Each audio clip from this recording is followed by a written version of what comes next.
Esteemed audience, today I present to you a most extraordinary performance, the act of consuming raw rice.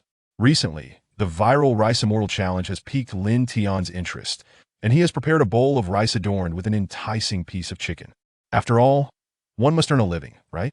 Though the live stream is devoid of viewers, Lin Tian continues to eat voraciously, putting on an enthusiastic show. However, just as Lin Tian believed his efforts would be in vain, a message suddenly appeared in the chat. Wow, how come you look exactly like me? Could it be that my father had an affair? No, he wouldn't have the audacity. Could it be my uncle? Oh my, if I send this screenshot to my mother, won't my father be in for a beating? Ah. Staring at the comments, Lin Tian was taken aback. The manner of speaking was his very own, an uncanny resemblance. After a moment's hesitation, he couldn't resist suggesting, "Brother, why not join me in the stream? Do we truly look alike? Come on, why would I lie to you? We look exactly the same." As a face identical to his own appeared on the screen, Lin Tian gasped in astonishment. My goodness, it's truly identical. I wasn't lying, was I? I told you we look exactly alike. The other Lin Tian couldn't help but burst into laughter, yet soon, the smile vanished from Lin Tian's face. He realized that the counterpart was wearing the red Mario jacket he had burned just yesterday, and on his table lay a half-finished bottle of milk. It was essentially yesterday's version of himself. Wait, you wouldn't happen to be named Lin Tian as well, would you? Upon hearing this, the other Lin Tian's expression stiffened noticeably. You're also named Lin Tian? My father is Lin Ao Shan. My father is Lin Ao Shan too. My mother is Wang Mei Lin. My mother is Wang Mei Lin as well. To confirm their suspicions, both exclaimed simultaneously. In an instant, an inexplicable sense of dread washed over them. This is surreal. Lin Tian, frightened, hastily shut down the stream and tossed his phone aside. Neglecting the leftover rice, he dove into his blanket. After a while, summoning his courage, Lin Tian reopened the stream. Soon enough, the familiar ID reappeared in the chat. Brother, with such a timid demeanor, how do you plan to deal with the otherworldly beasts? Upon hearing this, Lin Tian was momentarily taken aback. Otherworldly beasts? What otherworldly beasts? In response to Lin Tian's confusion, the other Lin Tian curiously inquired, Are there no otherworldly beasts in your realm? How could that be possible? Saying this, the other Lin Tian patted his own shadow. Old Huang, wake up. Come out for a moment. As the words fell, Lin Tian beheld a familiar figure, Old Huang, their family's pet dog. Old Huang, upon seeing the dual Lin Tians on the phone screen, was utterly bewildered. His canine head alternated between staring at the other Lin Tian and turning abruptly to gaze at Lin Tian on the phone, as if trying to comprehend the existence of two Lin Tians simultaneously. This is the otherworldly beast? It doesn't seem any different from my Old Huang, just a bit younger. Mentioning Old Huang brought a tinge of melancholy to Lin Tian, as the beloved dog had passed away last year at the age of 25, a life well lived. Upon hearing this, Old Huang seemed to sense Lin Tian's dismissive tone and emitted a disgruntled growl, subsequently transforming into a shadow that merged with the other Lin Tians. When Old Huang emerged again, he was proudly carrying Lin Tian's father's favorite snack. Witnessing this, Lin Tian's eyes widened in astonishment. Before he could react, a roar echoed from downstairs. Lin Tian, you little rascal, you had Old Huang steal my snacks again. Just wait until I get my hands on you. Listening to the loud knocks on the door, the other Lin Tian's expression fell as he promptly stood up. Damn, gotta run. He'll catch you later. As he stood, the other Lin Tian shook slightly, and a pair of magnificent wings unfurled from his back. He waved goodbye and soared out the window, leaving Lin Tian standing there, utterly bewildered. What in the world just happened? Lin Tian's father burst into the room, yelling at the other Lin Tian who had fled out the window. You little brat, if you have the guts, don't ever come back. As the stream returned to an empty state, Lin Tian struggled to believe the reality of the situation. After a long wait, certain that the other Lin Tian would not return, he closed the stream. Lying in bed, preparing to sleep, a notification from the streaming app appeared. You have a message. Please check promptly. Indeed, upon opening it, the message from the other Lin Tian read, Due to some peculiar circumstances, I can see your stream, and your world is different from mine. Upon seeing this, Lin Tian immediately replied, Seems so. but some things appear to be the same, like the milk on your table. After I finished it today, I had to rush to the bathroom 4 times. Ha ha ha. That's just because your constitution is weak. I'm a martial artist with flying abilities. How could I possibly get diarrhea from a bottle of milk? Don't dismiss it. I truly had diarrhea, and I accidentally burned my clothes. Ha ha. I told you that was you. I wouldn't follow in your footsteps. I can't even remember the last time I had diarrhea. How could I possibly get it from half a bottle of milk? Perhaps, but you should still be cautious. Your time seems to move slower than mine by a day. After sending the message, a system prompt appeared before Lin Tian. System alert. The other party is not yet your fan. You are limited to 3 messages per day. Seeing this, Lin Tian furrowed his brow slightly. After waiting for a long time without receiving a message from the other Lin Tian, he tossed his phone aside and settled down to sleep. He couldn't help but mutter, "Brother, you're a miser too. Can't even spare a dime for a light-up sign for me?" After a moment's thought, Lin Tian found it reasonable, considering he was the same. After half a year of streaming, he hadn't managed to spend $6 on a recharge. The following morning, Lin Tian indeed received a message from the other Lin Tian. "I drank the milk, and nothing happened, ha ha ha ha," accompanied by an extremely smug emoticon. By noon, when Lin Tian checked his phone again, he received a second message. "Whoa, I actually got diarrhea. 4 times, a full 4 times. In the evening, Lin Tian received yet another message, this time accompanied by an image. The other Lin Tian appeared to have fallen from the sky, landing squarely in a bonfire, and the Mario outfit he cherished most was burned to ashes. He looked utterly disheveled. That night, when Lin Tian resumed his live stream, the other Lin Tian was the first to enter. Seeing ghosts. I not only got diarrhea, but I also inexplicably fell and burned my clothes. Could it be you've placed some curse on me?" Hearing this, Lin Tian responded with a look of exasperation. "If I had that ability, I'd be rich by now." "That makes sense. By the way, if you're not a martial artist, how do you plan to make a living? Isn't it already senior year? Graduation equals unemployment?" Upon hearing this, Lin Tian felt a headache coming on, as he hadn't found a decent job. Seemingly sensing that the build-up had reached its peak, the other Lin Tian chuckled. "How about we collaborate?" This piqued Lin Tian's interest, and he immediately inquired, "How do we collaborate?" "Of course, a financial collaboration." "Hey, don't laugh while we're both broke. Our worlds are different.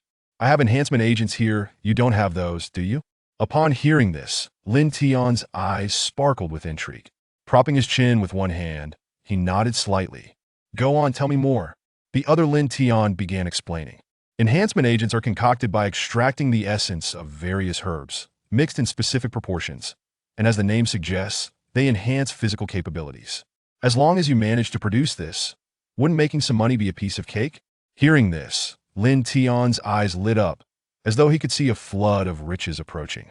However, the next moment, the list sent by the other Lin Tian darkened his expression.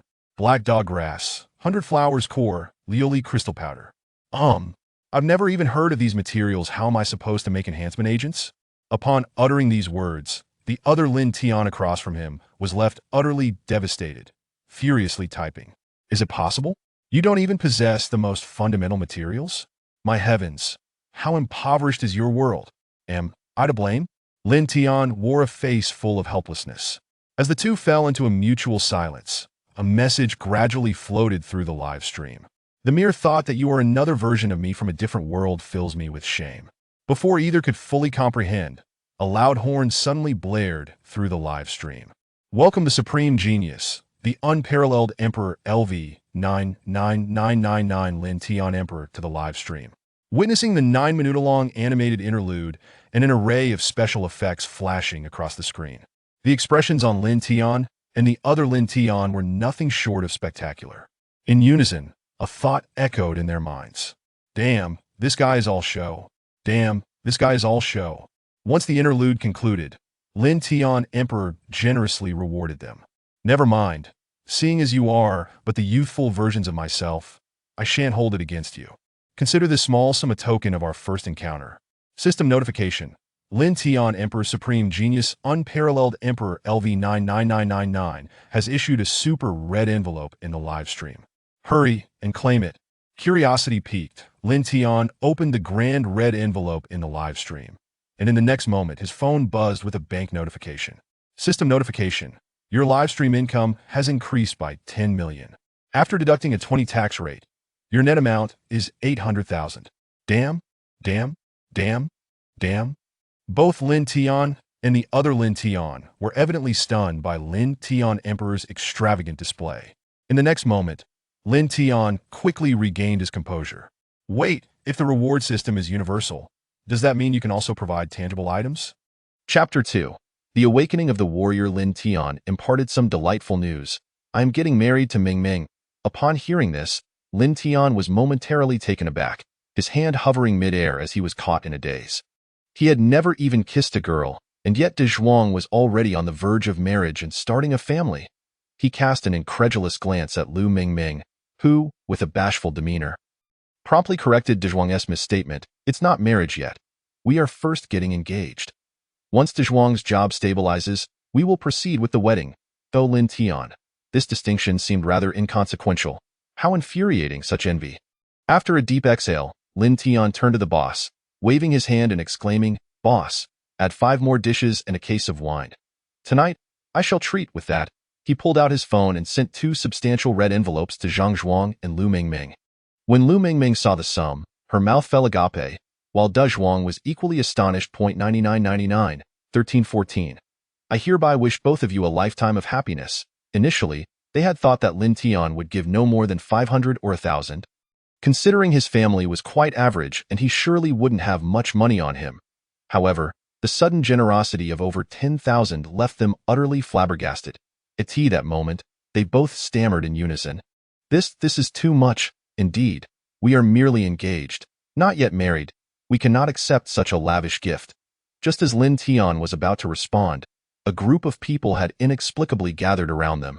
Observing the scene, Lin Tian furrowed his brow, narrowing his eyes as he surveyed the crowd. In the next moment, a notably peculiar youth stepped forward, his appearance strikingly gaunt, resembling someone suffering from malnutrition. He approached Lin Tian and his companions. And before Lin Tian could utter a word, he stomped his foot on the dining table, spitting contemptuously, "You lot are too noisy, and it has put me in a foul mood. Now, what shall we do about it?" Realizing that they were being antagonized, Lin Tian's brow tightened further. Counting silently, he assessed the number of adversaries, 25. The grim reality dawned on him. Even De Zhuang would struggle against such odds. Instantly, Lin Tian donned a smile and rose to address the ruffian. "Ha ha ha, we apologize for disturbing your enjoyment, brother. I have 2,000 here. Consider it our apology." With that, he produced 2,000 yuan in cash, laying it before the group. Normally, this would be a significant sum for such petty thugs. Yet today was different. They were already satiated and purely seeking trouble. Upon hearing this, the ruffian feigned outrage, pushing Lin Tian and roaring, "Get lost! Do you think I'm a beggar? This paltry sum is an insult. 2,000? Even if you offered 2 million, it would be worthless. If I don't teach you a lesson today, you'll never learn what pain truly is." With that, he waved his hand, bellowing, "Brothers, attack! Beat this kid up. And give that big guy a good thrashing too. That girl is quite nice. Bring her back for some fun." Upon hearing this, Lin Tian wasted no time, pushing back against the ruffian with force, and shouted to De Zhuang, "Run! I'll hold them off." In an instant, chaos erupted. The boss, intending to call for help, was knocked down by several ruffians who seized his phone and smashed it. The thugs simultaneously warned the surrounding patrons, "Dare to call the police? We'll take you down too. And you, don't even think about moving. We'll smash your shop." On the other side, Lin Tian, grappling with the ruffians, faintly heard someone murmur, "Brother Shirtu, won't this lead to a fatality? Young Master Situ only asked us to teach him a lesson, not to kill him." Already incensed, the ruffian leader, Shirtu, kicked Lin Tian twice, growling, "To hell with your young master. These two dare to fight back. If I don't teach them a lesson, they'll think I, Shirtu of Yongjia, am a mere decoration. Keep hitting until they bleed." Witnessing De Zhuang being mercilessly beaten while 2 ruffians clung to him, Lin Tian felt a surge of rage. "Damn it, I'll fight back." He quickly fished out a reinforcement agent from his pocket. Without a second thought, he uncapped the syringe and, through his pants, injected himself in the thigh. As the effects of the agent coursed through his body, a fierce roar escaped him, and he broke free from his constraints. Seizing the nearest thug, He flung him away like a weapon, toppling a group of them in the process. Now freed, Lin Tian dashed to Dezhuang's side, wielding a stool to strike at the remaining ruffians, carving a path through the chaos. Run, Dezhuang, regaining his senses, bellowed as he stood, using his massive frame to charge through the crowd with Ming Ming in his arms. Lin Tian, wait for me. With that, Dezhuang fled without looking back. Seeing two of his foes escape despite their overwhelming numbers only fueled his fury. He pointed at Lin Tian, shouting, "What are you waiting for? Take him down! Don't hold back, break his legs. I want to see how he thinks he can run." With that, Shirtu picked up a stool and swung it at Lin Tian's head. The stool shattered upon impact, yet Lin Tian slowly turned to face him, his eyes gleaming with fury. A chilling aura enveloped him, akin to a beast poised to strike, as if he might devour Shirtu whole at any moment. Instinctively, Shirtu took a step back, yet he forced himself to remain grounded, emboldened by the presence of his 20-plus companions. Kid. Just as he began to utter a threat, a fist suddenly loomed large before him. With a single punch, Shirtu was sent flying, crashing into 3 tables before finally coming to a halt. The scene descended into chaos once more, while the boss stood at a distance, staring incredulously at the unfolding events. At that moment, Lin Tian resembled a deity of war, single-handedly overpowering the ruffians. The sounds of flesh meeting flesh mingled with cries of agony, and soon, an eerie silence enveloped the area. When Dezhuang returned after ensuring Ming Ming's safety, he found a horde of fallen thugs while Lin Tian and their leader had vanished. "Where's my brother? Where's Lin Tian?" As Dezhuang questioned those present, the boss finally snapped back to reality, recalling Lin Tian's parting words as he dragged Shirtu away. "Your brother is fine," he said to head to the hospital first. "He'll handle things and join you shortly." Upon hearing this, Dezhuang furrowed his brow, surveying the groaning ruffians and inquired, "Did Lin Tian do all of this alone?" "Yes, just him." "Your brother is incredible. He went completely berserk, like a deity." "No, it's more like he was possessed. He was utterly invincible, breaking my stool with a single punch." "Wait, you need to pay for the damages. My stools, my tables." The boss lamented as he gazed at the wreckage outside the establishment, realizing that after such a ruckus, any hope of conducting business that night was dashed, not to mention the loss of several thousand yuan worth of solid wood furniture. Meanwhile, Lin Tian coldly grasped Shirtu by the neck, demanding, "How do you contact Situ Qingshan?" Shirtu paused, taken aback. "You know who sent me? Just heard it. After this, give him a call. He wants to personally witness your miserable state." "Very well. You can make that call now." About half an hour later, at Baiyun Park, a luxury car slowly came to a halt. Situ Qingshan stepped out, surveying the scene before him. He spotted Lin Tian, bloodied and head bowed, and nodded in satisfaction. However, upon noticing the bruised Shirtu, he frowned. "What happened to you? Did it take over 20 of you to struggle against one? Useless bunch. You look like this after a fight." Situ Qingshan then turned his gaze back to Lin Tian, commanding, "Lift his head. If his injuries are lighter than yours, don't expect to get paid." Suddenly, a chilling voice echoed in Situ Qingshan's ear. "Oh, is that so?" Before he could react, a sharp pain coursed through his abdomen, and the next moment, he was sent sprawling backward. A swift kick connected solidly, and Lin Tian retracted his leg, his eyes narrowed, radiating an aura of danger. How are you unscathed?" Situ Qingshan spat blood, feeling intense pain in his chest. Realizing he must have broken at least 3 ribs, upon witnessing this, Lin Tian responded with a cold smile. "What? Surprised?" Leaning against the car, Situ Qingshan suddenly burst into laughter. "Ha ha ha, kid. Don't think you're impressive just because you possess a bit of martial skill.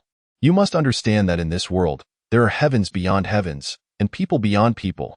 As he spoke, Situ Qingshan also patted the car door. "What are you still dawdling for? Do you really want to see me beaten to death before you act?" As his words fell, the car door slowly opened, accompanied by a chorus of mocking laughter. "Ha ha ha ha. It seems tonight is rather entertaining. Situ Qingshan, of all people. You chose to provoke a congenital martial artist. It appears he was forced out. Given how erratic his aura is, he must have just awakened." While speaking, Ngang leaped onto the roof of the car, crouching down to look down at Lin Tian's brother. "You cannot defeat me in your newly awakened state, and I have no desire to fight you. Let us do this. Spare this kid today for my sake, and I will have a few days to complete my task. When the time comes, if you wish to strike him again, I might even assist you. What do you say?" Hearing Ingang's words, Lin Tian furrowed his brows slightly. From the other party's words, it was evident that martial artists existed in this world, albeit not as commonly as Lin Tian number 2 had claimed. With this scene unfolding, Lin Tian's mind raced. Stay calm, stay calm. Even if I were to incapacitate Situ Qingshan now, it would be futile, not to mention I may not even be his match. I cannot allow De Zhuang and the others to suffer any harm.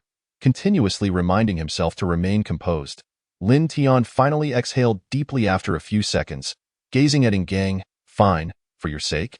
I want to incapacitate him today, but this matter cannot simply be brushed aside, so what do you propose?" Slowly extending 2 fingers, Lin Tian looked at Ingang. 2 slaps. Once I vented my frustration, I'll leave, deal. Ingang's response took Lin Tian by surprise. The ease with which he agreed seemed as if he had anticipated this moment. However, Situ Qingshan was not pleased, immediately roaring, "Ingang, what do you mean by this? We paid a hefty sum to hire you, not so you could sit idly by and watch. You were supposed to ensure my safety." In the face of Situ Qingshan's fury, Ingang merely scratched his ear and replied leisurely, "The higher-ups only instructed me to guarantee your safety. It's just 2 slaps. No one will die from it. If I weren't here, he could have torn you apart. Be grateful you're still alive. Consider this a lesson. Don't think money can solve everything." "Well, but I reckon you'll never truly grasp the meaning of that phrase." Upon hearing this, a trace of panic finally flickered across Situ Qingshan's face as he looked at Lin Tian, who was slowly approaching, and shouted menacingly, "Do you dare lay a hand on me? I am the young master of the Situ group. Have you considered the consequences of your actions? If you touch even a hair on my head, I will ruin you and your entire family. Get away from me.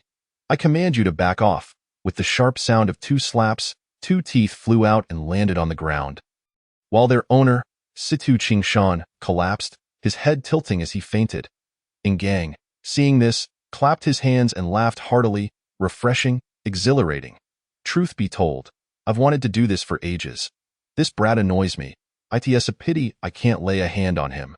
As he spoke, Ingang jumped down from the car roof and casually pulled out a business card from his pocket, tossing it to Lin Tian. "Brother, this is my number. Call me if you need anything." "All right." After receiving the card, Lin Tian turned and left with an air of nonchalance.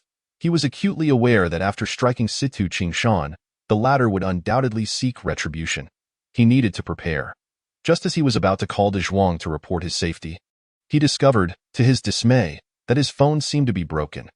When he retrieved it from his pocket, it was in 2 pieces, the screen and keyboard having separated entirely. "Ha ha ha, your phone is quite the wreck." Observing the barrage of comments that appeared before him, Lin Tian was momentarily stunned. What was going on? Am I hallucinating? Hallucinating my foot. I was just startled myself when a live notification suddenly popped up on my phone. When I clicked in, I saw you being pinned to the ground by a group of people. You really are a tiger, not afraid of death, directly injecting enhancement agents. Too bad the permissions were restricted earlier. Otherwise, I would have certainly rewarded you with a big baton. That thing must feel exhilarating in a fight. Looking at the densely packed explanations on the comments, Lin Tian felt a headache coming on. "You should be quiet. I can see that damned barrage with my eyes closed." In response, Lin Tian number 2 shot back, "You little rascal, taking advantage and still acting coy, damn. It's my first time seeing someone reach the 1st-tier martial artist level with just 1 enhancement agent. If you had given your constitution to me, I bet I would have already reached the 3rd-tier Grand Martial Master." From Lin Tian number 2's words, Lin Tian could discern a strong sense of envy, though he was somewhat unclear about this tier system. Lin Tian number 2 then explained, "Martial artists are classified into tiers: 1st-tier Martial Artist, 2nd-tier Martial Master, 3rd-tier Grand Martial Master, 4th-tier Martial General, 5th-tier Martial King, 6th-tier Martial Emperor, 7th-tier Martial Venerable, 8th-tier Martial Saint, and 9th-tier Martial Sovereign. Each stage is further divided into 9 ranks, and beyond the 9th rank lies great perfection. Originally, even with the enhancement agent, you would have started from an inconsequential martial apprentice. Yet unexpectedly, you jumped straight to the 2nd rank of a 1st-tier martial artist. Ah, so frustrating. I spent 10 enhancement agents just to reach your level." After reading the comments, Lin Tian directly silenced Lin Tian. "No, 2. Enough. Stop talking. I feel like my head is about to explode. Just be quiet for a while. After replacing his broken phone with a new one at the store, Lin Tian went to the hospital, where De Zhuang was comforting the frightened Zhang Mingming. Upon seeing Lin Tian arrive, he quickly stood up and asked, "Lin Tian, are you all right?" Nodding, Lin Tian tossed 2 brand new phones to him. "Your phones must be broken too?" "Just right. New ones for old ones. These are compensation from those thugs. The matter is settled. I just came from the police station. Everything is fine now." "Really? Would I lie to you?" Seeing Lin Tian's sincere gaze, without any evasion, De Zhuang believed him. "All right, hurry up and take Mingming home. She has probably shaken up from tonight." "What? A big man like me needs you to take me home? You're not my fiancé." At these words, Lu Mingming, who had been quietly crying, couldn't help but burst into laughter. After watching the two get into a car and leave, Lin Tian waved for another ride home. Chapter 3. Enemies Meet. Extraordinarily eye-catching the next day, Lin Tian opened his phone to find a slew of messages from Lin Tian number 2. "Quickly unban me. Quickly unban me." Alongside that were numerous system notifications. Confused, Lin Tian wondered, "Strange, I haven't done anything. Where do these system notifications come from?" Just as he curiously clicked in, he was taken aback. System notification. "Congratulations, you have posted your first video." System notification. "Congratulations, you have received your first like." System notification. "Congratulations, you have received 10 likes." System notification. "Congratulations, you have received 100 likes." System notification. "Congratulations, you have received your first comment." System notification. "Congratulations, you have received 10 comments." System notification. "Your live streaming permissions have increased. Please read the new permissions carefully." Video? What video? When did I post a video? Lin Tian was momentarily stunned. When he finally processed the situation, he saw a video prominently displayed on his homepage. This moment. The video had already garnered 15,000 likes, and there were a total of 1,200 comments. What on earth is this, a movie trailer? This fight looks too real. Impressive. A single person pinning down so many. Simply incredible. Who is this general? So fierce. Fake. Obviously fake. The props are subpar. What kind of chair shatters with a single hit? Why is it censored? It's not like it's some adult content. Why the censorship? Wow, that is so fierce. I'm such a fan. After glancing at the comments, Lin Tian couldn't be bothered to respond. After all, it wasn't apparent it was him, so there was no loss. He might as well leave it up. Moreover, this damned video couldn't be deleted, so he had to let it be. Now, he was even more curious about the new live streaming permissions. System notification. Current live streaming permissions have been updated. Daily physical rewards have increased from once to 3 times. System notification. Current live streaming permissions have been updated. The host can start panoramic live streaming at any time, and exciting segments will be automatically recorded and uploaded. System prompt. The live broadcast permissions have been updated, and we are currently seeking more viewers for you. Upon observing the newly granted permissions, Lin Tian nodded in satisfaction, contemplating that it seemed quite promising. After lifting the ban on Lin Tian number 2, he was just about to turn over and continue his slumber when his mother's relentless knocking at the door rang out. "Lin Tian? What on earth are you doing? Hurry up and get out of bed. The sun is already shining on your backside. Get out there and find a job. If you can't find one, don't bother coming back." With 2 meat buns and a bottle of milk in hand, Lin Tian, still in a daze, was ushered out of the house. Staring at the closed door, he couldn't help but give a wry smile. Well, never mind. I should just find a job first. After shaking his head in resignation, Lin Tian wandered aimlessly down the street until he spotted a hiring sign in front of him. New company hiring. Various positions available. Welcome to join. This sign appeared to be from a fly-by-night company, especially since the text was handwritten. After a moment of hesitation, Lin Tian tossed the empty plastic bag of buns into a nearby trash bin and strode inside with determination. No matter the circumstances, finding a job to reassure my family is the priority. Taking a deep breath, he walked forward with resolved steps. Inside the lobby, a graceful figure was bent over, busily engaged with tasks. Her slender waist and peach-shaped posterior particularly eye-catching. Even Lin Tian, accustomed to Western films, couldn't help but silently marvel. That rear, absolutely stunning. If captured on film, it would be exhilarating.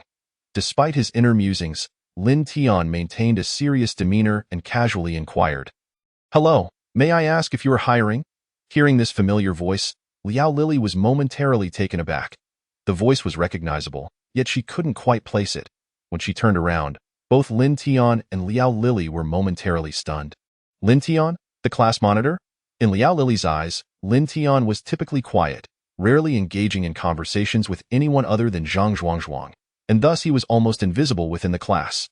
Even when Ling Er initiated dialogue, it seldom exceeded 5 sentences. He was somewhat self-conscious and timid, with a touch of introversion, as if he were out of sync with others. However, today's Lin Tian exuded a different aura, radiating confidence and brightness as if he had undergone a transformation. Yet, this change had only occurred within a day. Conversely, Liao Lily had also experienced a significant transformation. Her ample bosom was at least of an H-cup standard, and without her glasses, her bright eyes sparkled. In terms of looks, she could easily rival Hua Ling Er. To be precise, they exuded entirely different vibes. Liao Lily embodied an intellectual beauty, while Hua Ling Er represented pure beauty. Typically, Liao Lily dressed like a frump, and her figure appeared flat and devoid of femininity. Had she dressed this way during school, suitors would have lined up from the dormitory to the school gate. For a moment, both were taken aback by each other's dramatic changes. Liao Lily was the first to regain her composure, asking, "Are you here looking for a job?" "Yes." Lin Tian nodded slightly, glancing around the disorganized lobby with curiosity, asking, "Are you still hiring?" Liao Lily smiled in response. "Of course we are. However, currently, we only need security personnel for men." "You?" She initially intended to comment on Lin Tian's slender frame, but upon inspecting him, he appeared considerably taller and more robust. His physique was even more striking than that of a model. Given this, Liao Lily shifted her approach, asking, "Are you sure you want to work here? Is there a problem? Will I not get paid?" A sinking feeling gripped Lin Tian. He had been standing there for a while without encountering another employee. Could this truly be a fledgling company? Pfft. Ha ha ha, not at all. This is a company run by our class monitor. As she spoke, Liao Lily called out to the back room, "Class monitor, we have a newcomer.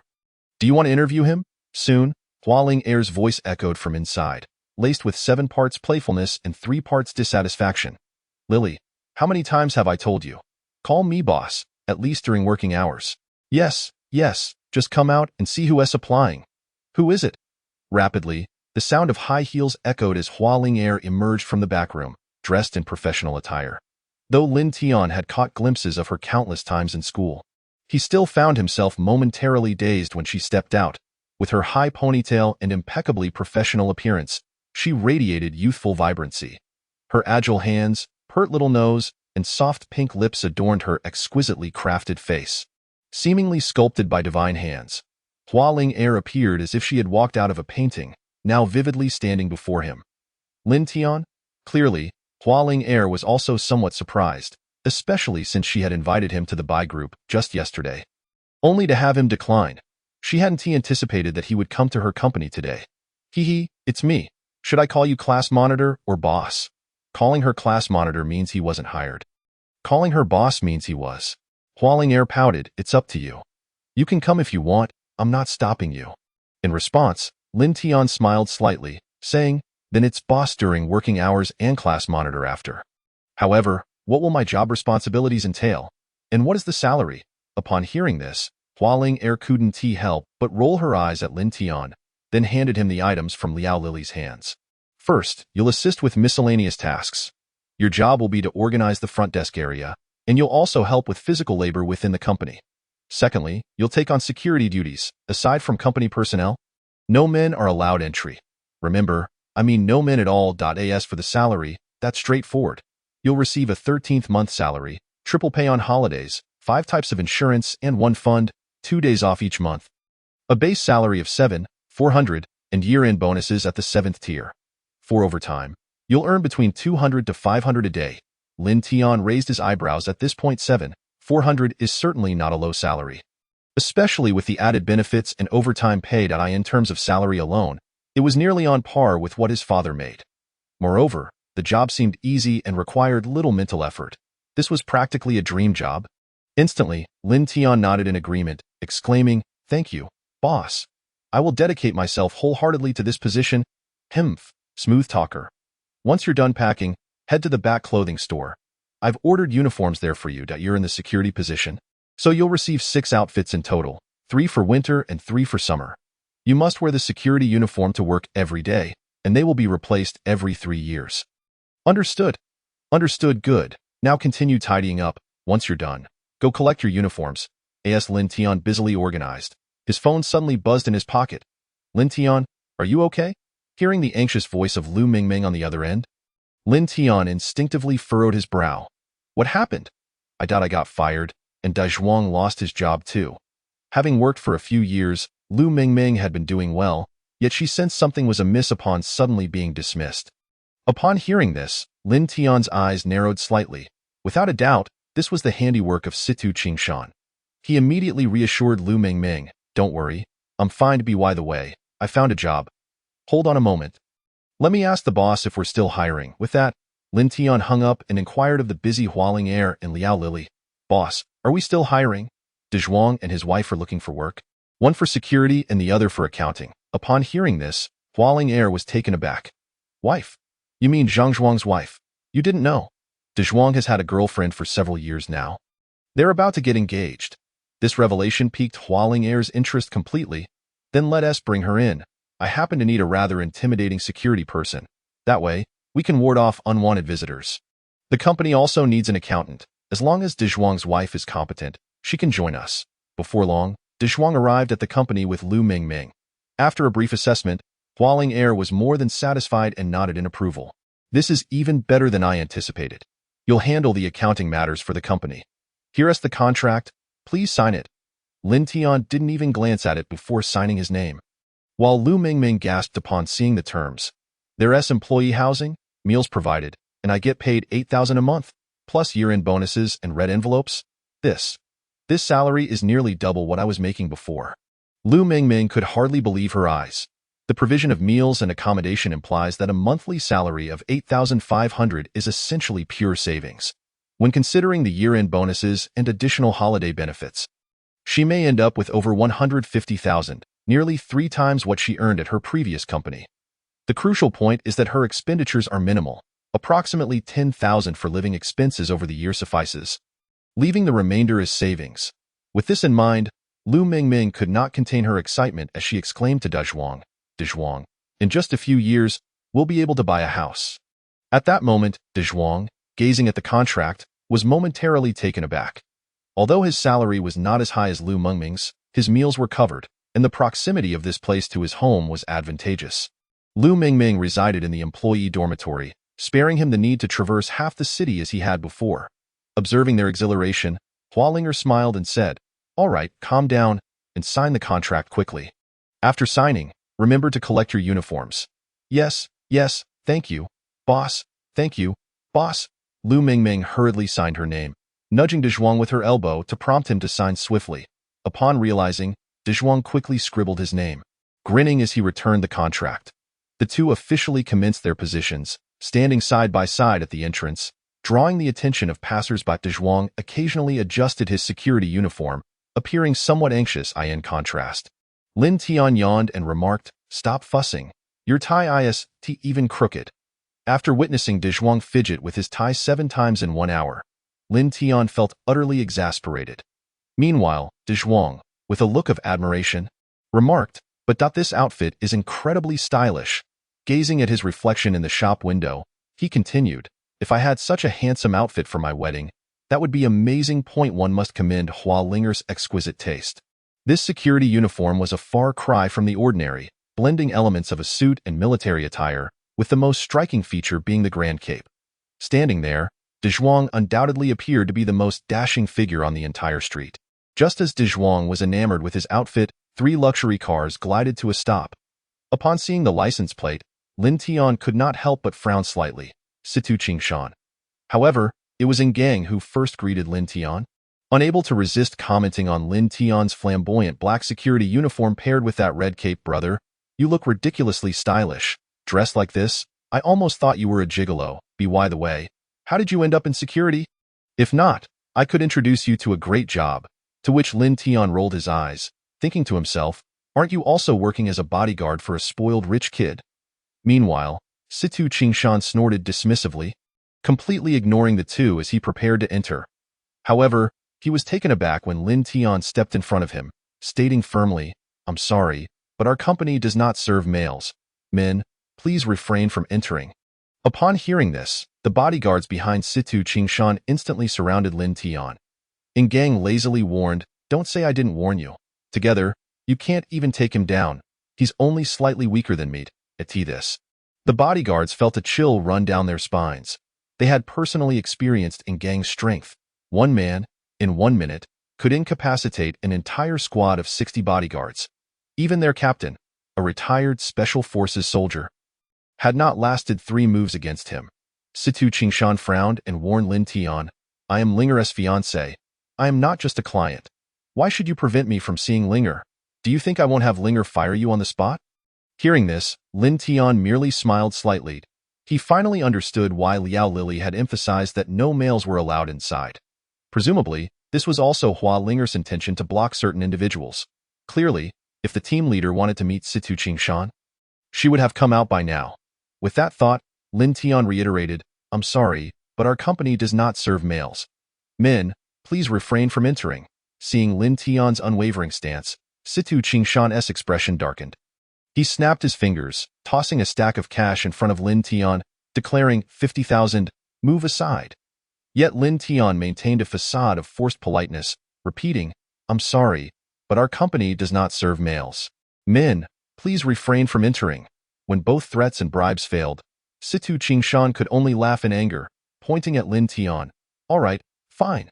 Lin Tian, just wait. One day, you will be begging me on your knees." With that, Situ Qingshan waved his hand and commanded, "Get in the car, we're going to the hospital." Given the circumstances, it seemed he was off to get dental work, since earlier, Lin Tian had felt a gust of wind blowing before him. Once everything quieted down, Liao Lily jogged out to commend Lin Tian. "Well done. You didn't let 50,000 buy you off. Excellent, excellent. Keep it up." As she spoke, Liao Lily tossed Lin Tian a 51 note. Lin Tian could not help but exclaim, "Is the company this stingy? Just 50 yuan as a reward?" This remark earned him a significant eye roll from Liao Lily, who pointed to a nearby milk tea shop and patted Lin Tian's shoulder, saying, "What are you thinking? The reward will be given with your salary. This 50 is for you to buy us 2 cups of milk tea. I want taro boba, and Linger wants strawberry boba. The rest is your tip." Observing Lin Tian's expression of utter bewilderment, Liao Lily urged, "Hurry up, we're waiting to drink." Chapter 4. "My foolish beautiful boss, I look this stylish, and you're asking me to buy milk tea?" While speaking, Lin Tian did not forget to strike a flamboyant pose, causing Liao Lily to burst into laughter. Covering her mouth, Liao Lily shot him a playful glare, saying, "No matter how handsome you are, someone has to run errands. You can't expect me, a little lady, to stand in line, can you? Besides, there's a tip, right?" "A tip?" Lin Tian glanced at the 1 yuan he received back, sighing that the tip was indeed paltry. After lunch, the company officially became busy.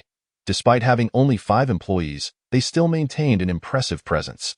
There were over 50 workstations, and just those 50 computers made Lin Tian envious. Are the company's computers this good? He mused. Top-notch all the way. Hearing this, Hua Linger, holding her milk tea, looked at Lin Tian in surprise. "You understand computers?" At that moment, De Zhuang smiled as he explained, "Back in school, Lin Tian was known as the computer prince. All the computers in our boys' dormitory were assembled by him. While a regular person takes half a day to assemble a computer, he can do it in just half an hour." Upon hearing this, Hua Linger's eyes lit up as she pointed to a mountain of computer parts nearby, asking, 100 yuan each, can you assemble them?" "Sure, but the boxes are mine, and no problem." The deal was struck, and Lin Tian began calculating in his mind. 10 yuan per computer meant that for 50 computers, he could earn 5,000 in 3 days, with the box fee bringing it to 5,500 at the very least. This provided him with an excuse to buy his parents a new car.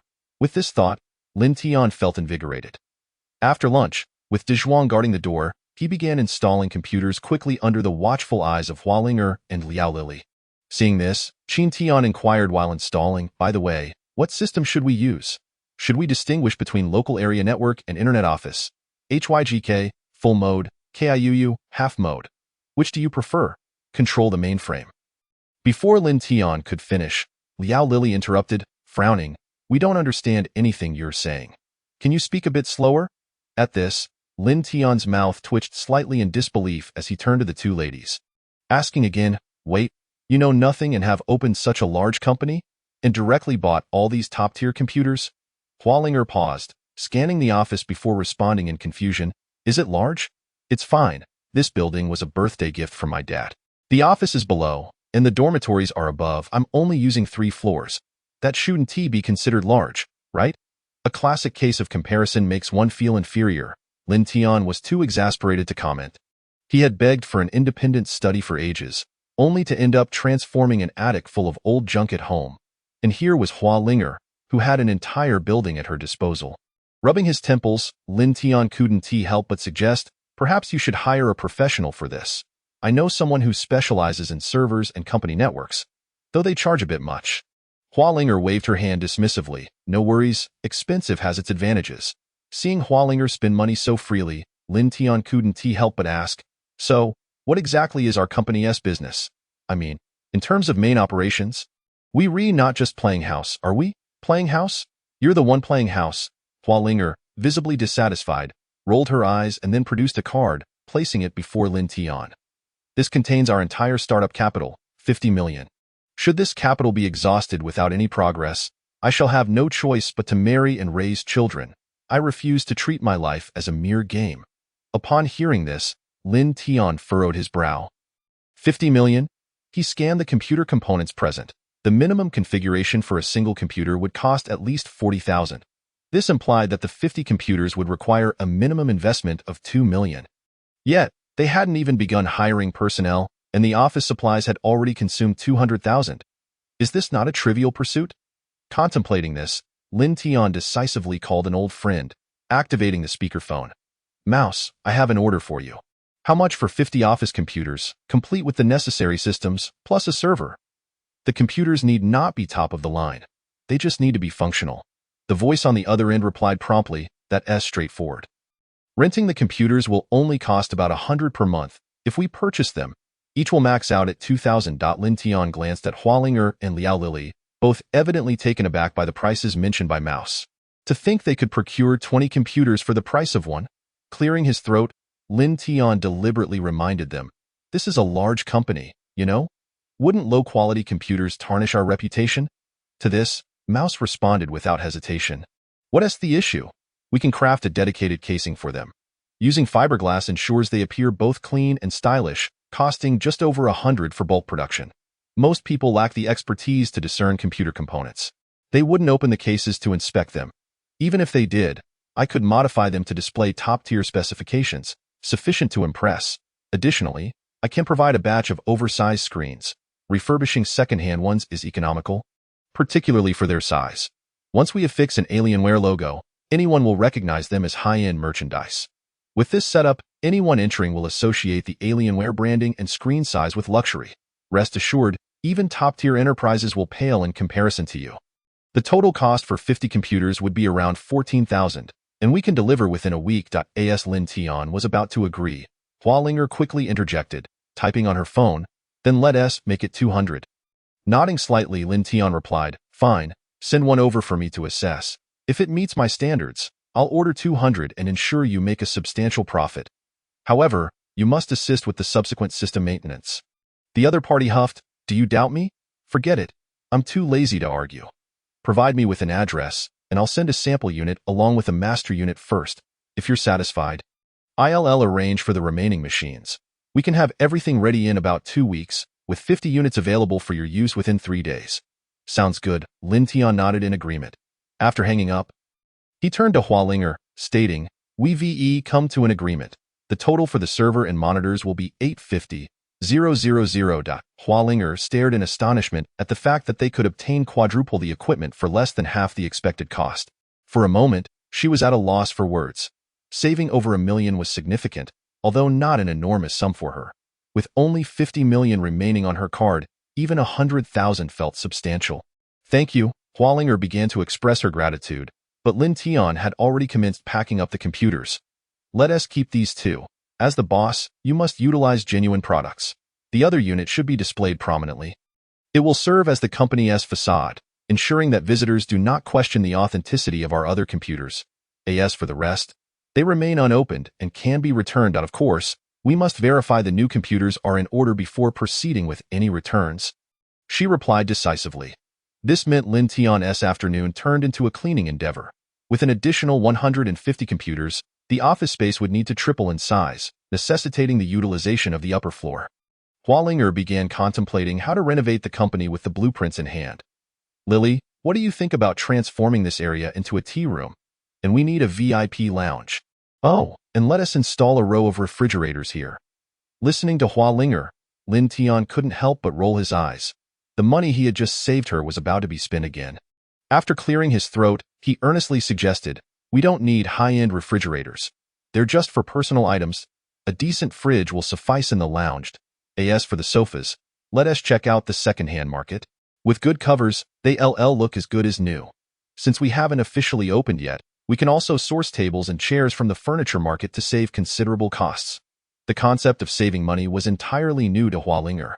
Instantly intrigued by Lin Tian's suggestions, she nodded vigorously. Shall we visit the second-hand and furniture markets tomorrow?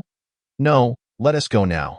I've never visited a second-hand market before, she replied, excitement radiating from her like a child. Lin Tian, unable to suppress another eye roll, pointed out the encroaching darkness outside.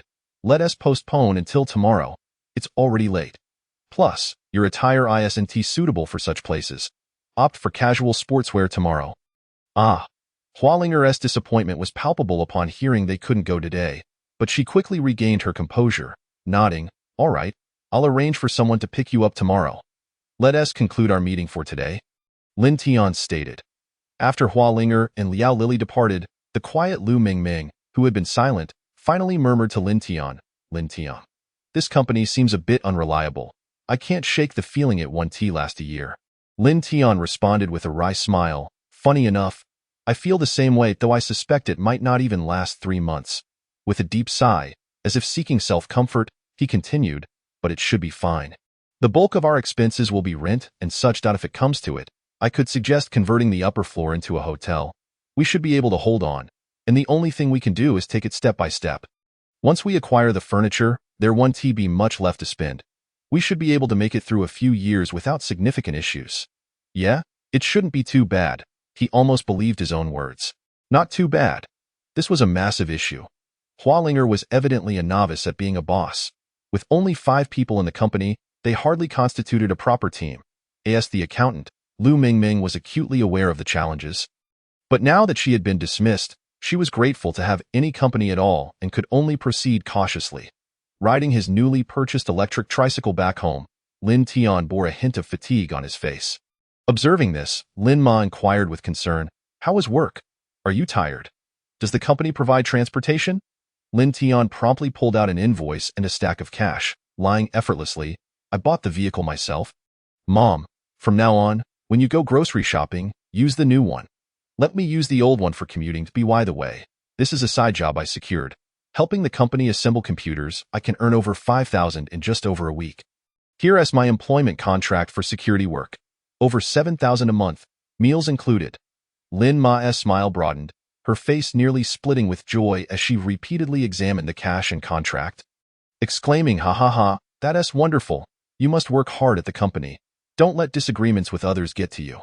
Such a good company with such high pay is hard to come by, understand? Yes, I'm a bit tired now. I'll head upstairs to rest, Lin Tian replied. All right, go ahead, don't eat out tomorrow. Come home early. I'll stew an old hen for you to taste. Ha ha, my son is successful now, making more than his father. Ha ha ha. Watching his mother revel in her joy, Lin Tian couldn't help but smile as he returned upstairs. Lying on his bed, he reopened his live stream. What, do you have nothing better to do than watch my stream all day? Why do you always appear the moment I go live? Lin Tian number 2 immediately typed in the chat, please, do you think I'm like you, bored? If it weren't for your notifications, I wouldn't be playing on my phone. By the way, I bought the enhancer. You should take some over to use. System prompt. Lin Tian Erheo rewarded you with 10 strengthening agents. Looking at the small box before him, Lin Tian curiously asked, so generous.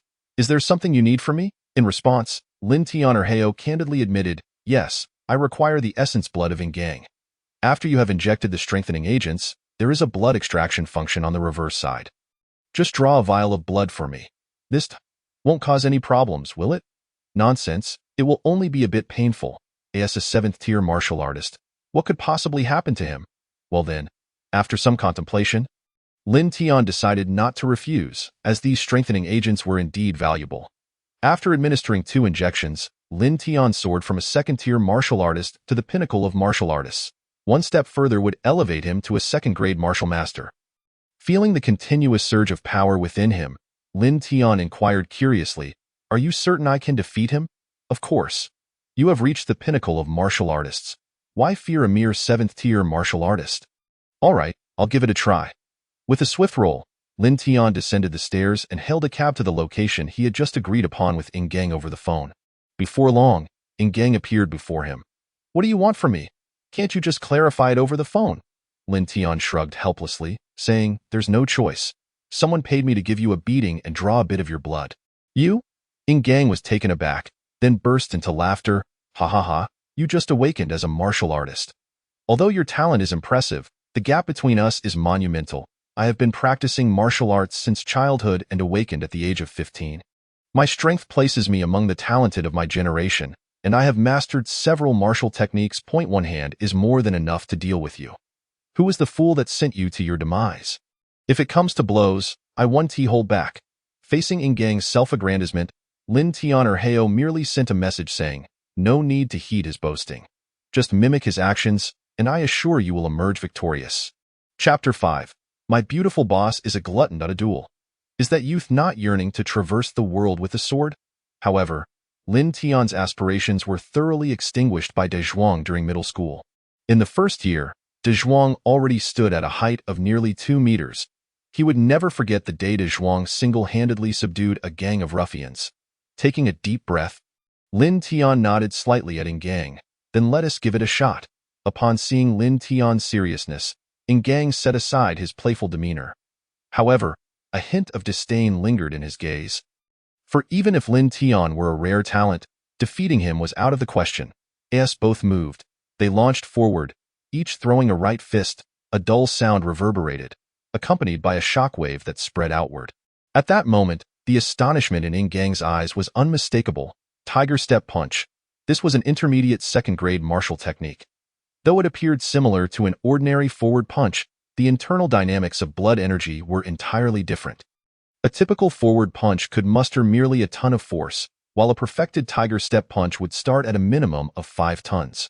Without time for surprise, they exchanged blows in a flurry of dozens of strikes. As they separated once more, before Lin Tian could speak, Ing Gang sneered, "So you came for me.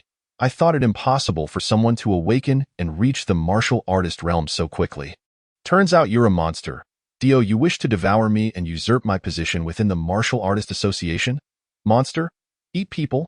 Martial Artist Association?" Lin Tian was taken aback by these words. Bewildered by their meaning, before he could process it, Ing Gang raised one hand, and a signal flare erupted above them. "This is bad," Lin Tian exclaimed. "This is a distress signal from the Martial Dao Association. Such signals only appear during significant events. He is calling for help. What the hell? Isn't that you're doing?" Although Lin Tian did not fully comprehend what Lin Tian meant, he realized that the situation could pose significant danger if mishandled. With that thought, Lin Tian raised his hands. "Wait, as long as I can prove I'm not a monster, I'll be fine, right?" Vigilantly watching Lin Tian, Ing Gang spoke while blocking his escape route. "How do you intend to prove that? Could you first explain what a monster is?" "Hemph. Monsters are humanoid creatures devoid of reproductive organs. They can devour humans and assume human forms, possessing their emotions, voices, and memories. Once transformed, it becomes impossible to distinguish them from actual humans. Isn't that unsolvable?" Lin Tian scratched his head, finding the notion of monsters utterly absurd. In response, Ing Gang scoffed, "Of course, it's not entirely hopeless. Monsters require human flesh at intervals. The longest is a year, the shortest a month. If you do not revert to your original form due to lack of food after a year, you can be deemed human." Rubbing his temples, Lin Tian felt thoroughly ensnared by Heo's predicament. Silently he thought, "Big brother, think of a way to prove I'm human." Lin Tian Heo responded with an expression of helplessness, "I have no way. I've never encountered such monsters." Reflecting, he added, "But they're not currently seeking your life, are they?" Are they? You're really pushing it. I feel utterly trapped. Initially believing it was just the two of them in the live stream, Lin Tiandi suddenly typed a message. This monster is quite interesting. Capture one for me, and I will reward you. After saying this, the next moment, the live stream transformed back to only Lin Tian or Heo, revealing that this fellow had been invisibly present in the stream all along. With a long sigh, Lin Tian resigned himself, stating, "Let me clarify, I am human. You cannot kill me. I am definitely human, a law-abiding citizen. I am certainly not a monster that I can submit, but the condition is that you must not harm my family. Feel free to conduct any experiments you wish, but I cannot afford to lose a limb or a life. I am not yet married." With that, Lin Tian sat down on the ground, surrendering as he allowed them to knock him unconscious. When Lin Tian awakened again, he found himself in an underground chamber. Before him stood several middle-aged individuals clad in white lab coats, curiously scrutinizing him. "What do you think? I believe he is not a monster. Monsters possess an irresistible urge for human blood. If he were a monster, he would have reacted during the journey here, yet he remained unconscious. I also think he isn't. I have checked all the places Lin Tian frequently visits and found no traces of human blood or his own blood. If a monster had consumed him, there would be remnants of bones and fragments.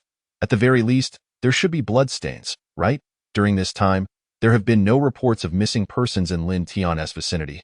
If he were a monster, he would have starved back to his original form long ago."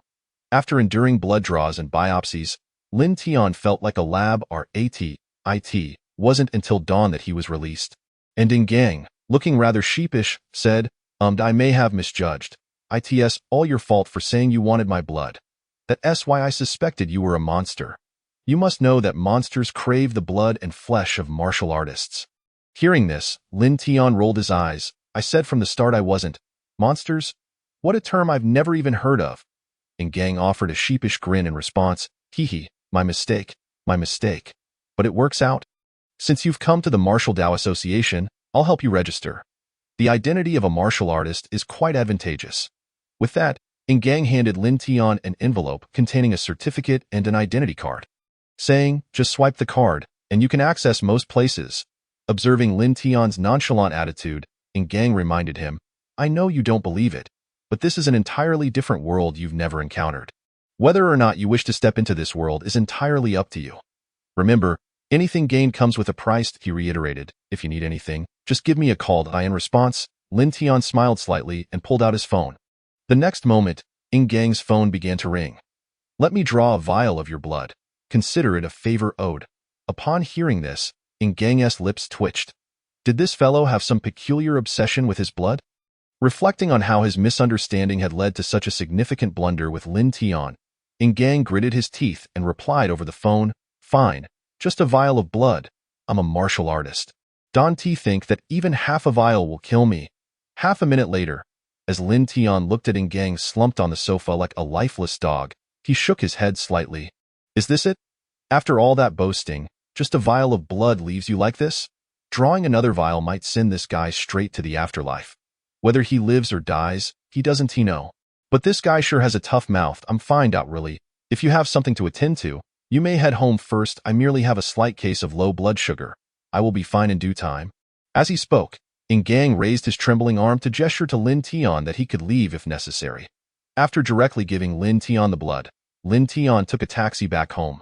The moment he opened the door, he was taken aback. There sat Bai Linger at his dining table, relishing her breakfast, devouring small steamed buns and occasionally sipping on soy milk, her face radiating pure delight. Upon hearing the door open, Lin's mother peeked out, her face lighting up with joy. "You little rascal, where have you been? Your boss came looking for you. Why are you still standing there? Hurry upstairs and change into something cleaner. How can you face anyone looking like this?" With that, Lin's mother turned her attention back to Bai Linger, her tone softening. "Linger, would you like to have some dumplings made by Annie? The beef and scallion filling was just prepared last night. It's absolutely delicious." Upon hearing this, Bai Linger's eyes brightened, and she eagerly nodded, "Yes, thank you, Auntie. Ha ha ha, I'm glad you like it. I'll go prepare some for you right away." As she spoke, Lin's mother tossed Lin Tian a cold steamed bun. "Just eat this for now. Why are you still dawdling? Go change your clothes." The stark contrast in treatment was immediately apparent. leaving Lin Tian momentarily stunned. "Am I not your son?" Observing the scene, one might mistakenly think he was the outsider. Half an hour later, as he watched Bai Linger emerge from his home clutching a bag of snacks, a twitch of disbelief crossed Lin Tian's lips. It appeared as though a thief had ransacked his house. Bai Linger had devoured half of his fridge's contents in a single meal. Just as Lin Tian and his mother exchanged pleasantries and prepared to leave, Lin's mother grasped his arm and whispered, "You little rascal, I like this girl. Find a way to bring her home." These words, Lin Tian felt his lips twitch again. Such a casual remark, yet she was the sole heiress of the Bai family. "Did you hear that? This girl can eat and drink, and she's quite lovely. She'd be wasted on you. Why do you look so reluctant? If our family wasn't experiencing such good fortune, would you even get the chance to meet someone this wonderful?" Finally unable to tolerate his mother's words, Lin Tian quickly interjected, all right, you should really stop talking. Is there anyone who insults their own son like this?" Seeing her son bracing for a playful slap, Lin Tian swiftly hopped into the car, saying, "Let us go." However, the next moment, Lin's mother handed Bai Linger a bottle of floral tea. "Linger, this is honey flower tea that I just brewed. It's great for cooling down. Drink plenty of it. It's good for your health." Bai Linger graciously accepted, nodding with a smile. "Got it, thank you, Auntie. Well then, we'll be on our way. Be careful on the road." Lin's mother replied, "All right, goodbye, Auntie." Watching his mother fade from view in the rearview mirror, Lin Tian finally exhaled a sigh of relief. If their conversation had continued, he might have been left with no choice but to acknowledge her as his goddaughter. Throughout the journey, Bai Linger appeared in high spirits, sipping her honey flower tea and humming a cheerful tune. Upon arriving at the furniture market, Lin Tian pointed towards a distant parking lot. "Don't park in there. Your car is too nice. Those vendors will surely inflate the prices if they see you arriving in a luxury vehicle." "Oh? Is that how it is?" Bai Linger replied nonchalantly. "When doing business, one should aim to profit, right? As long as their products are good, isn't it fine to let them earn a bit more?" With such a carefree attitude, Lin Tian finally understood the meaning of the phrase "why not eat meat." He slowly explained, "But something that originally costs 5 yuan could be marked up to 50. That's not business, that's extortion. Our company is operating on a tight budget. Shouldn't you save some money? Are you really eager to get married?" Upon hearing this, Bai Linger tilted her head in thought before nodding in agreement. "All right then, I'll park over there. You wait here for me." With that, she pressed down on the accelerator, steering the car to a distant parking area. After securing the vehicle, Bai Linger followed Lin Tian into the furniture market, her bright, curious eyes surveying the myriad of unique furniture pieces. Her adorable demeanor caught the attention of several vendors, who eagerly called out, "Little girl, come see the fine goods in my shop. You won't find these anywhere else. What a pretty girl. Come to my store. I'll give you a 30% discount. This girl is stunning. Does she have a boyfriend? My son is tall and handsome. Would you like an introduction? Little girl, leave your contact information. I'll have my son add you as a friend later."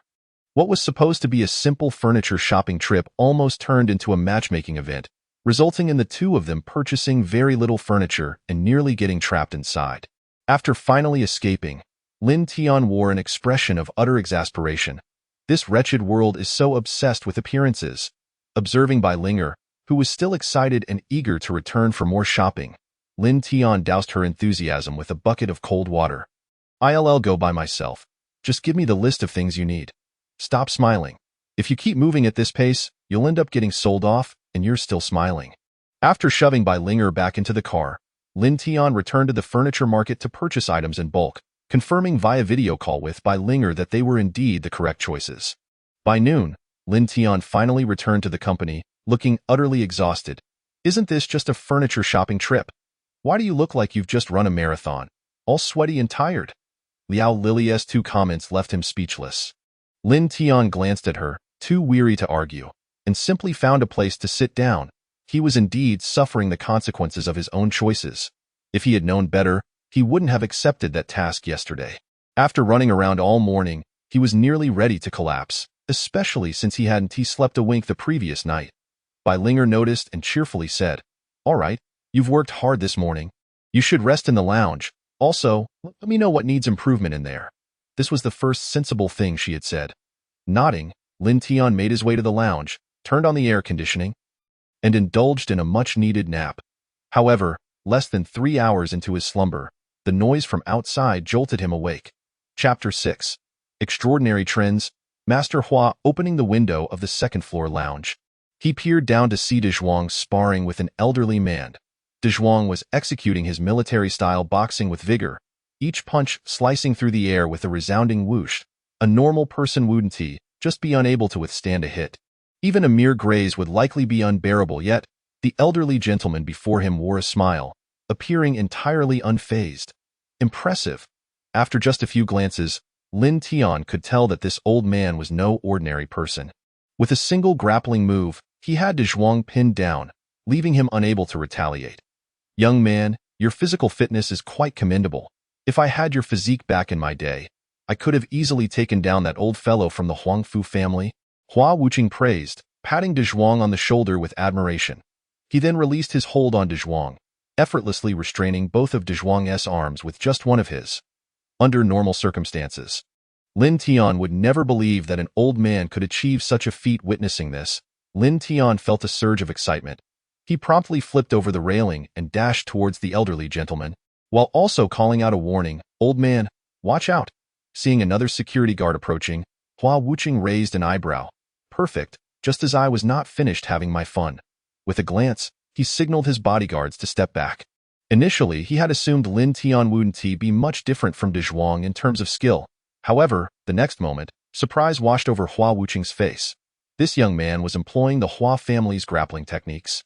Instantly intrigued, Hua Wuqing thought, this is quite interesting. With a swift counter-grappling move, he seized Lin Tian's arm, twisting his elbow to firmly grip his wrist. Just as he was about to advise Lin Tian to surrender, Hua Wuqing felt an overwhelming force emanating from Lin Tian's wrist. In an instant, he found himself being pushed back several steps, his gaze toward Lin Tian now laced with astonishment. What a remarkable young man. The youth truly is formidable. Waving away the bodyguards who tried to assist, Hua Wuqing charged towards Lin Tian again.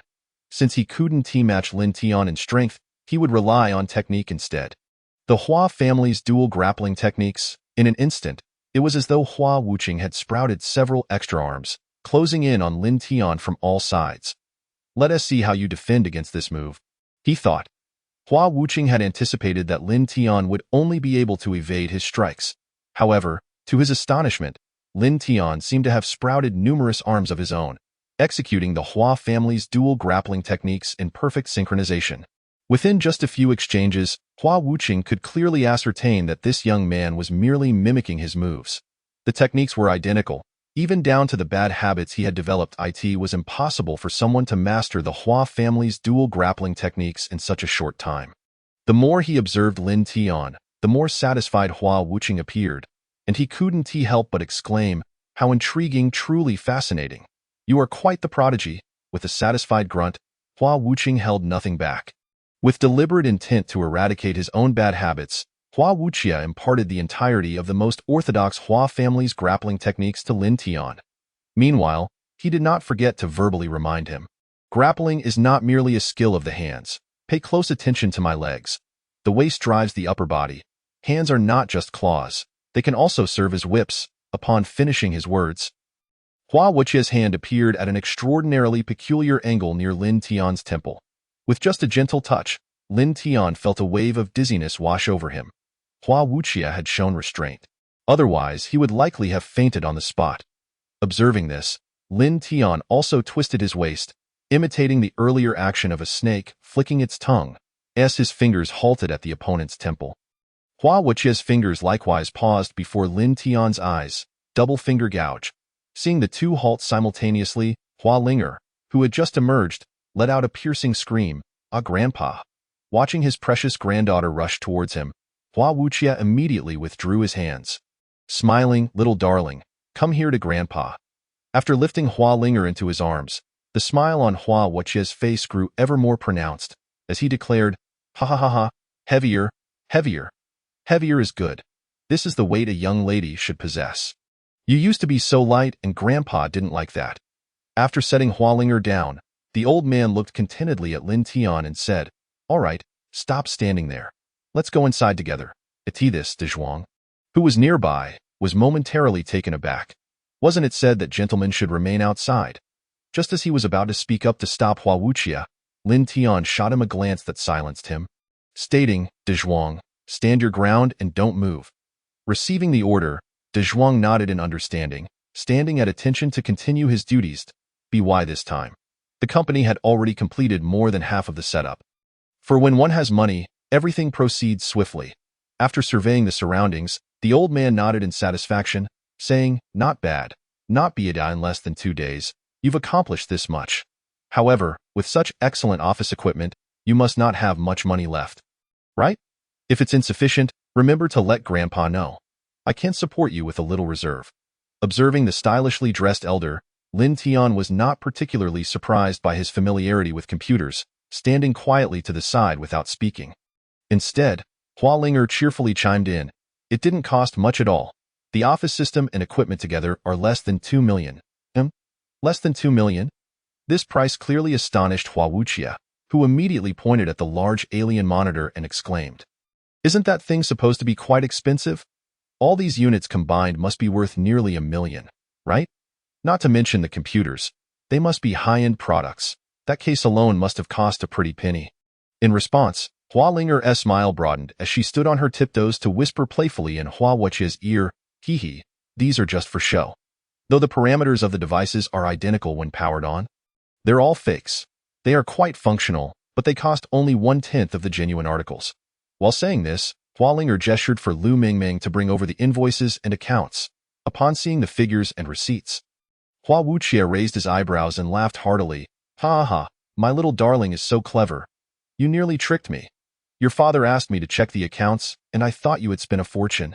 But it turns out you only spent so little, then." Leaning closer to Hua Linger, he whispered, "Linger, rest assured, if you don't wish to marry, I will find you a good husband elsewhere. After all, that old codger from the Situ family has been dead for years. They can't do anything about my rejecting that childhood engagement. Only your father is such an old-fashioned stickler, clinging to some broken vow. That Situ Qingshan, with his despicable character, does he even deserve my precious granddaughter? If it weren't for your promise to that old man Situ, you wouldn't have had to pretend for 4 years. Ugh, what a farce. Did he think I would ever look at him?" To this, Hua Linger sweetly replied, "Grandpa is the best to Linger. Grandpa, let us go to my office for tea. Someone sent me honey flower tea. It's delicious, and you must try it. Really? Then I must savor it thoroughly." As he spoke, Hua Wuqia turned to his bodyguards and scolded, "What are you all standing around for? Don't you know to help my precious granddaughter? It's such a mess here, and you can't lend a hand? Do you all not want your salaries this month?" As he said this, Hua Wuqia looked at Lin Tian and nodded, saying, "You, come with me." Nodding in acknowledgement, Lin Tian obediently followed behind the two. Inside the office, Hua Wuqia admired his granddaughter's decor while enjoying the honey flower tea, remarking, "Not bad, not bad. This tea is surprisingly good, though it's a bit too sweet. I can't have such sugary things every day. The furniture is quite nice, albeit a little old, but it has a grand feel to it. Sitting here is truly comfortable, much better than those faux leather sofas. This tea has a rich floral aroma, sweet without being cloying. It's excellent. If only it could be made into milk tea, that would be even better. Goodness, this old man knows how to enjoy himself. Young people's milk tea is just a casual mention." In the midst of this conversation, Hua Wuqia turned to Lin Tian and asked, "Young lad, you must be Lin Tian, right? Linger's classmate? I've seen you in her class photo, and you look much more spirited in person." Upon hearing this, Hua Linger chuckled heartily, "Ha ha ha, he is completely different from when he was at school, and he helped set up the office equipment too, though? Now that's interesting." Nodding slightly, Hua Wuqia scrutinized Lin Tian as if seeing through him, before finally stating, "Not bad. This young man is quite impressive." Upon hearing this, Hua Linger's eyes widened in astonishment. After all, her grandfather held himself in high regard and often compared himself to the youth of today. To receive such a favorable evaluation from him meant that he genuinely recognized Lin Tian. It was only the second time she had heard such praise from her grandfather. Suddenly, Hua Wuqia's phone rang. Just when Lin Tian thought the old man was about to leave, Hua Wuqia turned to him and said, "Kid, do you play Honor of Kings?" "A little." "Just kidding. He was among the top 100 players in the world." "Then let us not waste time. Log in, add me as a friend, and let us play a few rounds." "What, Grandpa? You're so trendy? You play mobile games too?" Even more surprising was that this old man played Amin Liu Bei. Ranking 7th globally, Lin Tian never dreamed that his top 100 ranking would involve an elderly man over 80 leading him with Liu Bade. Where's the fairness in that? Meanwhile, Hualinger had effortlessly reached 60 stars in glory. Exclaiming with excitement, "This is so fun. Really by the way, should my company focus on mobile games from now on? Grandpa, what do you think?" To which Hua Wuqie readily agreed, saying, "Of course. Just so happens I have a project team available. Let us transfer them to your company, shall we?" "Really? Thank you, Grandpa." This exchange made Lin Tian fully comprehend the old man's intentions. He realized that the elder was here to provide support, hinting at the future path for Hualinger through the game while directly handing over talent. With mobile gaming just starting to gain momentum, there was only Honor of Kings that stood out, yet even that had a limited player base. Nevertheless, the future looked promising and talent was scarce. The old man's gesture of providing a production team was undoubtedly premeditated. Hualinger, not to be outdone, quickly feigned a pitiful expression, saying, "But with this, my company's equipment will need an upgrade, which will cost a lot." Upon hearing this, Hua Wuqie was quick to respond, "Of course. They'll come with all the equipment, don't worry. The upstairs is still vacant, right? They can directly use it as the RD department. The equipment will arrive tomorrow, and the personnel will come the day after to start work." Good heavens, this was not just about providing equipment. It was a gold mine. With both personnel and equipment being supplied, Lin Tian couldn't help but exclaim, "Having money is truly wonderful." As they spoke, all three felt their stomachs rumble. It dawned on them that it was already 8 in the evening, and even De Zhuang, who typically worked the latest, had long since clocked out. Lin Tian then spoke up, "Well, I should be heading out now." "Goodbye, boss." Just as he was about to leave, Hua Wuqie grabbed him by the arm, saying, "Don't rush, young man. Your boss hasn't left yet, so how can you? Come on, there's a investment promotion meeting tonight, so you can act as your boss's personal bodyguard." Hearing this, Lin Tian looked at Hualinger, who smiled slightly and said, "Don't worry, 5 times the overtime pay, $1,000. Thank you, boss. $1,000? Only a fool would refuse." Chapter 7. "Boss, are you missing a few screws?" "Mom. Yes, I'll be working late tonight and will return home a bit later. You all go ahead and sleep, don't worry about me."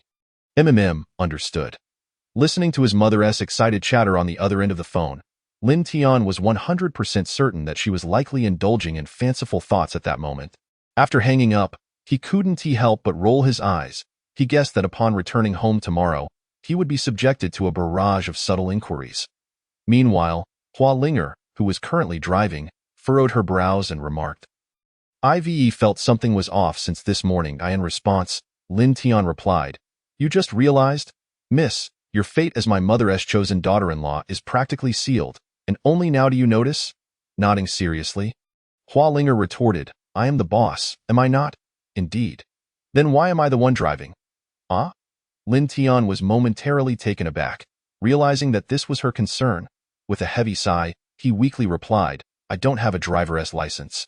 "Of course, you're the one driving." Upon hearing this, Hualinger rolled her eyes and said, "Then go learn. I have connections. I guarantee you'll be able to learn within 3 days. As she spoke, Hualinger tossed Lin Tian a phone number. "Call tomorrow to get the theory out of the way. Then I'll arrange for someone to teach you to drive. You must obtain your license within 3 days. Once you're done, make sure De Zhuang learns too. A man should know how to drive." "All right, I'll do my best." Gazing at the rapidly retreating scenery outside the window, Lin Tian wore an expression of utter desolation. Hualinger was undoubtedly lacking some common sense and appeared somewhat oblivious. As the car came to a slow stop, Lin Tian promptly jumped out and opened the door for Hualinger, then obediently followed behind her. Compared to these trivial matters, he was far more eager to find a good place to eat. At the very least, he wanted to fill his stomach, right?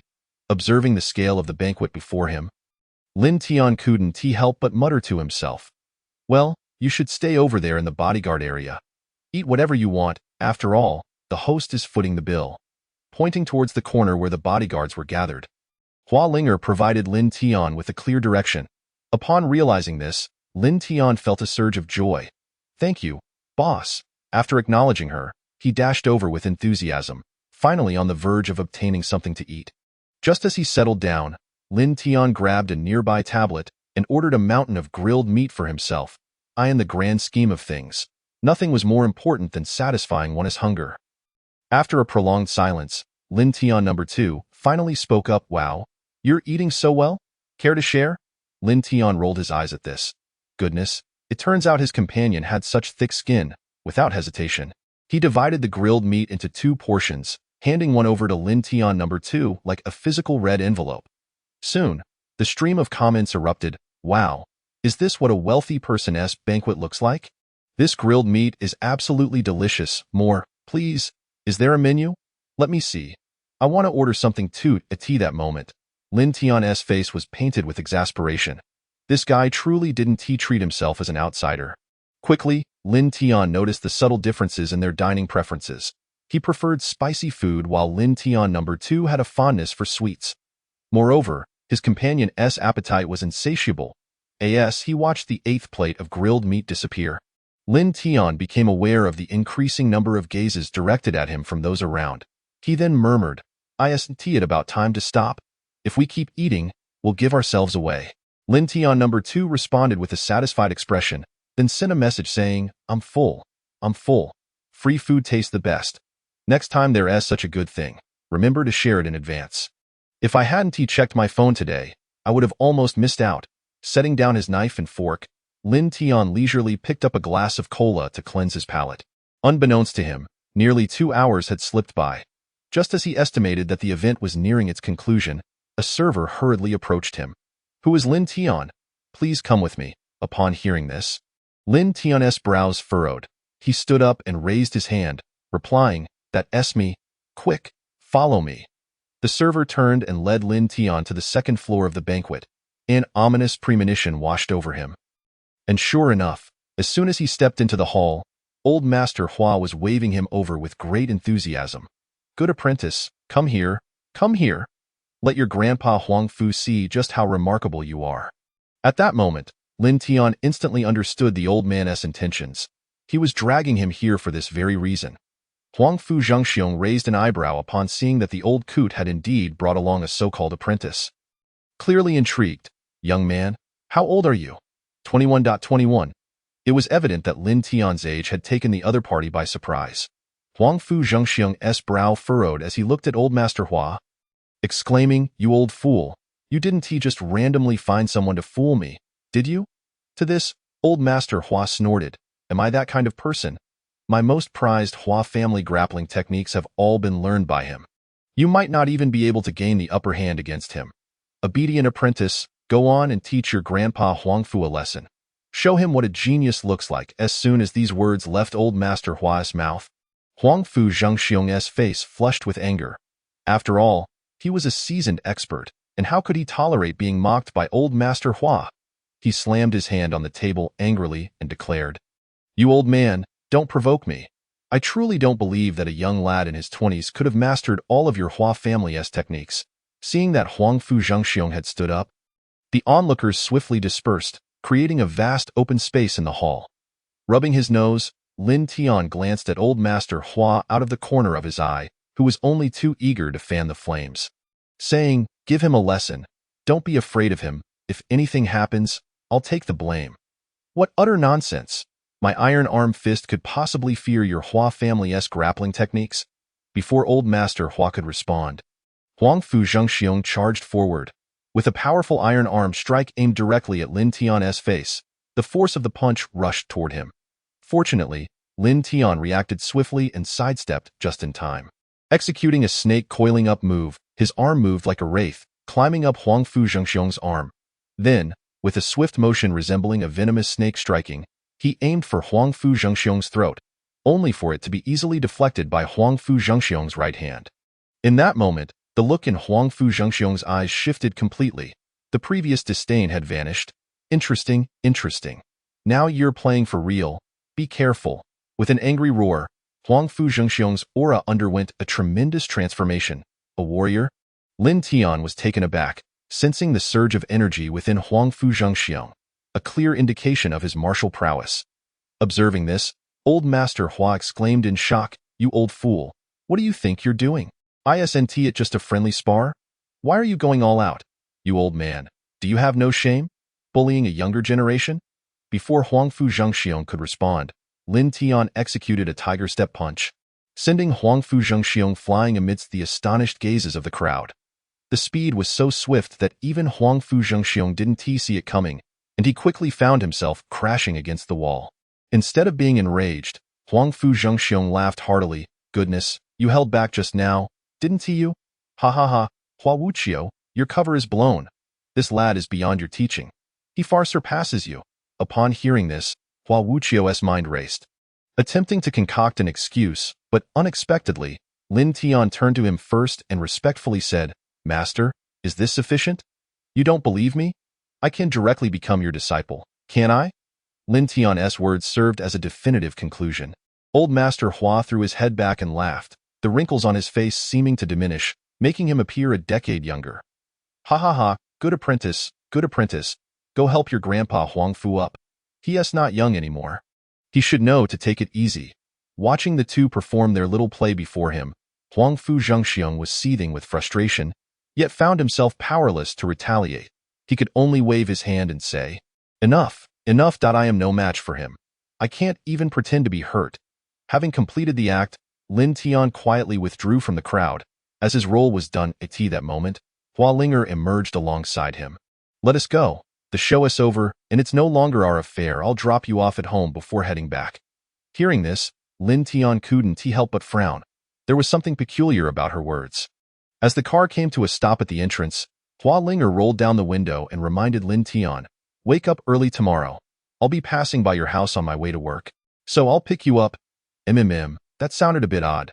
Before Lin Tian could ascend the stairs, the community chat group erupted with activity.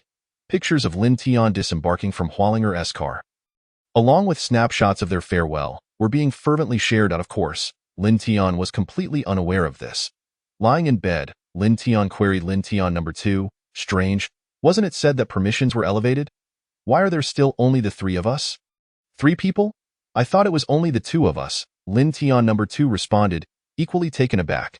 This, Lin Tian replied nonchalantly, that's obvious.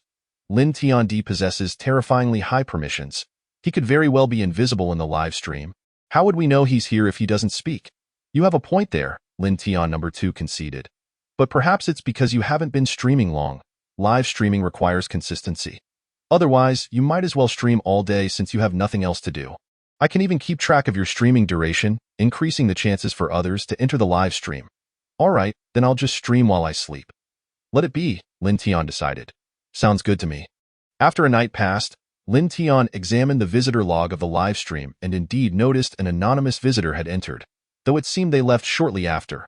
Shaking his head, Lin Tian remarked, It appears luck was not on our side this time. I didn't get a chance to converse. I wonder what this person was like. Just then, his mother's voice echoed from downstairs, Lin Tian, hurry up and get out of bed. Ling Er has been waiting for you for ages. Responding promptly, Lin Tian called back, coming.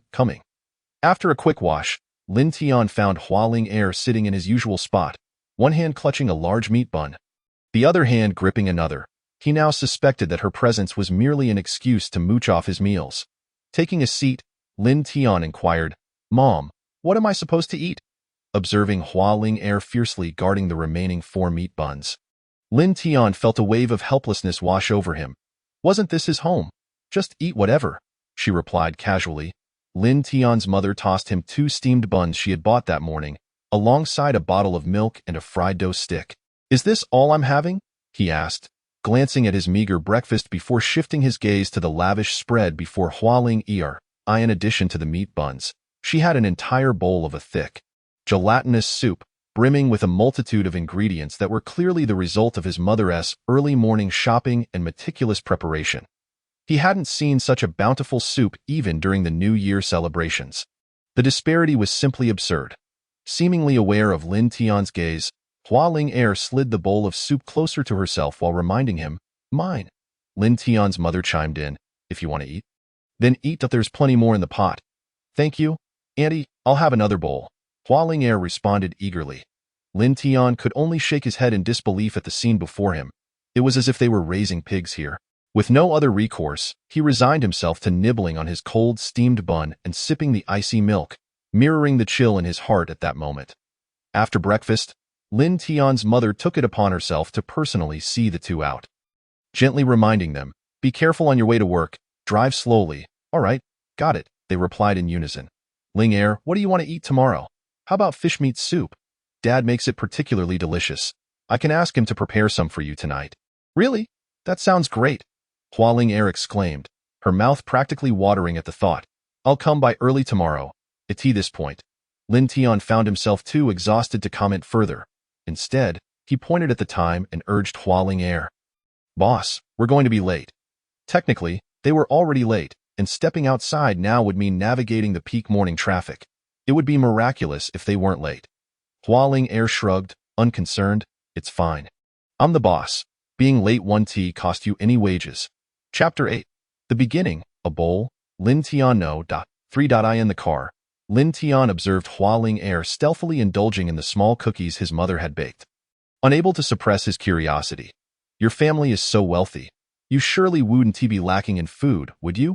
Why do you look like someone who's never had a proper meal? Initially, he thought Hua Ling Er was simply indulging out of respect for his mother's cooking. But today he realized she genuinely enjoyed her mother's meals. Rolling her eyes, Hua Ling Er replied with exasperation, My family advocates for a light diet. Do you understand what that means? It's when even the salt in a bowl of soup is measured by the grain. If you eat like that for a few days, you'll know what discomfort truly feels like. Upon hearing this, Lin Tian suddenly understood, nodding his head emphatically. No wonder you usually eat at school. But your appetite there isn't this large, is it? Hua Ling Er's cheeks flushed slightly as she quietly explained. What girl would devour her food like a beast in public?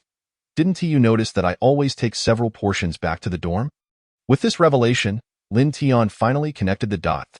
No wonder there were rumors of bullying in Hua Ling Er's dorm. She was always bringing food back, which seemed odd to anyone observing. As they chatted along the way, Lin Tian realized how little he truly knew about the class monitor he had studied alongside for 4 years. As the vehicle gradually came to a halt, their morning banter reached its conclusion. Hua Ling Er immediately switched to work mode, her expression turning serious as she declared, All right, time to get to work. In reality, getting to work simply meant returning to the office to play games, given that not all the equipment had been set up yet. However, the company was bustling with activity today, with hundreds of people bustling about, many sent by Hua's grandfather. With little to do, Lin Tian took the opportunity to review the theoretical questions for his driving license. Suddenly, he noticed someone entering and exiting his live stream repeatedly. The rapid flashes of notifications were so swift that he barely caught a glimpse of who it was. Number 2. What are you up to? If you have something to say, just say it. Why are you coming and going? But upon posing the question, he found Lin Tian number 2 was absent. That's strange. I wouldn't engage in such a tedious activity. He mused. Could it be a network issue? That shouldn't be the case. It was already the 2G era. Was it more akin to the ancient times of basic mobile devices? Just as he pondered this, the chat began to fill with fragmented messages. Give me hand. Lin Tian was momentarily taken aback. Give me a hand? He quickly realized. Give me my phone? Enlightenment struck him as he slapped his forehead. Could it be that this person couldn't stay in the live stream for long due to the lack of a mobile device? How is one supposed to get by without even a phone? Lin Tian thought, rolling his eyes in resignation. It seemed he would need to provide a phone before he even met this individual. Noticing the time, which was perfectly aligned with lunch, he called out to the stout man standing at the entrance, De Zhuang. I'm heading out for lunch, 1T be having the company meal today. All right, you go ahead, De Zhuang nodded slightly, maintaining his vigilant posture at the security station. With De Zhuang present, Lin Tian felt assured that nothing untoward would happen. After a nod, he exited the company. Upon arriving at a mobile phone store, he casually purchased a decent phone, using the accompanying power bank and accessories as gifts for the live stream. Almost immediately, he received a system notification. System notification. Thunderstruck Lin Tian, beggar Lin Tian, has received your gift. Thunderstruck Lin Tian? Before he had time to ponder, a dark visage appeared on the screen. With a half-crying tone, Thunderstruck Lin Tian exclaimed, Oh my goodness, I finally connected. Although his face was shrouded in darkness, Lin Tian could ascertain that this boy was not of the same age. By the sound of his voice, he hadn't even hit puberty yet. This thunderstruck guy almost made me meet my great-grandmother. As he spoke, Thunderstruck Lin Tian seemed to open up, continuing, Do you think I'm unfortunate? Others are reincarnated as wealthy heirs or royal princes, yet here I am, just a little beggar. Even if I were to start as an ordinary citizen, that would be better than beginning with just a bowl. It's pathetic to rely on begging for food. If I hadn't been struck by lightning, I wouldn't even know I could enter your live stream. And thankfully, you got me a phone. Upon hearing this, Lin Tian finally understood. And no wonder he was called Thunderstruck Lin Tian. This fellow had genuinely been struck by lightning. The reason for his erratic entrance and exit must have been the residual electrical signals from the lightning, causing unstable connectivity.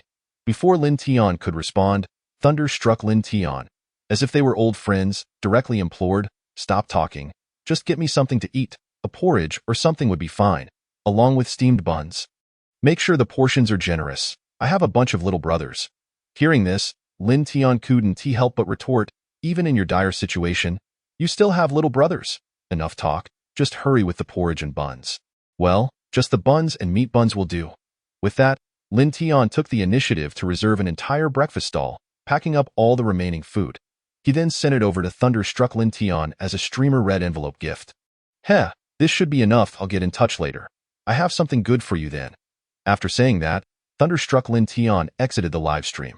Upon witnessing the scene, Lin Tian couldn't help but lament, "It seems my thick skin and natural ease with strangers are indeed innate qualities, as I didn't even receive a simple thank you." After shaking his head, he suddenly realized that he hadn't yet had lunch. He casually found a place to grab a bite before heading straight to the driving school to take the theoretical exam. On the same day, he completed the paperwork and received his license. At the moment the driving license was in his hands, Lin Tian was momentarily stunned. "Is this what they call privilege? Why are you back so soon?" Hua Linger, noticing Lin Tian returning to the company to collect his belongings, furrowed her brow. In the next instant, her expression brightened as she exclaimed, "You got your driver's license? So quickly?" To this, Lin Tian merely shrugged and replied, "I have no idea how it happened. Once I got behind the wheel, it felt as if I had been driving for years. It was so smooth that before I knew it, the license was in my hands." Hua Linger didn't ponder it further and took it as a sign of Lin Tian's extraordinary talent. After tossing her bag to him, she promptly settled into the passenger seat and declared, "Let's go drive." "Huh?" Faced with Lin Tian's surprise, Hua Linger responded nonchalantly, "I'm the boss, so of course, I sit in the passenger seat. Besides, Mom said she would have dinner ready for me, so you just focus on driving." While this seemed perfectly normal, Lin Tian felt something was off. Why was she more excited about going home than he was? Reluctantly obeying, he took his place behind the wheel and pressed the accelerator towards home. Suddenly, Hua Linger spoke up. "Lin Tian, what kind of game do you think would be fun to play?" "Of course, a nurturing game." The voice wasn't Lin Tian's, but rather that of Lin Tian number 2, who had been absent until now. Raising an eyebrow, Lin Tian became intrigued and echoed Lin Tian no.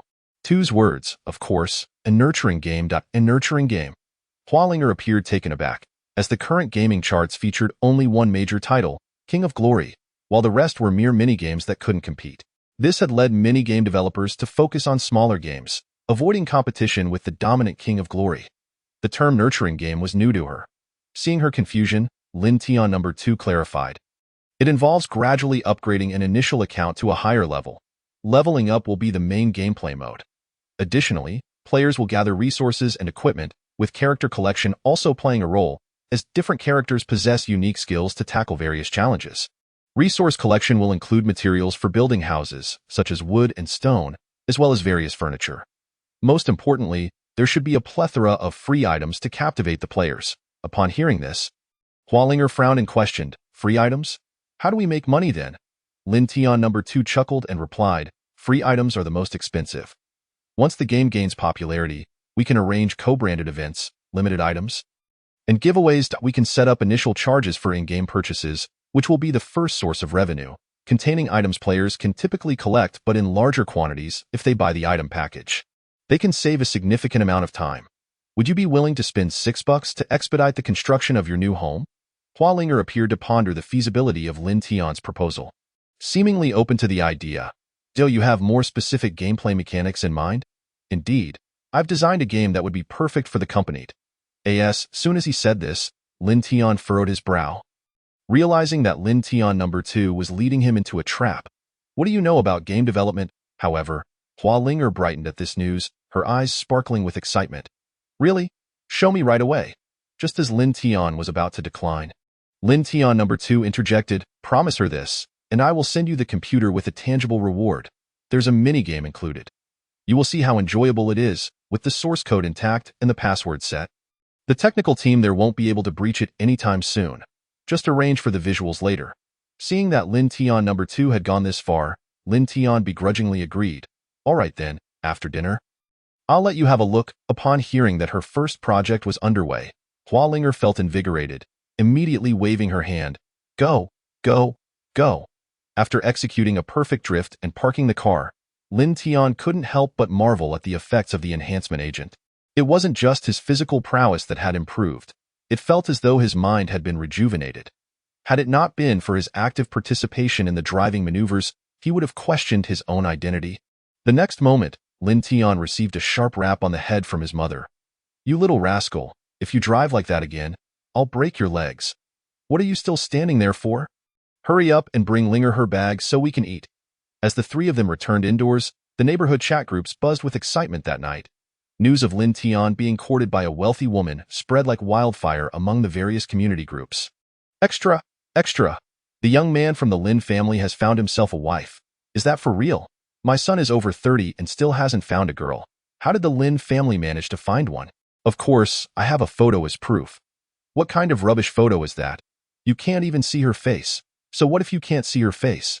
It's definitely a girl, and she's wealthy. Just look at that car. It's a Cadillac worth at least $1 million. I know. It's a Cadillac. Very expensive, but a Cadillac? Have you ever read a book? It's called a Cadillac, not a caddy that picks up passengers. I might as well say I'm a hooker. I've seen her. That young lady is stunning.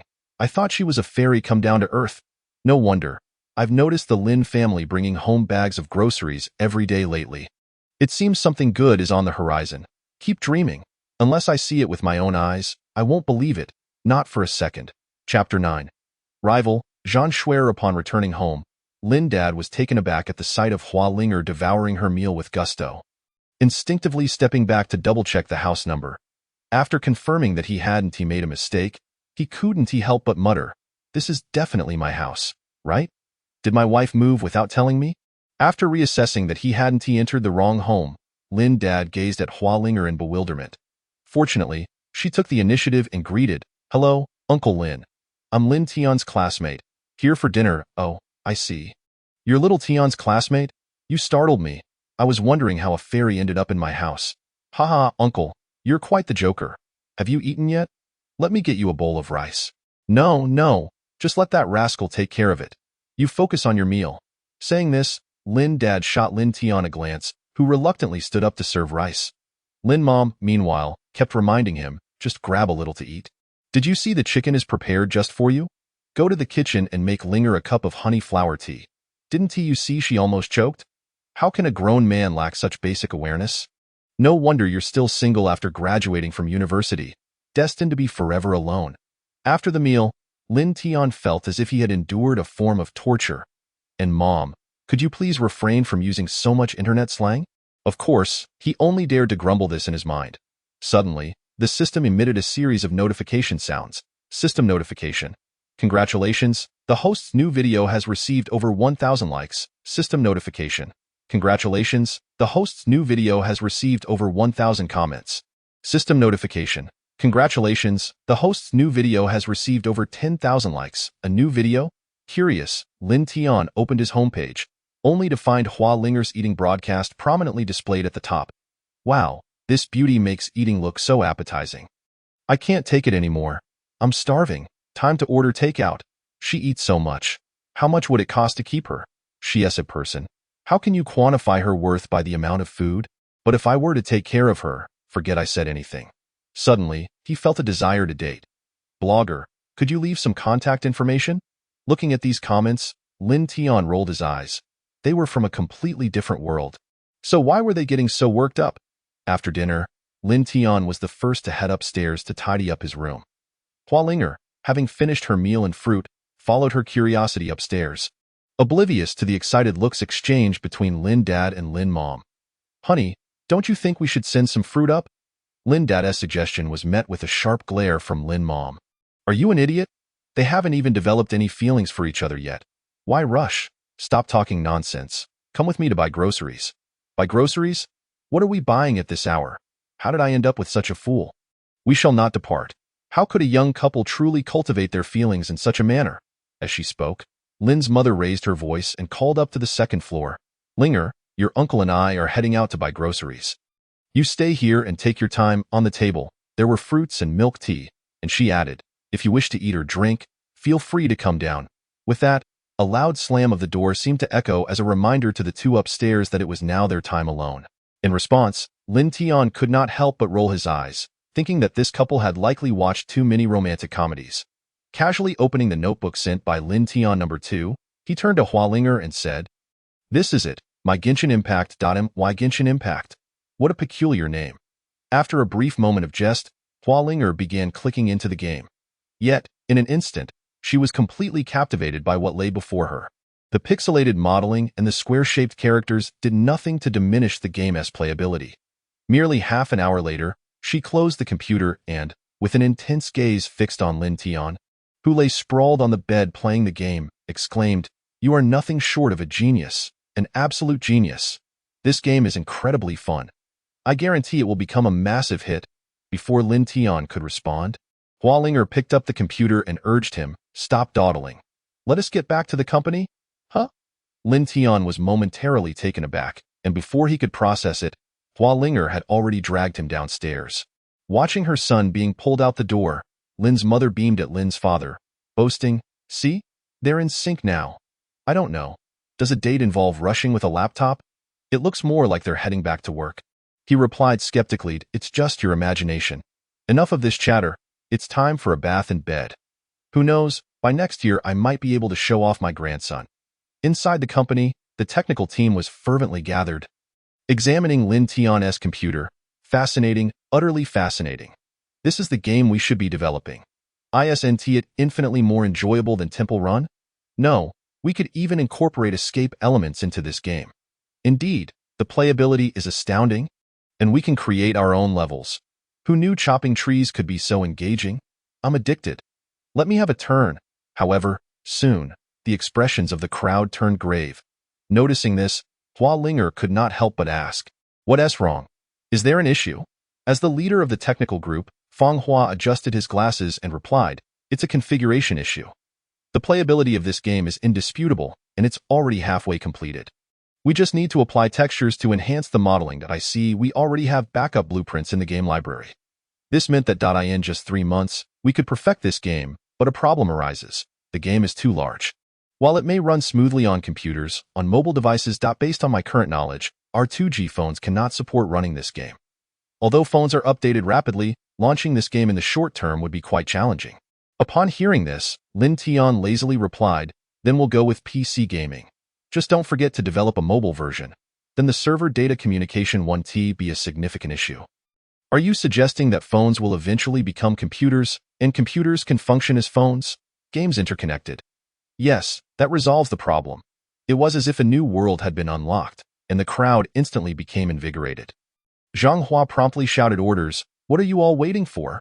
Hurry and debug the server. Bring back all the artists. They will handle the texturing. The current modeling is too rudimentary and requires an update.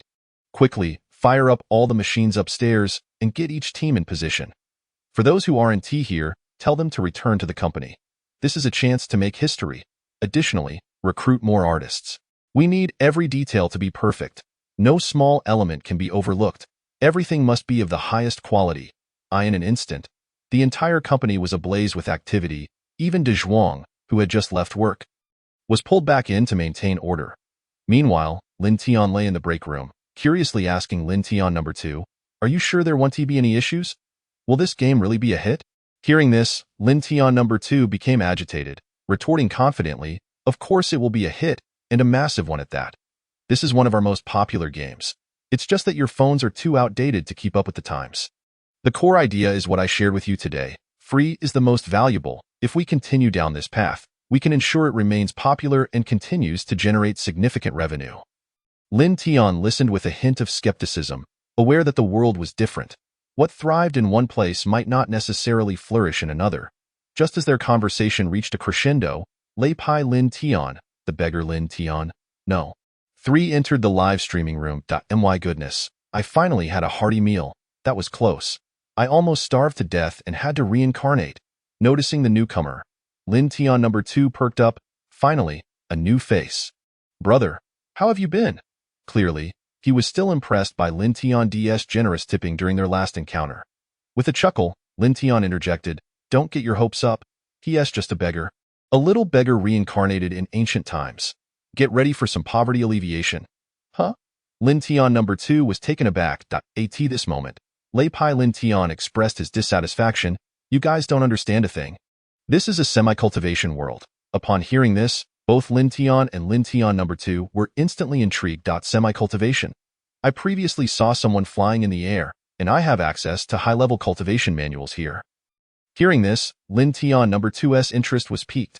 Before long, the two were engrossed in conversation, while Lin Tian chose to ignore them, simply wishing for a good sleep. Yet, trouble seemed to find him once more.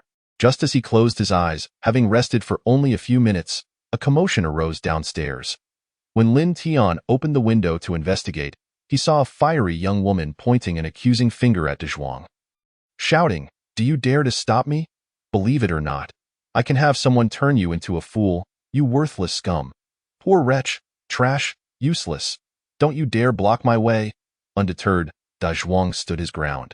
Meanwhile, a crowd had gathered around Zhang Shuai. If a fight broke out, it was likely that Dezhuang would be at a disadvantage. Observing this, Lin Tian jumped down and called out to them. "I was wondering who it was. Turns out it's the woman abandoned by Situ Qingshan." This statement was akin to stepping on a cat's tail. Zhang Shuai immediately exploded with rage and, without a second thought, pointed at Lin Tian, commanding, "Get him. How dare you say I'm unwanted?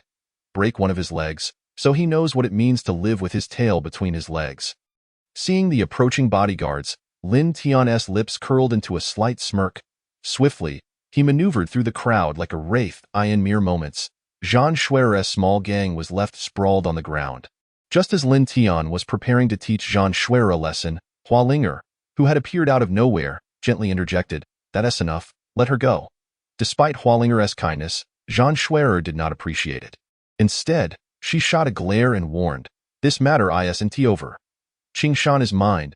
Don't think you can steal him from me." Lin Tian, observing Zhang Shuai's love-struck demeanor, felt too exasperated to comment. How could Situ Qingshan possibly be interested in the meager assets of the Zhang family? She was merely a plaything to someone of his caliber. However, Lin Tian was taken aback when, 3 days later, he found that Zhang Shuai had launched a company, specifically, a gaming company. Oddly enough, he thought, didn't the Zhang family lack funds? How did they acquire such excellent equipment? Standing at the entrance and watching for 3 days, Lin Tian was increasingly astonished. This was no trivial matter. She had purchased an entire building and, furthermore, the equipment was top tier. Even the security personnel outnumbered those on their side. While Hua Linger's entrance had only 2 guards, Zhang Shuai's side boasted 8, clearly intending to overshadow Hua Linger. "Boss, aren't you going to check it out?" Lin Tian asked, bemused, as he observed Hua Linger sipping her milk tea and reviewing reports. He had also received a promotion, now serving as the security captain, yet he only had 20 men at his disposal, while Zhang Shuai's crew exceeded 100. This disparity left him feeling rather displeased. Meanwhile, Hua Linger remained unperturbed, responding coolly, "What's there to fear? I've already done my homework. She has received financial backing from the Situ family, aiming to undermine us. And you're still in the mood for milk tea? I'd rather not have the company collapse before I even receive my first month's salary. Now, the majority of the funds in the company's account have been invested in the game, leaving no room for retreat. If we fail, the company can only survive for a maximum of 3 months." In response, Hua Linger seemed to have been prepared all along, casually setting down her milk tea and remarking, "Do not worry, it's merely money. We can always secure some investments right now." As she spoke, Hua Linger tossed the car keys into Lin Tian's embrace, her large eyes twinkling with a playful smile. "Come on." My security captain turned chauffeur. Chapter 10. The Huayang acupuncture technique. Is this what you call securing investments? Lin Tian observed the somber expressions of those around him. The atmosphere within the villa was oppressively heavy, almost as if a funeral were being held. Upon hearing this, Hua Linger furrowed her delicate brows. She had initially intended to invite her close friends for investment, but the situation seemed to exceed her expectations. As a door on the second floor slowly opened, a chubby little girl, tear-stained and sniffling, descended the stairs.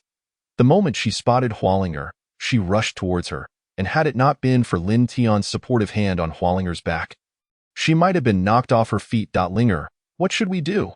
My grandfather seems to be on the brink of death. As soon as the words left her lips, Li Wei, following closely behind, scolded, nonsense, what a grim omen. Grandfather will be just fine. I've already invited the best traditional Chinese doctor. Everyone, please keep it down. Li Wei inhaled deeply, then donned a smile as he addressed those around him. Ladies and gentlemen, the old master is unwell today and unable to meet with guests. If you have no urgent matters, you may take your leave. Upon hearing this, the visitors quickly bid their farewells, saying, of course, we did not mean to disturb. We shall return when the old master is feeling better. We will take our leave now. Young Masterly need not see us off. Please stay. Stay. Our apologies, we shall depart now. The departing guests displayed a spectrum of emotions. Some wore smiles while others were clearly troubled. Among those who remained, many bore solemn expressions, indicating that Li Laozu's condition was indeed grave. After taking a deep breath, Li Qingqing, her voice tinged with tears, grasped Hualinger's small hand and led her upstairs. Linger, come with me.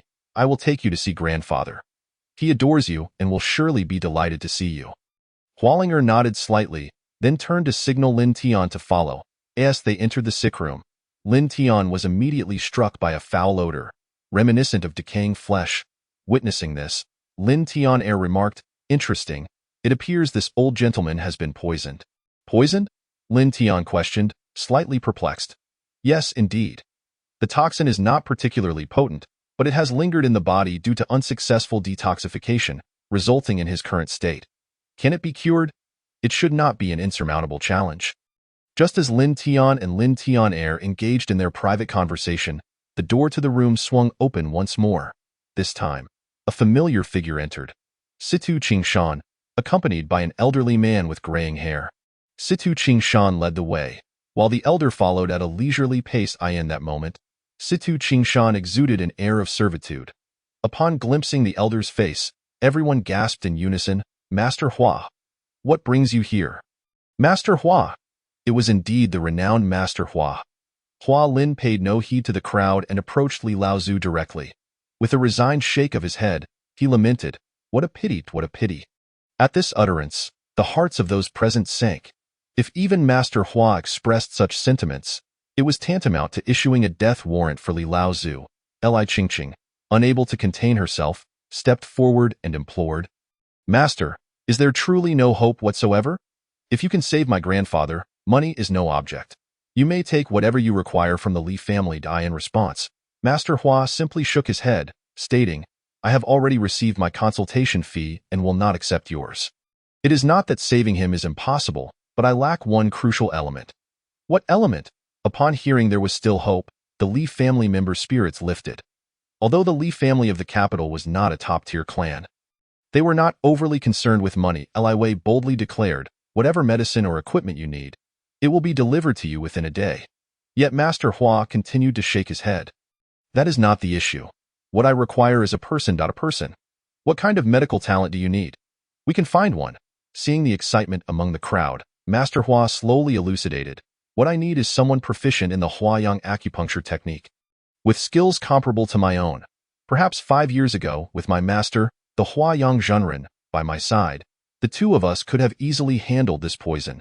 But now, it's this revelation. The crowd furrowed their brows. Lin Tian quietly inquired, what is the Huayang acupuncture technique? In response, Hualinger softly explained, the Huayang acupuncture technique is Master Hua's unique method. Although it is referred to as unique, he has been actively seeking disciples. The technique comprises 2-finger, 4-finger, 8-finger, and then progresses to 16-finger, 32-finger, and 64-finger techniques. The first 8 are not difficult to learn. Most traditional Chinese doctors can master them. However, the latter techniques become increasingly challenging. 16-finger requires an additional pair of arms. 32 doubles that, and 64 doubles again. When executed, it resembles the 1,000-armed Avalokiteshvara. Thus, Master Hua is also known as the Savior Avalokiteshvara. Currently, Among the younger generation of traditional Chinese medicine practitioners, the most skilled can barely reach the 32-finger level, far from what is required. After explaining, just as Master Hua intended to leave, a figure stepped into his path. Lin Tian, looking at the diminutive elder with a smile, said, "Don't rush off. I might just master the 64-finger technique." Upon hearing this, Situ Qingshan felt a surge of opportunity and quickly interjected in a reprimanding tone, "Enough, Lin Tian. You are merely a newly graduated college student, not even a medical school graduate. You have no place to speak here." In response, Lin Tian turned to look at Situ Qingshan and calmly replied, "That may be so for you mortals, but I am a genius. The mere Huayang acupuncture technique is something I can learn in a glance." At this declaration, Master Hua's interest was piqued. He raised a hand to signal for silence among the onlookers. Then he turned back to Li Laozu's bedside and proposed, "Since you are so confident, let us see you try it. I have accepted my consultation fee, and it would be inappropriate to leave without doing anything. Use the Huayang acupuncture technique to alleviate some of the patient's pain." With that, Master Hua looked at Lin Tian and added, "If you truly are a genius, then simply replicate what I have done." As he spoke, Master Hua flicked his wrist, and an acupuncture roll floated into the air. With movements as swift as a phantom, he lifted the heavy blanket from the bed, and in the next moment, Li Laozu's clothing was torn apart, falling to the floor in but a breath's time. Li Laozu's face was dotted with fine needles, and a hint of color returned to his pallid complexion, as if his suffering had lessened. At this moment, Master Hua had utilized the 32-finger technique, appearing as though he had several additional arms. Should he unleash the 64-finger technique, it might indeed resemble the 1,000-armed Avalokiteshvara. Within a minute, Li Laozu was covered in fine needles, the slender silver needles trembling slightly with each breath. The acupuncture completed, Master Hua exhaled softly, a sheen of sweat emerging on his forehead, indicating that the exertion had taken its toll on his aged body. "Did you understand?" Before Lin Tian could respond, Lin Tian chimed in, "Is that all?" "Just that. Quick, quick, let me try." Activating the live stream feature, Lin Tian beckoned to Hualinger. "Boss, come here for a moment." Hualinger, taken aback by the request, stood up with a puzzled expression and approached Lin Tian. Just as she was about to speak, Lin Tian slowly reached out and touched her forehead. Before anyone could react, Lin Tian retrieved a second acupuncture roll from Master Hua's sleeve. In the next instant, Lin Tian transformed, his arms multiplying like the 1,000 arms of Avalokiteshvara, as he launched a flurry of acupuncture needles into Hualinger's acupoints. Having expended only half the time it took Master Hua, Lin Tian completed the procedure. Despite being punctured like a porcupine, Hualinger wore a look of enjoyment, though her stomach was churning. Observing this, Master Hua flicked his sleeve, and all the needles embedded in Hualinger were swiftly retracted. After a moment of silence, Master Hua addressed the crowd. "You all may leave. This young friend and I need to attend to the patient." At this proclamation, the crowd was taken aback. Has the esteemed Hua Shanshi given his approval? Lin Tian smiled at Hualinger and said, "Hurry to the restroom. Otherwise, if you embarrass yourself, don't blame me." As he spoke, Hualinger suddenly felt a sharp pain in her abdomen, as if something was about to burst forth. In the next moment, disregarding all decorum, she let out a cry and dashed out. Once the commotion had settled, Hua Shanshi finally asked, "How did you master your master's flying needles? Are you perhaps his illegitimate son?" Upon hearing this, Lin Tian almost stumbled in shock. Goodness, this old man is quite open-minded. He can think of such things. Stop overthinking. I just casually developed it for fun. Casually? Do you want me to recount how I used to sneakily practice by smashing my neighbor's pigeons as a child? Lin Tian's candor left Hua Shanshi momentarily speechless, but he soon erupted in hearty laughter. Well practiced indeed. In that case, let us begin. You shall follow my instructions to the letter." Meanwhile, on the other side, the room was filled with spectators, all holding their breath as they watched the grand display on the large screen. Inside the room, silver needles danced in the air, and Hua Shanshi continually urged, "Follow my technique closely. Gather all the toxic blood within him. No, a trace of toxic blood has dispersed. Do it again. When inserting the needle, angle it slightly to the left. His constitution is frail, and heavy punctures can be harmful. Yes, just like that. Maintain your composure, take your time. This illness is inherently troublesome." As time passed, a lump gradually formed on the chest of the elderly Li, and his complexion became noticeably more vibrant. Sensing the moment had arrived, Hua Shanshi bellowed, "Now!" With a knowing glance at Lin Tian, the latter understood instantly and delivered a decisive palm strike to the protrusion. In that instant, the silver needles were sent flying, and a torrent of toxic blood erupted forth, accompanied by a resounding laughter that echoed throughout the villa. "Ha ha ha! It worked! It worked! A genius, a true genius!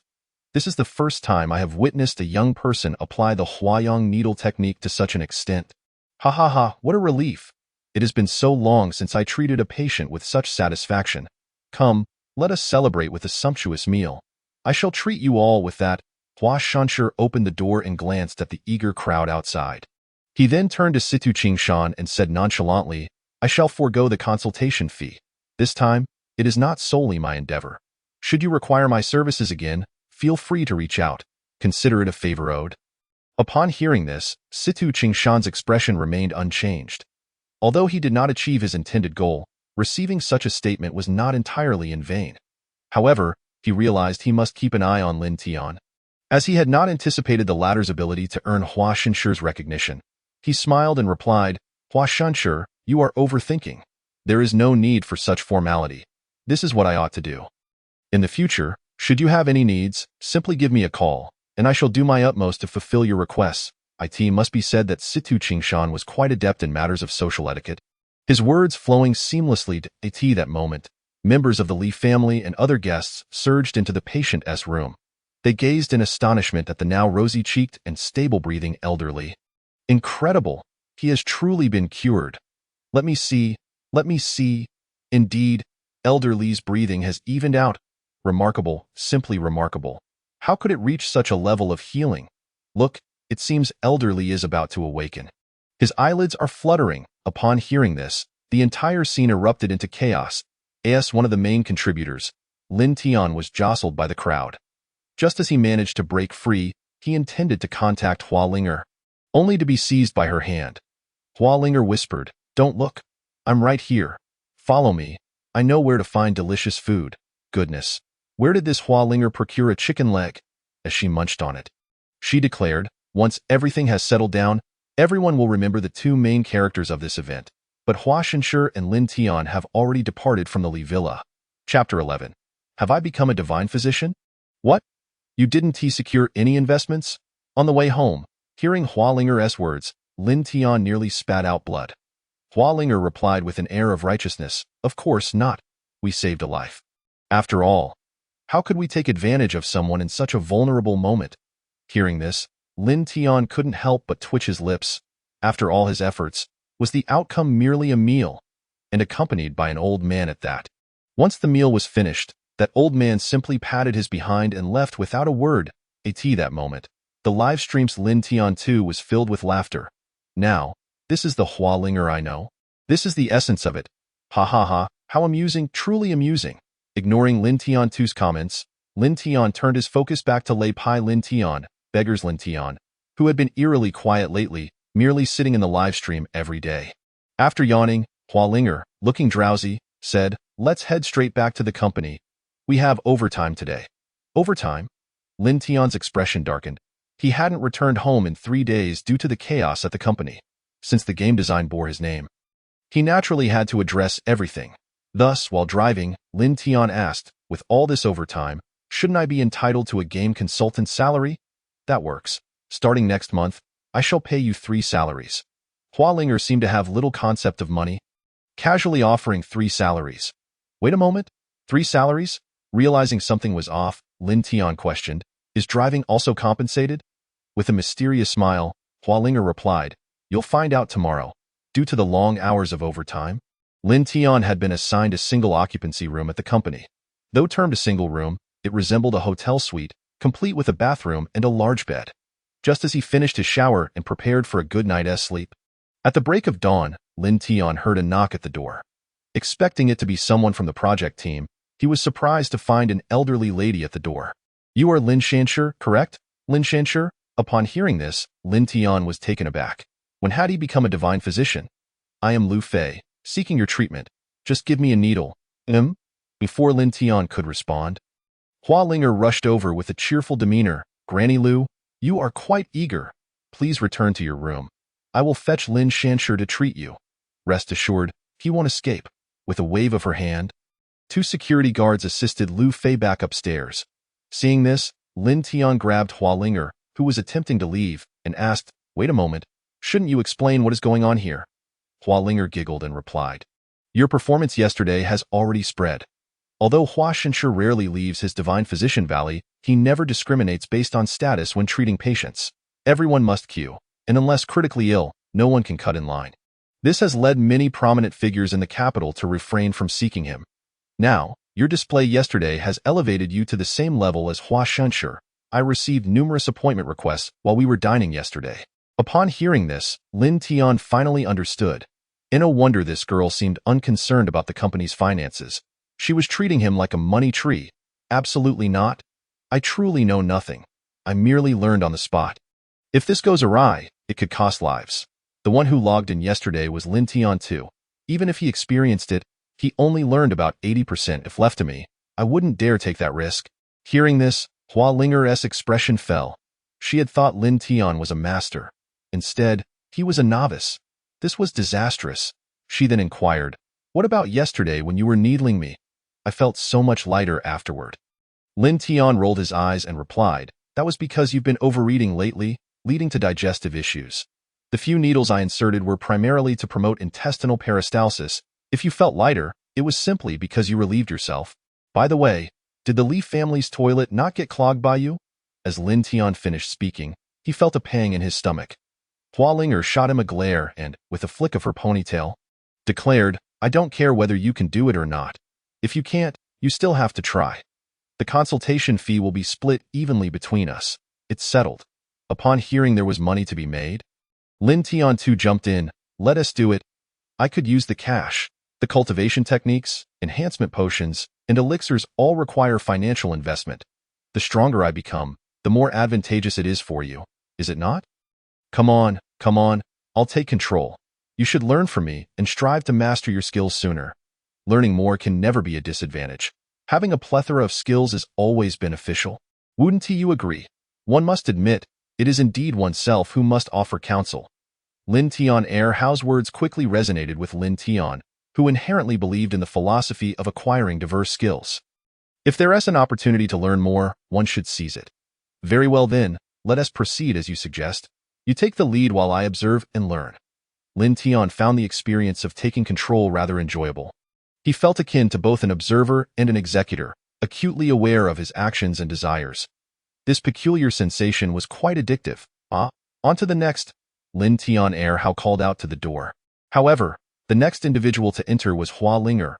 Upon seeing her, Lin Tian furrowed his brow and inquired, "What brings you here?" Hua Linger rolled her eyes and pointed towards the window, saying, "It's already dark outside. Haven't you noticed?" Realizing the time, Lin Tian acknowledged how engrossed he had become, entirely oblivious to the hours passing. Lin Tian Hao promptly relinquished control back to Lin Tian. After stretching, Lin Tian turned to Hua Linger and asked, "How much did we earn today? Shouldn't we settle my wages?" At this, Hua Linger shot him a significant eye roll, remarking, "You're such a money grubber." Yet, despite her playful disdain, she produced a bank card that had been prepared in advance. "This is the bank card registered under your ID.AS. We agreed. It's a 50-50 split. Your 78,000 has already been transferred to your account." "Only 78,000? Lin Tian frowned, recalling the affluent women adorned in gold and jewels who had visited that day. He had expected to earn several million, Hua Linger retorted, rolling her eyes again. "Today, the patients were all minor ailments. If you were at the hospital, would you opt for a specialist or a general practitioner? Your current fame is limited, so they naturally wouldn't approach you for serious conditions. Besides, earning nearly 200,000 from trivial matters is hardly something to complain about. Other rural doctors might not even make that much in a day. Shouldn't we first establish your reputation?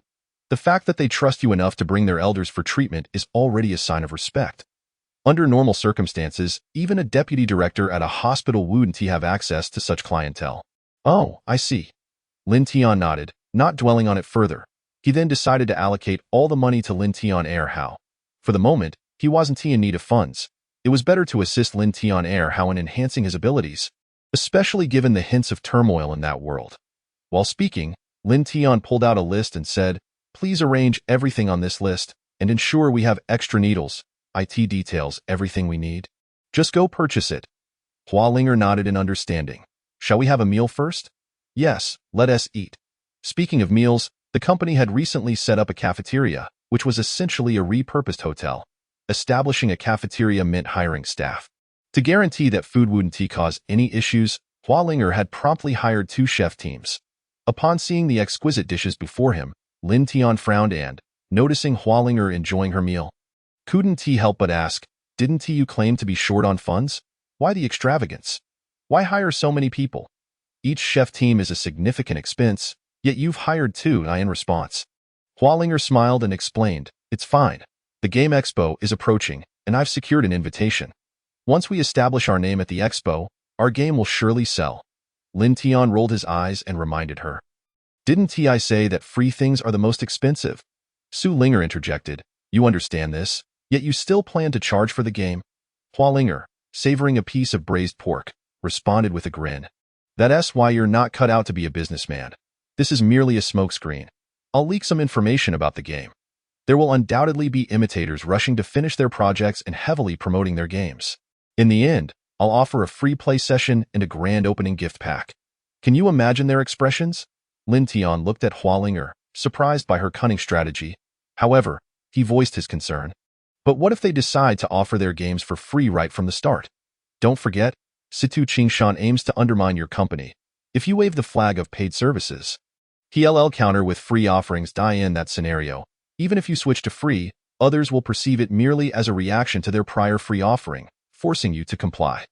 Clearly, Lin Tian's words left Hua Linger momentarily speechless. Not wishing to press further, Lin Tian resumed his meal, but it seemed the events ahead were not unfolding as they had envisioned.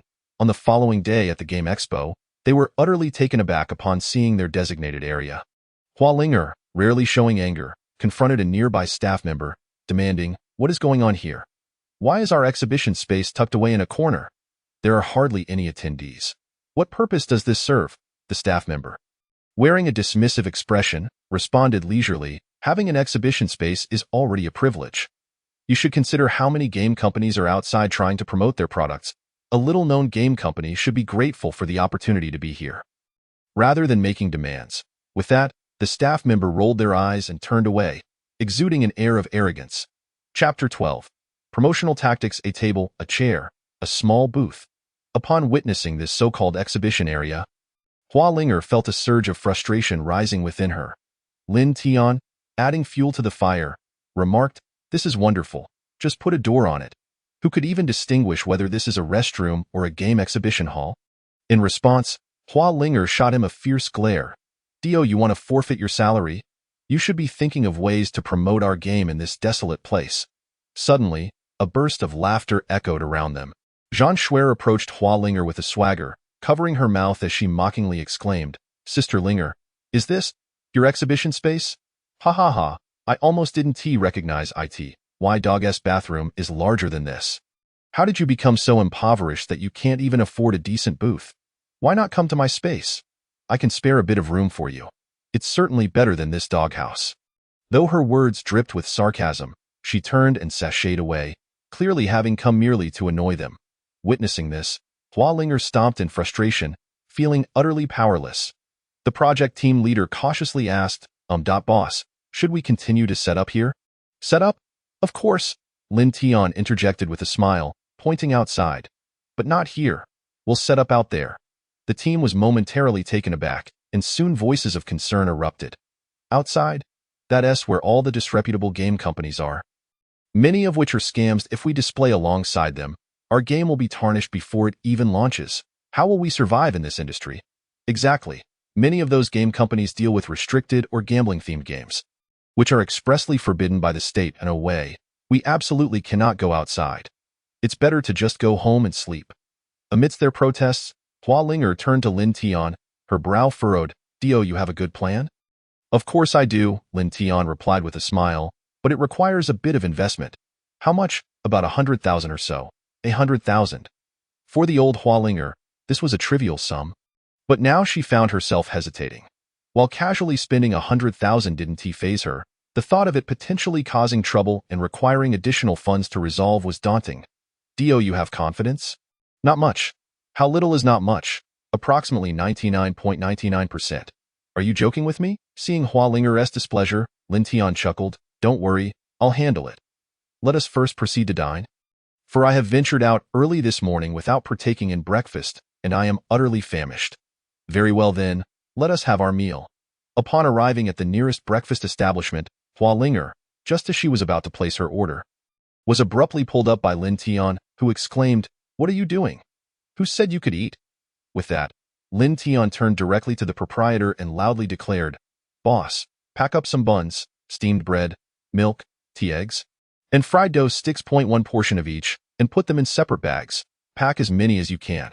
After issuing these instructions, Lin Tian did not forget to address several members of the project team nearby, urging, "Stop dawdling, help with the packing. You lot, go to the company and summon others to assist. And bring De Zhuang and the others over with one task. Distribute breakfast. Hand it out at the exhibition. Whoever hasn't had breakfast, give them some. No, regardless of whether they've eaten or not, just distribute it, and if they refuse, offer them some snacks instead. And don't forget to bring our company ID badges, along with the game logo. This is our first step in building our reputation." Upon hearing this, Hua Linger immediately grasped the intention and nodded in understanding. "I see. You notice that so many people have not had breakfast. And you wish to win their favor, correct? First, let them enjoy our breakfast, and then entice them to play our game." As their conversation progressed, Hua Linger's eyes sparkled with inspiration as she continued. "Did you just arrange for someone to set up the computers? Let's get a few computers for them to play together. After all, games are far more enjoyable when experienced firsthand." It must be said that Hua Linger was not lacking in intellect. She merely lacked certain common knowledge.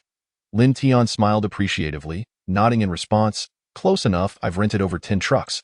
We will block the entrance, and no matter how they try to get through, they must pass by our trucks. Inside, we will set up generators and computers, arranging them like an internet CAF. A single truck can accommodate a dozen people without issued in one go. We can showcase our game to hundreds of individuals. And since it is completely open, others can witness it as well. One person playing while a crowd watches. The effect will undoubtedly be explosive. Moreover, winning their hearts now is crucial for gathering them quickly. I've already had them spray our company logo on the trucks. Therefore, when we distribute breakfast and lunch, we must wear our ID badges. By the way, the budget has exceeded expectations. Allocate an additional 200,000. Upon hearing Lin Tian's detailed plan, Hua Linger showed no hesitation in spending money, promptly waving her hand and declaring, "No problem. I will go to my grandfather and request a dedicated catering vehicle, and have the company's culinary team brought over to cook on-site. I am well versed in enhancing goodwill." With a confident gesture, Hua Linger brushed her nose and proclaimed, "Just watch me." Before long, a team dedicated to distributing breakfast appeared around the venue. Leading the charge was Hua Linger, followed by a cohort of company women. "Have you eaten? If not, I have fried dough sticks, buns, and milk right here. Is it enough? Would you like another bag? Take your time. Savor it, and don't choke. If you need more, just raise your hand. Our company staff will surely come to assist. And no charge, no charge. We are all enthusiasts of gaming. How could we possibly charge? However, do remember to dispose of your trash in the bins. Please." Hua Linger's radiant smile and the breakfast bags cradled in her hands made the early winter morning seem far less cold. Meanwhile, within the warm venue, Jean Schwer coldly observed the scene outside the square. Sneering, "Himph, all they know is these petty tricks and why game is inside, and yet you're merely distributing breakfast outside. How can you possibly compete with me for Qingshan Gu? This time, victory is assured for me." As her words fell, Jean Schwer glanced at the long queue of players waiting to try out the game, a smirk gracing her lips. However, as noon approached, she sensed something amiss. The seemingly endless queue now appeared to have an end, and the overall number of attendees within the venue seemed to have diminished significantly. Noticing this, Jean Schwer pulled a staff member aside and inquired, "What is happening? Why are there so few people?" The staff member, exuding impatience, replied, "It's lunchtime. Everyone has gone to eat, which is why the numbers are down. This year is already considered a great success. Last year at this time, there were hardly any attendees." Upon hearing this, Jean Schwer sighed in relief. So that's the case. However, when she looked outside at the square, it was teeming with people, all seemingly heading in the same direction. Sensing trouble, Jean Schwer immediately made her way outside. And as she rounded a corner, a wave of heat greeted her. The air was thick with enticing aromas and the fervor typically associated with gamers. A multitude of catering trucks lined the roadside, continuously delivering various fast foods. The square buzzed with an extraordinary liveliness that far surpassed the peak of the venue. Where are the bread rolls and burger buns? They're almost gone. Hurry, hurry. Is there any lettuce left? Can we substitute it with tomatoes? Whatever works, as long as there's something to eat. Please be quick. I'm waiting to join that line over there. The noodles are ready. Come and take them away. Is anyone thirsty? Hot water. Free hot water and drinks available. Collect the trash. Yes, yes, just throw it behind the three-wheeled cart. Hey, where are you? I can't find you amidst this crowd, damn. It's like a battlefield here. So many people. How am I supposed to locate anyone? If you can't find them, don't bother. Just go line up for the game demo. We can form teams once the game is launched. Oh, really? It works like that? Thanks, bro. The square was a cacophony of chaos, yet amidst the disorder, a semblance of order was maintained. All of this culminated at the dozens of trucks. At this moment, Lin Tian was overwhelmed with the multitude of tasks. Juggling 5 phones and 8 walkie-talkies, his voice nearly smoking from the exertion. There are no more trucks, truly none left. All available trucks have been deployed. The generators are out of fuel. Where is the oil? Why hasn't it arrived yet? The computers crashed. Just reboot them. Why are you asking me? Where do you download the game? It hasn't even launched yet. We're in the demo stage. If supplies run low, just buy more. Remember to submit the invoices and stop asking me questions. By the way, where's the boss? In the midst of this chaos, Lin Tian finally remembered that he was not the boss. It was Hua Linger who held that title. Hearing this, Liao Lily, equally frazzled, patted Lin Tian's shoulder and pointed to one of the trucks, saying, "She's over there." Following her gesture, Lin Tian finally spotted Hua Linger, who was fervently directing the team amidst the fray. Her enthusiasm palpable even from a distance. Shield warriors, take the first wave of damage. Healers, quick with the healing spells. Don't worry, I have potions. If we run low, just deduct from the team's supplies. Oh, whatever. I'll just drop them on the ground. Those who need them can take them. Quickly, quickly, defeat the boss. The number of players queued around that particular truck was more than 3 times that of others. Observing this, Lin Tian could only shake his head in resignation. Great, she definitely picked the easiest task. Lin Tian picked up the walkie-talkie again, commanding, "Enough chatter. Go to the supermarket and buy drinks. Get as many as you can. Also, grab bread and snacks. Remember to keep the invoices." People? How am I supposed to find manpower there? Just hire a few temp workers to help. Pay them 200 each. I refuse to believe we can't find anyone. As for the internet CAF on the trucks, strictly manage the time. Each person gets a maximum of half an hour. The game isn't fully set up yet, and prolonged play isn't suitable for later stages. Yes, keep a record of players who complete more levels in the same time frame, regardless of its utility. Just note it down and collect contact information. Has anyone played it twice? Ignore them. If they wish to queue, let them play. What about the logistics team? Those from the company who haven't eaten should handle the distribution of rice balls. And I need one for myself as well. I'm starving. As the afternoon session commenced once more, all companies began to notice something amiss. A game titled My Original God was being discussed more than any other. Curiously, the afternoon session, which should have been more bustling, had experienced a drastic drop in attendance, nearly halving the number of participants, prompting widespread suspicion. Meanwhile, Lin Tian stood before a throng of people, utterly bewildered. Floating past him were comments from Lin Tian no. 2, devoid of empathy.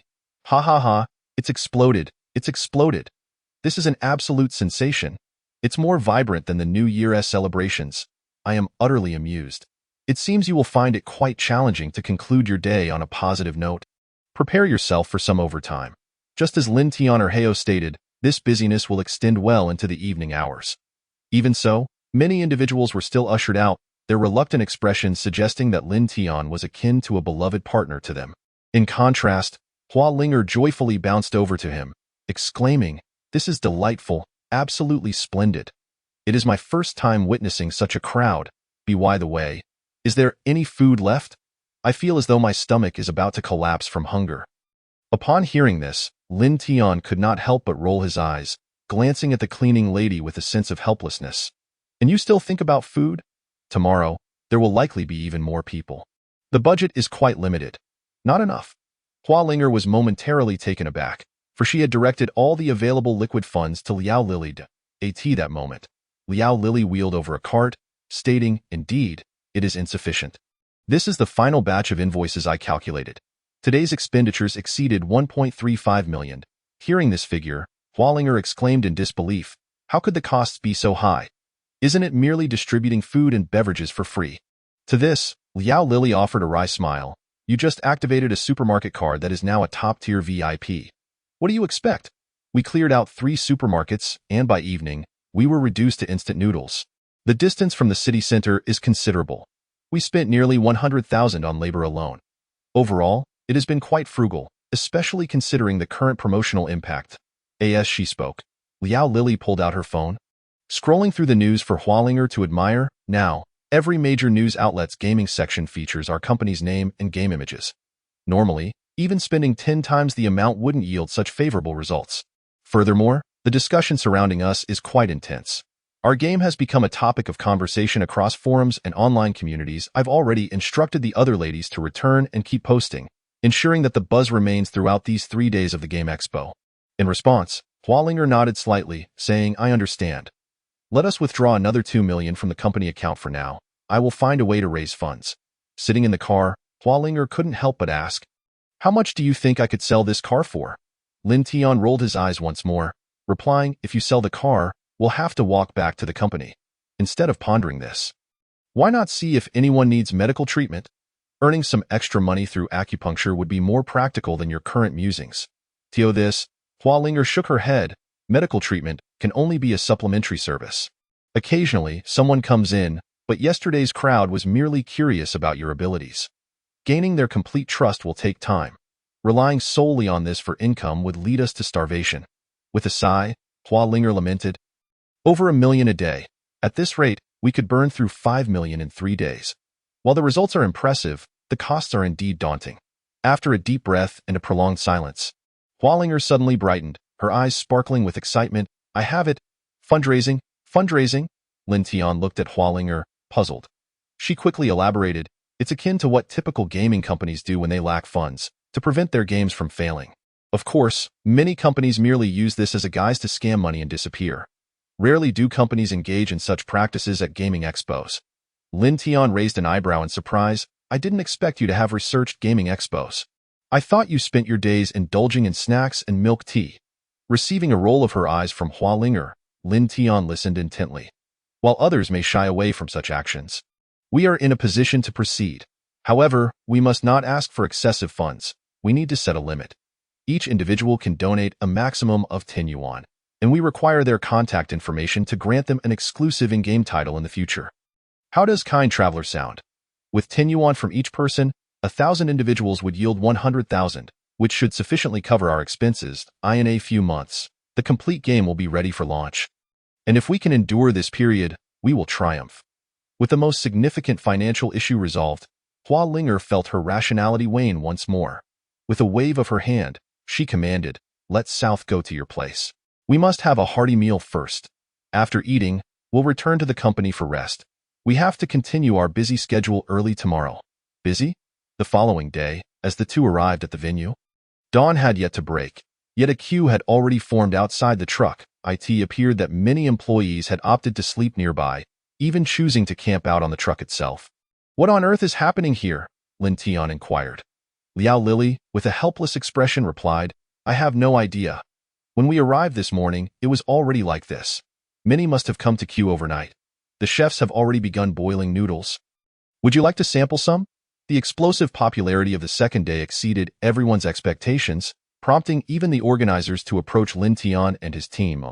"We would like to allocate a trial area for you in the central zone. Could you possibly draw some of the crowd back?" The organizers, having lost their previous arrogance, now spoke with a far more humble tone. After all, by the second day, the number of attendees had dwindled to a mere tenth of the previous day's figures.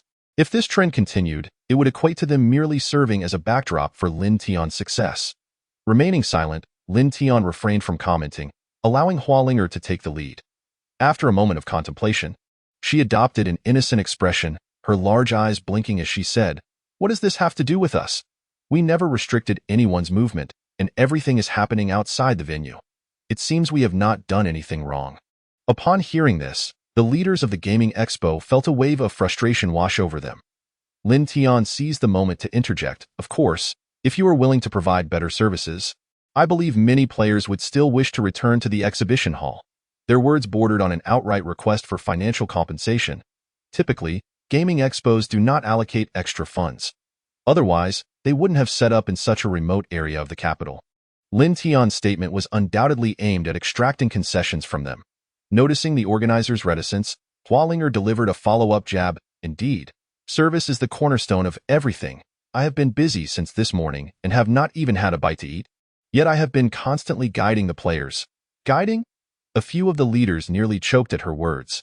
Here she was, a mere advertising board seeking sponsorship, positioned in the most conspicuous spot, raking in who knows how much money that morning. Although limited to 10 yuan per person, there was no restriction on the number of accounts one could use. Many players even transferred funds using family accounts, and some gaming studios recognized the opportunity, making significant purchases for that exclusive title. At 10 yuan for a limited edition title, who knows how much it could appreciate in the future. Even if it only increased by a single yuan, that would amount to 10,000 yuan for 1,000 accounts.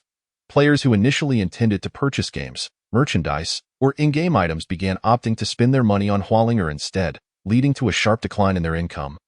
Now they were faced with the prospect of increasing their expenditures to enhance service. Wasn't service simply about providing free food and drink? It seemed today would indeed result in substantial losses. Enough! The losses seemed manageable compared to the humiliation of hosting an event in such disarray. They were no longer concerned about money. Other gaming companies had already begun protesting, and if attendance continued to dwindle, they would have to issue refunds. "Let us proceed as they suggested. Expand our space and set up more computers. At least we have air conditioning inside. I refuse to believe they won't return." "Yes, let us do that. At worst, we can purchase additional buns and pickled vegetables. These items are not expensive." "All right, I'll procure some discounted beverages. As long as they're not harmful, it will suffice." Soon, the expo leaders reached a consensus. Nodding in agreement, "Very well. We shall proceed as you proposed. I will have refreshments and drinks prepared. Should we maintain our position, we would certainly be willing to return to the exhibition hall," Hualinger replied with a smile. "Yes, of course," the leaders assured, even as they silently wished to devour Lin Tian and Hualinger whole. Chapter 14. Getting used to the banter. "Schwer, are you closing up already? Why is there not a soul in your area?" Hualinger, known for her vengeful spirit, could not resist the opportunity to taunt Jean Schwer after the latter had mocked them the previous day. Now, having just returned to the exhibition hall, Hualinger gleefully approached Jean Schwer, eager to rub salt in the wound. With a single sentence, Jean Schwer was so furious that her delicate body trembled, yet she could not utter a word. Witnessing this scene, Hualinger chuckled and waved her hand, saying, "Sister Schwer, if you're struggling, I can lend you a hand." Despite her words of assistance, Hualinger disappeared just as swiftly as Jean Schwer had the previous day, in stark contrast to the desolation elsewhere. Hualinger's area was bustling with activity. As the owner of the company, Hualinger boldly set up a challenge. Those who triumphed over her would receive a substantial resource package, while those who lost could still take a photo with her. This was an irresistible temptation for gamers, who wouldn't relish the opportunity to play alongside a beautiful woman, let alone the prospect of a photograph should they lose. In that moment, they found themselves perplexed as to whether they wished to win or lose. The following day, Liao Lily, observing the now dismantled exhibition hall, burst into laughter, exclaiming, "It exploded. Absolutely exploded. Even overseas news outlets are reporting on us now. Oh, and the company has sent word that a throng of journalists is blocking our entrance, all eager to interview you." And Hualinger inquired, her curiosity piqued as she turned to Liao Lily. "Don't keep me in suspense. What else is there?" With a sly grin, Liao Lily replied, "We are flush with cash today. Our total income reached $31,630. Moreover, the sponsorship funds continue to pour in. Tomorrow, we might break 70 million. 70 million? 70 million? 70 million. This was no trifling sum. Even Hualinger could not help but swallow hard. On the afternoon of the third day, the exhibition reached unprecedented heights, with a deluge of journalists flooding in. alongside numerous out-of-town players arriving to partake in the festivities. The anticipated sponsorship of 70 million ultimately surged to 83 million. Subsequently, Hualinger announced through the press that fundraising was complete and the game would officially launch in 3 months. Entirely free of charge, at 7 o'clock that evening, the sponsorship channels were finally closed, and the game exhibition was declared officially over. Ugh, I'm utterly exhausted, Hualinger lamented as she collapsed into her office chair at midnight. Beside her, Lu Mingming was detailing the expenses incurred over the past few days. Gazing at the towering stack of 4 hefty folders, Hualinger's expression soured as she asked, "Is all of this necessary?" Lu Mingming shook her head, replying, "This only accounts for the expenses from the past 2 days. Today's figures are still being compiled, but they should be ready by noon tomorrow." Upon hearing this, Hualinger furrowed her brow. With just Lu Mingming as the sole accountant in her company, she had initially believed it sufficient for a short period, but it was clear that this was not the case. Waving her hand, she indicated, "All right, I understand. Just leave the documents here for now, I'll review them tomorrow. Additionally, I will hire 2 more accountants for the finance department, and you 3 can cross-verify each other's work. I'll appoint a supervisor to manage the team. For now, that will suffice. You've worked hard these past 3 days. Go get some rest." "Yes, boss." After Lu Mingming exited, Lin Tian knocked on the office door. However, there was no response. When he opened the door, he found Hualinger sprawled over a pile of documents, sound asleep. A beam of moonlight streamed through the glass, illuminating her face, rendering it pure and flawless, breathtakingly beautiful. Had it not been for her slightly parted lips, as if dreaming of something delicious, Lin Tian might have stood there in awe. Gently closing the door, Lin Tian whispered to Liao Lili, who had come to report, "Don't disturb her. She is asleep." As he spoke, Lin Tian thoughtfully raised the room temperature a few degrees to ensure Hualinger wouldn't catch a chill.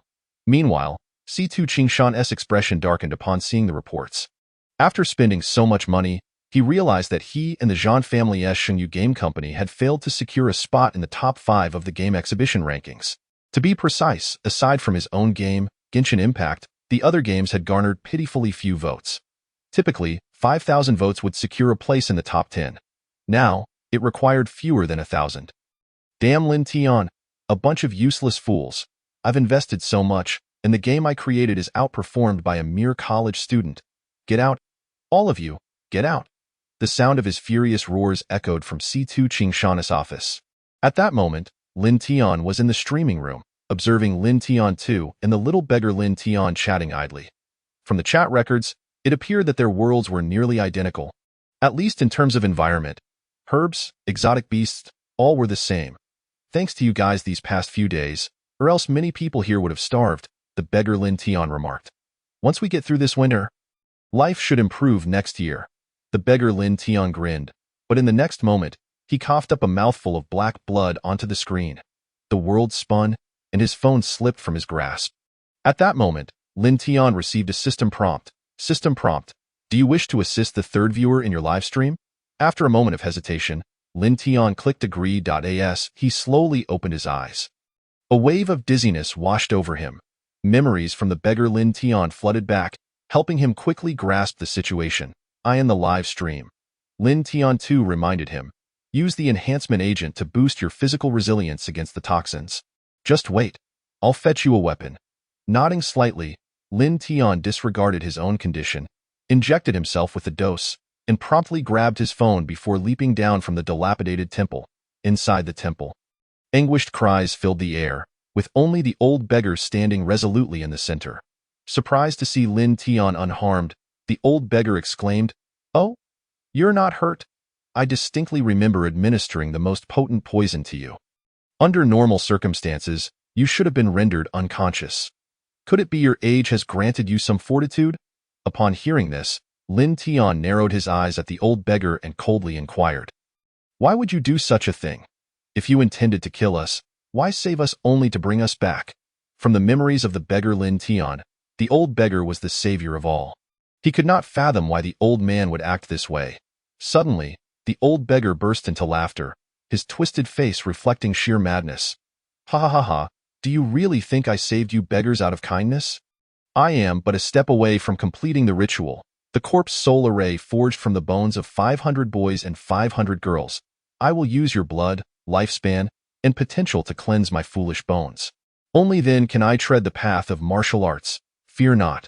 I will elevate your souls to the pinnacle of martial prowess. At that moment, the old beggar exuded the aura of a ninth-tier martial artist, his form towering several times. Upon hearing this, Lin Tian immediately turned to flee the temple. Behind him, the old beggar's voice echoed, haunting and insidious. You cannot escape. You are the essence of everyone's soul. Without you, their deaths would be in vain. Living is so exhausting. Less than 1 in 10 beggars in this world reach adulthood. Instead of struggling, why not live well within my body? I will show you the glory and eternity you have never witnessed. Stop! I am the end of your lives. As if coming to a realization, Lin Tian gradually halted his steps, and the old beggar approached him, the madness in his eyes intensifying. Just as he reached out to seize the last fruit, a searing pain erupted from his chest. A long sword pierced through him. Terrifyingly, not a single drop of blood fell to the ground. The sword greedily devoured every drop of blood and flesh within him, as if it were a ravenous maw. The old beggar's body visibly withered at an alarming rate, ultimately crumbling to a pile of bones on the ground. In the next moment, Lin Tian felt his stomach churn violently. Clutching the long sword, he began to vomit profusely. Ha ha ha ha, the first time is always such an exhilarating scene. It's quite overwhelming, came the disembodied voice of Lin Tian too. Vomit it all out. You'll get used to it eventually. Enough already. If you keep heaving, you'll be left with nothing but bile. Quickly take the antidote I gave you, so the beggar Lin Tian can wake up sooner. Don't forget to save the others. I need to rest, or else tomorrow's missions could prove troublesome. After sending the last message, Lin Tian too fell silent. Bracing himself, Lin Tian returned to the dilapidated temple and administered the antidote to each of the other little beggars. He then made his way to the rooftop, where the beggar Lin Tian had always preferred to linger. He had previously wondered why the beggar Lin Tian always chose to watch the live stream from the temple's rooftop. Now, as he sat down, he discovered that the distant city of Luoxia lay just beyond. You have it tough as well, he murmured as the sun rose. Lin Tian slowly lowered his head. When he awoke again, he found Hualinger curiously blinking her large eyes beside his bed. Are you a pig? I've been calling you for ages. Why did it take you so long to wake up? Upon hearing this, Lin Tian stretched lazily and replied, Isn't it because of some unscrupulous boss? Just how many days have I been working overtime? It's a rare opportunity to finally sleep well. My salary is quite generous indeed. Hualinger shot a glance at Lin Tiandao. Stop dozing off. A significant customer has arrived, and you must attend to them properly. The significant customer?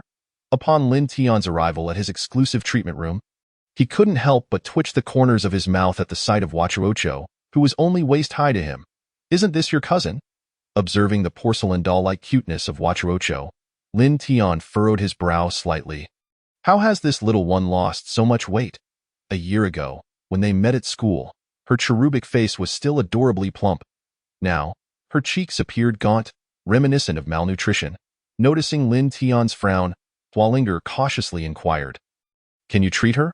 First, you must explain the situation to me, Lin Tian replied. Lin Tian number 2 happened to be out on a mission today, and he had no confidence in treating Wachuocho at the moment. So he began administering acupuncture while listening to Hualinger's account. Basically, after a wilderness outing 6 months ago, Xiao Qiao has become this way. She doesn't speak or eat much, only managing to consume a tiny amount of food each day. If she eats more, she simply vomits it out. Moreover, she hardly dares to leave the house. It took great effort to bring her out today. Observing the child clinging tightly to Hualinger, Lin Tian frowned again. As he pondered whether Lin Tian number 2 had mentioned a similar condition, Lin Tian D said lightly, The little one must have seen something she shouldn't have, and was frightened. It's a physiological response. The amnesia needle that number 2 taught you will suffice. Fortunately, 6 months isn't too long, and losing those memories shouldn't adversely affect her. Upon hearing this, Lin Tian nodded slightly, understood. He then turned to Hualinger and said, It can be treated, but there will be some side effects. What side effects? She will completely lose the memories of these past 6 months, remembering nothing at all. I need to think it over. Lin Tian didn't dwell on it any further. After a nod, he turned to leave, heading to the cafeteria for a meal. Before long, Hualinger sent a message saying, All right, as long as you can cure Xiao Qiao. Chapter 15. Capturing the monster alive. Just as Lin Tian was preparing for treatment, Ingang appeared before him. Looking at the deeply unconscious Wachuocho, Ingang frowned. Can you really cure her? In response, Lin Tian replied calmly, I possess a technique that can induce amnesia. 6 months is well within my capabilities. What is the issue with her? Acknowledging Lin Tian's question, Ingang nodded slightly, glancing around to ensure there were no surveillance devices or onlookers before lowering his voice to say, Do you still remember the monsters I mentioned last time? I do. Lin Tian nodded slightly, as the so-called monsters had piqued Lin Tian's interest.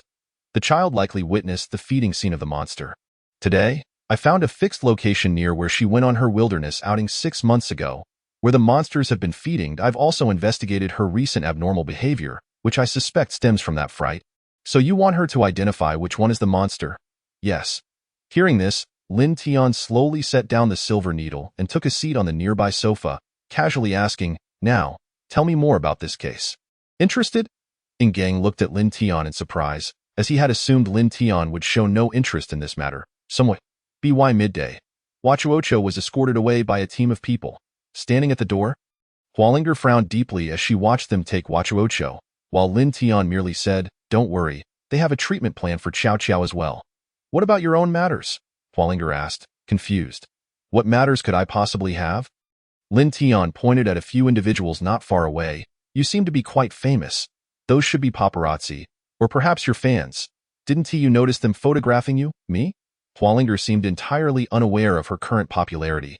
The labels of esports goddess, super beautiful boss, and little foodie were enough to make any boy's heart race, all of which were attached to her. After tilting her head and reflecting for a moment, Hualinger smiled and said, It's just a fleeting surge of fame. Everyone will forget soon enough. All right, let us get back to work. I want to be taking you home today. I need to stay at the office to work overtime. Fine. But you must bring me breakfast made by Annie tomorrow, so you're only letting me go home, so that I'll bring you breakfast? Ha ha ha, you caught me. As the workday came to an end, Lin Tian picked up his phone and headed home. Walking along the riverbank proved to be faster than driving, as the winter riverbank was nearly deserted at this hour. When Lin Tian reached a massive bridge arch, he paused, stopped, and slowly spoke. Friend, come out. Oh, you actually noticed me. The well-dressed monster emerged from the shadows, evidently having been lying in wait. After sizing up the figure, Lin Tian frowned slightly. You are the monster? To be honest, had it not been for today's events, he wouldn't have associated this person with a monster at all. He appeared more like an elegant nobleman. Monster? The man raised an eyebrow in surprise, then laughed heartily. That's merely what you humans call us. I prefer to refer to myself as an evolver in terms of the food chain. I am your superior. Observing the man's slightly deranged demeanor, Lin Tian furrowed his brow. Oh, I almost forgot. According to your human customs, we should introduce ourselves first, shouldn't we? My name is What was the first human I devoured called again? Oh, I remember now, Zhengzha. Monsters typically have no names, hence they adopt the name of their first meal. Why apologies. I've eaten too many. My memory tends to get a bit muddled. Gazing at the courteous man before him, Lin Tian almost felt as if he were facing a gentleman rather than a monster. Of course, this was only if the man's words were somewhat more rational. So, do you intend to kill me? Or eat me? In response, Zhengzha merely smiled slightly and shook his head. No. I don't quite like that phrasing. I refer to it as symbiosis. You should know that I've gotten myself into quite a bit of trouble. The best option now is to assume a different identity. However, I'm a bit picky about my lifestyle and don't wish to simply replace it with just anyone. Yet, I quite like your way of living. How about it? Enter my body and continue to live on with me. Naturally, this was not a question but rather a notification. As Zhengzha's voice fell, his form began to expand rapidly. A massive tentacle sprouted from his head, and his formerly fair skin turned a ghastly shade of gray. His elongated nails and serrated teeth were the hallmark features of the monsters Ingang had described. Seeing this, Lin Tian furrowed his brow. This monster's aura seemed to reach the level of a second-tier martial artist. Even if it didn't, it was likely not far off. Heh, don't think someone will come to save you. Ive already sent people to deal with that little brat Ingang. He won't have the time to rescue you, and your strength will undoubtedly be no match for mine. Zhengzha continued, using his blood-red tongue to peel away the old human skin from his face. Originally, I had planned to choose a woman's skin for this transformation, as men's skin is too rough. But for you, I can reluctantly accept. The nauseating scene caused Lin Tian to frown deeply. Can we not discuss this further? Perhaps you could choose a different target. After all, as long as you consume a person, you can perfectly replace them. Why must you specifically seek me out? Zheng Jia chuckled in response. The higher the level of the evolver, monster, the more selective they are with their meals. I haven't had a proper meal in a long time. I initially intended to choose that young girl, but unfortunately, she was surrounded by too many people. Just as Lin Tian thought to buy some time, the next moment, Zheng Jia lunged toward him. Caught off guard, Lin Tian was sent flying by a punch, crashing into a bridge pillar. He spat out a mouthful of blood and, wiping the blood from the corner of his mouth with his thumb, Lin Tian coldly remarked, "It seems you don't cherish your ingredients very much. So violent. Aren't you afraid of ruining me?" In reply, Zheng Jia laughed. The more a person fears, the more flavorful they become. Thus, to be precise, I'm preparing you quite well. Rest assured, I will savor every aspect of you. Your memories, your flesh, your joys and sorrows, and even your bones. I will consume every last bit. Upon hearing this, Lin Tian let out a cold snort and remarked, "Humph, it certainly seems rather impressive. Even a clay figurine possesses a modicum of spirit." Witnessing the other party's blatant disregard for him ignited Lin Tian's ire. Both were consummate warriors, and he could not fathom why he would face a humiliating defeat. Spitting a mouthful of fresh blood onto the ground, Lin Tian bellowed and executed a fierce tiger step punch aimed directly at his opponent's chest. In response, the demon smiled slightly, crossing his arms in a defensive stance, bracing himself for the onslaught. "I ask that all you've got. You won't be able to kill me with such feeble attempts. Enough of this noise," Lin Tian retorted, swiftly employing the Hua family's dual grappling technique. The sharpness of his lethal strike elicited a surprised gasp from Zheng Jia. "I had assumed you were a legitimate martial artist. But it appears I was mistaken. A natural-born warrior. Are you? It seems your flesh and blood will be even more delectable than I had anticipated. I can hardly wait to indulge in the pleasures of a feast." As Zheng Jia effortlessly evaded Lin Tian's frenzied assaults, he continued to taunt him. Just as Zheng Jia felt he had gauged the right moment, Lin Tian suddenly grinned and declared, "My apologies, but it's time for a change." Before Zheng Jia could react, one of his arms was abruptly severed. Realizing something was amiss, Zheng Jia instinctively attempted to flee, twisting his body, only to find himself tumbling to the ground. Searing pain shot through his knee. Unbeknownst to him, Lin Tian now wielded a massive black sword. Who are you?" At that moment, Lin Tian's aura surged dramatically, ascending through the ranks of martial mastery, from the pinnacle of the warrior realm to the first, second, and finally halting at the third tier. Lin Tian No. 2 scratched his head, gazing at the fallen Zheng Jia, his expression one of exasperation. "Had I returned any later, would you have perished here? It would have been a waste of all the enhancement agents I invested in you." Lin Tian sighed in resignation. "How was I to know I would be targeted by such a creature? Let's wrap this up quickly. I imagine Lin Tian Emperor is waiting. You reminded me just in time. But this time, I intend to take the lion's share. Fine. I'll follow your lead. I just want to go home and rest for a bit."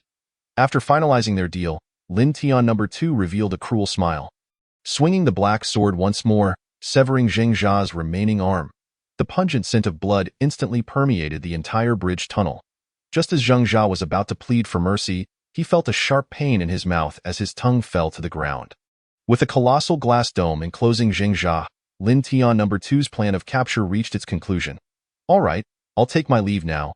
Damn it, I'm exhausted today. I didn't expect to have to clean up after you. Ah, it seems someone is coming. You'll have to figure out how to deal with him." Without allowing Lin Tian a chance to respond, Lin Tian No. 2 spun around and logged off. Before Lin Tian could make a move, he found himself completely surrounded by Gang and others. Lin Tian? Or is it the demon? Hearing the familiar greeting, Lin Tian could only helplessly clutch his head. It appeared that sleep would be a distant dream tonight. He obediently extended his hand and said, "Let us go." The usual routine. I understand.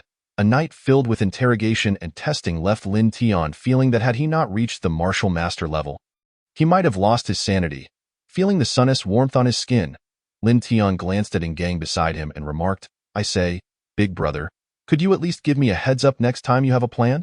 If I hadn't been fortunate enough to break through, I would have been as good as dead. In response, Gang awkwardly scratched his head. There was no choice. Zheng Jia was too cunning, too far. And we couldn't act, too close, and it was equally problematic. Besides, didn't I trust that you would be fine when I made that decision? As it turns out, my instincts were correct. You have indeed gained significantly from this misfortune. Enough of your flattering words. Save them for your report. I must head home first. With that, Lin Tian waved his hand and hailed a cab to rush home, for he still needed to deliver breakfast to Hua Linger. Chapter 16. The goal of 100 million, you little rascal.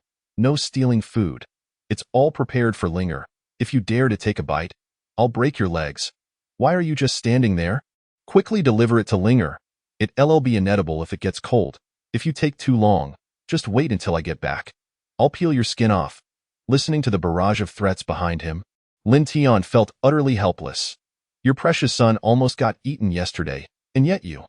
Lin Tian sighed and said to the driver, Master, could you speed it up a bit? If the food gets cold, I'll be in trouble. The driver chuckled heartily. Ha ha ha, I understand. Just got married, huh? Back in the day, my mother was the same way, doting on my wife. Now she reminisces about it. If it weren't for the little rascal that came along, she wouldn't have had to share her affection. Rest assured, I'll ensure you get there before the food cools. With that, the driver slammed the accelerator, expertly drifting as he sped away. What should have been a 20-minute journey was completed in a mere 10. Before departing, the driver called out, Young man, make sure to have a big, healthy baby soon. Ha! You're quite the optimist, Lin Tian internally mocked, then turned to De Zhuang and asked, Have you eaten? Want a meat bun? No thanks, I've already eaten. De Zhuang shook his head, maintaining his vigilant stance. Seeing this, Lin Tian didn't press the matter further. Nodding slightly, he carried 2 full bags upstairs. Upon entering, Lin Tian was momentarily taken aback. A tall, handsome middle-aged man stood in the room, while Hua Linger was pouting, her cheeks puffed up in irritation. The atmosphere in the office was palpably tense, and Lin Tian awkwardly scratched his head, cautiously stating, I'm just here to deliver breakfast, boss. Upon hearing the word breakfast, Hua Linger's lips curled into a slight smile, but remembering her father's presence, she feigned indifference and said, Just put it down, by the way. Also escort President Hua out. He has to get to work. In response, Hua Manlu adjusted his suit, looking rather disheveled, likely having just arrived from a flight. Would you like to eat something as well? Meat buns or vegetable buns? Your choice? Unlike ordinary warriors, Hua Manlu exuded a commanding presence, compounded by the fact that he was Hua Linger's father. Lin Tian felt as though he was somehow diminished in stature before him. After a long moment of silence, Hua Manlu finally spoke, Vegetable buns, please. Upon hearing this, Lin Tian quickly retrieved 2 vegetable buns, then remembered Hua Linger's appetite and added 2 meat buns. Meat buns are quite good as well. My mother made them early this morning. If you don't fancy them, feel free to take them along for the ride. With that, Lin Tian accompanied him downstairs. After watching the car drive away, just as he was about to let out a sigh of relief, he felt a weight on his shoulder. Glancing at Lin Tian, who had gone rigid, Liao Lili, who had seemingly appeared out of nowhere, giggled, When did you become so timid? Uncle Hua seemed to have a good first impression of you. He even smiled just now. Smile? Lin Tian's lips twitched as he pointed at the retreating figure. Is that a smile? He had a stern expression the entire time. In response, Liao Lili continued to giggle as she explained, You don't understand, do you? That's just how Uncle Hua is. For him to show any semblance of warmth towards a boy who constantly trails behind his daughter is already quite generous.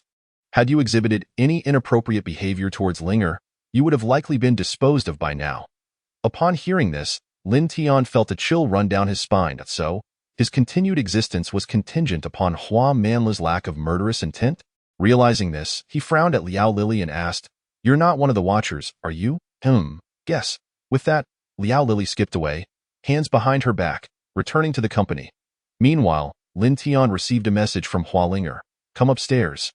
After a hearty meal, Hua Linger looked at Lin Tian, who was seated on the sofa, and Liao Lili, who was preoccupied with her phone, and asked, Do you think our company has any profitable projects worth pursuing?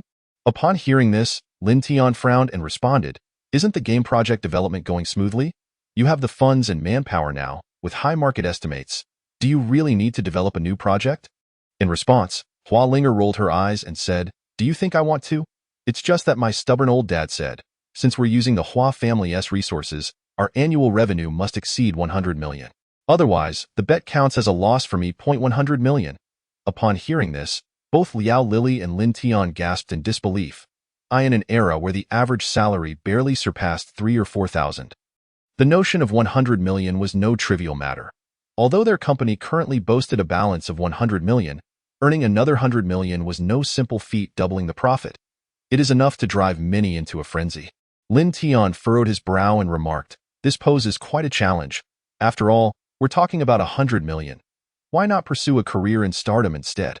I feel that money in the entertainment industry is remarkably easy to come by." Upon hearing this, Liao Lily, who was nearby, rolled her eyes and cautioned, "Are you out of your mind? The Hua family dominates the entertainment sector, holding a significant portion of its wealth. Do you expect to beg for scraps from them? Given Uncle Hua's temperament, he would be more likely to suppress you than to offer assistance. Even if you invested $1 billion, the chances of seeing returns are slim, let alone making a profit.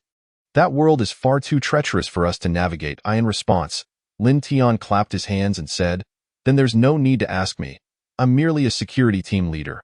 I know nothing."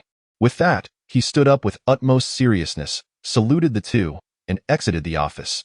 What a joke. Engaging in cerebral activities was not his forte. After leaving the office, Lin Tian turned directly to his dormitory for a long and restful sleep. It was not until the afternoon, just before the end of his shift, that he emerged from his dormitory in search of sustenance. He immediately bumped into Hua Linger, who stood at the door. Her expression far from amiable, Lin Tian awkwardly concocted an excuse, saying, I just took a nap. Is that so? Absolutely. Enough with the nonsense. Come with me to the Li family. The Li family? Grandpa Li has awakened and wishes to see you. You better impress him. I rely on the Li family for my earnings. This, Lin Tian was momentarily taken aback. The Li family for profit? Upon arriving at the Li family villa, he noticed that, unlike before, the entire estate now brimmed with vitality. The servants appeared far more relaxed than during his previous visit, no longer wearing stern expressions. The first to greet them was, of course, Li Qingqing, who seemed to have grown even more robust in the few days since they last met. You must be Lin Tian, the one who saved my grandfather. Come in quickly. Grandpa has been waiting for you. Chapter 17. Experience comes with age. As he pushed open the door, he found Li Jing, his hair a snowy white and bearing a hint of frailty, seated in the main position. Upon seeing Lin Tian and Hua Linger, Li Jing's brow furrowed slightly. Lin Tian appeared far younger than he had anticipated. He had initially assumed Lin Tian was merely a well-preserved 30-something, only to realize he was just in his early 20s. Clearing his throat, Li Jing managed a faint smile and began, I'm afraid I'm not feeling well enough to rise and greet you. I hope you won't hold it against me. Years of illness had left Li Jing looking emaciated. He was merely clinging to life at this point. Lin Tian, however, did not mind. After exchanging a few pleasantries, they all took their seats. The Li family table was comprised of just 3 individuals, Li Wei, Li Qingqing, and Li Jing. As he glanced at Li Wei and Li Qingqing seated beside Li Jing, Lin Tian felt a wave of unease wash over him. Was there a hint of a royal coup in the air? At this juncture, Lin Tian number 2 began to spam the chat with excitement. Whoa! Is this a state banquet? That massive pig trotter is making my mouth water. Get me a serving too. Wow, you are living the dream, aren't you? I'm so envious. Ignoring the outburst, Lin Tian refrained from picking up his chopsticks and instead turned to the elderly, directly asking, You didn't summon me just to express your gratitude, did you? He had anticipated a gradual build-up from the elder, but to his surprise, Li Jing dove straight into the matter at hand. Looking at his 2 younger relatives and asking, Which of you do you think is more suited to inherit the Li family? At this, Lin Tian rolled his eyes. He had merely wanted a simple meal. Yet the elder was presenting him with a veritable banquet of intrigue. Evading the topic, Lin Tian tactically took a sip of water and replied, I tend to suffer from choice paralysis. It might take decades for me to provide an answer to that question. Seeing Lin Tian sidestep the issue, the elder chuckled and did not press further. They then engaged in mundane conversation, though Lin Tian found the meal to be exceedingly uncomfortable. It was not until they departed that Lin Tian exhaled a long sigh of relief. Hua Linger, noticing this, chuckled. It was just a meal. You look like you've been sweating bullets. Back to the company? Lin Tian responded, slightly bewildered at the prospect of returning. Hua Linger, maintaining her composure, explained, "Did you not hear Grandpa Li mention the trending industries? He was subtly indicating a collaboration between me and Li Qingqing.as for Li Wei. He is probably already in cahoots with Situ Qingshan, and now he is returning to finalize the contract." At this revelation, Lin Tian's expression fell. Goodness, it turned out he had been ensnared from the very beginning. There was no choice between Li Wei and Li Qingqing. His path had been predetermined to align with Li Qingqing from the start. Truly, experience comes with age. Taking a deep breath, Lin Tian inquired, "What I don't understand is why you're pulling me into this. I'm just a lowly employee." In response, Hua Linger cited a statistic. "Did you know? Almost every affluent family provides their descendants with a chance at experience. They offer several million to several billion in initial funding. If they lose it all, they simply bide their time until they can live off the family company. However, less than 3% are truly capable of avoiding losses." Lin Tian was taken aback. 0.3%? I always thought making money came easily for the wealthy. Don't you have connections and special channels? How could there be losses? Hua Linger rolled her eyes and replied, "It's not as simple as you think. Take Zhang Shuer and Situ Qingshan, who are currently collaborating on a game. They are targeting me as their competitor. Not only do they need to turn a profit, but they must also eliminate their rivals. The same goes for Li Wei and Qingqing. Only one of them can claim control of the family, while the other is destined to fade into obscurity. A few generations down the line, the Li family might find themselves without a place for either of them. This is no ordinary competition. A loss could cost them their futures." Lin Tian, intrigued, asked, "I had assumed Li Wei was destined to take control of the Li family. Isn't he a male?" Hua Linger, rolling her eyes once more, replied, "What do you know? In prominent families, it's common for men to marry into the family. As long as the offspring carry the Li surname, that suffices. What matters is their capability. If Li Wei and Qingqing have comparable abilities, Li Wei stands a good chance of winning and gaining support. However, currently, Qingqing enjoys more backing and is slightly more capable. You don't think it's like those novels where only males inherit, do you? Even if she becomes the leader, there will still be many senior shareholders above her. Prominent families are quite complicated." Nodding in understanding, Lin Tian then asked, "What are your plans? Are you aiming for that industry?" Hua Linger chuckled, "Of course, I'm planning to raise pigs. I adore meat, pork, chicken, duck, beef, fish. What do you think? Should we delve into pig farming?" Lin Tian couldn't help but scrutinize Hua Linger from head to toe. It felt odd to hear such words from a beautiful woman. However, the following day, when Li Qingqing arrived at the company, she immediately nodded in agreement with Hua Linger's proposal. "Sure, raising pigs sounds great. I happen to have a piece of mountainous land just perfect for it. The real question is, what breed of pig should we raise? I think the Black Mountain pig is excellent, although its growth cycle is a bit slow. So we have to focus on quality. Personally, I prefer the white-skinned pigs. They have less of a gamey taste." Observing the ladies discussing pig farming, Lin Tian marveled at the peculiarities of this world. At that moment, Lin Tian number 2 chimed in cheerfully, "Pig farming? I'm an expert. I've got wild black-skinned pigs, an exotic species. They are resilient and grow quickly. In just 6 months, they are ready for market. If you decide to raise them, I can provide you with piglets and a farming manual." Lin Tian raised an eyebrow at this but quickly responded, "All right, what do you want in return?" With a grin, Lin Tian number 2 replied, "You know me well. My demands are modest. Just procure some jade for me. I need it for storing elixirs." "Jade?" Lin Tian frowned at this. He was unfamiliar with jade and considered it nothing more than an expensive trinket. "Do I look like someone who can afford jade? Hee, don't you have a stone gambling place nearby? Just go there and get some. Do you realize I possess a secret weapon that guarantees profit?" "Guaranteed profit?" Skeptically glancing at the barrage of comments, Lin Tian relented, saying, "Fine, I'll take your word for it."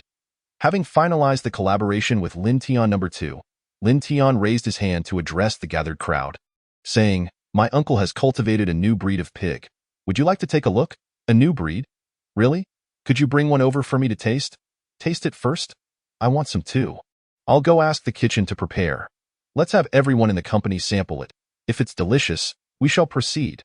At the mere mention of food, several young women visibly perked up. Before Lin Tian could react, he was ushered out the door to fetch the pig. Chapter 18. "Let's go. I'll take you to collect money." After receiving Hua Linger's consent, Lin Tian took a moment to return home for a brief rest. He then found a refrigerated truck to load the freshly slaughtered exotic black-skinned pig. The truck driver assisting him exclaimed in astonishment, "Goodness, young man, where did you catch this wild boar? I've lived for so long and never seen such a magnificent specimen. No, this should be called the king of wild boars. At this size, it must be incredibly nourishing." Indeed, even Lin Tian was taken aback by the sheer size of the exotic black-skinned pig when he first laid eyes on it. Typically, a pig weighing between 500 to 1,000 pounds is considered impressive, but this exotic black-skinned pig tipped the scales at a staggering 3,000 pounds, standing over 2 meters tall. To refer to it as merely a pig king was an understatement. It was fortunate that it wasn't regarded as a mythical beast. As the refrigerated truck parked in front of the company, Hualing Air had already gathered other key personnel and chefs in anticipation. However, when the truck's door swung open, everyone couldn't help but exclaim, "What? Is that a pig? What a massive pig head! Has this pig been enchanted? How can it grow so large? My goodness, even its tongue must be 2 meters long." The butchering and meat preparation took a full hour and a half, during which the chef could hardly contain his excitement. Muttering as he worked, "What fine meat! This texture, this elasticity, it carries its own savory aroma. This pig is extraordinary. This snow-white flesh, so smooth and tender. Goodness, I've never encountered such quality." One might mistake the chef's rapture for an infatuation with a romantic partner. His enthralled expression prompting Hualing Air to whisper urgently to Lin Tian, "Stop talking. I'll pay you. You should immediately go buy piglets with your uncle." "Certainly, but I must retain a 30% stake in the pig farming company. This way, you only need to invest 1 million to purchase piglets and breeding pigs. What do you think?" "Agreed. We'll sign the contract later." Lin Tian never imagined that this decision would ultimately yield him over 100 billion in revenue. Establishing the world's largest pig farming group, his initial intention was merely to secure a portion of shares for his retirement safety net, with 1 pig and over 500 employees to share it among. As the kitchen bustled with activity, a rich aroma wafted through the cafeteria and into the streets. Numerous passers-by instinctively approached the company's entrance, drawn by the enticing smells.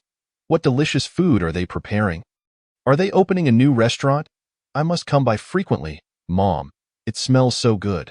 I want to eat. I've never encountered such a delightful aroma in my entire life. It's fragrant, simply delightful. What are they cooking?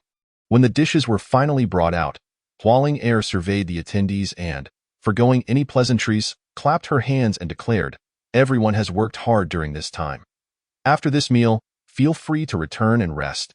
This month's wages are doubled." Upon hearing this, a cheer erupted among the crowd. Hualing Air immediately sat down, eagerly picking up a piece of braised pork to savor. Oh, how delicious! In that instant, it seemed as if everyone's pupils dilated with delight.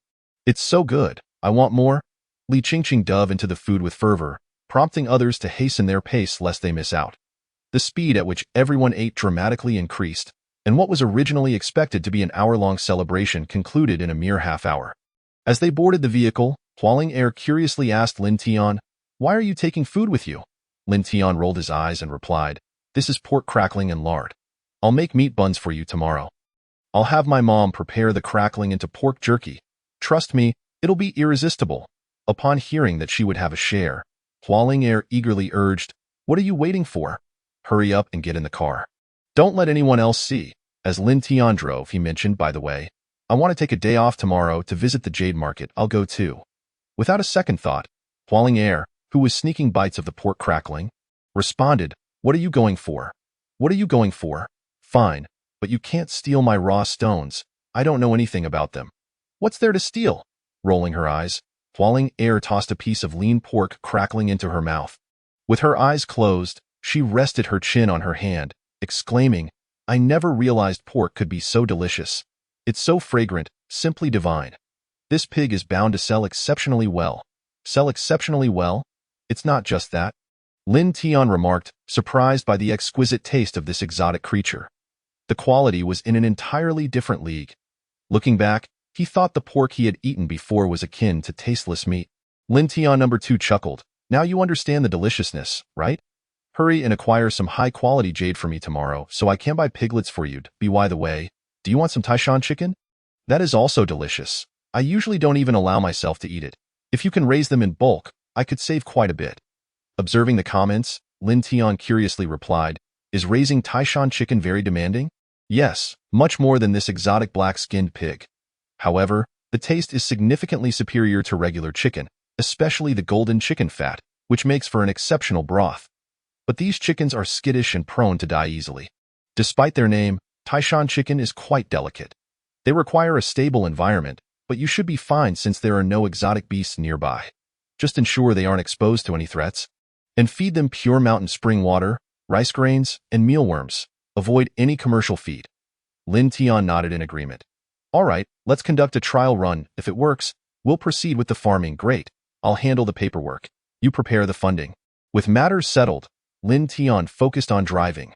The next morning, he was roused by the enticing aroma wafting from downstairs. Hearing his stomach rumble, he sprang out of bed. Beside his bed lay a pair of glasses, evidently a gift from Lin Tian No. 2 the previous night. Upon seeing Lin Tian awake, Lin Tian No. 2 remarked, "This is it, the specialized glasses for detecting jade. Just look at the stones. The brighter the light they emit, the higher the quality of jade within. With these, you can choose jade at will." Hearing this, Lin Tian's eyebrows raised. Isn't that akin to picking money off the ground? Donning the glasses, Lin Tian leisurely descended the stairs. Observing this, Lin Ma whispered to Lin Ba, "Look at our son. He's wearing glasses, trying to appear cultured. Isn't this a good sign? If only the glasses weren't so ugly, I'll find a more fashionable pair for him later." Lin Ba nodded in understanding. Men also wish to impress the women they admire. Who wouldn't want to make a good impression? Gazing at the table laden with breakfast, Lin Tian felt a slight twitch at the corner of his mouth. Such treatment was reminiscent of when he prepared for his college entrance exams. Looking back, he felt as if those days were a dream, and thanks to Hualing Air, he was fortunate enough to experience it once more. What are you waiting for? Eat up after you're done. Take Ling Air out to explore. If you run out of money, just tell your mom. She'll give you some. Upon hearing this, Lin Tian felt as though he had heard a ghostly echo. Even during college, his pocket money barely exceeded 500 a month, and even De Zhuang had 800. If not for his skills, he would have struggled to afford meals. Beside him, Hualing Air chimed in with a smile. "Auntie, don't worry. He has money. His salary is doubled this month." "Doubled salary?" Lin Ma's eyes lit up at those words. Could it be that he's found a good job? Who receives double wages in their first month? The thought of good fortune made Lin Ma increasingly excited, nearly wishing to cradle a grandchild right then and there. Meanwhile, Lin Tian, who set off immediately after breakfast, found himself confronted by the security personnel blocking his path. Frowning in response. Chapter 19. The Jade Stone Plaza Apologies. Today is a private jade auction. Without an invitation, entry is prohibited. The security guard, glancing at the two empty-handed individuals, was the first to offer a reminder. Upon hearing this, Lin Tian slightly narrowed his eyes. At that moment, an irritating voice echoed from behind him. There approached Situ Qingshan, accompanied by Zhang Shuer, a mocking smile plastered across his face. "Oh, isn't this my university classmate? What brings you here, Lin Tian? Are you trying your luck with stone gambling? Do you even have the money? This isn't your school's convenience store. Items here are not priced in mere blocks, but in tens of thousands." As he spoke, Situ Qingshan couldn't help but burst into laughter. "The cheapest stones here start at 100,000. Does your family earn that much in a year?" "Ha ha ha, wait, now that I think about it, your family can indeed make 100,000, since you're earning now, aren't you?" After completing his taunts, Situ Qingshan pointed towards the nearby jade market and continued to Lin Tian. "You should check that place out. It's more suited for a pauper like you. Perhaps you might find a bargain." Just as Situ Qingshan was about to enter, he seemed to remember something and turned back to Hualing Air.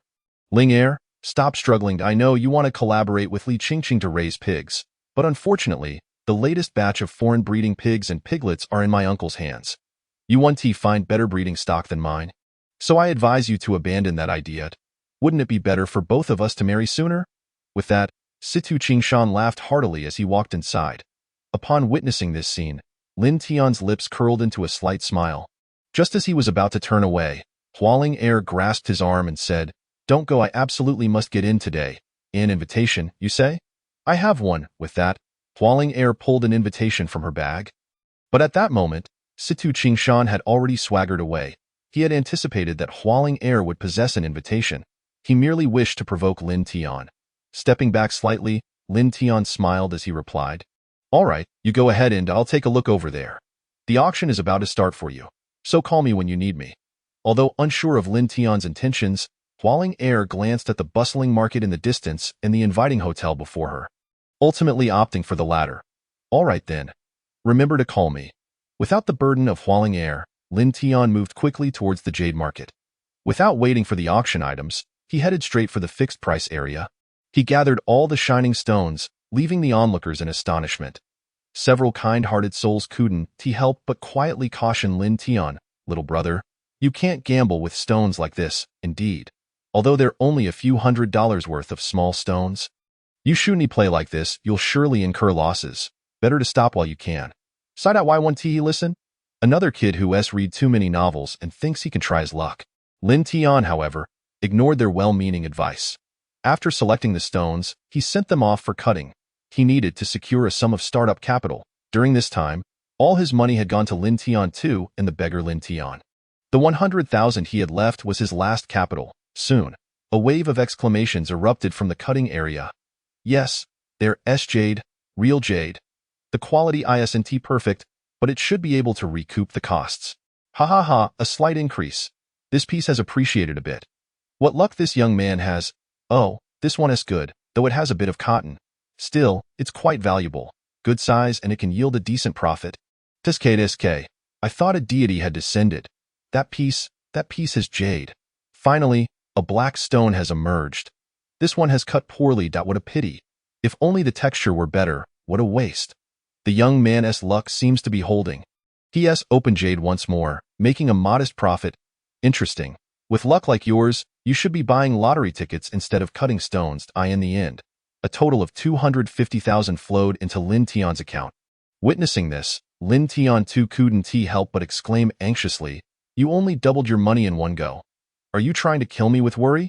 Why not buy some heavyweight jade?" Reading the comments, Lin Tian rolled his eyes. "What do you know? This is about accumulating funds. Moreover, since I bought in bulk, no one knows whether I've made a profit or a loss. Even if I do profit, they'll just assume it's expected. I'll gather a few more times before making a major purchase. This way, the sellers will think I'm just a fool, and of course, they'll sell to me." Huh. Is that how it works?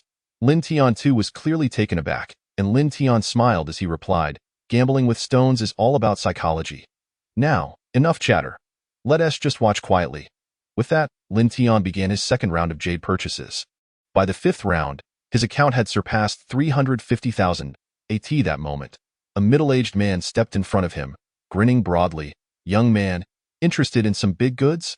Upon hearing the words big goods, Lin Tian raised an eyebrow, intrigued. However, the surrounding crowd began to murmur. "Here comes Lu Laosan again, trying to swindle someone. Yeah, last time this guy tricked a young girl, costing her over 3 million. Shoo, keep quiet. If you ruin Lu Laosan's scheme, be careful of his brothers seeking revenge." Upon hearing Lu Laosan's brother, many vendors quickly turned their heads away. That was a notorious figure. It was better to avoid trouble. All this reached Lin Tian's ears. Seeing this, Lin Tian feigned innocence, gazing curiously at Lu Laosan's plump face. "Are there really big goods?" Noticing the bait had taken, Lu Laosan immediately became excited, nodding vigorously. "Of course. You don't know. I'm known as the Jade King in this area. Do you understand what that means? I have a whole warehouse of jade, but that's not the best part. Today, I'm offering you the Army de las Army. If I unveil something worth billions, you must treat me to a lavish meal and give me a generous red envelope. Unless I felt a connection with you, I wouldn't bother with anyone else, even if they offered me money.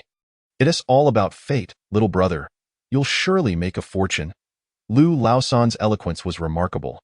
Had it been anyone else, they would have been mesmerized by the mention of billions. To an ordinary person, that was money they could never hope to earn in a lifetime. Taking a deep breath, Lin Tian feigned an infatuated expression. "Can I really make billions? If I had that much, I would never have to worry again." Lu Laosan threw an arm around Lin Tian's shoulders, waving his hand grandly. "Little brother, you really don't understand.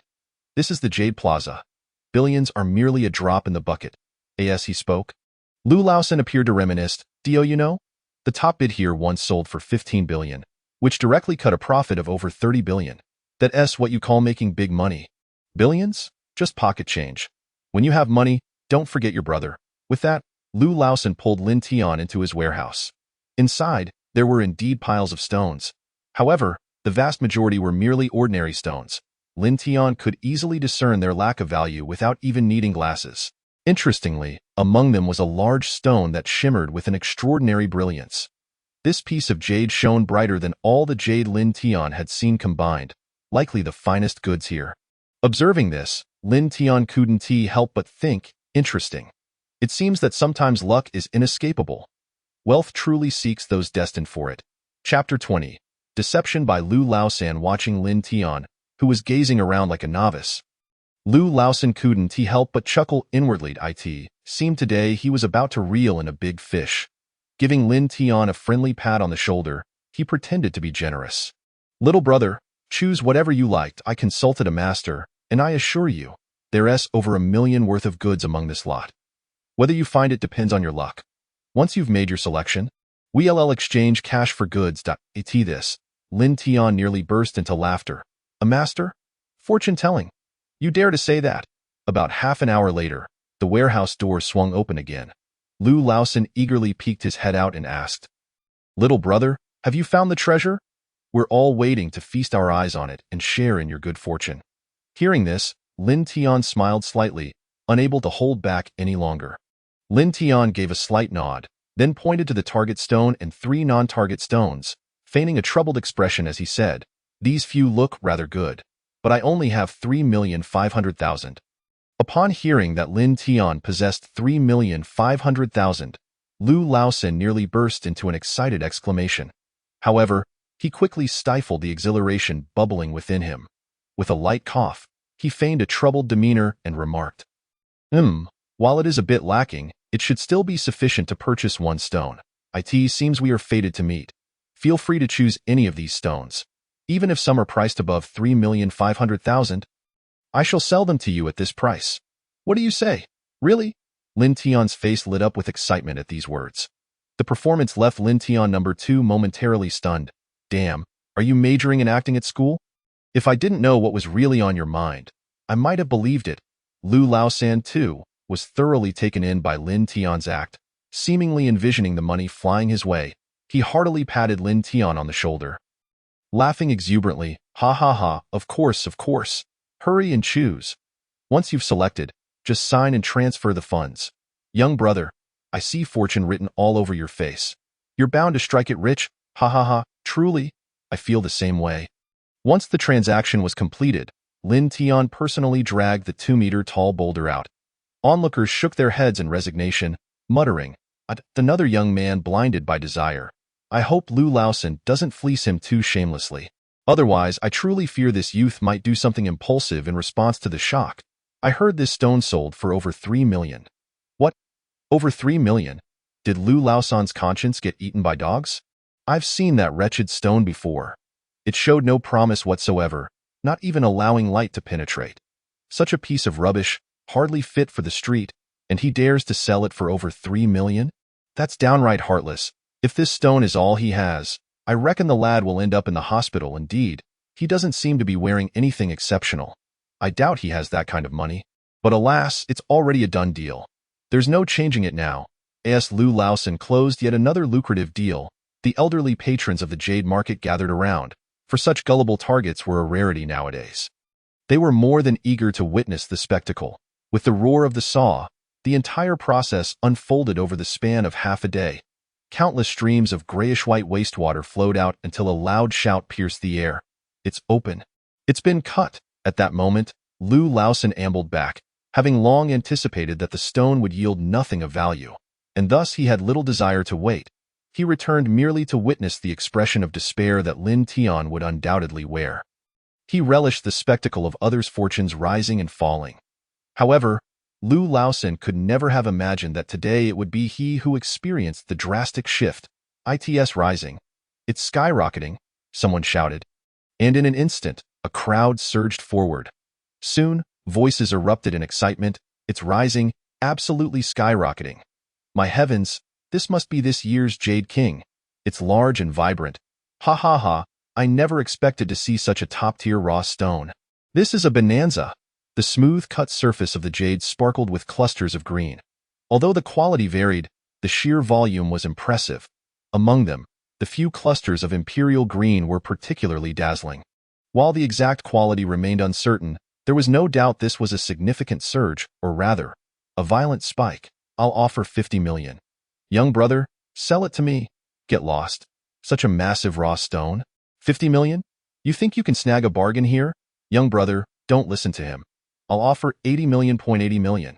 I'll go for 85 million, 90 million. Lin Tian initially believed it could reach over 100 million. But in the end, it merely peaked at around 95 million. Clearly, this was the highest price the stone could fetch here. But what if it were on the other side? With that thought, Lin Tian smiled faintly. He then pulled out his phone and called Hualinger, asking her to come pick him up. Just as he was about to leave with the stone, Lu Laosan stepped in front of him, blocking his path. Stop. You can't leave here, young brother. You've cut the wrong stone. This is stone number 13, but you purchased stone number 18, therefore, what you've cut is my stone. Upon hearing this, Lin Tian narrowed his eyes slightly. 13? He distinctly remembered that the stone was marked 18. It seemed Lu Laosan was getting greedied. Soon as he uttered those words, the crowd began to voice their indignation on Lin Tian's behalf. Lu Laosan, you've gone too far. A deal is a deal. Cash for goods is the rule. Even if there was a mistake, you must honor it. Why didn't you mention it while cutting? Exactly. Why didn't you say anything then? Now that it's skyrocketed, you come out. Indeed, this is not how you treat people. Lu Laosan, have you lost your mind? This is the jade market, where cash is exchanged for goods. Faced with the chorus of criticism, Lu Laosan was prepared to stand his ground. This was a billion-dollar item, and its value could soar even higher at auction. After sealing this deal, he could abandon the jade business altogether and indulge in a life of luxury. Envisioning his bright future, Lu Laosan felt emboldened and roared, "Silence! I just realized something was amiss. I don't care. I declare this stone is mine. It is mine. Young man, I acknowledge my mistake. How about this? I'll give you stone number 18 for free. And I'll even throw in stone number 20, but you must return stone number 13 to me. Furthermore, I will refund your money for the stones you purchased. Let us just be friends? Shall we?" Upon hearing this, the crowd erupted in indignation. Lu Laosan, have some dignity. You think you can just take back something valued over $1 billion? Your entire stock of rubbish wouldn't even total 5 million. And you dare offer to refund the young brother? Shameless, utterly shameless. You're a disgrace to the jade market. This is outrageous, Lu Laosan. Your actions will surely bring down divine wrath. Confronted with the shouts and discontent from the crowd, Lu Laosan was thoroughly enraged. Just as he was about to speak, a furious roar silenced the scene completely. What the hell are you all yelling about? Do you think this is a vegetable market? Chapter 21. 3 sentences that made a man spend 500,000. With that thunderous shout from Lu Laoda, the entire atmosphere fell into silence. A group of thugs pushed through the crowd, clearing a path. They didn't hesitate to threaten those nearby. Look, look, can't you see who's here? Are your legs broken or your eyes blind? Can't you see who just arrived? Hurry up and make way for Lu Laoda. Get lost, old man, or you'll be asking for a beating. Don't make me say it again. Move aside or face dire consequences. Lu Laoda, a towering figure, rubbed his bald head, visibly annoyed as he strode before the crowd. What is all this racket? Can't you see it's getting dark? Hurry home and rest. We still have business tomorrow. Despite his imposing presence, Lu Laoda made no move regarding Lin Tian's stone, which surprised Lin Tian and raised his eyebrows. It seemed Lu Laoda was not to be underestimated. Seeing his elder brother's reluctance to immediately side with him, Lu Laosan panicked. This was a billion-dollar transaction. If that money slipped through his fingers, it would be more painful than death. Unable to contain himself, he blurted out, "Brother, that stone is mine. This kid is trying to steal my stone. You must support me." However, as soon as he finished speaking, a resounding slap echoed across Lu Laosan's face. In an instant, his cheek swelled, the bright red mark clearly visible even in the dim light. Lu Laoda glared at his younger brother and scolded. "You worthless fool! Do you even know where you are? This is the jade market, where fairness and justice reign supreme. If you want to tarnish this place's reputation, let me tell you, not even the King of Heaven could save you." If it weren't for the greed lurking in Lu Laoda's eyes, Lin Tian might have applauded this display. However, this tactic clearly won the crowd's favor, and the commotion began to settle down. At this moment, Lu Laoda shot a glance at his younger brother, who instantly understood and loudly addressed the crowd. All right, there's nothing to see here. My boss is just disciplining his brother. This family matter doesn't concern you. Please disperse, it's getting dark, and your families are waiting at home. Don't forget to come early tomorrow. With just a few words, he managed to disperse everyone, causing Lin Tian to regard Lu Laoda with newfound respect. What should have been a matter for the police was effortlessly suppressed by him. He even executed a clever sleight of hand, transforming a robbery into a domestic affair. Quite intriguing. Lin Tian plopped down on a nearby stone, hands in his pockets, and gazed at Lu Laoda, saying, "If there's nothing else concerning me, could you kindly arrange for a vehicle to transport my belongings over there?" He gestured towards the auction building not far away. Upon hearing this, Lu Laoda furrowed his brow. If Lin Tian were indeed associated with the auction, then this stone was worth far more than $1 billion. He wouldn't dare touch it after all. He was merely a thug, albeit a somewhat prominent one, and he paled in comparison to the wealthy elite. At that moment, one of his lackeys leaned in to whisper, "Boss, this kid has nothing to do with the auction. I saw him at the entrance, but he was stopped." Lu Laoda's expression brightened at this information, and he asked in a hushed tone, "Are you sure? You didn't mistake?" The lackey confidently assured him, "Of course, I didn't mistake it. People from the auction wouldn't be wandering around here at this time. He is the only one who came from that direction today. I saw it clearly. You can rest easy. There's no mistake." Upon hearing this, a sinister look crossed Lu Laoda's face. He glanced around to ensure no one was watching before pointing at Lin Tian and issuing orders. "Be quick about it, but don't kill him. A concussion or something to keep him from waking up for life will suffice. By the way, do we still have that drug? Use it directly. It is safer." This statement indicated that these men were no strangers to such activities. Observing this, Lin Tian stretched lazily yet continued to keep his hands tucked in his pockets. Just as he was about to speak, his phone rang. "Hello, Lin Tian? Where are you? The auction is about to start, and you still haven't shown up." Lin Tian chuckled in response. "I'll be there shortly. I'm dealing with a few pesky flies. And once I handle them, I'll come over." "Flies? In the middle of winter?" Hua Linger, on the other end of the line, couldn't help but murmur. "Where do flies come from in winter?" After hanging up, Lin Tian cast a cold smile at the crowd and remarked, "Hurry up. There are people waiting to pick me up." Despite the lingering feeling that something was amiss, there was no turning back now.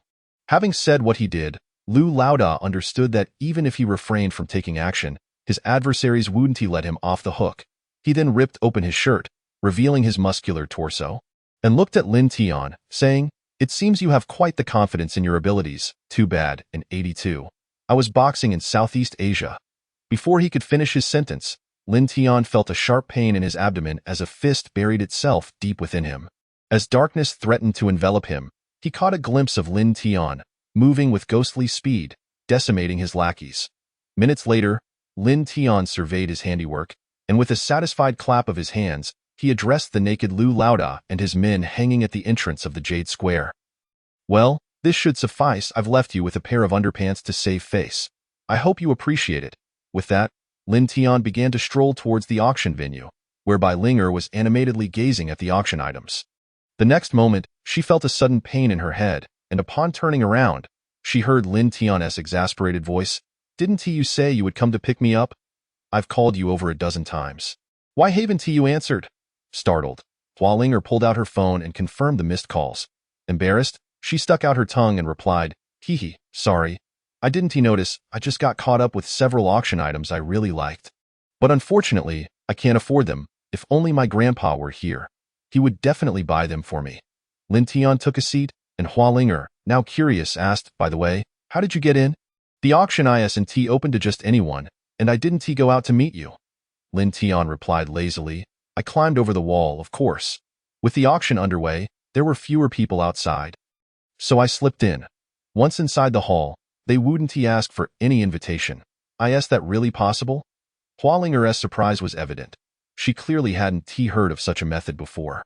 At that moment, the auctioneer presented a new item, a multicolored glazed phoenix jade hairpin, an extremely rare piece, starting at $1.5 million. Lin Tian raised an eyebrow, curiosity flickering in his gaze as he turned to Hua Ling'er and asked, "Didn't they say this is extremely rare? Why is it priced so low? 1.5 million. Are they missing a zero?" In response to Lin Tian's question, Hua Ling'er chuckled. "Actually, multicolored jade is quite common. It's just the 7 colors that are a bit rare. Overall, it's more of a roadside item, so even this exquisite piece fetching over 1 million is already impressive. 1.5 million is the top price. It'll likely be sold after just one bid. What a pity. If I had the money, I would have bought it." Upon hearing this, Lin Tian's second persona immediately shouted in the live stream, "Buy it for her, buy it for her." Watching Hua Ling'er's captivated expression made Lin Tian hesitate. Spending 1.5 million on a hairpin seemed outrageous, yet at this moment, it didn't feel expensive at all. Just as he was mulling it over, a voice rose from behind him, 1.5 million. C2 Qingshan raised his bidding paddle, simultaneously casting a taunting glance at Lin Tian. "You poor wretch, you could never afford something like this. Don't think that just because you're sitting here, you're my equal. We're from entirely different worlds." Lin Tian merely smiled at this taunt and raised his own paddle. 1,600,000. The auctioneer, initially expecting the item to sell quickly, was now thrilled at the prospect of a second bid. If the price continued to rise, it might even break the record for multicolored jade transactions, granting him an additional business card to flaunt. Lin Tian lounged back, a mischievous grin on his face as he urged C2 Qingshan, "Oh, it seems young Master C2 is quite wealthy. The auctioneer looks like he's waiting for another bid. If you don't raise your offer, I might just buy it. Of course, you could gamble on my inability to pay, hoping it goes unsold. And then you could buy it again, but I wonder if there's a difference between second-hand and first-hand goods." Lin Tian emphasized second-hand and first-hand, deeply pricking C2 Qingshan's pride. "Me? Using second-hand goods? What gives you the right to discuss this with me?" C2 Qingshan's icy glare bore into Lin Tian, and he was no fool. He knew he couldn't keep playing this bidding game. Regardless of how much he raised the price, he would ultimately lose since Lin Tian had no costs to bear.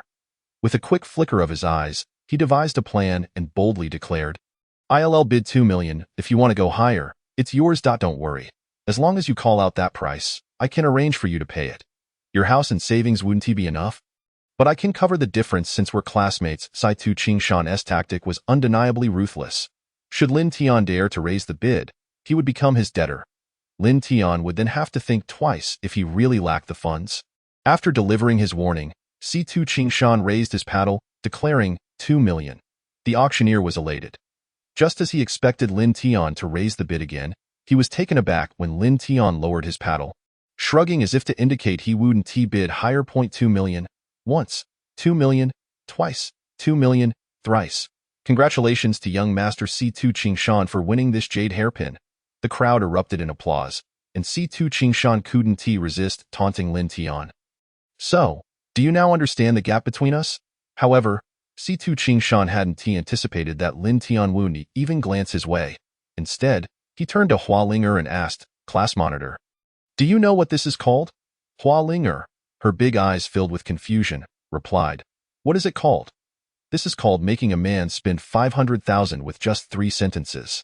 Upon the utterance of those words, Hua Ling'er could no longer contain herself and burst into laughter, her joyous mirth causing her to tremble like a flower in the wind, rendering those around her momentarily entranced. "It was simply too beautiful. In Chapter 22 of All Things Have Spirits Company Ltd., she exclaimed. "How annoying. Stop joking around. You're making my stomach hurt from laughing. If one didn't know better, they might think you were a wronged concubine from a royal court, demanding 50,000 from a man after just 3 sentences. Giggling uncontrollably, Hua Ling'er playfully slapped Lin Tian's shoulder. Observing their flirtatious banter, C2 Qingshan was on the brink of an explosion. Meanwhile, Lin Tian too was enthusiastically flooding the chat with comments, declaring, "Ha ha ha, so talented, truly remarkable." C2 Qingshan's expression mirrored his name, a deep and ominous shade of iron grade. "I genuinely fear that the man who spent 50,000 for you might faint from rage." As this small episode concluded, Lin Tian and his companions returned their focus to the auction. However, it seemed that after the colorful Phoenix Jade hairpin, Hua Ling'er's enthusiasm had significantly waned. She exhibited little interest in the remaining auction items, merely propping her chin on her hand, waiting for the event to conclude. Noticing this, Lin Tian smiled faintly and presented her with a box. "What is it?" Hua Linger asked, momentarily taken aback, gazing at Lin Tian with confusion. In response, Lin Tian feigned mystery, saying, "Open it and you'll find out. If you're trying to amuse me, be careful, or I'll hit you," she warned, shaking her tiny fist before cautiously opening the box. Upon revealing the bracelet inside, her eyes widened in astonishment. It was a bracelet crafted from colorful jade. Under the venue's lighting, the bracelet emanated a dazzling array of colors, leading one to believe it contained a rare treasure. A flicker of delight flashed in Hua Linger's eyes. Yet, in the next moment, she returned the bracelet to Lin Tian, shaking her head vigorously. "No, this is far too precious. I cannot accept it." Hearing this, Lin Tian promptly recited the justification Lin Tian number 2 had provided him. "This is a bracelet made from the scraps of jade I cut today. It's hardly worth anything. Consider it a birthday gift. If you refuse it, I shall give it to Dazhuang tomorrow." Upon hearing this, Hua Linger immediately snatched it back, realizing that if it fell into Dazhuang's hands, it would no longer be hers. She swiftly donned the bracelet, admiring it for quite some time before finally processing the moment. With a look of skepticism, she turned to Lin Tian and inquired, "Is this for real? You're not deceiving me, are you?" In response, Lin Tian produced a massive piece of raw jade from his bag. "If you don't believe me, take a look at this." Indeed, in Lin Tian's hand was a large piece of colorful jade, of excellent quality, not inferior to the recently auctioned hairpin. Witnessing this, Hua Linger finally felt reassured enough to accept it, saying, "Very well, since you are so thoughtful, I shall accept this. When your birthday arrives, I shall also prepare a splendid gift for you. So be sure to look forward to it." However, Hua Linger soon noticed something amiss. This did not seem to be ordinary colorful jade. The colors were more vibrant and abundant. Curious, she began counting 1, 2, 3.9. Just as the auctioneer was about to present the next item, Hua Linger excitedly shouted, 9. This is not colorful jade. This is 9-color jade. Theoretically, 9-color jade is supposed to exist. Lin Tian, look. The 9 colors blend together to create 81 hues of mixed light. As she spoke, she raised the 9-color jade bracelet high. In an instant, the entire auction audience was captivated by her voice and the bracelet she held. The brilliance of the 9-color jade, far surpassing that of top-tier colorful jade, instantly drew the attention of everyone present. "Young lady, are you selling the 9-color jade in your possession? I am willing to offer 30 million. I will bid 50 million. At that moment, Lin Tian No. 2 in the live stream was utterly stunned. "What? Is this common item really worth so much? No way. What have I been working tirelessly for every day? This is absurd. I need to go back to the mountain and dig some more. You just wait here, and we will make a fortune together." Observing the nearly frenzied Lin Tian number 2 in the live stream, Lin Tian shook his head inwardly.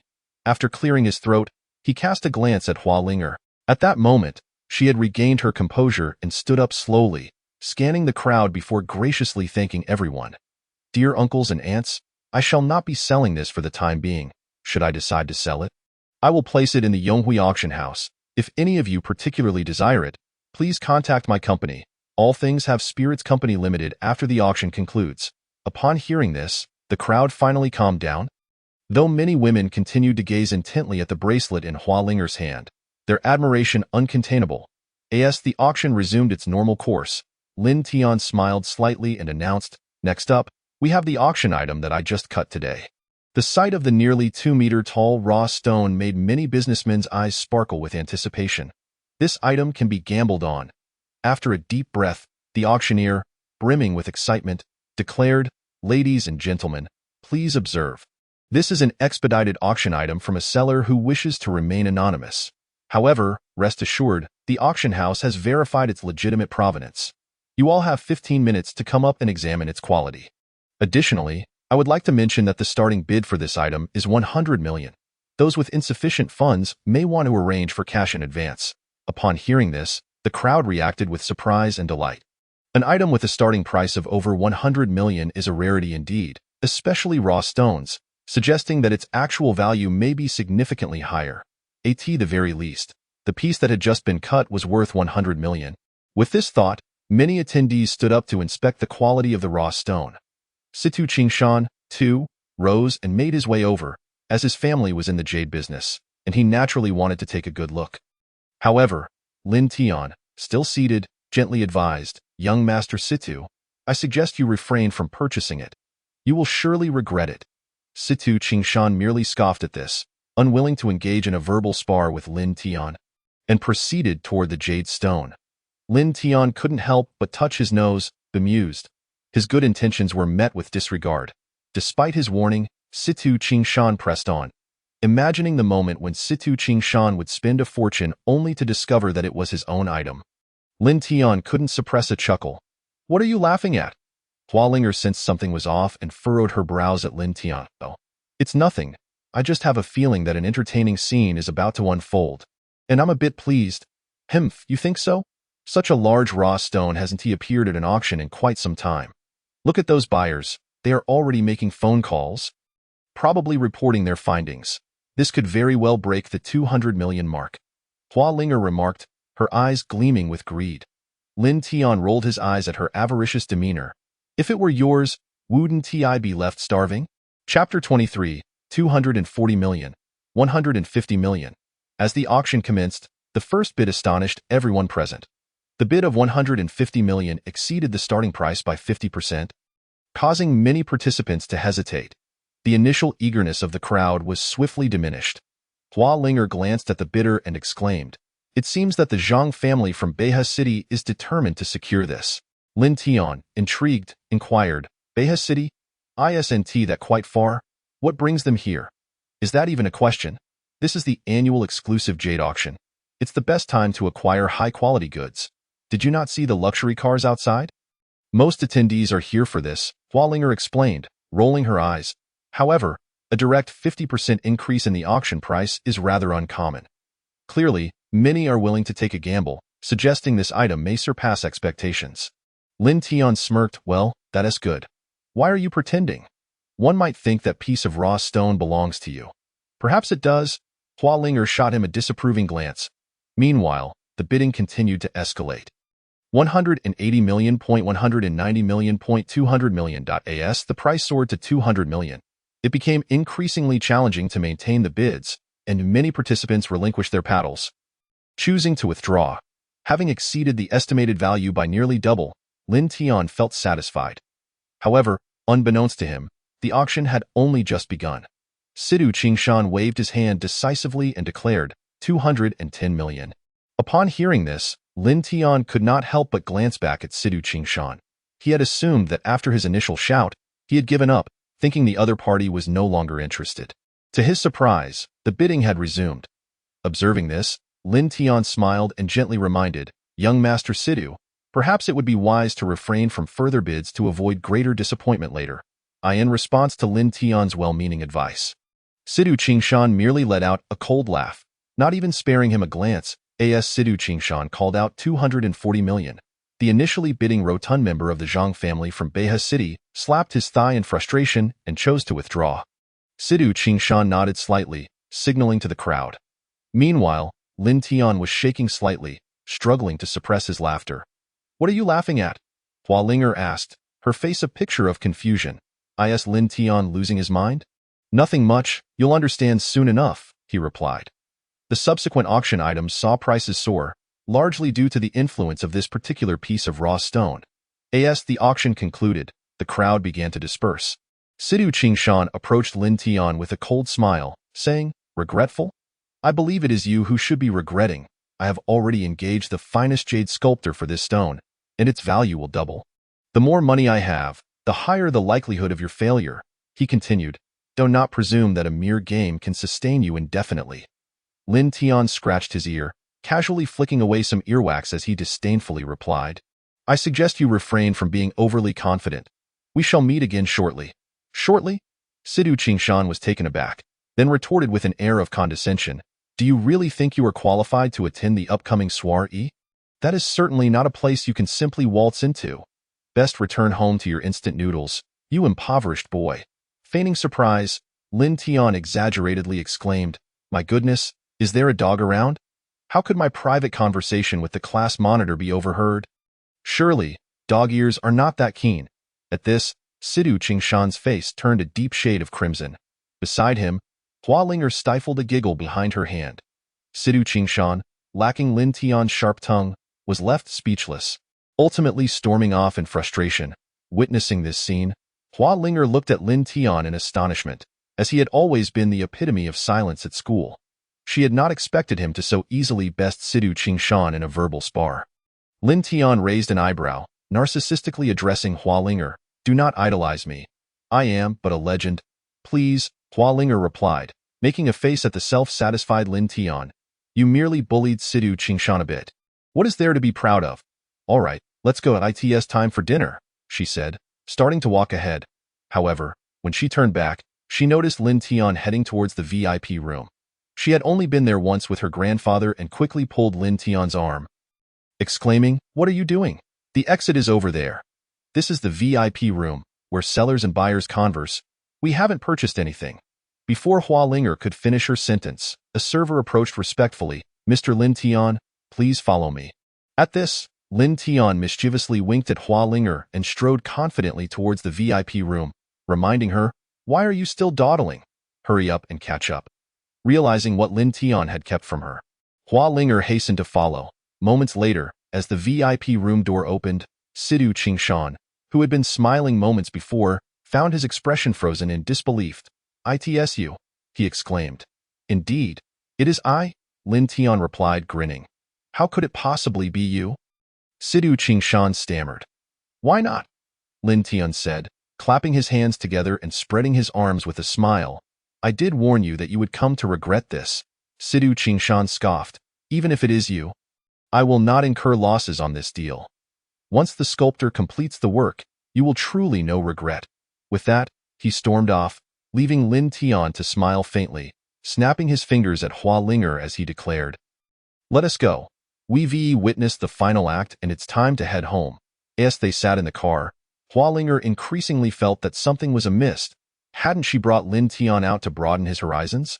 How had he suddenly become a billionaire? "Are you hiding something from me?" she asked. "I feel like something is off." "Off? Perhaps it is just your stomach growling," Lin Tian teased. "Is it?" she replied, perplexed. Their conversation, lacking any substance, was soon overshadowed by the barrage of comments online. "Wow, did he just sell for 200 million? How many jade stones could I buy with that? Ha ha ha, I'm rich." Lin Tian rolled his eyes. "It's not that simple. It depends on whether the Zhang family from Beihai City is willing to cooperate," he continued. "To obtain a large quantity of jade that meets your requirements, only they have the ability to do so." Curiously, Lin Tian asked, "How did you know Sidu Qingshan would definitely suffer a loss with his 240 million? "Well," Hua Linger grinned, "I just researched it. This stone is notorious for being a dirty stone. Essentially, that small part in the middle may be valuable, but the rest is utterly worthless. Such stones can be salvaged by specialized jade warriors here, who can repair the cracks and remove impurities. However, in your region, that is simply impossible. Trash is trashed. At 250 million. I'd be surprised if he even has 50 million left after cutting it." Lin Tian raised his eyebrows in excitement. "So, you're saying he just lost 200 million today?" "Pretty much. Adding in the sculptor's fees, he may lose even more," Hua Linger replied, clearly delighted. After all, she had long harbored a grudge against Sidu Qingshan, and seeing him suffer was undoubtedly gratifying. Upon returning home, Lin Tian immediately flopped down in his usual seat, which had been occupied by the old yellow dog ever since Hua Linger arrived. Lin Ma raised an eyebrow, scolding, "You little rascal, do you not know where you should be sitting? Hurry up and give Linger your seat. Have you gotten too bold?" Lin Tian lazily produced a bank card. But before he could speak, Lin Ma slapped it from his hand, exclaiming, "You're supposed to be working now. Do you expect me to give you pocket money? Children's father, do not give this little rascal any pocket money." Lin Ma added, glaring at Lin Ba. Upon hearing this, Lin Tian's expression soured. While Hua Linger couldn't help but giggle, "Auntie, that card contains the 10 million Lin Tian earned today. Its for opening a restaurant." Lin Ba, who had been engrossed in the news, looked up and replied nonchalantly, 10 million? What good is that? You can't even hire a chef with that. You should keep it for yourself to buy a few decent outfits. Just look at what you're wearing. Since you're working now, dress a little better," he added. Lin Tian's mouth twitched slightly, and he feigned indifference. "All right then, I'll keep this 10 million for myself and buy some clothes tomorrow. Just as Lin Tian reached for the card again, a large hand swooped in and snatched it away first. Lin Ma leaned closer, her eyes filled with curiosity as she examined the card that held 10 million. Old man, I think I've never seen this card before, she remarked. You wouldn't understand. This is a supreme black card. Only the wealthy can possess one. You must have a vast fortune to even apply for such a card. Is that so? Then how could our son have this card? As they spoke, both parents turned to Lin Tian and exclaimed in unison, Goodness, Lin Tian, have you quickly started living off others? The remark left Lin Tian coughing in surprise. Thankfully, Hua Linger quickly clarified, No, I just took Lin Tian to the Jade Stone Conference. He used his pocket money to gamble on stones and struck it rich. Upon hearing this, Lin Ba and Lin Ma nodded slightly but soon reacted. Chastising Lin Tian, you little rascal. You dared to gamble on stones? How many times have I told you not to touch those two things? Do you want to get yourself killed?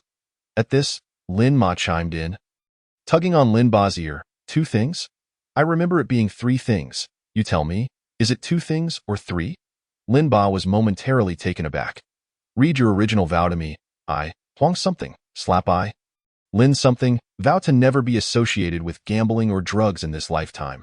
Slap what about Huang? Huang Tian is above. Slap Heavenly Father. Heavenly Father is above. I, Huang something. Slap I, Lin.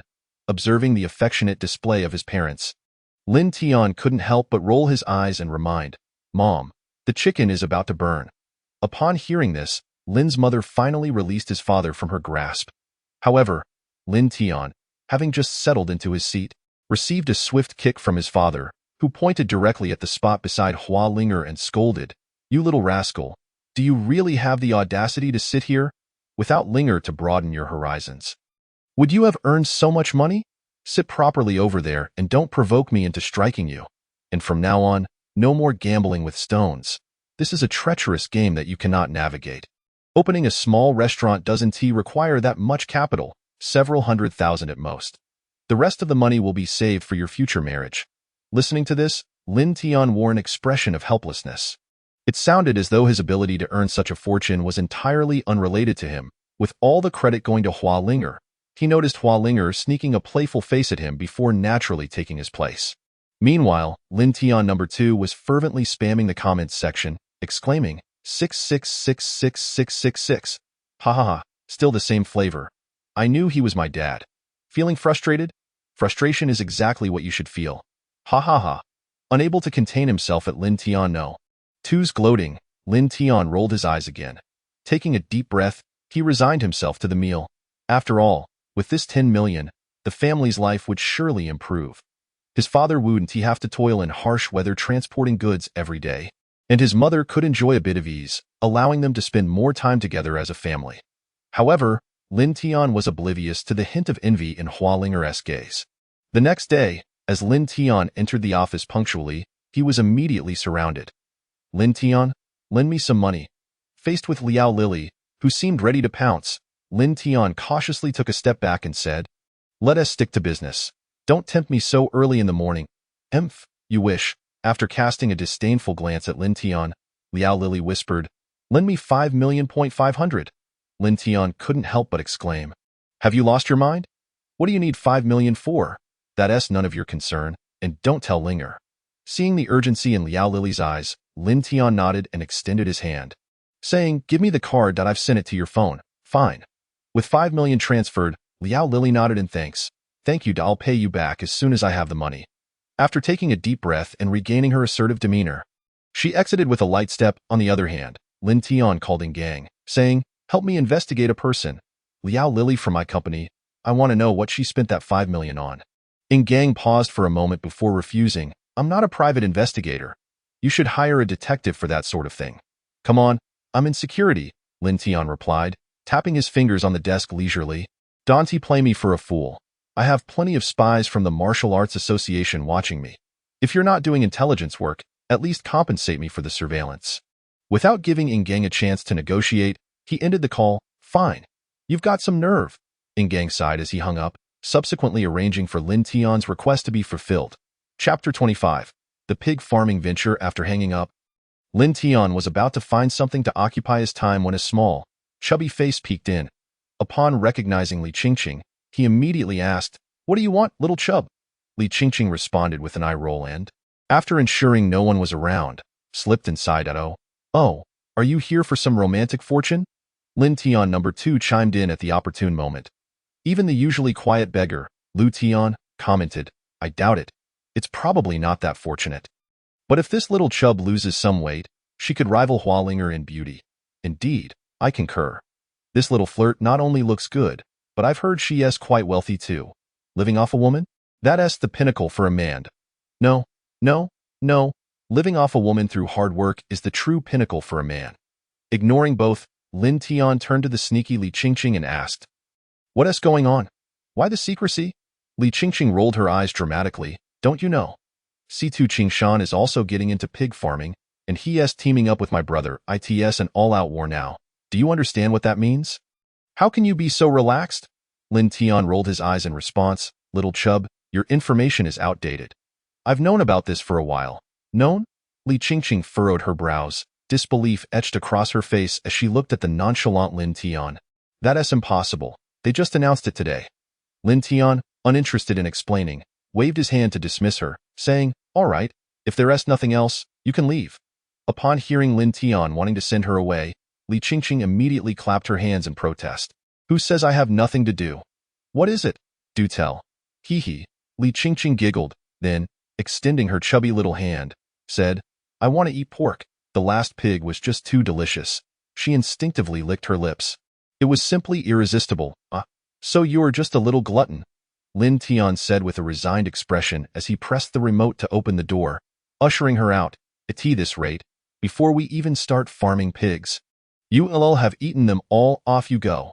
Don't waste my time." As he prepared to close the door, Hualinger appeared before him, a look of urgency on her face. "There is trouble. The department head wants to inspect our pigs, and we haven't secured the number 4 mountain land yet. Both issues have collided. Our immediate task is to outmaneuver the C2 family for that no. For mountain land out, if we fail, we'll be at a severe disadvantage from the start. What are you waiting for? Let us go. Qingqing is already waiting for us in the car." Upon hearing this, Lin Tian's first instinct was to suspect C2 Qingshan was up to no good. Sure enough, as they arrived at the farmhouse at the number 4 mountain site, they saw C2 Qingshan and Li Wei seated in the courtyard, evidently anticipating their arrival. Upon spotting Lin Tian, Hualinger, and Li Qingqing, the two men merely cast them a glance before resuming their serious demeanor. Puzzled, Lin Tian inquired, "What is going on?" As Li Qingqing checked her phone for updates, she replied nonchalantly, "I've heard that this department head is about to be promoted. His successor is a friend of his, and he is likely preparing to give his friend a significant achievement. This area can support 2 pig farming bases, one large and one medium-sized. The 2 adjacent forested areas belong to us and to the C2 family. Therefore, whoever secures this plot will have the large pig farming base." Lin Tian frowned and asked, "Can't we go elsewhere? Is there really a need to squeeze in together?" Hualinger retorted, "Does it even matter to question it now? We need to find a way to win this round. Otherwise, we'll be in trouble." Lin Tian rolled his eyes, exasperated. "You two must be dreaming. Can't you see they're already prepared with their documents?" Indeed, as Lin Tian pointed out, there was an inconspicuous briefcase at the feet of the 2 men, which was clearly not something they would carry themselves, indicating it contained important documents, perhaps even ones they needed to submit personally. Given the current situation, its contents were all too obvious. "Should we leave then?" Slightly shaking his head, Lin Tian gazed at the farmhouse gate and said, "There is no time. The main characters are here." The gate slowly opened, and 2 middle-aged men, one tall and the other short, stepped out at this sight. C2 Qingshan immediately rose to greet them enthusiastically, exclaiming, "Director Zhang, Minister Li, good to see you." "Ha ha ha, wait, I misspoke. It should be Minister Zhang and Committee Member Li." At this, Li Zheng chuckled. "The appointment hasn't been finalized yet. Just call me Minister Li for now." "All right, this matter primarily concerns him, so let us discuss it with him, as I'll soon be leaving and he'll be handling the transition." With that, Li Zhang stepped aside to enjoy some leisure time. Zhang Fong gestured for the others to enter, saying, "Please come in and have a chat." Lin Tian nodded in response, then turned to the 2 ladies and said, "Let's go, Mrs. "Fine, let's go," they replied with a hint of reluctance. As the 6 of them settled into a temporary office, Lin Tian yawned and remarked, I can't help it. I'm feeling drowsy. This feels like being in class. Upon hearing this, Zhang Fong glanced at Lin Tian, only to see him resting his head on the table and drifting off to sleep. It was a sight he had never encountered before, and curiosity flickered in his eyes. Was this young man here to cause trouble or merely to disrupt? Meanwhile, Hua Linger and Li Qingqing wore expressions of embarrassment, wishing they could find a way to disappear. On the other side, Situ Qingshan cast a disdainful look, thinking how typical it was for a woman to bring along such a useless companion. Deciding to cut through the chaos, Situ Qingshan presented his detailed proposal to Zhang, saying, Director Zhang, please take a look at these materials. I will explain everything to you. As he spoke, he opened his laptop and began to elucidate his plan on the projection screen. He started with the utilization of the mountainous terrain. Next, we propose to invest 100 million to significantly transform the surrounding area. The most crucial point is that this will be developed into the largest pig farming base in the country. We will ensure that every subsequent industry and interaction is meticulously followed up on, guaranteeing that no part of the process is overlooked. Rest assured, if you allocate the number 4 forest land to our company, we will achieve a minimum output value of 500 million within 3 years. Clearly, Director Zhang was intrigued by the prospect of the largest pig farming base in the nation. The report was nearly flawless: output value, environmental protection, renewable resources, and surrounding economic stimulation. Even the gimmicks he usually dismissed were quite ample. Although he was tempted to immediately acquiesce to Situ Qingshan's request, Director Zhang instinctively inquired about the plans from Hua Linger and the others. And what are your plans? Plans? Hua Linger felt her face flush as she recalled the hastily drafted proposal she had prepared. In comparison to Situ Qingshan's, hers seemed utterly trivial. Presenting it now would be nothing short of humiliating. Previously, she had kicked Lin Tian in frustration, intending to find an excuse to leave, but unexpectedly, Lin Tian wiped the drool from the corner of his mouth and instinctively remarked, What? Is class over? Witnessing this, Director Zhang couldn't help but twitch his lips slightly. It was the first time he had seen someone so nonchalantly disregard the situation in front of him, actually falling asleep when he mentioned it. Situ Qingshan, amused, quipped, You can sleep a little longer. After all, you're just here to fill space. I doubt you're particularly invested in this matter. After yawning once more, Lin Tian shook his head to clear his mind. He then stood up and stated, I believe that discussing matters further pales in comparison to actually tasting some pork.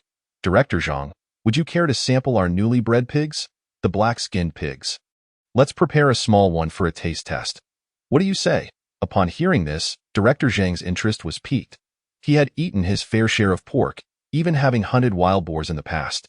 Unfortunately, his busy schedule had precluded him from indulging in such pastimes lately. He could confidently say he had tasted 99% of all pig varieties in the world, and he was curious about how delicious Lin Tian's new breed could be. Then let us give it a try, he replied. Observing Lin Tian dash off, Situ Qingshan remained unfazed. Beside him, Li Wei couldn't help but murmur, Are we just letting him leave like that? In response, Situ Qingshan replied nonchalantly, What does it matter?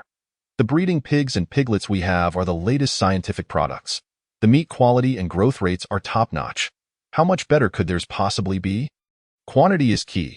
We can continually produce piglets and breeding pigs, but what about them? Can they really establish a company specializing in breeding pigs worth 100 billion? Hearing this, Li Wei felt reassured. Indeed, raising pigs was no simple task. From pig feed to piglets, and from slaughterhouses to breeding bases and gene editing facilities, each aspect required substantial financial investment. With this in mind, Li Wei settled down, content to watch the other party falter. Less than 10 minutes later, Lin Tian returned, dragging a pig behind him. Is this what you call a small pig? Zhang Zheng frowned upon seeing the creature before him. This so-called small pig was larger than an average wild boar. Did Lin Tian think he was dealing with a 3-year-old child? In response, Lin Tian smirked slightly and pulled out his phone, saying, If you don't believe me, take a look at how big this pig can grow. He then showed photos from a previous gathering, including images of the black-skinned pig being butchered. Zhang Zheng was utterly astonished. His worldview shattered. He couldn't help but exclaim, Fascinating, simply fascinating. This pig can grow to such a size. It must weigh 1,000 pounds at least. No, it's at least 2,000 pounds. The head alone is 3 to 4 times larger than that of a typical pig. So this really is just a small pig. Even as a small pig, it far exceeds an average domesticated pig, further intensifying Zhang Zheng's curiosity about its flavor. With that thought, he took the butcher's knife and said, "Let me handle this. You all get the fire ready and prepare to skin it. Don't waste the pig's blood. Catch it in a basin." They worked diligently until 2:30 in the afternoon, and the table was filled with a feast. Lai Qingqing and Hua Linger, having tasted the black-skinned pig before, were already salivating at the sight, fully aware of how delicious the meat was. "Oldly, stop holding back. You start eating. If you don't, these little ones won't dare to touch it," they urged. In response, Li Zheng nodded slightly. He then picked up his chopsticks and enthusiastically invited everyone, saying, "I want to be polite then. Let us all dig in." As he placed a piece of braised pork in his mouth, Li Zheng's expression changed instantaneously. Observing this, Zhang Zheng, curious, also took a piece and tasted it. The unprecedented flavor burst in his mouth. Delicious. The meat from this little pig was unexpectedly firm. The richness of the flavor was intense, aromatic yet not greasy. Remarkably, it didn't get stuck in his teeth. He had only waited for less than half an hour. The skin was also exceptional, springy. This pig had been bred excellently, exceptionally well. Clearly, Zhang Zheng sang the praises of this pig. Situ Qingshan, witnessing this, couldn't help but furrow his brow. Driven by curiosity, he took a piece and tasted it, realizing in that instant that he was at a disadvantage. Meanwhile, Lin Tian smiled and said, "Actually, everything Situ Qingshan just claimed we can achieve too. Though perhaps not as swiftly. However, there is one aspect in which we are incomparable, the ownership of piglets. While the Santillan white pig is currently the top-tier meat pig, its flavor is still too mild. The breeding requirements seem low, yet very few companies can actually meet them. Moreover, the pricing power of piglets lies with them. If negotiations fall through one day, they can simply refuse to sell their pigs. And if they raise prices, you'll have no choice but to accept it. If I recall correctly, there have been 5 instances in our history where we were sold pigs at exorbitant prices, leading to soaring meat prices that disrupted the balance of other domestic prices. If we establish the largest pig breeding base with these Santillan white pigs, will that base still belong to us?" Upon hearing this, even Commissioner Li could not help but put down his chopsticks. In truth, they all understood the implications, but bringing it to light was akin to piercing through the paper wall. At that moment, Situ Qingshan instinctively interjected, "We have a long-term contract with the Santillan Group." Lin Tian replied coolly, "Breach of contract is something foreigners excel at, as long as the benefits gained afterward outweigh the penalties. They would be more than willing to pay any breach fees." This statement left Situ Qingshan speechless. Meanwhile, after pondering for quite some time, Zhang Zheng finally spoke, "Can you guarantee the independent breeding of piglets? Ensure the safety of the pigs?" To which Lin Tian simply smiled and replied, "Absolutely no problem. The reproductive capacity of the black-skinned pig is over 3 times that of a normal pig. The growth period is also short, and as for feed, we can opt for free range. We can use weeds, tree bark, fruits, vegetables, and grains to all can be part of their diet. Their resistance is also significantly stronger than that of ordinary pigs. You can send someone to our company at any time to obtain first-hand information." Chapter 26, The Drone Tycoon Gu Tian. Hearing Lin Tian's grandiose claims, Zhang Zheng frowned, not because Lin Tian's words were lacking, but rather because they were so impressive that he found it hard to believe. It appeared Director Zhang still had reservations. Did he suspect that I was fabricating the data? Are you still worried that our emerging enterprise lacks the capability to raise pigs effectively? Or perhaps you have full confidence in our abilities? Lin Tian, being astute, immediately discerned the apprehensions of his counterpart. After all, the emergence of the black-skinned pig has overshadowed all other breeds currently in existence. Its feed-to-meat conversion rate surpasses that of ordinary pigs by more than 4-fold, while its growth efficiency exceeds 3-fold, and its reproductive rate is an astonishing 5 times greater. Aside from being somewhat timid, it possesses virtually no drawbacks. Undoubtedly, as a consumable pig, it is nearly perfect, especially in terms of meat quality. Were it not for Lin Tian's unwavering trust in the veracity of Lin Tian No. 2, he himself might have found it hard to believe that such a breed existed.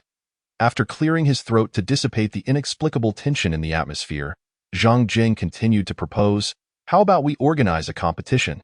Within your respective regions, the one who generates the highest GDP from pig farming will claim the last piece of forest land as their own. What do you think?" The market ultimately determines the worth of pigs. It cannot be settled by a mere meeting among us. Thus, it would be more prudent to leave the final decision to the market and see who emerges victorious. It was evident that Zhang's primary concern was still financial gain. After all, the capital city is experiencing rapid growth, and they require funds. And what about the timeline? Lin Tian inquired. First point 1 year. Zhang Jing promptly replied. Agreed. Both parties nodded confidently, although they were uncertain of the truth behind Lin Tian's assertions. A year offered ample opportunity for Situ Qingshan to wield considerable influence. After concluding their meal, both sides departed the venue.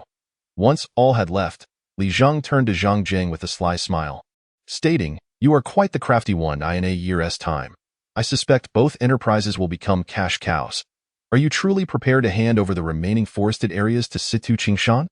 In terms of actual value, I believe the black-skinned pig holds far greater worth." Zhang Jing, savoring another bite of black-skinned pork, replied with a satisfied expression, "I am well aware of this. If the black-skinned pig is indeed as the young man described, even if only half of that is true, its value far surpasses that of the so-called Holy Emperor Lan White Pig. However, I do not believe Situ Qingshan will prevail. In fact, I think that young man will emerge as the victor." "Oh?" Li Zhang gazed at him in surprise. It was rare for his old friend to offer such high praise of another. Zhang Jing gestured towards the table laden with food and remarked, "This spread serves as the finest illustration. I am confident that many would gladly spend a fortune for a single meal." Upon hearing this, Li Zheng's eyes began to gleam with understanding. "That I see." In the car, Lin Tian instructed, "Once we return, have the publicity department issue a statement. Announce that we possess premium pork, and a single meal crafted from it is valued at 500,000. At this, Hua Linger could not suppress her disbelief, exclaiming, "Have you lost your mind? 500,000 for one meal? Who would be foolish enough to pay that?" In contrast to Hua Linger's shock, Li Qingqing raised an eyebrow and responded, "Are you suggesting we pursue a high-end boutique approach?"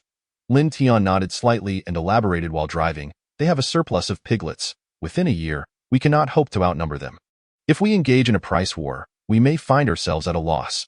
However, adopting a boutique strategy changes the game. Point 1 pig can yield multiple meals, potentially selling for millions. That, of course, the key lies in how we market it.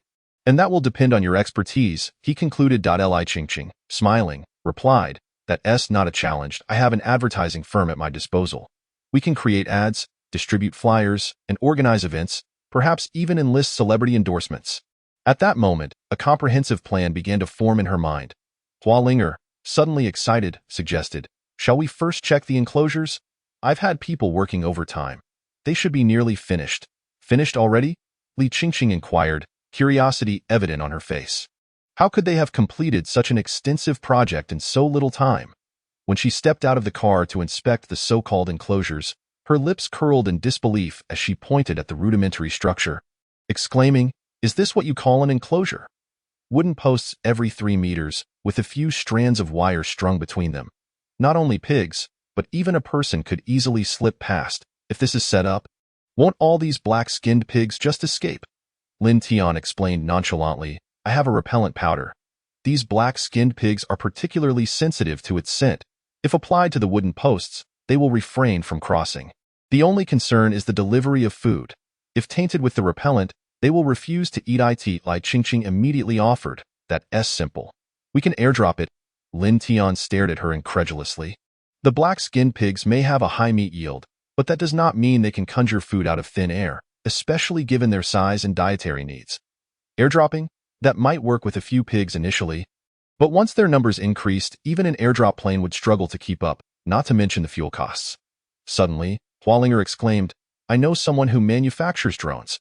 They utilize electricity and can produce them in bulk at a low cost. With sufficient quantity, it might even be cheaper than manual labor. I just wonder how far along they are in their development."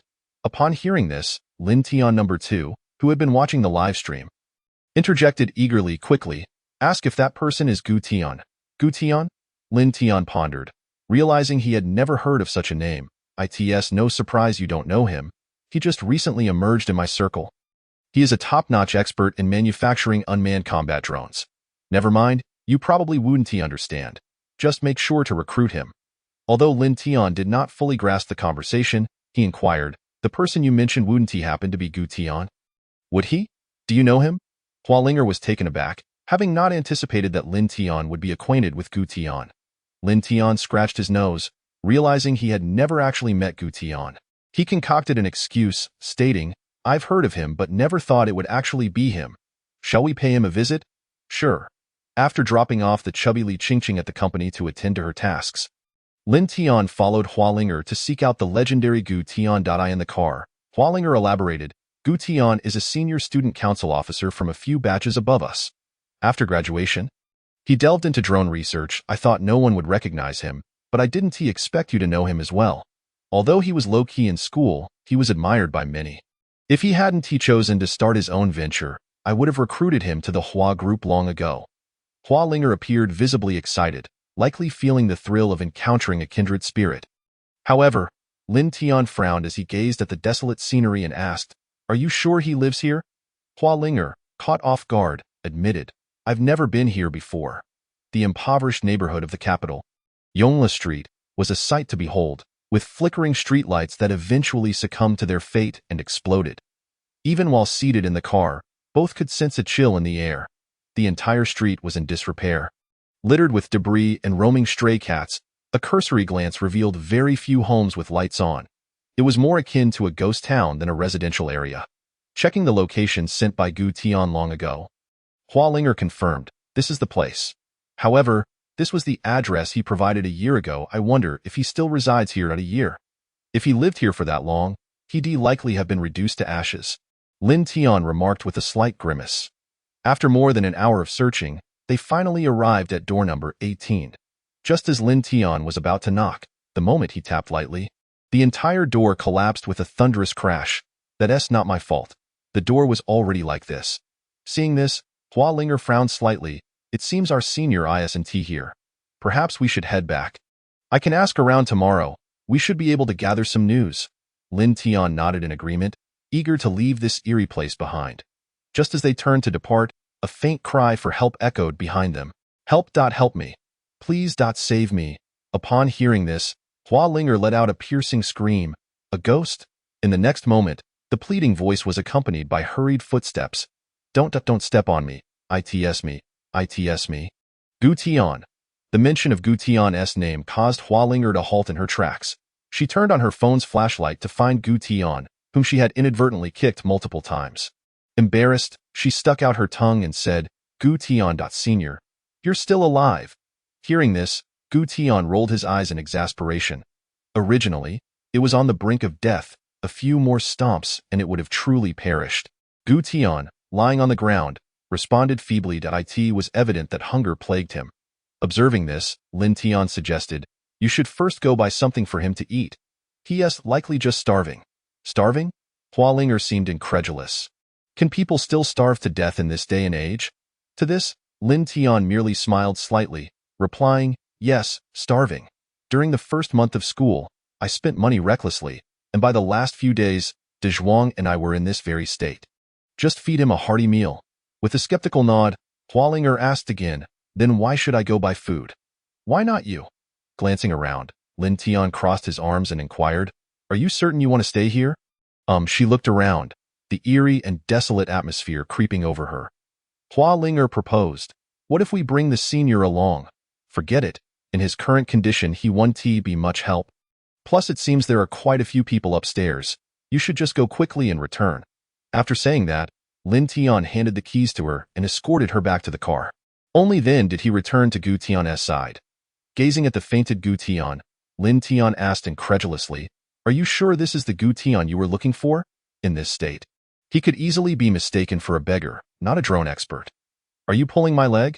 To this, Lin Tian number 2 replied uncertainly, "He looks somewhat similar, yet not quite. Gu Tian on my end is a hefty fellow. At least 300 pounds. However, judging by his appearance, he might not even weigh a third of that." When Hualinger returned carrying a pile of food, the next instant, the room was illuminated by a dozen pairs of eerie green eyes. Startled, Hualinger let out a piercing scream and immediately hid behind Lin Tian.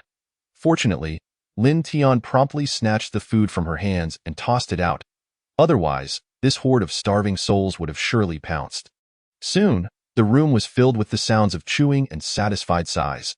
After Lin Tian settled the outstanding electricity bill for the past year, the entire place was finally lit up, bright and clear. Is there any food left? Mom, I got a chicken leg. It's really a chicken leg. I want more. I want more to is this heaven. So, heaven serves meals, huh? My goodness, I didn't starve to death. Hey, save me a bite. I didn't even get a spoonful of soup, damn it. Who threw the gnawed chicken leg into my bowl? In an instant, the scene devolved into utter chaos. Lin Tian turned to Hua Linger and suggested, "Why don't you go buy some more? Just a quick stop at a fast food place will do. I spotted one a few kilometers back." Hearing this, Hua Linger glanced at the group sprawled on the floor and nodded slightly. After the second round of feeding concluded, Gu Tian and the others finally revived. However, the newly revived Gu Tian waved his hand and commanded, "Continue the research. Group 1 and 2, calculate the power. Let us charge the batteries while we still have electricity. The rest of you, create new models. The previous ones were far too inefficient and can't be used. Stop eating and get back to work. I'm talking to you, Lao San. Stop licking your plate. It's cleaner than your face. Move, move, move." The moment they received their orders, the crowd nodded vigorously and promptly rose to attend to their respective tasks. Once everyone dispersed, Gu Tian sheepishly scratched his head and greeted Hua Linger and Lin Tian with a grin. "I see this Linger. What brings you here? Please, have a seat." Looking at the disarray within the room, Hua Linger was at a loss for where to step and could only state her purpose for visiting. "I came to see the Senior S drone. I was wondering how the research is progressing." Yu Tian frowned at her words and replied, "It's not quite ready yet. We're still a bit short. If it weren't for the Siddhu family withdrawing their funding midway, we wouldn't have ended up like this. It's just a delay of a few months, so why withdraw, right, Linger?" Hua Linger merely smiled silently at this. The Siddha group placed utmost importance on efficiency. Even a few days' delay was unacceptable, let alone several months. Given the current situation, it seemed more likely to be a matter of years rather than months. It must be him, however. It appears this team is considerably smaller than before. This was Lin Tian No. 2's exact observation. Thus, Lin Tian interjected, "Why not take us to take a look? Perhaps I could offer some insights." Upon hearing this, Gu Tian's interest was piqued. He might not know who Lin Tian was, but he certainly knew who Hua Linger was. It was late, and for Hua Linger to bring a stranger to meet him indicated that Lin Tian could not possibly be a mere incompetent. With that thought, Gu Tian nodded eagerly. "If my brother is interested, please, feel free to have a look. If you could give me some advice, that would be even better. Sometimes the observer sees clearer than the one involved." "Linger, come with me." With that, Gu Tian led the two upstairs. In stark contrast to the dilapidated first floor, the second floor was entirely different. Various equipment and draft papers were neatly arranged. Although it couldn't compare to a typical research institute of the Siddha group, it was evident that they were diligently engaged in drone research, nearly starving yet still refraining from selling their machinery. Lin Tian couldn't help but feel a sense of admiration. If it were him, he would undoubtedly have failed. Clearing his throat, Lin Tian turned to Lin Tian No. 2 and remarked, "Now, let us see you performed. Don't embarrass me." "Embarrass you? Don't joke. I'm the man with the answers." Lin Tian No. 2 immediately opened a webpage to review Gu Tian's initial batch of design blueprints, comparing them with the current design papers, and indeed, they were quite similar. He then sent a message, "Prepare. The show begins." Gu Tian observed Lin Tian's earnest demeanor toward the drone and felt a surge of curiosity, stepping forward to ask, "Junior, do you have any suggestions?" Gu Tian's words, while seemingly polite, were in fact a display of pride. After all, his drones were among the best in the entire capital and even the whole of Long Country. Though he claimed the project wasn't finished, he merely sought to perfect his creation. Otherwise, he would have already been out selling his finished products. Hua Linger chuckled in response. "Senior, you jest. How could he possibly have anything to advise? If he had that capability, we wouldn't have come looking for you, would we?" Just as Gu Tian was poised to showcase his research achievements, Lin Tian shook his head slightly, pointing at the drone design in front of him. "This endurance isn't sufficient, is it?" At this, Hua Linger quickly tugged at Lin Tian's sleeve, signaling him to cease speaking. However, Lin Tian ignored Hua Linger's warning and continued, pointing at the new design on the wall. "While a circular body maintains balance, it wastes too much space, leading to inefficiency, and hence the endurance issued." As he spoke, Lin Tian picked up a ruler and began indicating points on the design paper. "The crux lies here. The three wings enhance stability, But the power is insufficient. The ascent is too slow, and turning poses a problem as well, doesn't it? Upon hearing this, Gu Tian appeared slightly taken aback. This kid had discerned the key issue at a glance. Noticing Gu Tian's change in expression, Hua Ling shot Lin Tian a glare. Just as she was about to speak, Gu Tian interrupted. What better solution do you propose? In response, Lin Tian confidently stated, change the circular design to a square one, that will suffice. Positioning the core for balance will become much simpler. Square? Gu Tian exclaimed. Wouldn't that significantly increase acceleration resistance? The triangular shape is precisely to reduce wind resistance. Then why not alter the flight pattern? Utilize angles for flight. A square is merely two triangles combined, right? Moreover, with the internal layout adjusted, the volume can be further minimized. This way, speed should increase rather than decrease. Upon hearing this, a glimmer of light flashed in Gu Tian's eyes. He clapped his hands vigorously and exclaimed, yes, there is such a method. It all makes sense now. Even the mass production issue can be easily resolved. Ha ha ha, genius, brother. You are simply a prodigious talent. Watching Gu Tian's excitement, Hua Ling was momentarily stunned. Was that all it took? Though she knew Gu Tian, she was well aware of his eccentric temperament. Otherwise, how could he have ended up in such a situation despite graduating from the prestigious Imperial Capital Academy? Back then, Hua Ling cast a glance at Lin Tian. Now, he was the only one capable of conversing, and she urged him to articulate the purpose of their visit.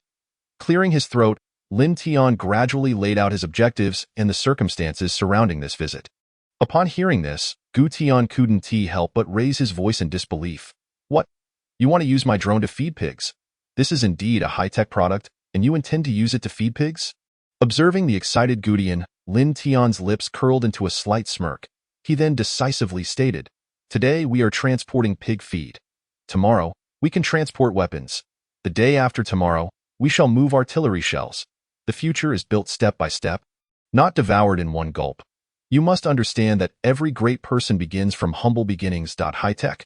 Only that which serves the public can be deemed high-tech. Otherwise, it is merely refuse. Do you comprehend? As he spoke, Lin Tian clapped his hands firmly and declared, now, tell me, what is technology? Speak it loudly. In response, Gu Tian, in a fit of hysteria, shouted, I am high-tech. Raising pigs is high-tech. We are all high-tech. Witnessing Gu Tian being so easily swayed by just a few sentences, Hua Ling couldn't help but twitch her lips slightly. Is this really acceptable? Has the senior truly lost his mind from hunger? Seeing that Gu Tian had been convinced, Lin Tian patted his shoulder and asked, excellent. How long until delivery? 3 months? No. A month will suffice. Very well, then you have 1 month. After saying this, Lin Tian glanced at Hua Ling who nodded slightly in agreement. He then pulled out a bank card from his bag and said, this contains the startup funds and your meal expenses.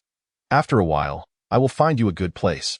However, Gu Tian shrugged nonchalantly, it doesn't matter. We don't need another place. We already have everything we need here. As long as we have money for food. All right, I won't keep you any longer. I must revise the design drawings. As he spoke, Gu Tian began to scribble on the papers. If we change it to a square shape, could we enhance the power as well? Ha ha ha, why bother changing? I can just put a shell around it, can't I? The shell will serve as the new battery placement, thus fulfilling all conditions.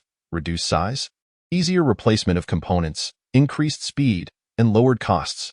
Perfect, simply perfect. I am a genius. With that, Gu Tian strode into the adjacent small room with the drawings in hand. Observing this, Hua Ling and Lin Tian exchanged glances, their faces reflecting a hint of helplessness. Let us each return to our respective homes and find our own mothers. All right, but what about feeding during this month? Simple, just rig a catapult to toss the food in. Pigs are not picky eaters. As long as we toss it high enough, we just need to ensure it doesn't carry the scent of wooden stakes. If this method works, why use drones? Hua Ling appeared puzzled, as Lin Tian's method seemed evidently superior. In response, Lin Tian rolled his eyes and explained, drones can fly higher and farther. How far can a catapult reach? Right now, with fewer pigs, it's manageable, but if their numbers increase later, using this method could lead to a riot over food, resulting in the demise of many. All right, enough said, we should leave. After finalizing the drone arrangements, Lin Tian breathed a sigh of relief. With pigs in hand, he no longer had worries now. He only needed to secure a large quantity of jade stones promised by Lin Tian. No. With this in mind, Lin Tian glanced at Hualinger and said, I need to rest tomorrow. I haven't had a proper break in a long time. Seeing that everything was on track, Hualinger generously waved her hand in agreement. Do as you wish. I want to sleep in tomorrow too. So I want tea come to your place for breakfast. Having secured a day off, Lin Tian set out early the next day to the Jade Plaza. The Zhang family should still be around, as this plaza holds plenty of good items, and they wouldn't want to leave until all their money is spent. Is that you? Zhang Lei frowned slightly upon seeing Lin Tian. He quickly glanced around to ensure there were no competitors before quietly asking, little brother, are you looking to sell me some 9-color jade? How much do you have? As long as the quality is good. We can discuss the price. In response, Lin Tian nonchalantly gestured towards a restaurant in the distance, prompting Zhang Lei to nod slightly. A plate of pickles, 2 buns, and a bowl of porridge. Zhang Lei's frugality surprised Lin Tian, who remarked, I thought wealthy people had extravagant breakfasts, yet you only eat this little? Zhang Lei, sipping his porridge, explained softly, normally, I eat better. However, when out seeking business, it's said that wealth does not come from being overly full. We generally don't eat too much when away from home. Is that so? Ha ha ha, it's an old saying passed down. It's essentially to avoid overeating, which can lead to drowsiness and mistakes. Staying a bit hungry keeps the mind sharp. Besides, with my daily social engagements, it's best to keep my stomach somewhat empty. Lin Tian nodded in agreement. That makes sense. Now, shall we discuss business? Clearly, Zhang Lei was more interested in commerce than food. Lin Tian smiled and replied, No, this time I'm not here to sell you something, but to buy. Buy something? Zhang Lei raised an eyebrow, intrigued. Do you wish to enter the trade? I have some exceptional items that I'm keeping in reserve, but I wonder if you have enough funds. Hearing this, Lin Tian chuckled. No, I'm not interested in high-end goods. I want scrap. Scrap? Zhang Lei was taken aback. Not many sought to purchase scrap from him. Though it wasn't unheard of. In the jade industry, the top players are the elite artisans, known colloquially as the Jade Kings. They only want the finest. The next tier consists of wholesale merchants, dubbed Jade Mountain, who possess an overwhelming amount of raw stones, akin to a mountain. This category typically does not cut raw stones unless assured of profit. The next tier is known as resellers, who engage in various trades, buying and selling within the same day, focusing solely on profit margins without concern for quality. Below them are various classifications, with the lowest being the Elite King, also known as novices, who dream of instant wealth. Particularly fond of scavenging through scrap, Zhang Lei scrutinized Lin Tian and kindly cautioned, it's not easy to become Elite King. If you have some funds, it would be wiser to invest elsewhere. This industry is fraught with depth. Let us discuss the 9-color jade instead. Lin Tian smiled slightly. 95 million. I will buy all the scrap jade in your yard, as long as it is jade. This was the entirety of Lin Tian's available cash. Observing this scene, Lin Tian number 2 couldn't help but exclaim, Brother, I adore you. When you marry and have children, I will surely give you a grand red envelope. Ignoring the comment, Lin Tian turned to Zhang Lei and asked with a smile, What do you think? This price undoubtedly stunned Zhang Lei. Those willing to spend such a hefty sum on scrap were rare. He had only seen a handful, and they had all ended up losing everything, with many even resorting to drastic measures. Observing the young Lin Tian, Zhang Lei frowned and couldn't help but ask repeatedly, Are you certain? This is nearly 200 million. Meanwhile, Lin Tian number 2 was nearly frantic, unable to restrain himself from sending frantic messages. Just sell already. I have ways to purify jade. There's no such thing as waste jade. Only waste material. Hurry, sell to me. Watching Lin Tian number 2 nearly lose his mind, Lin Tian sighed. Do I appear insane? I certainly have my own uses for it. I just hope you have enough stock. In response, Zhang Lei smiled slightly. Since you insist, I have no reason to decline this opportunity, and no problem. I can gather 200 million worth of goods for you. Anything beyond that will be a gesture of goodwill from me. Give me an address, and I will ensure delivery within a week. However, I must clarify. You can cancel the deal anytime before I leave Kyoto, but once I leave, the transaction is finalized. If you change your mind then, it will be too late. I will have already begun to arrange the goods. Seeing that the other party was still leaving himself an out, Lin Tian couldn't help but feel a sense of goodwill towards him. This person is someone worth befriending, he promptly agreed. All right, let us proceed as you suggested. Send me the account details, and I will transfer the funds. With the contract signed, Lin Tian finally exhaled in relief. Just as he was preparing to rise and take his leave, Zhang Lei pulled him back. Hey, little brother, since we concluded this deal, we are now acquaintances, right? How about we discuss the 9-colored jade? Seeing that the other party had not given up, Lin Tian could only respond with exasperation. But I truly have very little stock left. Come on, whatever you have, just give it to me. We can negotiate the price.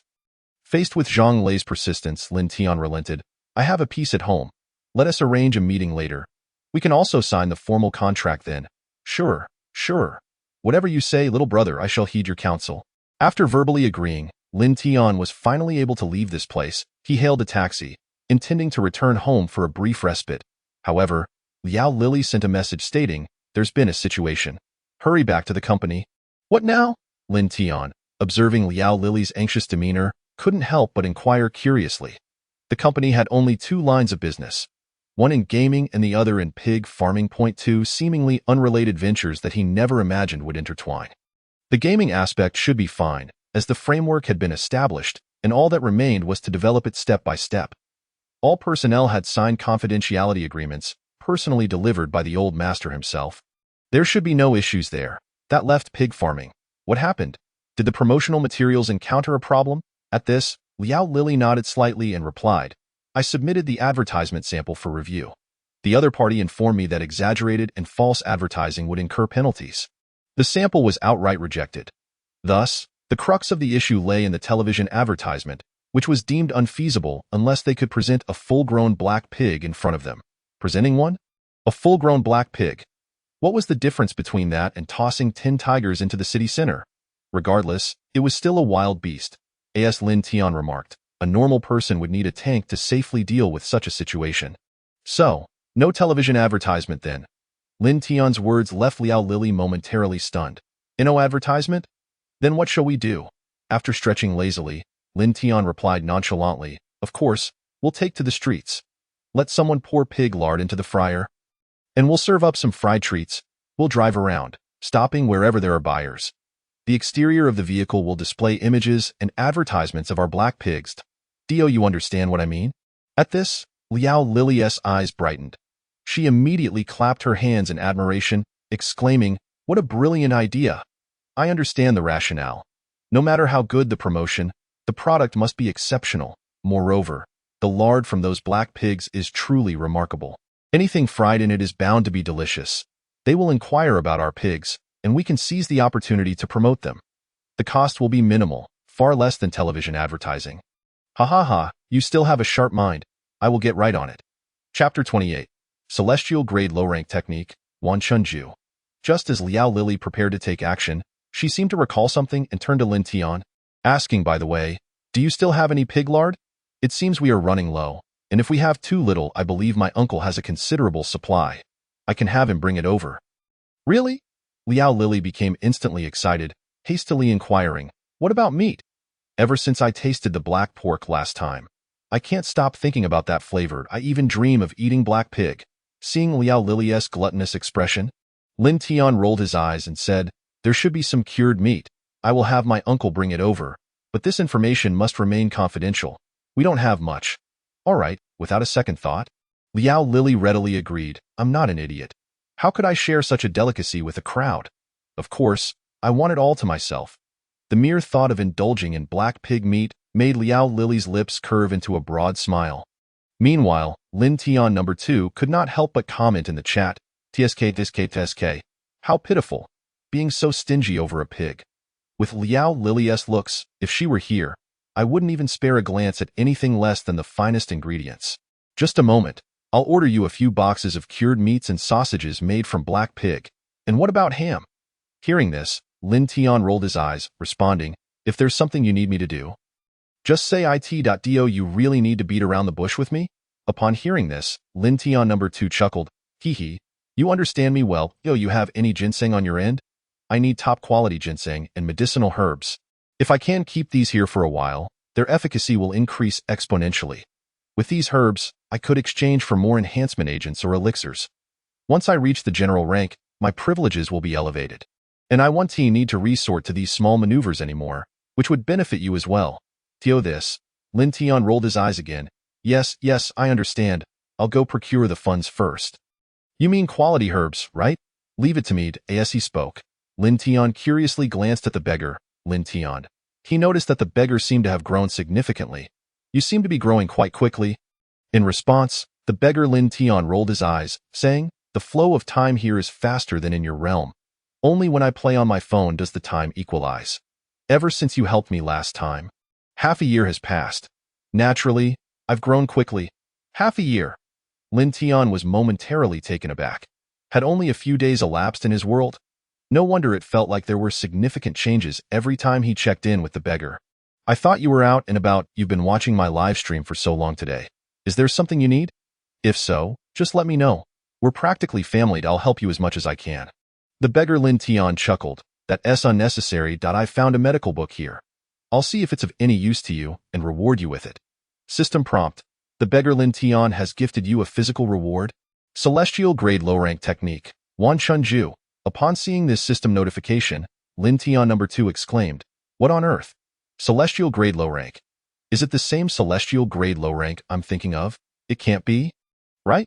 Tell me you're joking. Watching 30 messages flood in at once, Lin Tian's curiosity was piqued. It seemed this technique held significant value. The beggar Lin Tian replied nonchalantly, it should be the celestial grade technique you imagine. The elements from our two worlds are quite similar, almost a unified system, so the differences shouldn't be vast. This. Lin Tian number 2 became thoroughly excited. Really? It's genuinely a celestial grade technique? Wow, that's something that even super strong beings at the 6th rank would fight over. As a martial apprentice, I can actually learn it. This is simply unbelievable. Ha ha ha ha. Seeing Lin Tian number 2 so excited, he began to ramble. Lin Tian couldn't help but roll his eyes slightly. Calm down. Let me read it first. With that, Lin Tian opened the ancient book before him. The moment he flipped it open, countless roots surged towards him, and in the next instant, he was pulled into the pages of the book. The experiences of those who had practiced the Wan Chunju throughout the ages flooded into his mind. Lin Tian felt his brain expanding rapidly, as though it might burst at any moment like an overinflated balloon. He had no idea how much time had passed when he suddenly heard Hualinger's voice. Wake up! Wake up! Lin Tian, why are you sleeping in the office? Slowly opening his eyes, Lin Tian instinctively wiped away the drool.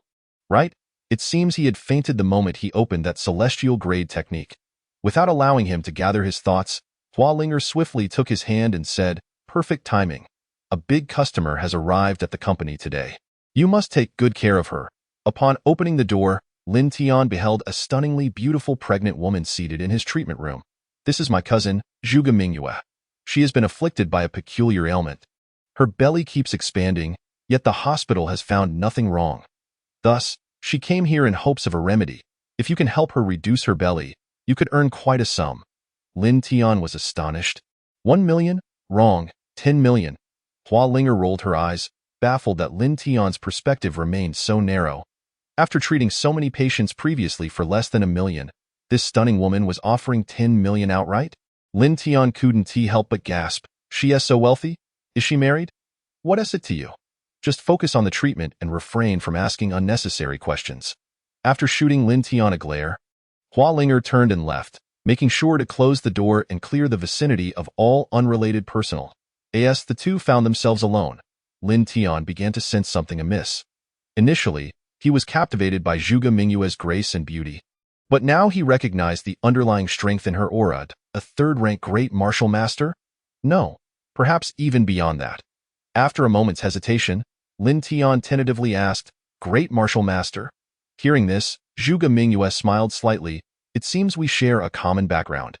Allow me to introduce myself. Zhuge Clan, Zhuge Mingyue. 3rd rank, 5th stage great martial master. Lin Tian nodded slightly in acknowledgement, responding, 2nd rank, 1st stage martial master. Lin Tian, oh, I sensed something was off earlier. I didn't expect your talent to be so high. Achieving the martial master rank at such a young age, from the Lin family? Is this the residence of the Mo family? Upon hearing this, Lin Tian gently shook his head in denial, stating, no, my family is quite ordinary. My father transports goods using a sports car, and my mother works as a laborer in a small factory. We are just an average family. Upon hearing this, Zhuge Mingyue was even more astonished and curiously inquired, is it truly an ordinary family? Indeed, Lin Tian replied with a wry smile. My family's information should not be difficult to verify. You may look it up. Haha, there's no need for that, Zhuge Mingyue said as she stood up and glanced at the treatment bed beside her. Should I lie down there? No need. Let me take your pulse instead. The Wan Chunju, the primary cultivation method he practiced, focused on healing and injury recovery. The more people he treated, the greater his own strength would grow. In other words, Lin Tian could be considered a half-immortal healer at this point. However, as he took her pulse, he couldn't help but grimace. He already knew how to heal her, but the method was somewhat difficult to articulate. It's not hard to treat, it's just a bit. Seeing that Lin Tian genuinely seemed to have a method for treating her, Zhuge Mingyue's eyes brightened. She had sought many high-ranking martial artists, yet none could assist her. She immediately stated, medicinal materials and money are not an issue. Just tell me what you need. I can procure anything. Upon hearing this, Lin Tian chuckled wryly, that's not necessary. I'm just afraid you won't believe me. Your round belly is due to an excess of yin energy. If my diagnosis is correct, your belly has gradually enlarged since you advanced to a martial artist. The treatment method is simple. You must relinquish your maidenhood. However, this may not be feasible, as your cultivation method requires you to maintain your virginity, am I right? Upon hearing this, Zhuge Mingyue squinted her eyes slightly and curiously asked Lin Tian, and what is the second method? It's fine. Speak boldly, she encouraged. Noticing Lin Tian's evasive gaze, Zhuge Mingyue began to piece things together. Lin Tian, feeling somewhat helpless, replied, find a virgin male like me and consume his pure young blood once a month. The blood must not see the light of day or come into contact with anything else, and it can only be transferred mouth to mouth. Before Lin Tian could finish his sentence, he suddenly felt a soft touch on his lips. Before he could savor the sensation, a chilling wave surged through him. By the time Lin Tian regained his senses, he saw Hua Linger excitedly pulling his hand and bouncing around, exclaiming, ha ha ha ha ha, I've hit the jackpot. A full 10 million. Your share has already been transferred to you. And by the way, Mingyue said she would provide you with some nourishing herbs tomorrow. What's wrong with you? You look like you've been drained. Your face is pale, and your lips are purple. Are you poisoned? Meanwhile, Zhuge Mingyue had long since vanished from sight. Upon hearing this, Lin Tian had yet to speak when the comments began to flood in. Ha ha ha ha, amazing. His first kiss lasted 4 hours. Wow, and it's with a top-tier beauty. I'm so envious. TSK. I used to want to marry a top-tier beauty, but I never expected that there would come a day when a beauty would throw herself at me. What a bargain. Ha ha ha. What a huge gain. Such a stunning girl, still a virgin. She probably hasn't even had a boyfriend. At that moment, Lin Tian lacked the strength to retort against Lin Tian number 2. He felt as if all the vitality and energy had been drained from his body. Just as he was about to speak, darkness enveloped him, and he fainted. Frightened, Hua Linger quickly caught him, but with her slender arms and legs, she could barely support their combined weight. Unsurprisingly, they both collapsed to the ground. Linger, it's time for dinner. Liao Lily had just opened the door to call Lin Tian and Hua Linger for a meal when she was greeted by the sight of Lin Tian sprawled atop Hua Linger. Instantly, a blush crept onto her cheeks, and she quickly retreated, saying I'll just go eat first. You two take your time. With that, Liao Lily coughed lightly and added, the company is quite busy, so please keep it down. As she spoke, she prepared to close the door and leave, secretly marveling at Linger's boldness. Fortunately, Hua Linger promptly called out for help. Come quickly. Lin Tian has fainted. Lily. As Lin Tian was helped up, both were panting heavily. Is Lin Tian a pig? He's so heavy. Almost couldn't lift him. After a few simple complaints, Liao Lily glanced at the still unconscious Lin Tian and asked, what should we do next? He seems to be fine. His heartbeat is normal, but his complexion is a bit pale. Is it low blood sugar? Maybe should we give him some sugar water to see? That might not be effective. How about we try some chili water instead? We need to wake him up somehow. I think that's a good idea. I'll go to the kitchen for chili water. When Lin Tian regained consciousness, he let out a sharp scream. He saw De Zhuang trying to remove his clothes, leaving him clad only in his underwear. De Zhuang, when did you start liking men? We're brothers. Hearing this, De Zhuang awkwardly scratched his head and explained, it's not that I want to change your clothes. Your clothes were all wet, and the boss was worried you might catch a cold, so he asked me to help you change. Wet? Lin Tian turned to look at his discarded clothes, which were covered in various strange liquids, while his mouth was filled with an odd medley of tastes. Sweet, salty, and even bittered he gagged, feeling nausea rising as his stomach churned with water. Hua Linger and Liao Lily had taken it upon themselves to experiment with various liquids on him while he was unresponsive. Pouring salt water, milk tea, plain water, sugar water, and all manner of beverages down his throat. Lin Tian had complied with it all, leading the two to become engrossed in a competition to see who could feed him the most without him vomiting. After glancing at the live stream replay, Lin Tian's face darkened. These two girls had treated him like a doll, playing house with him. Furious, he vented in the chat group, Hua Linger, Liao Lily, you two come out here. This is all you're doing. As soon as he sent the voice message, the two girls swiftly logged off, their avatars turning gray. Playing dead? After changing into a new set of clothes, Lin Tian went straight back to his dormitory to rest. As for revenge, he would address that once he felt better tomorrow. Meanwhile, Lin Tian number 2 continued to urge him, don't rush to rest. First, give me the cultivation method. I want to study it. Chapter 29. The aftermath of the first kiss after casually tossing the cultivation method to the other. Lin Tian's world fell into a serene silence. He collapsed onto his bed, too lazy to change clothes. The following morning, as Lin Tian awoke, he spotted Hua Linger pushing a cart of items toward him. Letting out a sigh of relief, Hua Linger wiped the sweat from her forehead and said, Phew, I'm exhausted. Here, take this. It's the nourishment Mingyue prepared for you. Seems your performance yesterday impressed her greatly.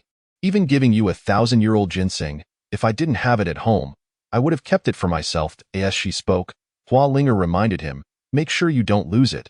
This is top-notch stuff. In response to her reminder, Lin Tian couldn't help but roll his eyes.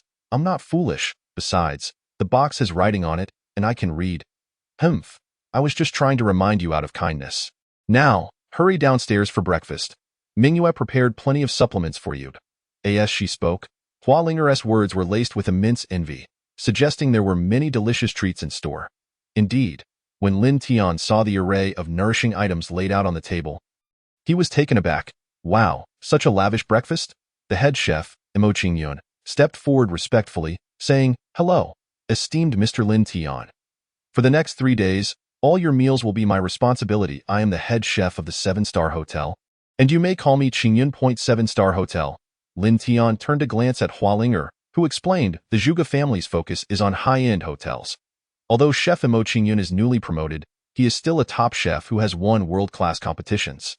You should feel fortunate. Normally, one would have to wait until next year just to have a meal prepared by him. Typically, being assigned a 3-star chef is already impressive. He is a 7-star chef. The only ones above him are those at the national banquet level. Hearing this, Lin Tian looked at Imo Qingyun in astonishment. Upon seeing this, Imo Qingyun offered a faint smile and replied in a calm tone, Miss Linger, you flatter me. My primary intention is merely to witness the remarkable black-skinned pigs under your purview and ascertain if they truly possess the extraordinary qualities as advertised. I wonder if I might have the honor. Upon hearing this, Lin Tian promptly took a seat, nodding slightly in agreement. Yes, I understand. Later, there will be cured meats and sausages delivered to your kitchen. You may manage it as you see fit. With Lin Tian's consent, Imo Qingyun's eyes sparkled with a hint of excitement as he responded, Then I thank you sincerely. As they enjoyed their breakfast, Lin Tian's companion, Lin Tian Air, could not help but drool at the sight, exclaiming, Wow, 4 hours of kissing in exchange for such a meal. I wouldn't mind, not even if it were a dinosaur, let alone a top-tier beauty. He continued, Now that I think about it, it's likely only you who could achieve a first kiss lasting over 4 hours. How enviable! Lin Tian could not resist rolling his eyes at this, replying, Isn't it a bit much for a single dog like you to say that? How do you know I'm a single dog? Came the retort. Need I say more? Given our circumstances, I am perfectly aware of my own status. Let us skip this topic. I concur. After finishing their meal, Lin Tian finally appeared to regain some color, his vitality restored. Observing this, he remarked, This food therapy is truly effective, far better than injections or medications. By the way, have you prepared your items? Of course, I've been ready and waiting for your signal, Lin Tian Air replied. Very well, I shall head to the warehouse. You get ready. Understood. After negotiating a lengthy leave with Hua Linger, Lin Tian returned driving a large truck filled with thousands of pounds of cured meats and sausages. Hua Linger watched, her mouth watering at the sight, exclaiming, This is no mere vehicle. It's a veritable treasury. Enough of that. Only 1/10 of this is for you. The rest is destined for my family's restaurant. Restaurant? Hua Linger looked at Lin Tian quizzically, as if recalling something before exclaiming, my parents mentioned that they would be opening a new establishment today and asked me to go over. Perfect. I'll accompany you to enjoy a meal there. Lin Tian replied, and Hua Linger promptly grabbed the truck keys, saying, stop dawdling.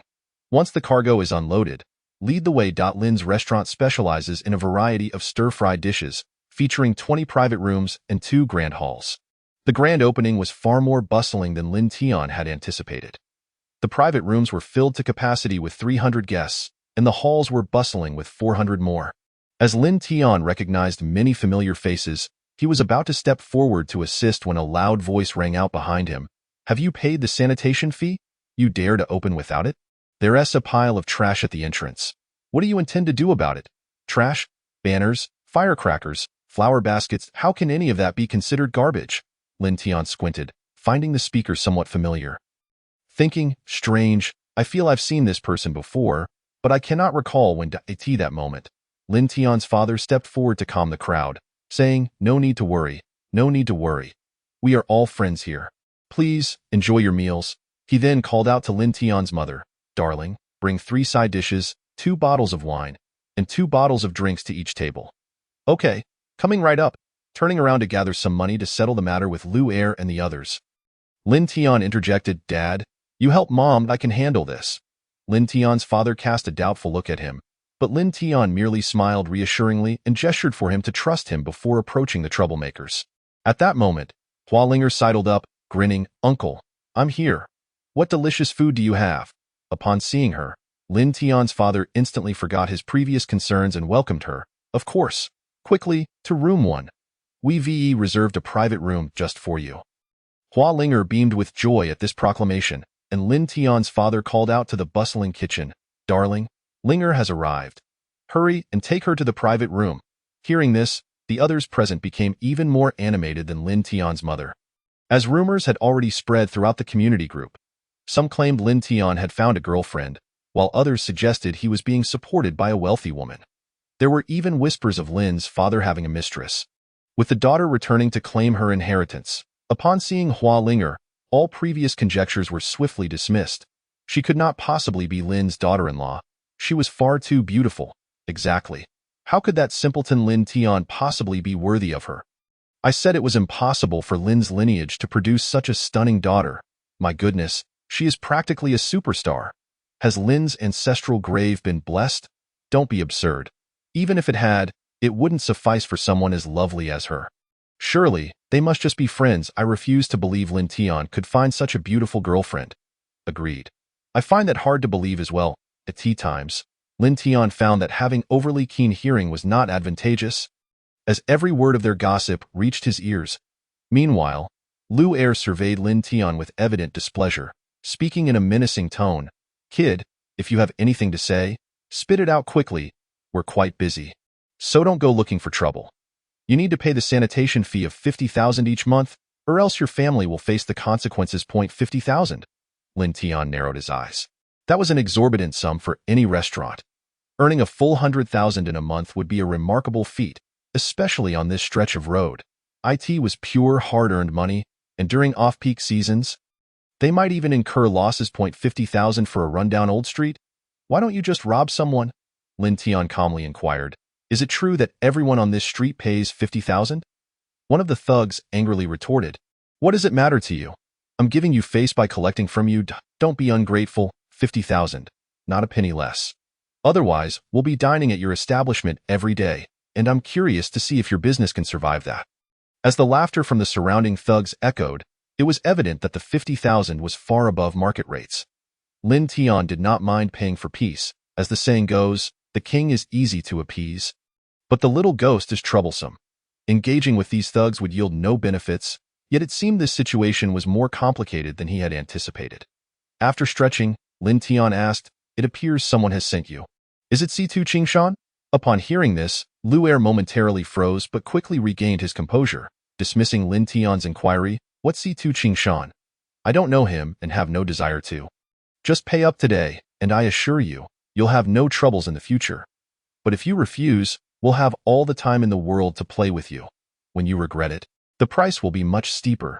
Just as Lu Er finished speaking, a fist landed squarely on his face. Without even a scream, he fell unconscious. Witnessing their leader being struck, the remaining thugs exchanged glances before charging at Lin Tian. 3 minutes later, as Lin Tian surveyed the unconscious figure sprawled around him, he plopped down atop Lu Er, gasping for breath. "Damn it! Yesterday took too much out of me. Just moving a bit and I'm already winded." Lin Tian Er, reveling in the moment, teased, "How's that? If you're struggling, I can step in next time. Don't think you'd complain after being kissed so passionately by such a stunning woman. You truly are ungrateful. By the way, how did it feel to kiss her?" Lin Tian rolled his eyes. "Was that even a kiss? I felt nothing but a chilling coldness, and before I could process anything, I lost consciousness. When I finally came to, I couldn't recall a thing. That moment, Lin Tian felt a vibration beneath him.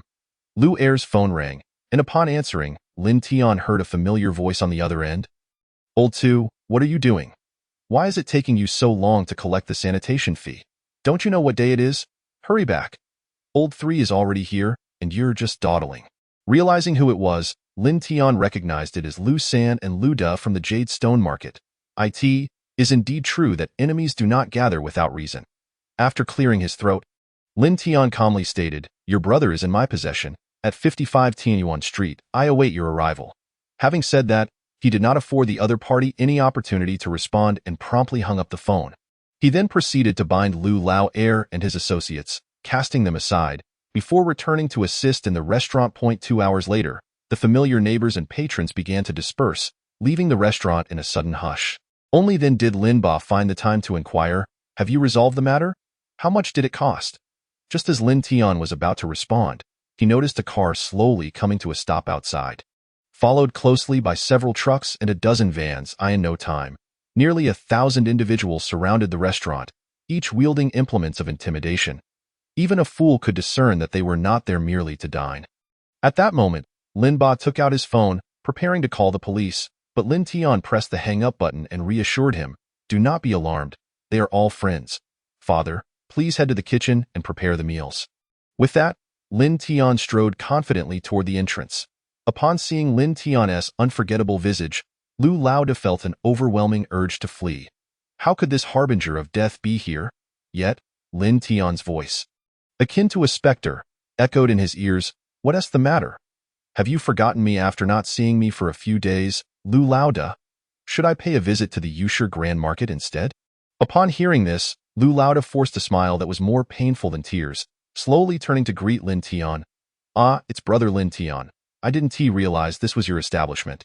It must be my foolish brother who instigated trouble.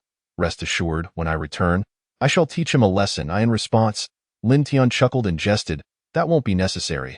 I've already taken care of him. He is currently in the alley. Don't worry. No lives will be lost. However, it's nearly afternoon. Isn't it? Aren't you going to eat?" "Afternoon, brother. It's not even 2 o'clock yet." Lu Laoda, gazing at Lin Tian's amicable demeanor, felt a sense of dread. It appeared that the other party intended to extort him. Realizing this, Lu Laoda could only concede. He waved his hand and admonished his subordinates. "What are you standing around for? Get in and eat. Toss your weapons in the car. We're here to dine, not to fight. Behave yourselves, and anyone who dares to act out will be the first to suffer my wrath. Do you understand?" "Yes, boss. Yes, boss. Yes, boss." As the crowd echoed their affirmations, the surrounding shop owners were taken aback. Who in this street didn't know Lu Laoda? They were astonished that he had personally come to support this restaurant. Surely, the Lin family restaurant was now safe from troublemakers. Inside the second private room, Lin Tian sat amidst Lu Laoda, Lu Lao San, and various gang leaders. Lu Laoda, drenched in sweat, was acutely aware of Lin Tian's ruthlessness. His brother, Lu Lao Er, had yet to regain consciousness, and he was not eager to experience that terror again. Thus, noticing Lin Tian's silence, he quickly asked, "Brother Lin Tian, you wish to know who has been troubling you, correct?" Lin Tian coolly replied, "Who else could it be but Situ Qingshan? Never mind. The Situ family is not something you can meddle with. Just report back to Situ Qingshan.as for matters concerning the Situ family." I will handle them myself. I merely wish to entrust you with another task. Upon hearing that he did not need to confront the Situ family, Lu Lauda immediately breathed a sigh of relief and eagerly responded, Don't mention just one task. I'll handle 10 without hesitation. But what exactly is it? Chapter 30. Zombie Lin Tian. It's quite simple. Help me promote my family's pork. Pork? Lu Lauda was momentarily taken aback. Isn't pork something ubiquitous? Even during last year's New Year, the highest price for pork barely reached 20-3. It was expensive, but at least still affordable. What was there to promote? Just as Lu Lauda was puzzled, an enticing aroma wafted into his nostrils. That smells divine. A server placed a dish on the table, a plate of sliced sausages accompanied by a small cup of sauce. The presentation was unremarkable, and the sausages merely steamed. Nonetheless, it stirred his appetite, and he instinctively picked up a piece and placed it in his mouth. As the rich flavors exploded in his mouth, he could hardly contain himself, exclaiming, Delicious! I've wasted my life eating inferior meat. The sausage was simply unbelievably scrumptious. Pack me a portion. No, 10 portions. I want to take some home for my mother to taste. In response, Lin Tian chuckled and reminded him, One plate costs 10,000. 10 portions will total 100,000. Thank you for your patronage. What? Lu Lauda was momentarily stunned. 10,000 for a plate of sausage? Was it made of gold? As he stood there, dazed, the plate of sausages was swiftly devoured by those present. Observing this, Lu Lauda cursed, Damn it, are you all starving to death? Fine, if it's 10,000, I'll buy it. Turning to Lu Lao San, he instructed, Lao San, tell the boys that each table can order a maximum of 5 plates. Any more, they pay for themselves. If we eat over 1 million in one meal, I can at least say I've treated them well. Lu Lao San nodded slightly. Seeing this, Lin Tian smiled and said, Ha ha ha, thank you for your patronage. I'll take the liberty of sending you an additional plate of cured meat. He then instructed the server, Go. Request the kitchen to prepare a plate of stir-fried cured meat rice with extra cured meat and sausages, along with some shrimp and vegetables. Add a few more eggs. Understood. The server nodded and hurried downstairs. When it came time to settle the bill, Lin Ma was taken aback by the total of 135,000. Is this a mistake? To this, Lin Tian presented the prepared invoice to Lu Lauda and explained, Mom, it's correct. 1 plate of sausages costs 10,000, and they ordered over 100 plates, including other dishes, over 100,000. Isn't expensive? Lu Lauda gritted his teeth and nodded in agreement. Yes, indeed, not expensive. If he had come to eat alone, he could have accepted spending several thousand for a meal, but with a group of subordinates, the cost skyrocketed. Meanwhile, Lu Lauda's underlings appeared increasingly exhilarated. Spending over 100,000 on a meal without even ordering alcohol was enough to give them bragging rights for several days. Unable to hold back, Lin Ma exclaimed, What? 10,000 for a plate of sausages? Suddenly realizing something, she rushed toward the kitchen, shouting, Put that down, quickly! I need to withdraw my money. Those sausages cost several thousand each. Initially, the new employees had been emboldened by the intoxicating aroma of the sausages to request some from the boss. Lin Ma hadn't thought much of it, assuming they were just sausages. Her son had sent a truckload, so they probably weren't anything extravagant. She had generously given each of them 2 pieces, which amounted to 10,000, a realization that left her in a frenzy. Watching his mother rush in a panic, Lin Tian could only shake his head helplessly. After sending Lu Lauda on his way, he turned to his father, who appeared dazed, and said, Dad, Dad. At this moment, Lin Ba muttered, 5,000 for a sausage. I can only earn enough for 1 sausage a year. Am I worth less than a pig? What on earth is this? How can it be so valuable? Seeing his father's worldview shattered, Lin Tian shook his head in exasperation. After all, he considered the prices exorbitant. 5,000 for a sausage. How many people would actually spend that? Dad, wake up. It's time to revise the menu. Remember to add sausages and cured meat, with sausages at 10,000 and cured meat at 15,000. No discounts. Remember, absolutely no discounts. Hearing this, Lin Ba finally responded, Isn't that price too steep? I'm worried no one will buy it. It doesn't matter. If they don't sell, we can store them in the freezer. Just remember to lock the door. Besides, there might be customers, Lin Tian remarked, glancing outside the restaurant where numerous individuals lingered, eager to try the enticing aroma from earlier. However, it remained uncertain how many would be willing to spend the money. Well, fine. Having a few more dishes is a good thing. Let us make steamed sausages and stir-fried cured meat rice our signature dishes. With that, Lin Ba contacted someone to prepare a new menu. At this moment, Hualing Er, having finished her meal, cheerfully produced a gift she had prepared earlier and placed it on the bar, saying, "Hee, congratulations, uncle and aunt, on the opening of your new restaurant. This is a modest token of my affection. I hope you do not find it lacking."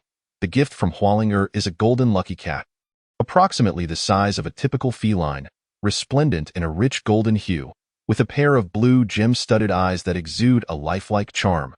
Could it possibly be made of pure gold? Upon hearing this, Hualing Er cast a sidelong glance at Lin Tiandao. How could that be? If it were solid gold, how could a mere girl like me possibly lift it? Thus, she had resorted to a bit of economizing. Only the base is crafted from pure gold, while the rest is merely gold-plated. The base? Observing the modest base, Lin Tian felt a slight twitch at the corner of his mouth. That alone must weigh at least 7 or 8 jin. He mused. Lin Ba, upon hearing this, quickly interjected, "This is far too precious to know.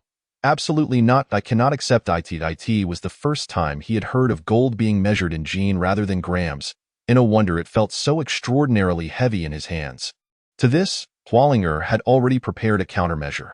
With her large, twinkling eyes, she smiled and said, "Consider it an advance payment for meals in the future. You mustn't expect me to pay," with a cheeky grin. She added, "I have business to attend to, so I shall bid you farewell now." Without giving Lin Ba a chance to refuse, she pushed Lin Tian out the door, urging, "Stop dawdling. Let us return to the company. We have an important meeting this afternoon." As they sped away from the restaurant, Lin Tian rolled his eyes in response. What important meeting could possibly be at the company? Isn't it just a game and some pig farming? Who says they're isn't? Hualing Er pouted. "Aren't we having sausages and cured meats today? We must explore how to properly enjoy them. We can't just eat steamed sausages and fried rice every day."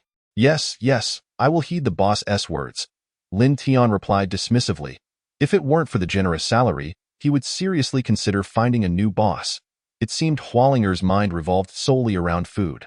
Upon returning to the company, as Lin Tian parked the car, he was greeted by the exuberant figure of Mo Qingyun rushing towards him, grasping his hand with palpable excitement. "How much for each pig? I want at least 50 heads this year. No, 100. This meat is exceptional. I have never tasted such exquisite pork. It possesses a delightful chewiness without being tough, and the aroma lingers even after swallowing. The best part is its perfect harmony with seasonings. Its adaptability is nothing short of remarkable. If I had some raw meat, I could create a culinary masterpiece.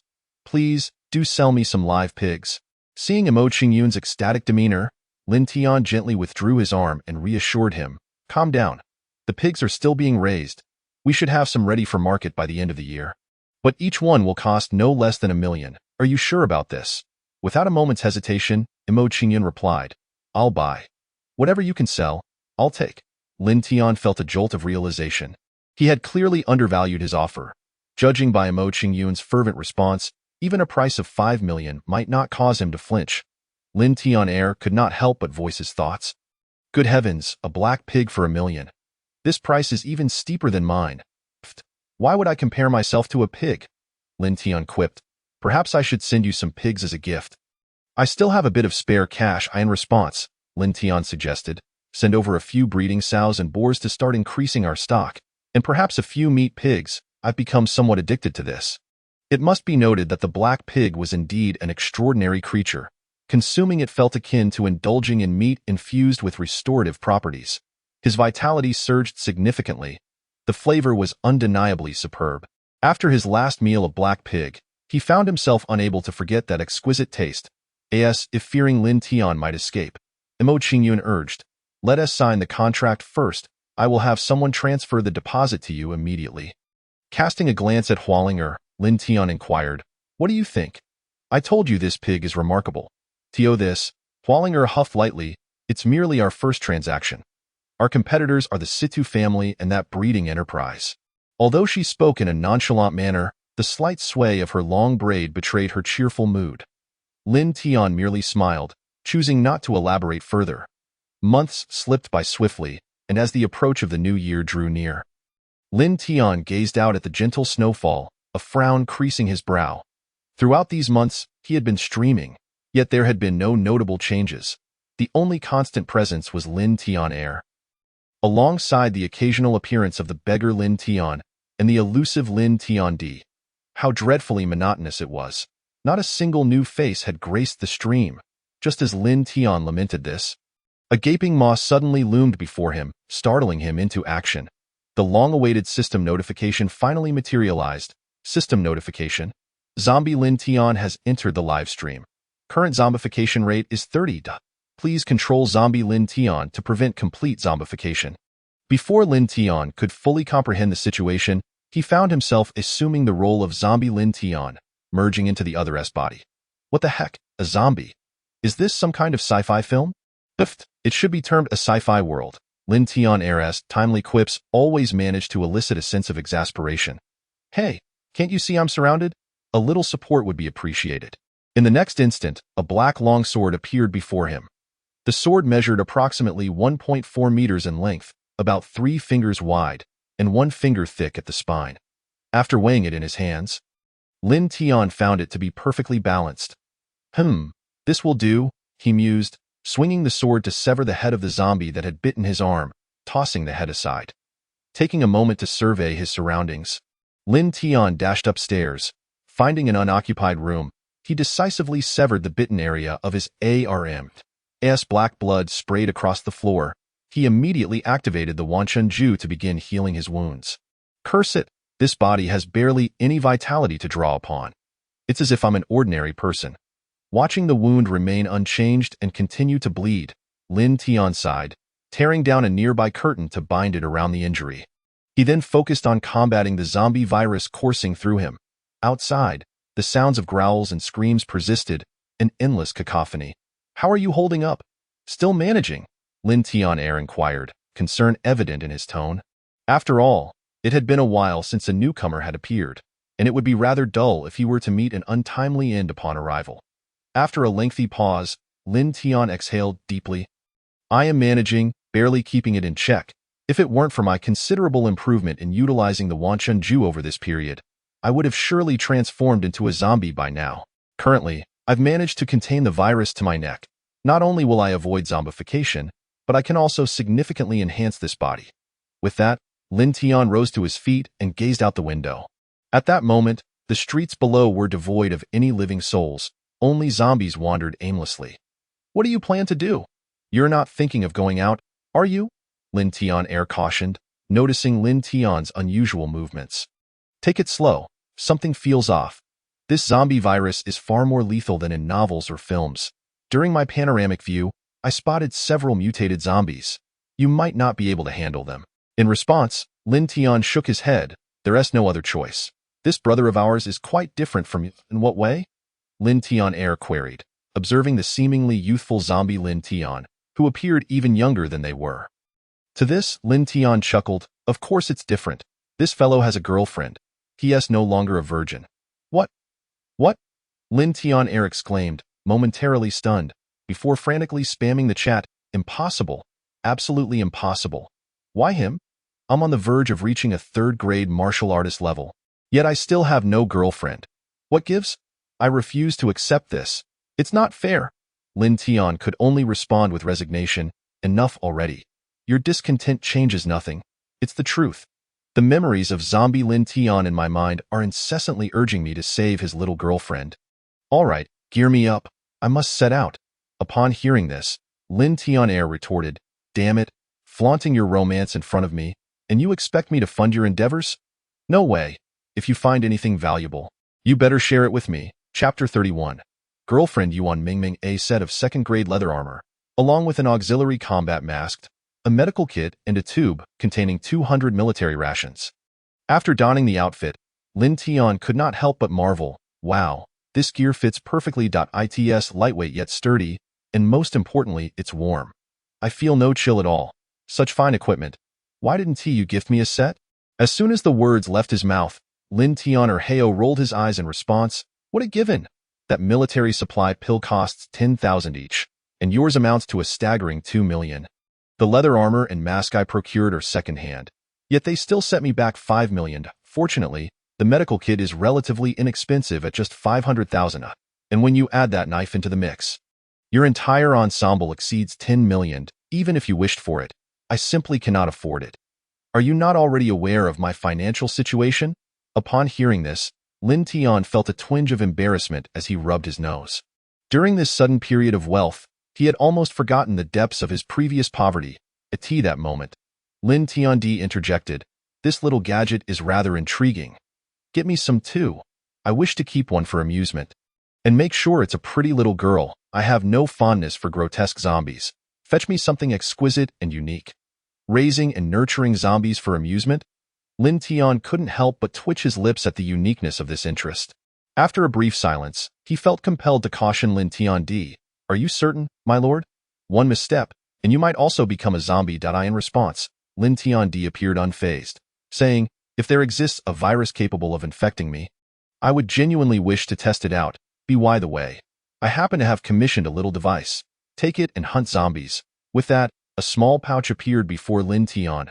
Curiosity piqued, he opened the pouch, only to find it filled to the brim with pokeballs, adorned in the classic red and white colors. This surely can't be used to capture zombies simply by tossing it at them. Can it? Lin Tiandi promptly replied, "Of course, it's not that simple. You must press a button for the containment ball to enlarge. Moreover, the target must be rendered incapable of combat. Otherwise, it can be easily destroyed from within. However, once subdued, it can be shrunk down and rendered virtually indestructible.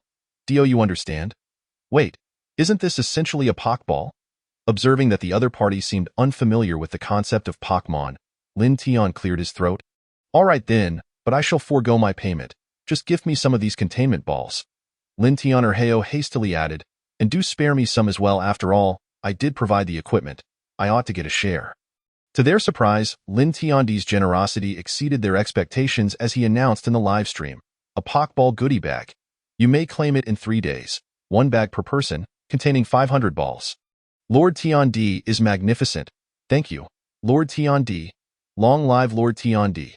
Seeing this, Lin Tian wasted no more time and promptly tossed a military supply pill into his mouth.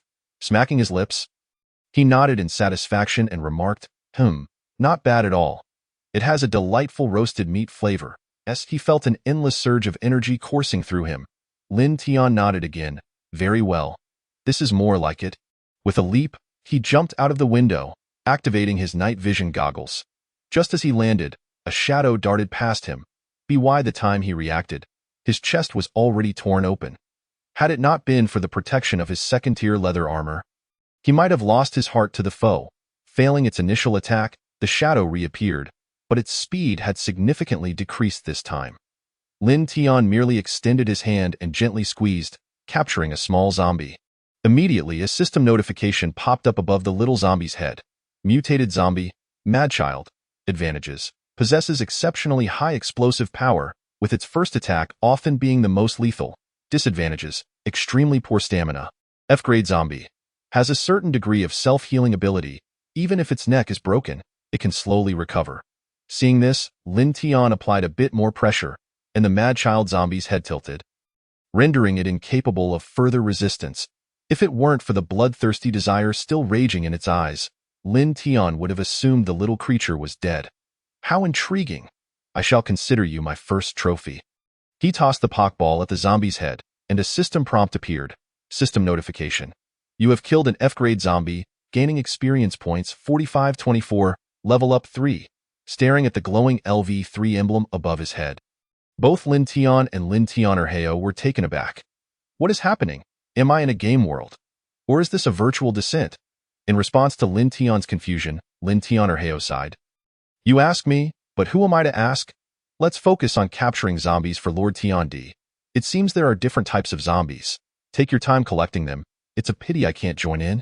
Or I'd like to give it a try. Then it shall be so. I will commence recording, and you can continue your grind while I catch some sleep." As the live stream reverted to 0 viewers, Lin Tian merely stretched his body.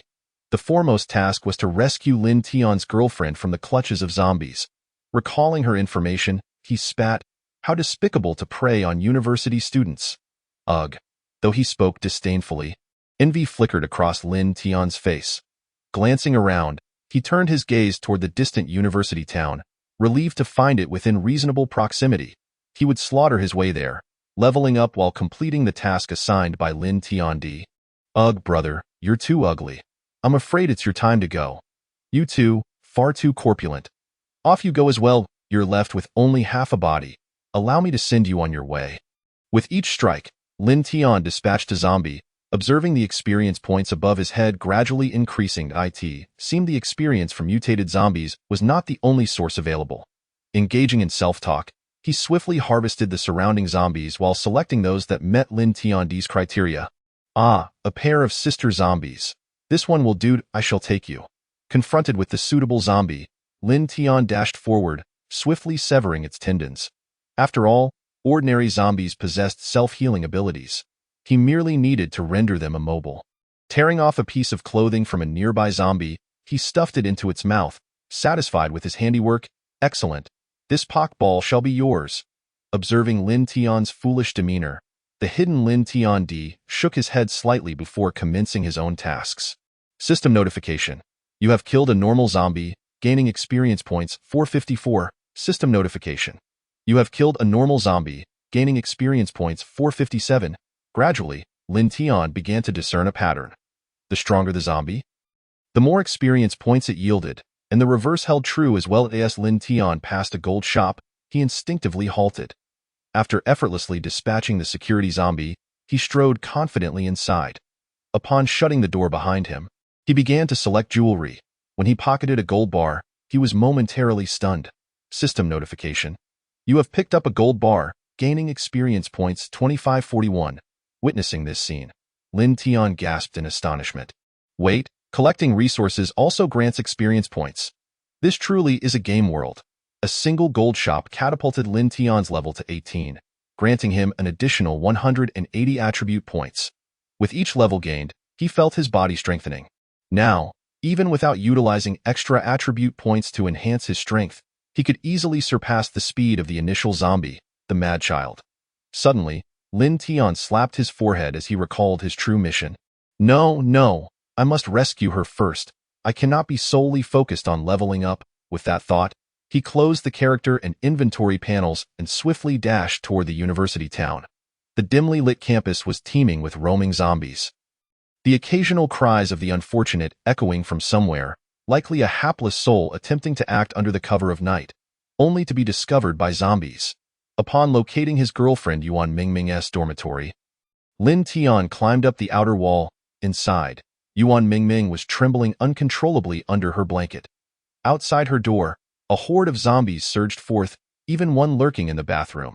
She was the only living soul left in the dormitory. As a knock sounded at the window, Lin Tian thought, surely this foolish girl will come to take a look. Instead, he was met with a piercing scream as the dilapidated dormitory door was violently breached by the zombies. Oh no! Lin Tian had no time to hesitate. He somersaulted through the glass and landed deftly. Observing his girlfriend wrapped tightly in her blanket, fainted from fright, he shook his head slightly. This fortuitously saved him some trouble. Taking a deep breath, Lin Tian charged in with his knife drawn. System notification. You have killed a normal zombie, gaining experience points 254. System notification. You have killed a normal zombie, gaining experience points 251. As Lin Tian gazed at the meager experience points of less than 300, he couldn't help but voice his exasperation. Is the physical condition of today's university students truly so abysmal? A mere old lady zombie just granted me 280 experience points. And yet you all are even inferior to her. Even elementary school students have managed to amass 290 experience points. Tisk, TSK. After carving a path through the chaos, Lin Tian glanced at the unconscious Yuan Mingming and hoisted her onto his shoulder. Just as he was about to depart, cries for help resonated from above. Lin Tian, save us. Following the sound, Lin Tian recognized a few familiar faces. With a slight sigh, he addressed them. Well, I suppose I shall assist you fully. Hey kid, I know you're awake.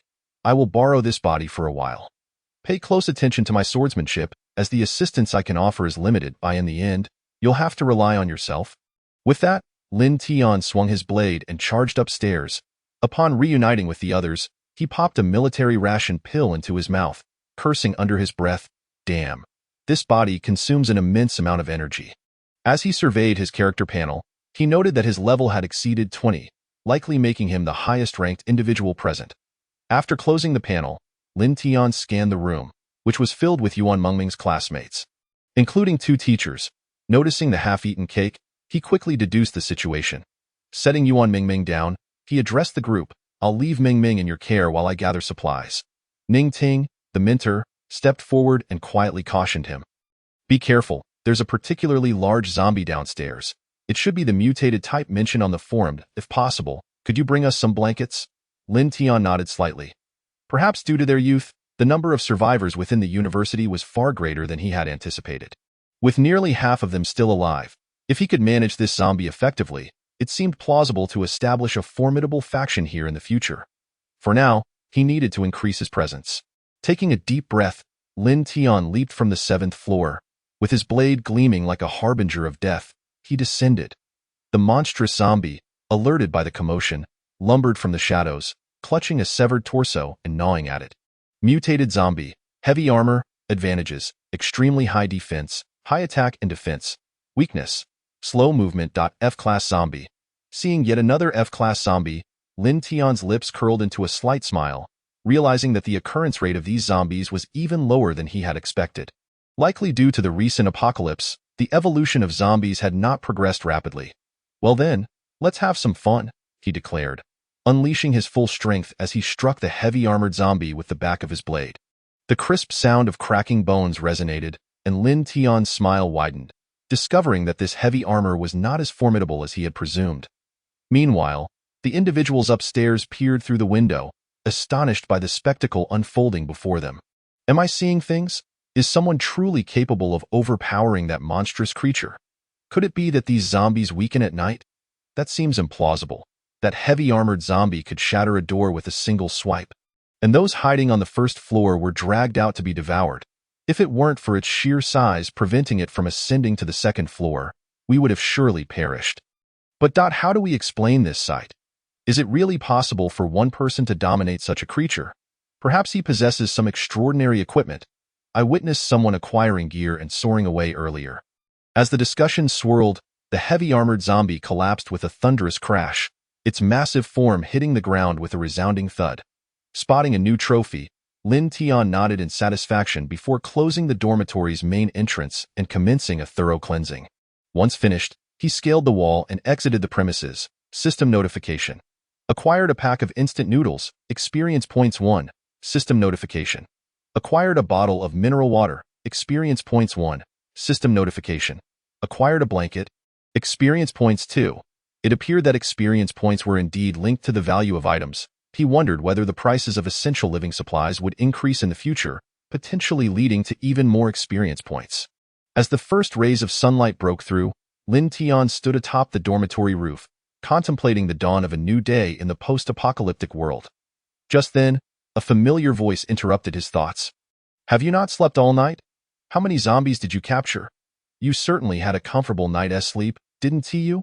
However, I seem to feel no fatigue. Perhaps it's due to this semi-zombified body." Curious, the second Lin Tian inquired, "Semi-zombified? Can your little brother still raise his head?" At this, Lin Tian instinctively glanced down at his little brother, feeling his heartbeat. Albeit slowed, it seemed that his little brother could no longer lift his head. "Ha ha ha ha ha. What difference is there between you and a corpse?" The second Lin Tian cackled. "If it were me, I would rather be dead." To this, Lin Tian philosophically mused, "It's of no consequence. At least it's not my little brother who is withered. Besides, there should be a way to remedy this. Perhaps I could revert to being human one day." Stretching his limbs, Lin Tian declared, "First, I shall seize a domain for myself. Leveling up and other matters can wait." With that, he turned and strode toward the bustling commercial street, the area abundant in both people and resources. Once his level increased, he would hold absolute dominance in this game-like world. After 3 days of relentless struggle, Lin Tian found himself forcibly returned to his original world. "What?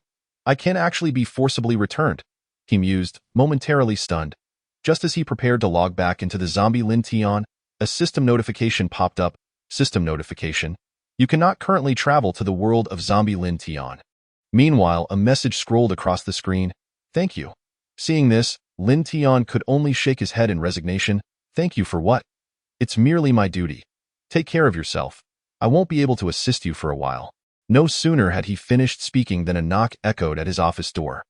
Hua Linger entered, rolling her eyes in annoyance. As one of the company's shareholders, you ought to be more responsible. Sleeping for over 3 hours during work hours is rather inappropriate.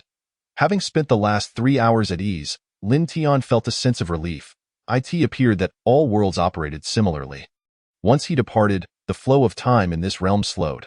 With a sly smile, he stretched and said, well, I have nothing pressing to attend to, so a short nap is hardly an issue. Who said you have nothing to do? After shooting him a glance, Hua Linger beckoned someone from behind her. Come in. Without neglecting to warn Lin Tian, she added, I found you a secretary. Don't bully the poor girl. If I find out you've been mistreating her, I won't hesitate to teach you a lesson. With that, she waved her small fist as a gesture of warning. Realizing he had indeed acquired a secretary, Lin Tian couldn't help but grin. Hee, I have a secretary now? However, the next moment, his expression froze. The newcomer was none other than Yuan Mingming, his girlfriend from the world of zombie Lin Tian. Yuan Mingming approached Lin Tian confidently, extending her hand for an introduction. Hello, Mr. Lin. My name is Yuan Mingming. You can call me Mingming or Xiao Ming, or even Xiao Yuan. Confident, beautiful, and poised, this Yuan Mingming was a stark contrast to the one he knew in the zombie world. She seemed like an entirely different person. Noticing Lin Tian's prolonged silence, Hua Linger cleared her throat, prompting him, What are you waiting for? Hurry up and introduce yourself. Only then did Lin Tian snap back to reality, shaking Yuan Mingming's hand and saying, I'm Lin Tian. Just call me Lin Tian. I'm not accustomed to being addressed as Mr. Lin. All right, then I shall call you Lin Tian in private, but in front of outsiders, I will still refer to you as Mr. Lin. How does that sound? Sounds good to me. Noticing Lin Tian's peculiar expression, Hua Linger furrowed her brow and asked, What is the matter? Do you know Mingming? Lin Tian shook his head. No, really? Hua Linger scrutinized him. You're not lying to me, are you? Faced with Hua Linger's relentless interrogation, Lin Tian gestured toward Yuan Mingming. Perhaps we should excuse our boss now. She has work to attend to. Yuan Mingming stifled a giggle, convinced of her exceptional memory and certain that this was their first encounter, while Lin Tian was equally certain he had never met her before. Upon hearing this, she smiled at Hua Linger and said, All right, Sister Linger, let go of your suspicions. Please take me around. It has been quite a while since I last returned. Hua Linger shot a glance at Yuan Mingming, saying, They all say studying abroad is overrated. Those foreign places don't offer good food or comfortable sleeping arrangements. There's truly no place like home. Come on, I'll take you out for a nice meal tonight. Hearing about the enticing food, Yuan Mingming's eyes immediately sparkled with excitement. Really?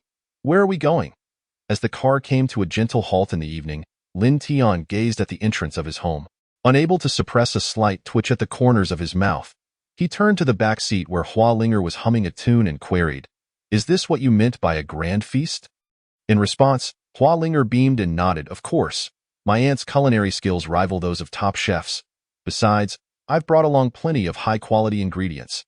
It's much more delightful to eat together. Premium private ranch beef, exquisite custom-made red wine, and top-grade crabs from the best oceans. Lin Tian was astonished to discover that the possessions of the wealthy seldom appeared on the market.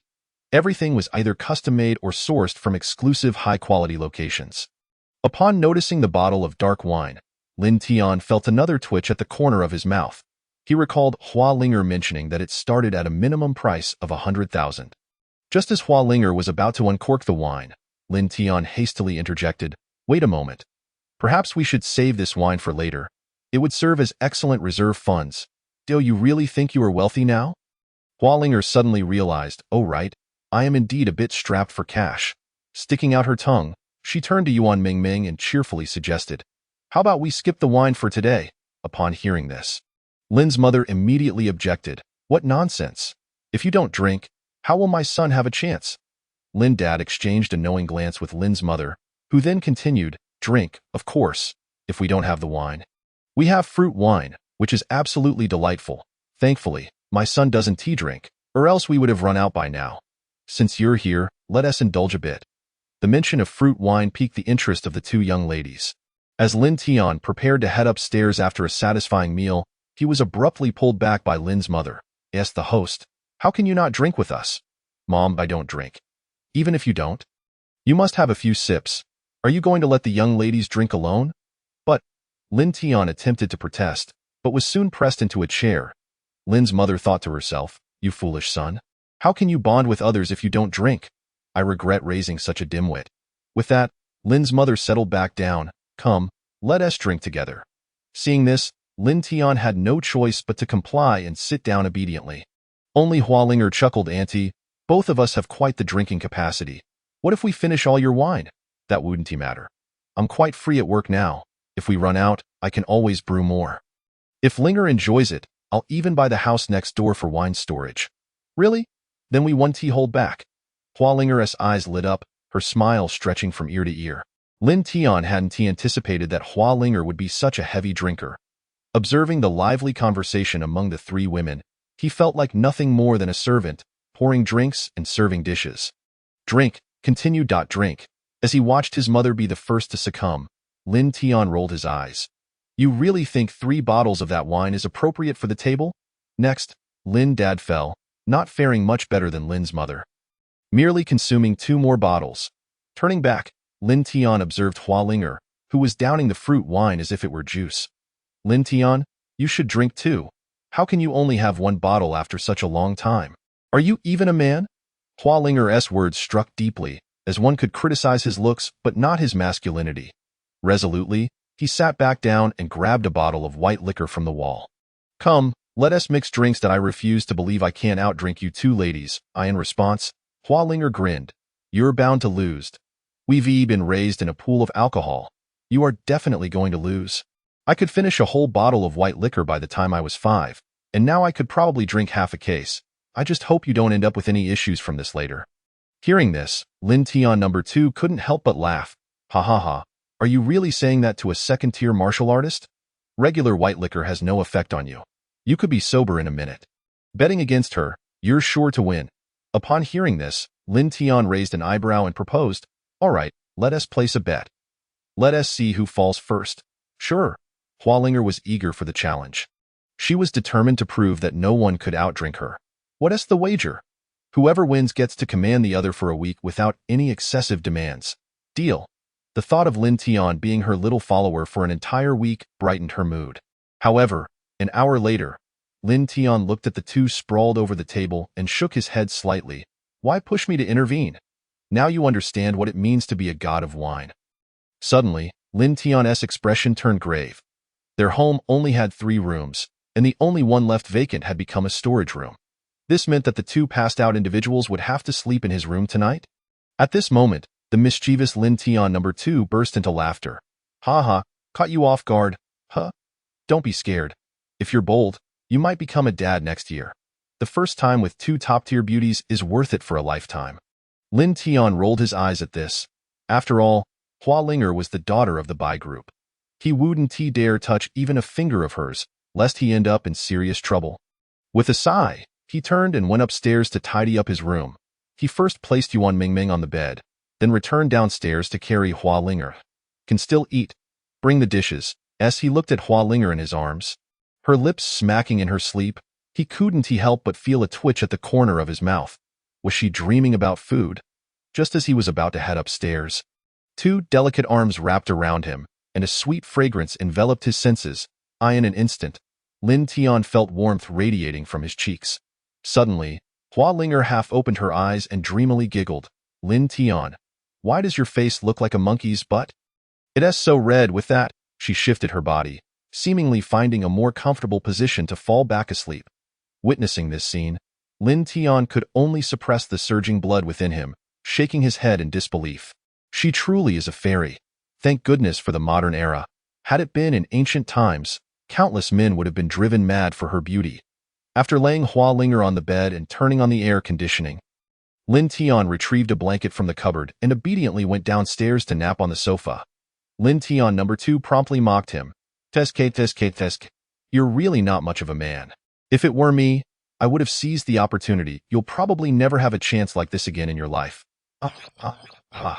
Watching Lin Tian number 2 frivolously boast, Lin Tian rolled his eyes. What kind of person do you think I am? You'd probably do the same if it were you'd. If you really had the guts, I'd give you 1 million to see you make a move. In response to Lin Tian's retort, Lin Tian number 2 immediately shouted back, bring it on. Do you think I'm afraid of you?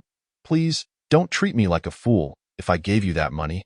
It'd be gone before you knew it. Who knows where you'd spend it? After exchanging a few more jabs, Lin Tian turned off the lights and went to sleep. Lying on the sofa bed, he found it comfortable enough, though it felt as if the blanket had inexplicably gained weight during the night. The next day, a piercing scream jolted him awake. Lin Tian, still in a daze, opened his eyes to find Hua Linger on his left and Yuan Mingming on his right. The sound waves from both sides nearly overwhelmed him. Quickly, he covered their mouths and breathed a sigh of relief, as if remembering something. Lin Tian furrowed his brow and asked, wait a minute. Weren't you two sleeping upstairs? How did you end up in my bed? Upon hearing this, Hua Linger stirred awake. After brushing Lin Tian's hand away, she struggled to recall the events of the previous night, got thirsty in the middle of the night, and came downstairs for water. Mingming followed me down, and after drinking, I saw a bed nearby and decided to lie down. Yuan Mingming chimed in. I saw Sister Linger lying down, so of course, I followed suit. How was I to know you'd be here too? I said to the two young ladies, this is my home. Where else would I sleep? At that moment, Lin Ma, who believed there were thieves in the house, rushed out from within, shouting. Upon seeing the three sprawled on the sofa bed, she was momentarily struck with amnesia, as if awakening from a dream, murmuring to herself, oh, how did I end up here?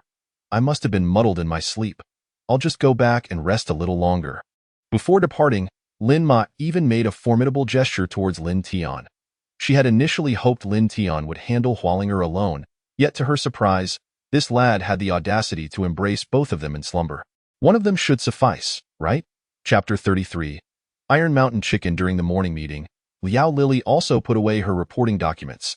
After clearing her throat, she cast a doubtful glance at Lin Tian and Hua Linger, inquiring, what is going on between you two?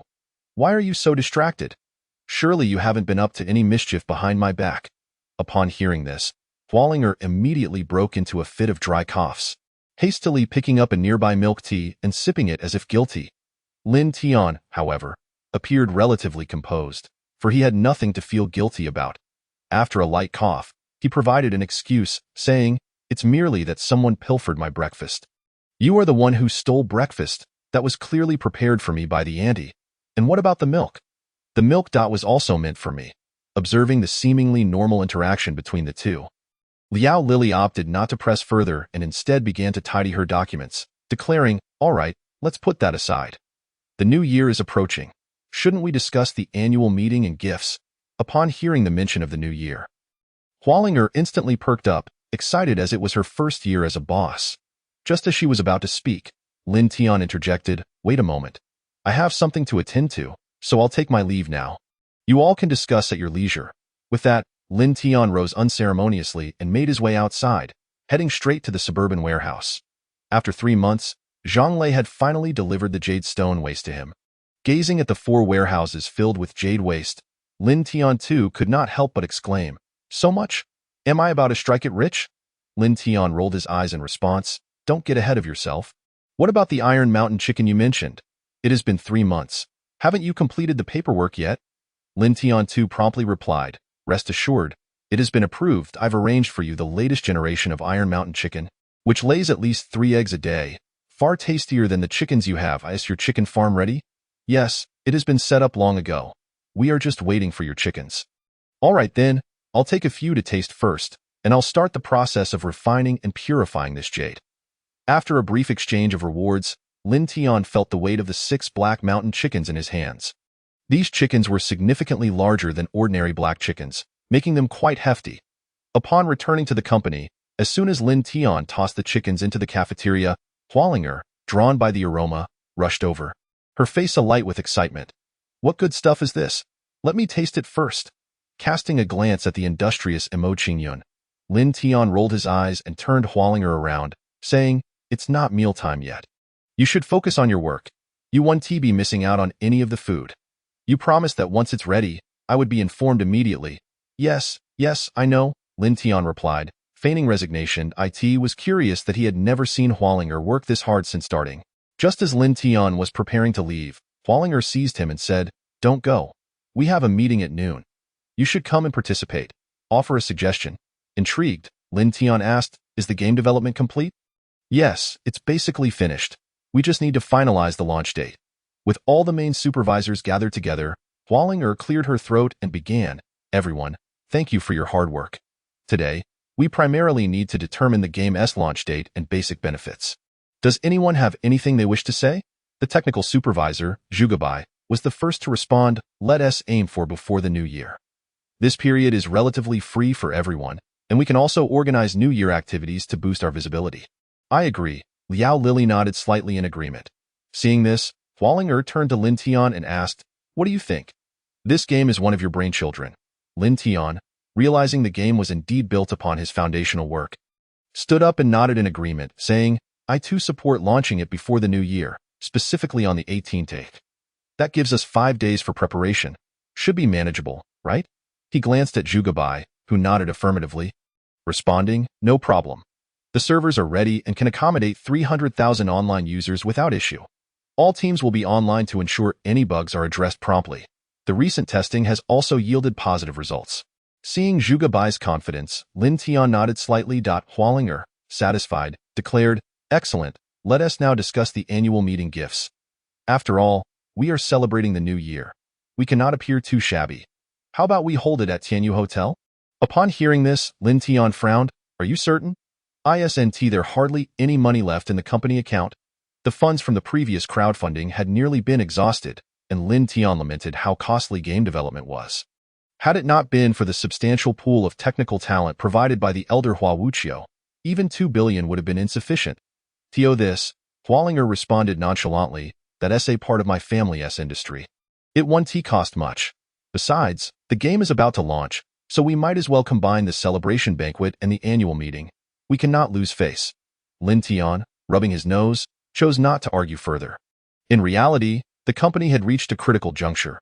Although the game had shown promise 3 months ago, it had quickly faded from the spotlight. Within a month, there had been scarcely any media coverage. Everyone was on edge except for Lin Tian, who, with a contemplative tilt of his head, mused, "I remember the pigs should be ready for slaughter soon, right? Perfect for the annual meeting feast." At this statement, everyone instinctively wiped their mouths.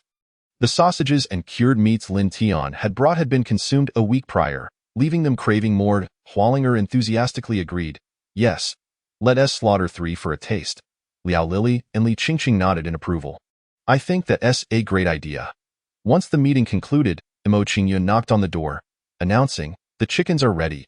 Come and taste." Upon hearing this, Hualinger immediately dashed out first, quickly followed by the chubby Li Qingqing. When Lin Tian arrived at the cafeteria, he found the two already devouring a large chicken leg. Not in a hurry to eat himself, Lin Tian turned to Mo Qingyun, curiously asking, "What do you think of the chicken?" Without a moment's hesitation, Mo Qingyun nodded vigorously, exclaiming, "Excellent, truly splendid. The meat is firm and fragrant. The chicken fat is perfect for stewing. Such a pity there are so few. Otherwise, I would love to experiment with other recipes." As he spoke, Mo Qingyun glanced meaningfully at Lin Tian. Understanding the implication, Lin Tian chuckled, "Let us discuss the supply contract later. I plan to cultivate a lot of these Iron Mountain chickens." Agreed. Mo Qingyun seemed uninterested in anything beyond cooking. So after concluding that topic, he rarely spoke, silently sipping a bowl of chicken soup. Just as Lin Tian was about to sit down, Hualinger handed him a thermos, saying, "You don't need to eat. Take this plate of braised chicken and this bowl of chicken soup to Uncle and Annie." Hualinger's seemingly kind gesture was merely a strategy to reduce competition. With Lin Tian gone, she would have more to eat. Seeing through her little scheme, Lin Tian rolled his eyes and accepted the items, heading to his family's small restaurant. Upon his arrival, Lin Ba was perplexed, asking, "Why aren't you at work?" As he spoke, Lin Ba urged the kitchen, "Is table 4's meal ready yet? Why hasn't it been sent out? Someone at table 6, go clear the table. The customers are waiting. Don't forget to send a case of wine to the 3rd private room." Watching his busy father, Lin Tian set the items down, saying, "This soup and braised chicken were prepared by Hualinger. Make sure to share it with Mom later." Got it, got it." Lin Ba waved his hand impatiently. Returning to his tasks, observing the bustling restaurant, Lin Tian felt reassured. Just as he was about to stretch and leave, he saw Gang approaching him. Witnessing this scene, Lin Tian did not hold back as he remarked, "I would rather not see you, to be frank." Encounters with Gang had rarely yielded anything positive. The man was nothing short of a calamity in his life. Naturally, Lin Tian had no desire to cross paths with him. In response, Gang, with a grin plastered across his face, said, "Well, you should be thanking me this time. I have a promising opportunity to introduce to you. Are you interested?" "A promising opportunity?" Lin Tian furrowed his brow at the words. Although he had achieved the rank of a second-tier martial artist, he had never formally joined the Martial Artists Association. He harbored no grand aspirations. He simply wished to lead a decent life, find a beautiful wife, and have several children. The notion of defending the homeland was beyond his concern. Thus, without a moment's hesitation, he flatly refused, not interested. Unfazed by Lin Tian's rejection, Gang chuckled and replied, "It seems you have no say in this matter." "Do you remember Zhang Jia?" Lin Tian's expression tightened slightly at the mention. Zhang Jia was the name associated with his first brush with death, of course, he remembered. Nodding, he glanced around and suggested, "This isn't a suitable place for a conversation. Let us move to the alley." "All right." Seeing that Lin Tian was willing to continue the discussion, Gang happily followed him. Once they reached the secluded alley and confirmed that no one was around, Gang resumed, "After Zhang Jia's demise, other demons took his place. Demons, like animals, have their own territories. When one demon falls, another will inevitably rise to fill the void. This time, the one taking his place is a glutton." Upon hearing this, Lin Tian's brow furrowed again. "A glutton?" Gang elaborated, "A glutton is exactly what the name suggests, indulging excessively in food. About a month ago, reports of missing persons began to rise in your area. So far, there have been 65 reported disappearances, which means this glutton is consuming 2 individuals daily, and they are devoured so thoroughly that we haven't even found any bloodstains." Lin Tian's expression darkened. In a city housing hundreds of thousands, 60 missing individuals seemed insignificant. Yet, he was not willing to gamble. If the glutton targeted his loved ones, regret would come too late. Casting a glance at Gang, he directly stated, "Are you suggesting I become bait?" Seeing Lin Tian articulate his thoughts, Gang nodded affirmatively, saying, "Exactly. Your connection to Zhang Jia's death is undeniable. That demon is surely aware of your existence. In truth, demons relish vengeance more than we anticipate. Torturing humans who have killed their kind is a source of pride for them. Although you may not perceive it, you still carry the scent of demons. Once we spread this information, you will undoubtedly become a target. The question is whether you can withstand until our reinforcements arrive." Lin Tian frowned and inquired, "Is this glutton particularly strong?" "At least of the 3rd-tier grand martial artist level. You and I are both 2nd-tier martial artists, and even together, we would be no match for him. But fret not, the Martial Artists Association has already dispatched help." Lin Tian nodded slightly, "Very well, I'll follow your lead. However, my family," Gang promptly reassured him, "Rest easy. We have sent people to protect them. Demons won't reveal themselves unless provoked. As long as there are protectors, they will be absolutely safe. In fact, your parents are safer than you think. Demons avoid attacking in crowded places, as they value their lives too. Your family's restaurant is bustling. Demons wouldn't dare approach." Lin Tian merely replied nonchalantly, "There are no absolutes in life, are there? That's precisely why I arranged for their protection. Don't worry, our operatives are seasoned veterans. Even if the demon is of the 3rd-tier grand martial artist level, they can hold their ground. Then that's settled." After nodding, Lin Tian watched as Gang departed. Observing this, he turned to the live stream audience and asked, "What are your thoughts?" Lin Tian number 2 was the first to respond. "Let us take action. With such a dangerous creature nearby, we must eliminate it at all costs. What say you, Lin Tian Emperor?" After 3 months of silence, Lin Tian Emperor finally spoke, "Naturally, we must eradicate the threat. I have a little gadget here. It will emit an alarm if a demon approaches within a certain distance. The last demon developed a similar device, and it should function against other demons as well. This time, I hope you can send it to me. I'm quite intrigued by this species." In response, Lin Tian nodded slightly and said, "All right, I will do my best." Stretching, he turned to zombie Lin Tian and asked, "By the way, how about you? What has been going on lately? Still in a state of impotence?" Chapter 34. The Year of Gaming. Listening to Lin Tian's inquiry, zombie Lin Tian awkwardly coughed and replied, "Slightly, just slightly. isn't that the same as impotence? Lin Tian number 2 chimed in with a laugh. Haha, Lin Tian, how can you say that? You haven't even used yours. What's the difference? Come on, as if you have any experience. Ultimately, it was Lin Tian Emperor who interjected. If you keep this up, the live stream will be shut down. Back at the company, Lin Tian had barely settled into his chair when Yuan Mingming knocked on the door, announcing, Lin Tian, Sister Linger is asking for you. Me? Lin Tian frowned, wondering what scheme Hua Linger was up to this time. Upon entering the conference room, he found it already filled with the core members of game development and a few high-ranking executives. Realizing the situation, Lin Tian understood. It seems other companies have also set their new game release dates. If I'm not mistaken, they're scheduled for the same time as ours.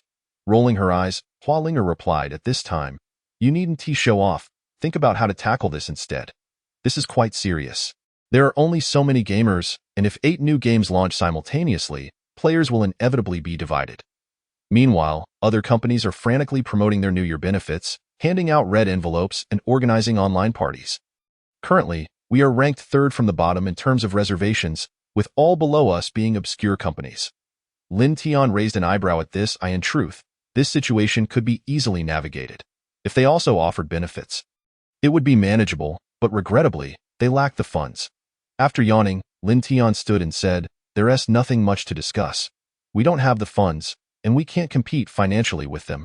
We'll just have to watch and wait. Besides, the money in the company's account can last for another 2 months, can it? That should suffice. Hearing this, a technical team member frowned. Are you suggesting we compete on game quality and long-term operation? Survival of the fittest, is that your stance? Exactly, Lin Tian replied. But this period around the new year is when players spend the most. If they rake in profits now, won't we be left with the leftovers? The costs for maintaining the game servers are not insignificant. Lin Tian shrugged. That's just how it is. If we use our funds for promotions, regardless of whether it's enough, don't you all want your wages and New Year bonuses to enjoy the holiday properly? If we spend that money now, we could declare bankruptcy by tomorrow. Right now, all we can do is maintain our current situation. Shifting the conversation, Lin Tian continued, of course, that doesn't mean you should do nothing. Before the game launches, everyone should play games and create guides. Each person will act as a game streamer, while the technical team will handle video editing and post-production voiceovers. As for the boss, he turned to Hua Linger with a smile. You'll need to immerse yourself in the game, streaming continuously for 3 days. During this time, you must remain in the game. No sleeping, and bathroom breaks must be within 15 minutes. Liao Lily, you are responsible for keeping an eye on our esteemed boss. Alright, that's the plan. It's just a few days, and soon we'll know the final outcome. Upon hearing this, Hua Linger rolled her eyes. Slightly displeased, you make it sound easy, but the company is on the brink of bankruptcy, and you're still smiling. Well, it's come to this. Let us take it step by step and have confidence in our game. Meeting adjourned. Amidst a whirlwind of tension, excitement, fear, and joy, everyone finally awaited the game launch date. On that day, the streets seemed to have fewer young people, and the once bustling internet cafes were filled to capacity. Boss, where are the machines? I've been waiting for over an hour. Boss, I'll pay 3 yuan for an hour. Give me a machine. I'll pay 4 yuan, boss. At this moment, the boss, clearly growing impatient, exclaimed, what are you yelling about? If there are no machines, then there are simply no machines. Just wait quietly. Don't come in. There's no equipment left, and all of these are queued. Seeing this scene, Lin Tian couldn't help but smile knowingly as he approached the entrance of the company. Before he could greet anyone, De Zhuang excitedly blurted out, ha ha ha, Lin Tian has struck it rich, truly struck it rich. When we were considering partnering to open an internet CAF, I hesitated. But who would have thought that the manager would call me today saying all the machines have been fully booked? It's completely sold out, absolutely sold out. Over 400 machines are fully occupied. In response, Lin Tian merely chuckled nonchalantly. Although he referred to it as opening an internet CAF, his true intention was to support De Zhuang. It wouldn't be right for De Zhuang to remain a security guard for life. After all, by the way, have you rented the adjacent property? My machines will be delivered in the next few days. Do you want to increase your investment? Facing Lin Tian's inquiry, De Zhuang nodded vigorously. Yes, yes. We rented 4 storefronts in total, with an annual rent of 800,000 for the second floor included. Investment. Can I discuss it with Mingming first? At that moment, Lu Mingming, who was hiding nearby, nearly rushed out to kick him. How could he still be negotiating at a time like this? The recent popularity of games was evident to everyone. She had previously urged De Zhuang to increase the investment, but the foolish man was reluctant to broach the subject with Lin Tian. Lin Tian had already shouldered the bulk of the work, from obtaining permits to finding a venue, and they were only contributing enough for one machine. How could they dare to ask for more? Wouldn't he that be taking advantage of him? De Zhuang's thoughts aligned perfectly with Lin Tian's speculation. Lin Tian smiled slightly and said, "No worries, discuss it later, I'll head in first." With that, Lin Tian went straight to Lu Mingming, handing her a card. "Take this card. It has 2 million in it. Give it to De Zhuang. Tell him it's from my family as a dowry and a loan. All for investment. In the future, you'll share 70% of the internet CAF. I'll take 30. Just pay me back from the profits." Upon hearing this, Lu Mingming was taken aback. Wasn't this tantamount to using his money to make a profit? And it was on a project that was bound to succeed. Lu Mingming looked at Lin Tian in confusion, who simply responded with a gentle smile, "I only have De Zhuang as a brother. If I don't help him, who will? I have shares in the company, so I'll never have to worry about food and drink for the rest of my life. If I can lend a hand, I naturally will. Take the money. It's best if you can purchase the storefront. Even if the internet CAF fails in the future, you'll still have some other business to fall back on." Little did Lin Tian know that this seemingly casual remark would prove pivotal for Lu Qingyin's future. Lu Mingming subsequently invested all her earnings into real estate, ultimately acquiring the entire street. Within a few years, after the area was redeveloped, that street remained under her ownership, transformed from shabby buildings into towering skyscrapers, and she and De Zhuang became prominent business magnates. "All right then, I'll calculate the interest at 3 times the rate. You must accept this money. Otherwise, if De Zhuang finds out later, he will definitely scold me." In response, Lin Tian laughed and said, "I doubt that. At most, he'll just sulk. He certainly wouldn't dare to scold you." Ha ha ha ha. After sharing a light-hearted joke, Lin Tian turned and made his way to Hualinger's office. Inside the office, 3 computers were already set up, with Liao Lily, Hualinger, and Yuan Mingming seated side by side, ready to launch the game. Upon seeing Lin Tian enter, Hualinger immediately commanded, "Lin Tian, go to the kitchen and bring us something to eat. We haven't had breakfast yet." Liao Lily added, "And milk tea?" "Don't forget that. Go run an errand, just like always." Yuan Mingming cheerfully chimed in, "And open the windows. It's too warm and cozy. I'm about to fall asleep." Faced with the 3 of them, Lin Tian felt as though his role as a shareholder was rendered meaningless. He was likely no more than a mere servant. Yes, I'll go right away." Shaking his head slightly, Lin Tian headed to the cafeteria. Today, the cafeteria was unusually crowded. Glancing at the time, he realized it was only 7:30 in the morning, and nearly everyone had already arrived at the company. He guessed that as soon as De Zhuang opened the door, everyone rushed in. Noticing the weary-looking technical supervisor, Zhu Bai, who had dark circles under his eyes, Lin Tian couldn't help but express concern. "Hey, Lao Bai, are you all right? You look like a gust of wind could blow you away. Why not head upstairs and catch a bit more sleep?" In response, Zhu Bai weakly replied, "On such a critical day, how could I possibly sleep? I need to wait for the online status to come through. Sigh, our reservation ranking is only 4th. I just can't sleep." Lin Tian was at a loss for words of comfort. Only Lin Tian number 2, brimming with confidence, spoke up, "What a bunch of cowards. The game I developed could never have any flaws. Both in gameplay and production, it far exceeds anything from your ERA.its, an absolutely groundbreaking game. It's not even in the same league as the 2D flat minigames you've played before. You've just grown accustomed to it and can't appreciate its greatness. Just wait and see. Today will certainly be a day recorded in history, without a doubt." Seeing Lin Tian number 2 so resolute, Lin Tian remarked, "Let us hope so. All right, you should keep quiet for a bit. I still need to get lunch." As time passed, the restlessness and anxiety within the company became increasingly palpable. In just under an hour, Hualinger had visited the restroom 4 times. Who knows what she was up to? The others in the office were also desperately trying to find things to occupy themselves, seeking to distract their attention. Only Lin Tian remained composed, reclining with his legs crossed on the sofa. Observing this, Hualinger became irritated and said to Lin Tian, "You sitting there is quite distracting. Go out. Go check if anyone needs help with anything. If there's any task that requires my intervention, call for me immediately." "Call for you?"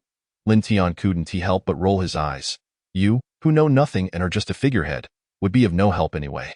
However, To avoid incurring Hua Linger's wrath, Lin Tian decided to step outside. Sure enough, the others were much like Lin Tian had guessed. Hardly anyone could sit still at their desks, waiting for the game backend data to synchronize. Most were busy with tasks of unknown nature at their workstations, while others were even exercising in the hallways to distract themselves. Yet, everyone shared one common action. They instinctively turned their heads to glance at the clock on the wall. Anxiously awaiting the opening time, Mo Qingyun furrowed his brow and remarked, "What's going on today?" As Lin Tian turned to face Mo Qingyun, he was taken aback. Mo Qingyun rarely left the kitchen. He typically spent all day immersed there.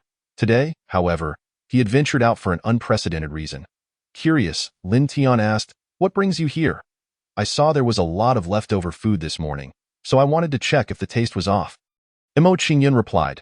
Lin Tian chuckled and responded, "Not at all. The soup you made today is still delicious. It's just that today is a significant day for our company. The game we developed is launching. That's why everyone is so restless. If possible, could you handle lunch today?" Mo Qingyun didn't come to the company every day, as he was initially sent by Zhuge Mingyue to help Lin Tian regain his health. Serving as a temporary chef, however, due to the peculiar black-skinned pig, he frequently came to the company. Hearing Lin Tian's request, Mo Qingyun didn't rush to agree but instead made his own demand. "What about the Iron Mountain chicken from last time? I'll go get it and bring you a box of eggs." "All right, I'll agree to that." Once he secured what he wanted, Mo Qingyun promptly headed downstairs. Just then, someone suddenly shouted, "The server is live." "The server is live, it's live." Upon hearing this, Zhuge Bai excitedly yelled, "Everyone, take your positions. Start the server. Record all data and await my command. Group 4, upload game materials and strategy videos. Group 3, start the live broadcast.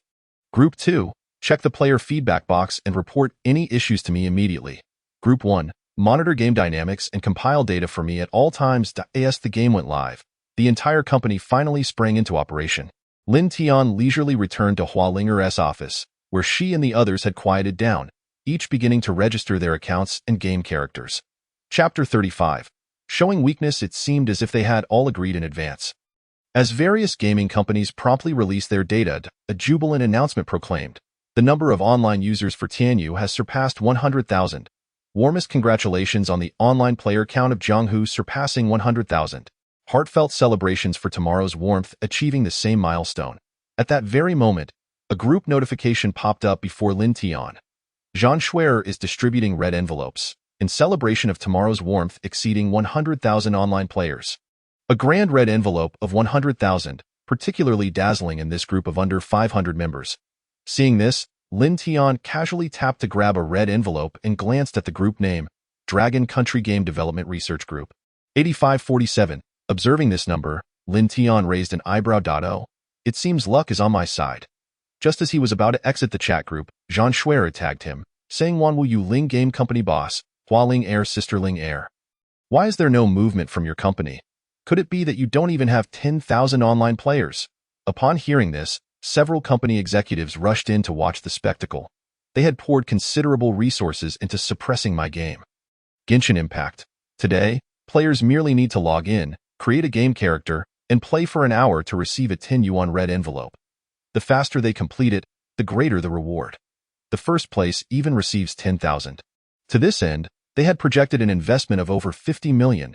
All of this was to ensure that Hua Ling Air's game would not gain traction.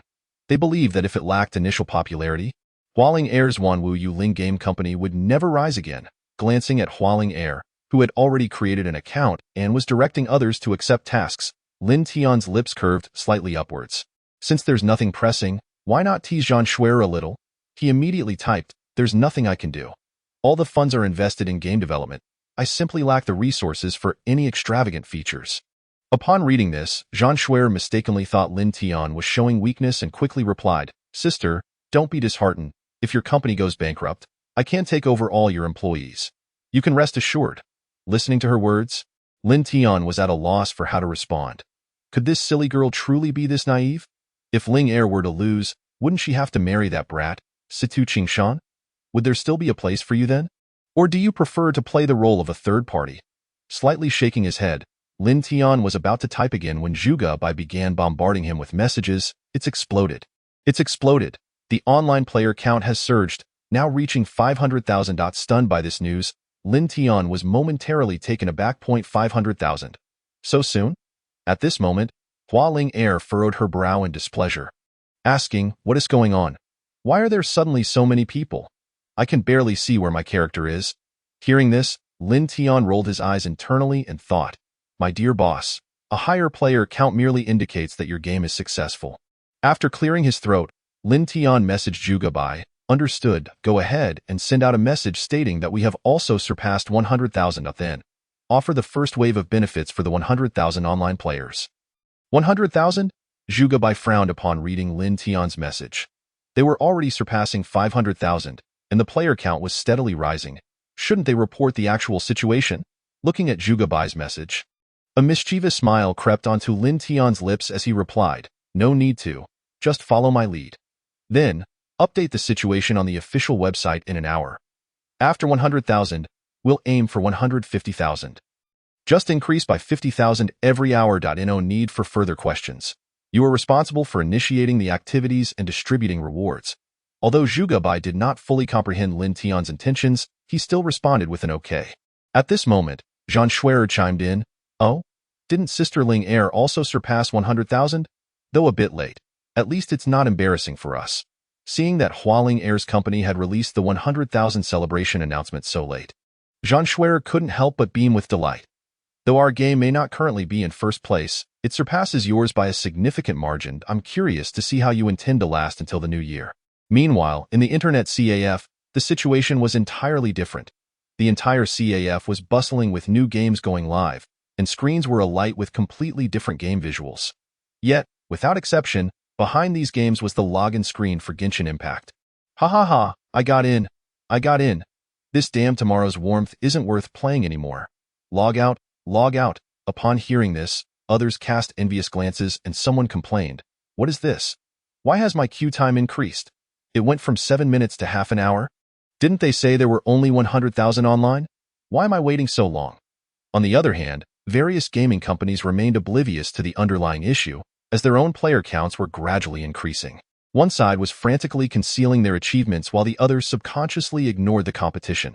At this moment, Lin Tian was the only one privy to the real data. The peak online player count had already surpassed 20 million.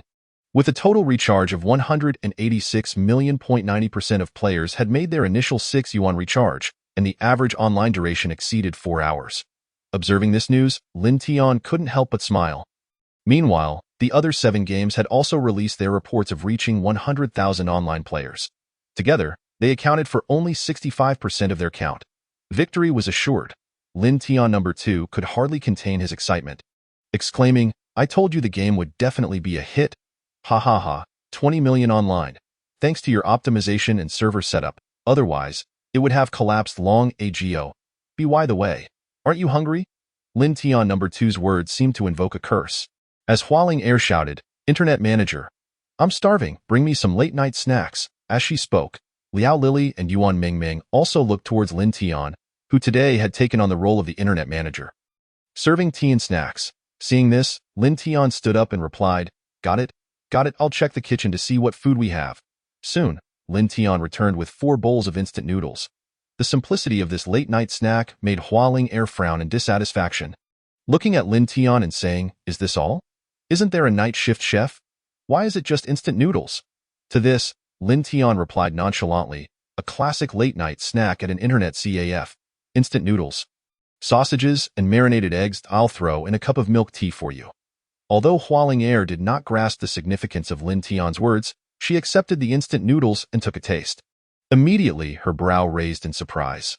These noodles were exceptional. Beneath the seemingly fiery broth lay tender strips of meat and an array of finely sliced vegetables.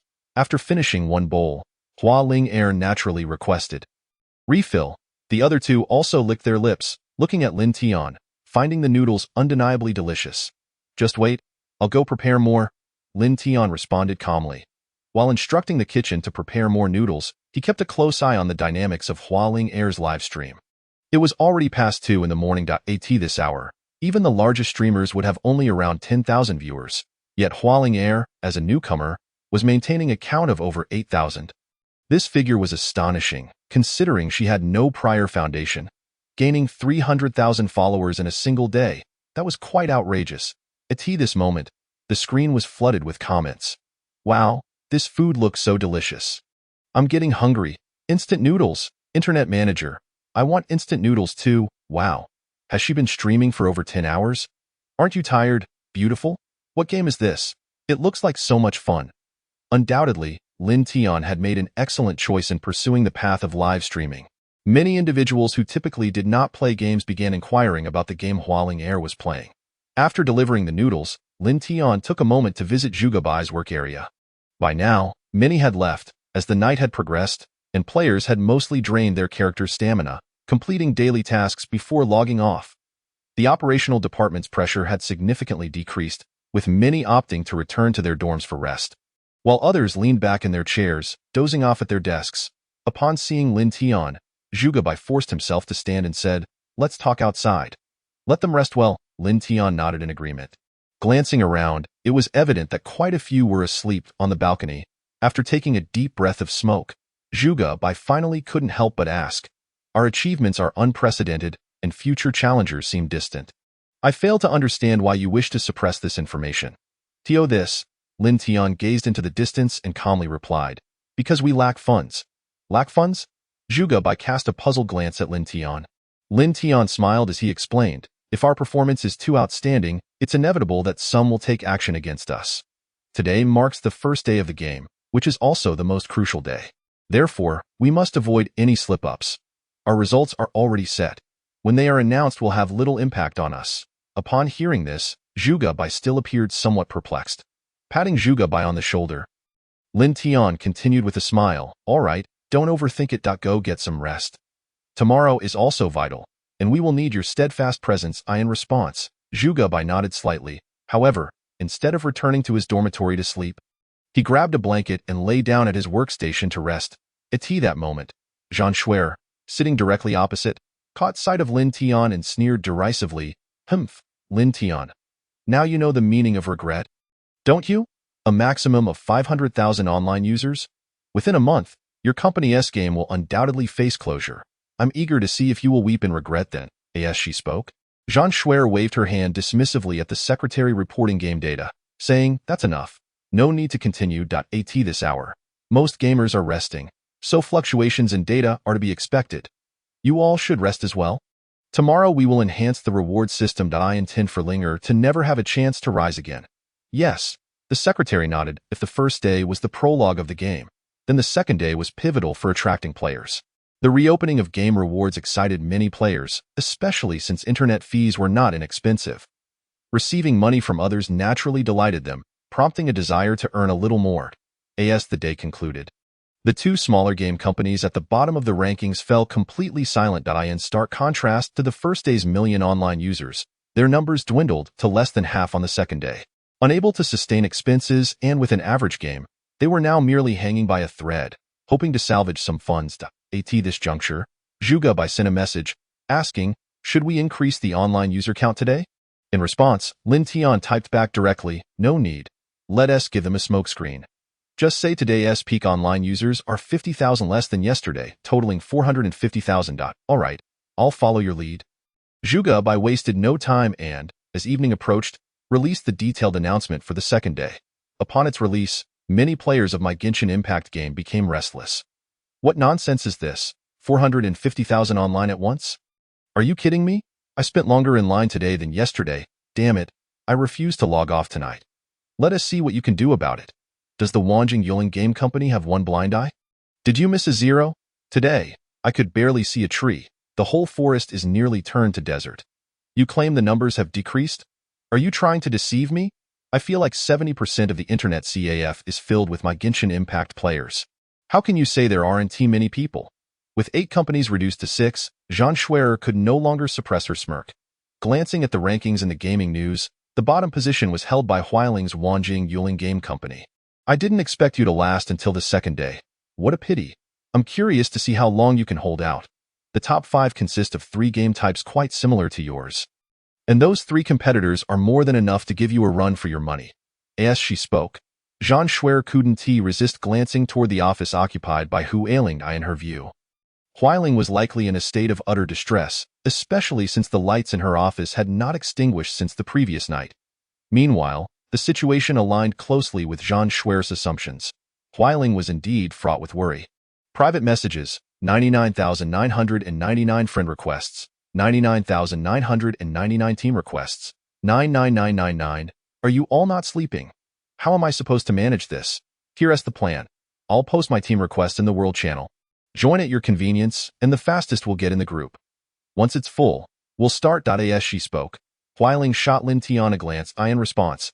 Lin Tian obediently stood up and went downstairs to prepare instant noodles for Huiling. Chapter 36. The top star Su Yuer. On the third day, data from various companies continued to rise. Even though they were not the first to surpass 1 million online users, Jean Schwer proposed. With so many gamers this year, next year will undoubtedly be the gaming golden age. Why don't we hold a celebration and discuss upcoming matters? Even a fool could see that Jean Schwer intended to flaunt herself before Huiling. What do you think, Linger? Observing the audacity of being singled out, Lin Tian couldn't help but smirk slightly. Sounds good, Lin Tian promptly replied.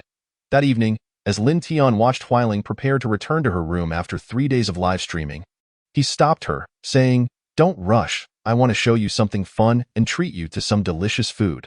Upon hearing there would be food, Huiling's previously weary demeanor revived instantly.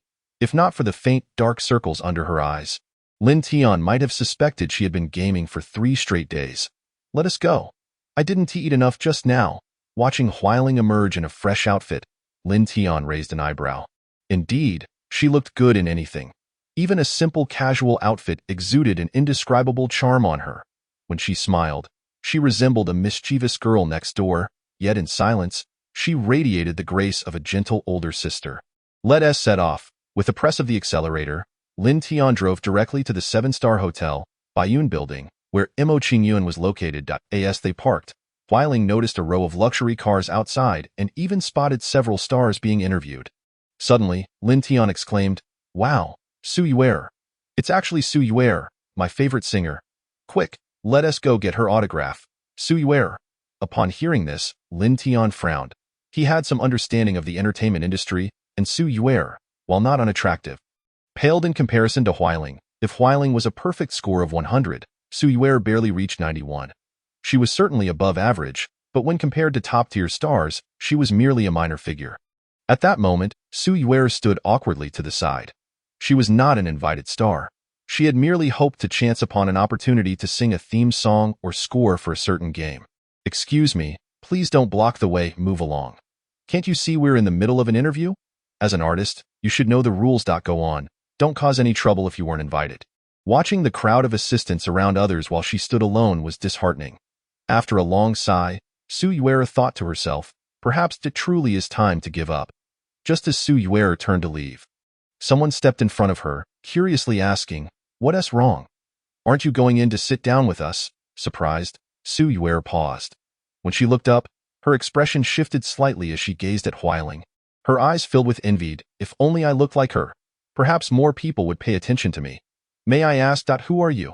Upon hearing this, Lin Tian smiled and replied, "We are from the Wanjing Yuling Game Company and would like to invite you to sing our theme song and game inserts." At this declaration, Huiling was taken aback. How was she unaware of this? Su Yuer was also astonished.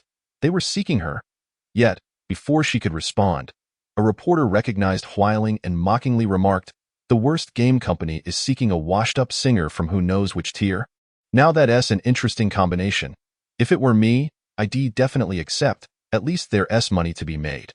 Ironically, this comment instantly solidified Su Yuer's resolve. "I'll sing." She had no chances left, so she needed to seize every opportunity.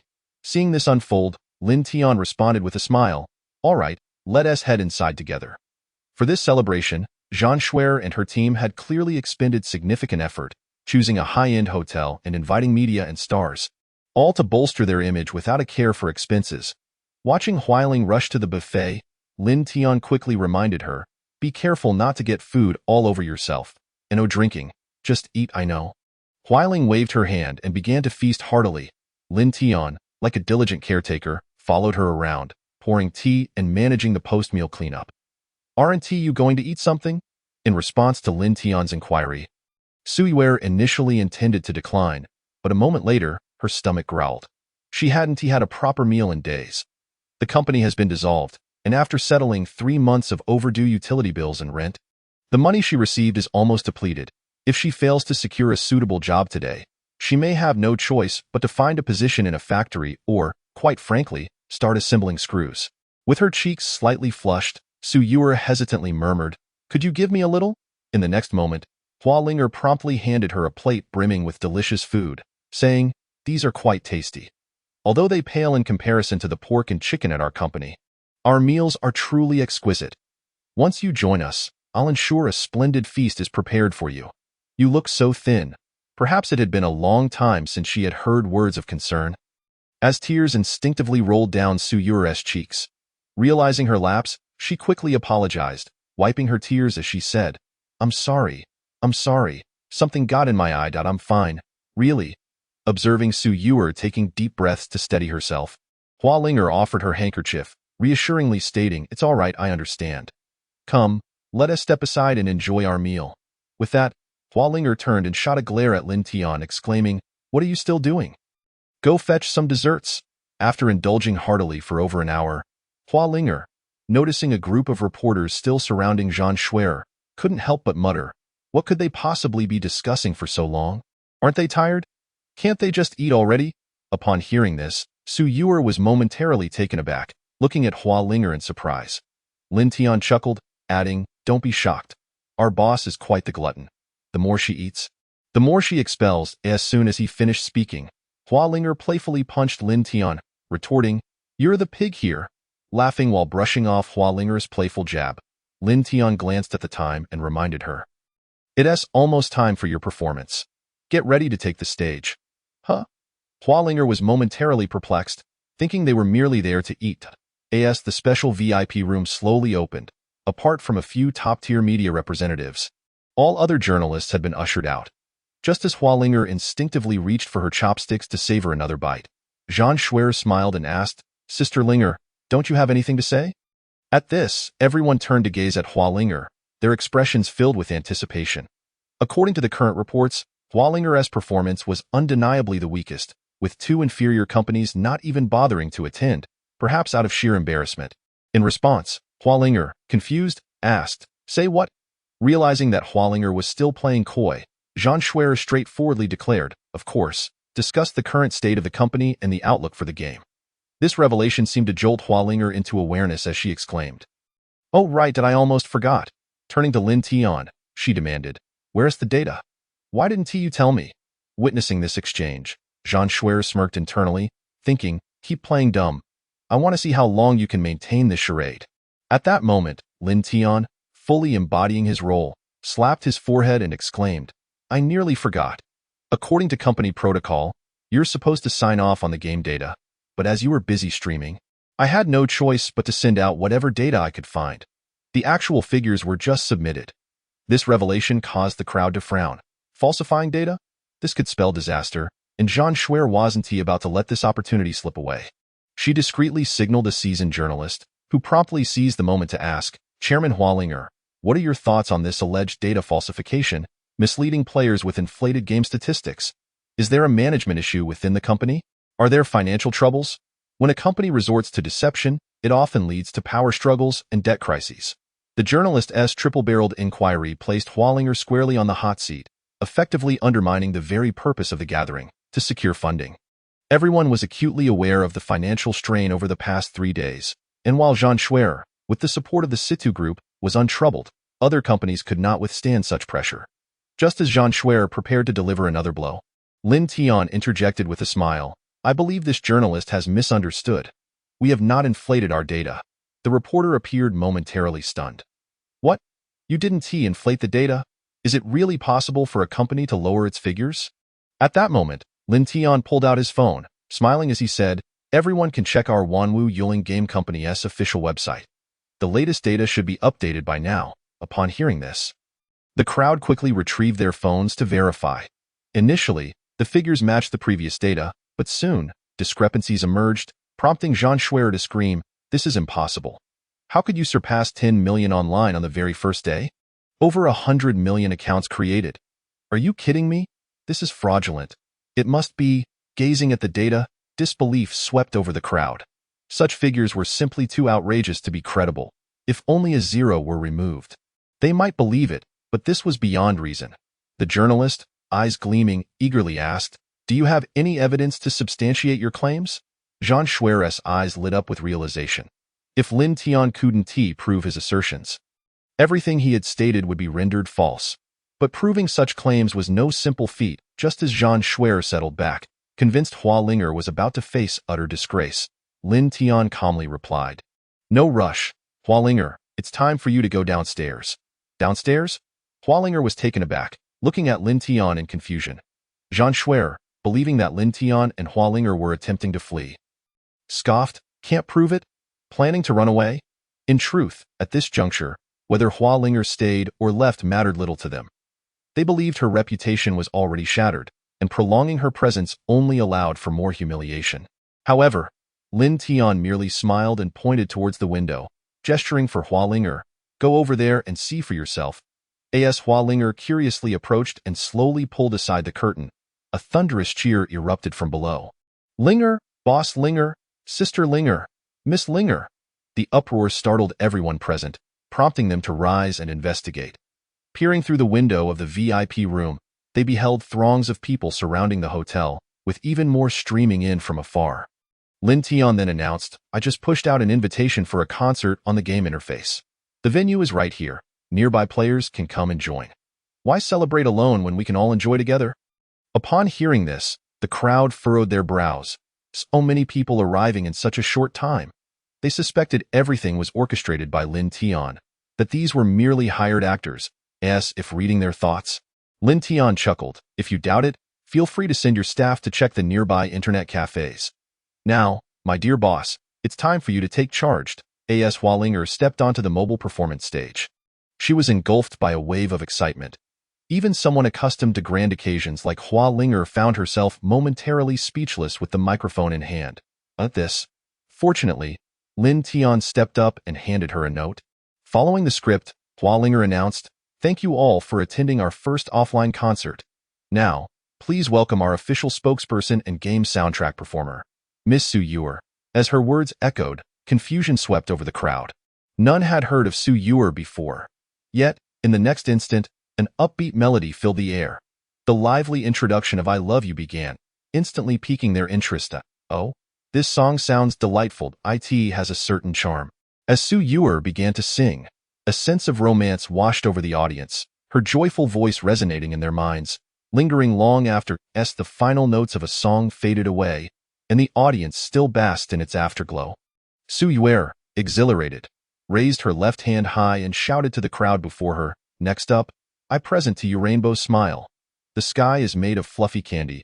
Even if it collapses, so what? Take a deep breath. Shake off the sadness, and if you're fuming, just sing out loud. Love is easy. It's so easy." In an instant, everyone's spirits were lifted as they joyfully waved their arms to the upbeat rhythm. For the third song, here's curved lashes for everyone. Clearly, Su Yuer was as caught up in the excitement as the audience. Just as many assumed that 3 songs would be the limit, without the slightest hesitation, Su Yuer launched into her fourth performance. For the fourth song, Da, dedicated to all of you. At that moment, the expressions of the attendees in the hotel varied, each reflecting sheer delight. It was evident that each song was more captivating than the last. The faces of the stars present turned an envious shade of green point. One could gauge the potential for a song's popularity simply by observing the audience's reactions. With 3 songs, or rather, 4, each more melodious than the last, it was clear that the songs had an infectious quality. The essence of a song lies in its singability, and these 4 were astonishingly simple, easily memorable after just a single listen. Within 3 days, the internet cafes would likely be filled with these tunes. The expressions of the CAF owners were equally amusing, as their staff reported back with alarming news. "Boss, the XXXX Internet CAF is half empty. We've checked, and over 80% of the computers are running my Genshin Impact game. Boss, the IJKJH Internet CAF is deserted. It seems everyone has rushed off to watch the concert." It was evident. As Lin Tian had said, that these people had come from the surrounding streets, and their numbers were still rising. Finally, Su Yuer's fifth song was upon them. Honey. Honey is for everyone. 5 songs, an entire 5. In that moment, the crowd was left utterly speechless. The 5 tailor-made songs propelled a relatively unknown star straight into the limelight. Meanwhile, Lin Tian's live stream showcased Lin Tian number 2, fervently singing along, Yo yo yo yo, let happiness lead the way. Turn down the alley, seek good fortune, turn around, then to the left, shed your worries. Who scores the most da da do do do do do lu da do da.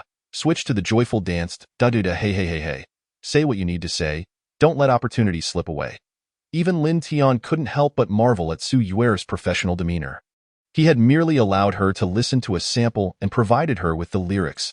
To his astonishment, in less than half an hour, she had performed them so perfectly, as if those 5 songs were destined for her. Indeed, the next day's newspapers and news reports were all about the Wanwu Yuling Company.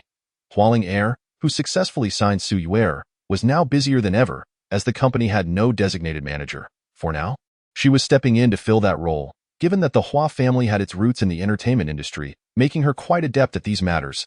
Hello, I am Su Yuer's manager. Yes, I understand. We will notify you after our meeting. Yes, there is a schedule now. Would it be possible to change the time? Performance fee? It's 1 million or more per show, or we want to go. In contrast to Hualing Air's smooth handling of affairs, Su Yuer felt like a novice just starting school, sitting there somewhat bewildered. That morning, she had even been asked for her autograph by the driver. Now, a circle of reporters had gathered downstairs, eager to interview her.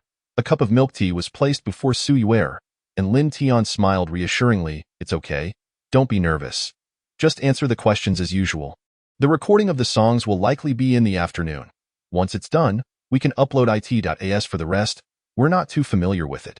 I'll find you a manager. Although he said he would find one, Lin Tian number 2 had already given him a name. Aunt Luo, a not-so-famous manager, yet her skills were exceptional. With Aunt Luo on board, everything would become simpler, if Lin Tian's calculations were correct. Aunt Luo was already on her way. After sipping her milk tea, Su Yuer nodded, to her. Everything felt like a dream from which she never wished to awaken.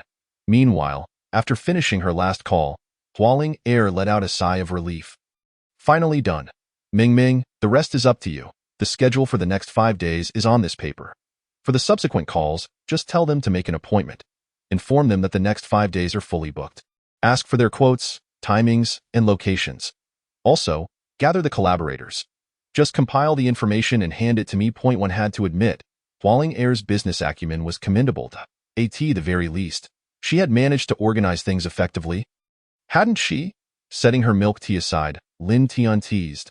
I thought you'd only know how to eat. I didn't expect you to be so capable. After shooting Lin Tian a disdainful glance, Hualing Air took a deep breath of milk tea. Chewing on the pearls with satisfaction, since the game is operating so well, I'll let this slide. By the way, those 5 songs, they're really yours. In response, Lin Tian rolled his eyes at her. What do you think? In truth, those 5 songs should have emerged years ago, but unfortunately, the songwriter had passed away. This was also why Su Yuer remained an obscure figure until now. Such cheerful songs were already rare. And it was improbable they would land in her lap. I'm not so sure. Hualing Air maintained her skeptical stance. After all, Lin Tian was juggling game development and songwriting. He seemed almost too exceptional. The key point was that these were love songs. She would wager that Lin Tian had never been in a relationship. How could he write so well? Lin Tian shot her a look in return. He was not afraid of being exposed at that moment. On the other side, Liao Lily, unable to withstand the reporter's incessant probing, pushed open the door. How much longer are you going to chat? Those reporters are going crazy. If you don't go down soon, they might just rush in. Seeing this, Lin Tian waved his hand. All right, take them to the conference room. You two should hurry along as well. I need to go pick someone up. Okay, sounds good. When it came to business matters, Hualing Air was indeed reliable. She nodded and stood up, addressing Su Yuer with an air of bravado. Let us go. Let us leave no survivors. Well, this person has truly immersed herself in gaming. Her speech is tinged with that gaming vibe. Once the two left, Lin Tian stood up and headed off to meet Aunt Luo, a crucial figure indeed. You must be Lin Tian? What does this old woman have to do with you? Looking at Aunt Luo, who remained seated inside. Lin Tian furrowed his brow. Lin Tian number 2 couldn't help but murmur, "This Aunt Luo is quite different from the one I've met before. She seems rather gloomy. I suspect life has not treated her well. Perhaps her skills are lacking too. Otherwise, should we find someone else?" To this, Lin Tian did not respond to Lin Tian number 2, but instead pulled out a chair and sat down. "I'd like to invite you to come out of retirement to specifically manage one of our artists." At these words, Aunt Luo scoffed coldly, "Since you know I've been out of the game for a long time, why bother looking for me? The entertainment circle does not recognize people. The saying once gone, forgotten rings true.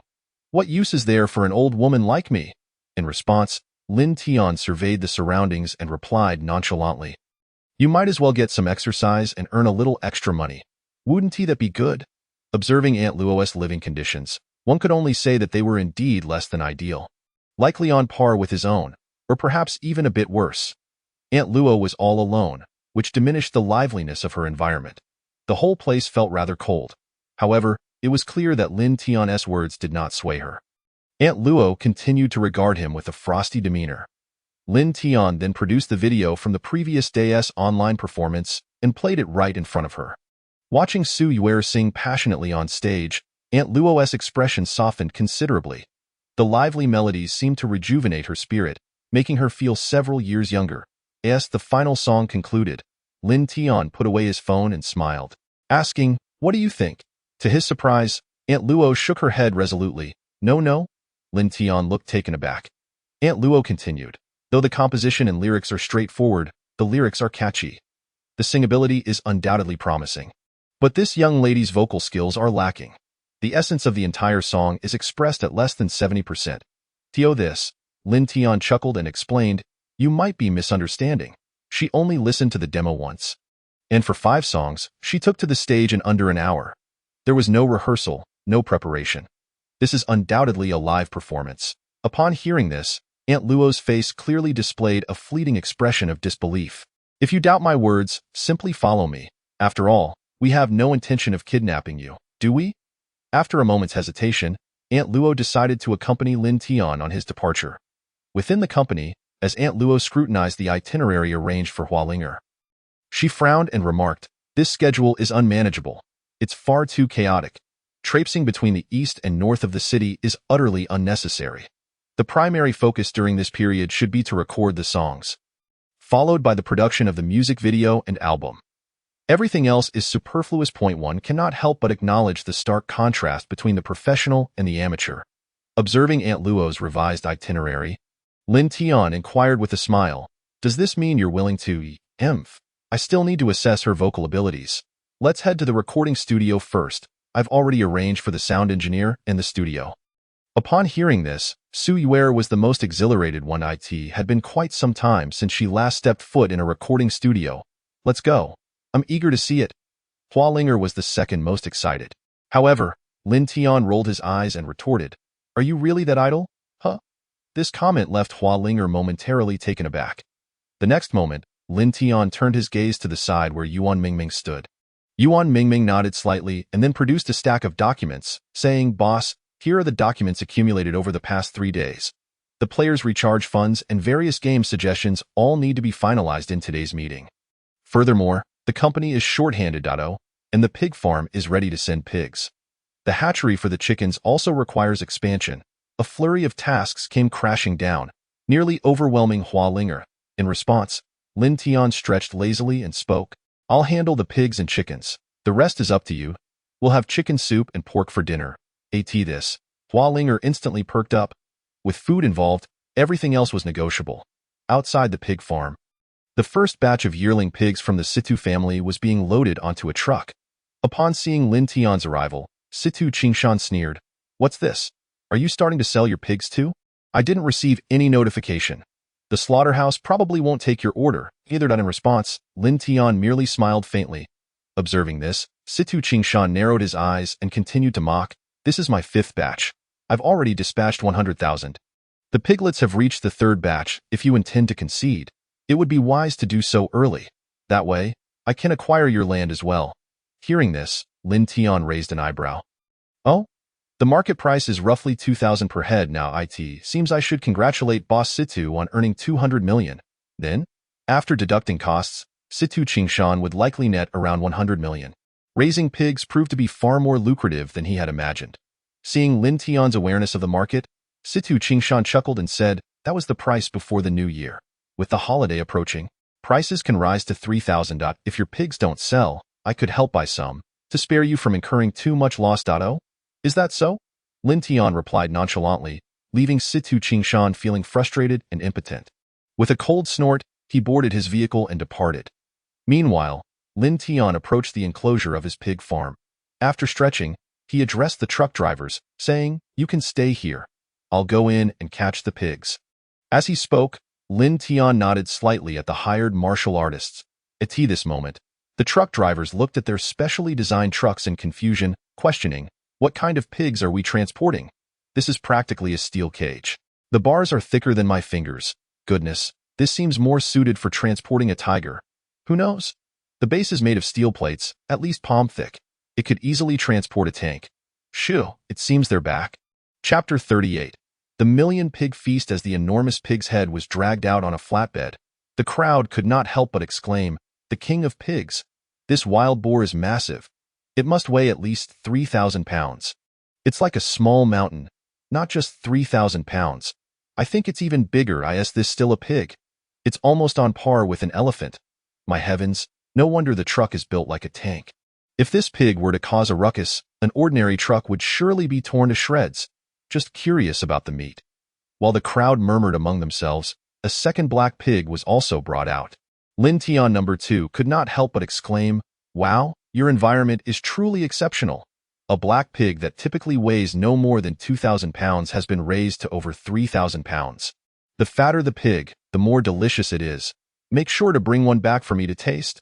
Ignoring Lin Tian No. 2's comment, Lin Tian stretched again and tossed a stack of money to each driver, stating, your sole task today is to drive around the capital and enjoy yourselves.